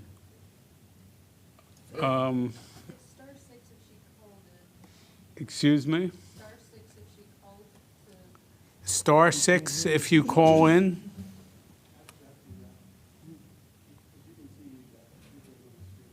We can't hear you. Can you hear? No, we did for a second. Can you hear me now? Yes, you're echoing, but we can Wonderful. hear Thank you. I'm sorry. My name is Lynn Battle, and I live in Westbard Muse townhouses, which are at the corner of Westbard Avenue and Mass. I think there's an echo here or you. something. It is, but we can hear you. Okay. I walk the trail and I drive on Little Falls almost multiple times a day. Turn the speaker off on your computer. My speaker is off on Okay. the computer. Okay. Proceed. I oppose this proposal. Little Falls is a vital corridor connecting the Mass Ave corridor with downtown Bethesda. This is the wrong time to be proposing this kind of proposal to reduce Little Falls from 4 lanes to 2. We are about to have hundreds of new residences in Westbard and thousands of additional residences in Bethesda. All of that construction is underway, and you should wait to see what impact it has on the traffic on Little Falls. Secondly, as has been said, the configuration currently used is very unsafe. It is unsafe for pedestrians and motorists. Giving up the median is a terrible idea. It is awful for emergency vehicles, as you heard from the person who was in an ambulance. And finally, all of this unsafety, this danger to pedestrians and motorists is ridiculous when we don't even have a good reason to do it. The residents do not want this kind of a park. If there is money in parks budget, we should use it to improve the parks that already exist, to widen Crescent Trail, to help with the invasive vines along the landscaping, and to fund the Willett Branch Greenway, which was to be the jewel of the Westbard sector plan. This should be opposed now. If it needs to come up later when we see, that's fine. But it's a bad idea today. Thank you for your Thank testimony. you. Sherry Del Campo. Hello. Hello. My name is Sherry, and my family and I are moving to Montgomery County this year. We are in support of the Little Falls Parkway pilot project. After living in a car-dependent town for about 2 years now, we're craving more than ever for there to be parks where we can walk and bike to with our daughter. We know from experience of living in a walkable city previously that walkability and safe bike lanes are incredibly helpful for mental health and also just establishing a greater sense of community. And so thus, I support keeping the parkway at 2 lanes rather than 4. Thank you. Thank you for your testimony. The last speaker is John Nichols. I was sure. That's what they told me. He's not here. I'm here. Okay. We can see your eyes and we can hear you. Hopefully you can see me. There you go. Hi, John Nicholson. I live in Sumner and want to give the perspective of a parent of 2 kids who are in our local elementary school. If they could be here now, they would say, in effect, don't give me a new park that's far away. Instead, fix my local parks that I can walk to. So I've attended a few other public meetings on this topic. I've always been impressed by the parks team. They seem innovative and have clearly put a lot of thought into this idea of a linear park. And I applaud the idea of providing more outdoor space for recreation and exercise. Much of the current focus is on traffic, and there seems to be this premise that if the traffic flow and cut through and safety are not problems, then this project is a good idea and should be approved. But I strongly feel that if the idea behind the park, the linear park, is to provide more space for recreation and exercise, Parks is investing its time and resources in the wrong place. So in our neighborhood, we're fortunate to have 4 Montgomery County local parks that are either a short walk or bike ride away. They all have playgrounds, tennis, basketball. Most of them have fields for soccer and baseball. We do spend a lot of time in these parks for soccer practices and to play with friends. But when I ask my kids if they have a choice where they want to go, they usually pick a DC park that we have to drive to. And to me, that's it's painful to hear that. So we often end up driving to Palisades or Tiller Park or Guy Mason. And if you ask the kids why, they would say, well, if we go to the local parks, it's old playground equipment, hasn't been updated in decades, poorly maintained. overgrown fields. You should see these fields sometimes during soccer practices. They're not even playable.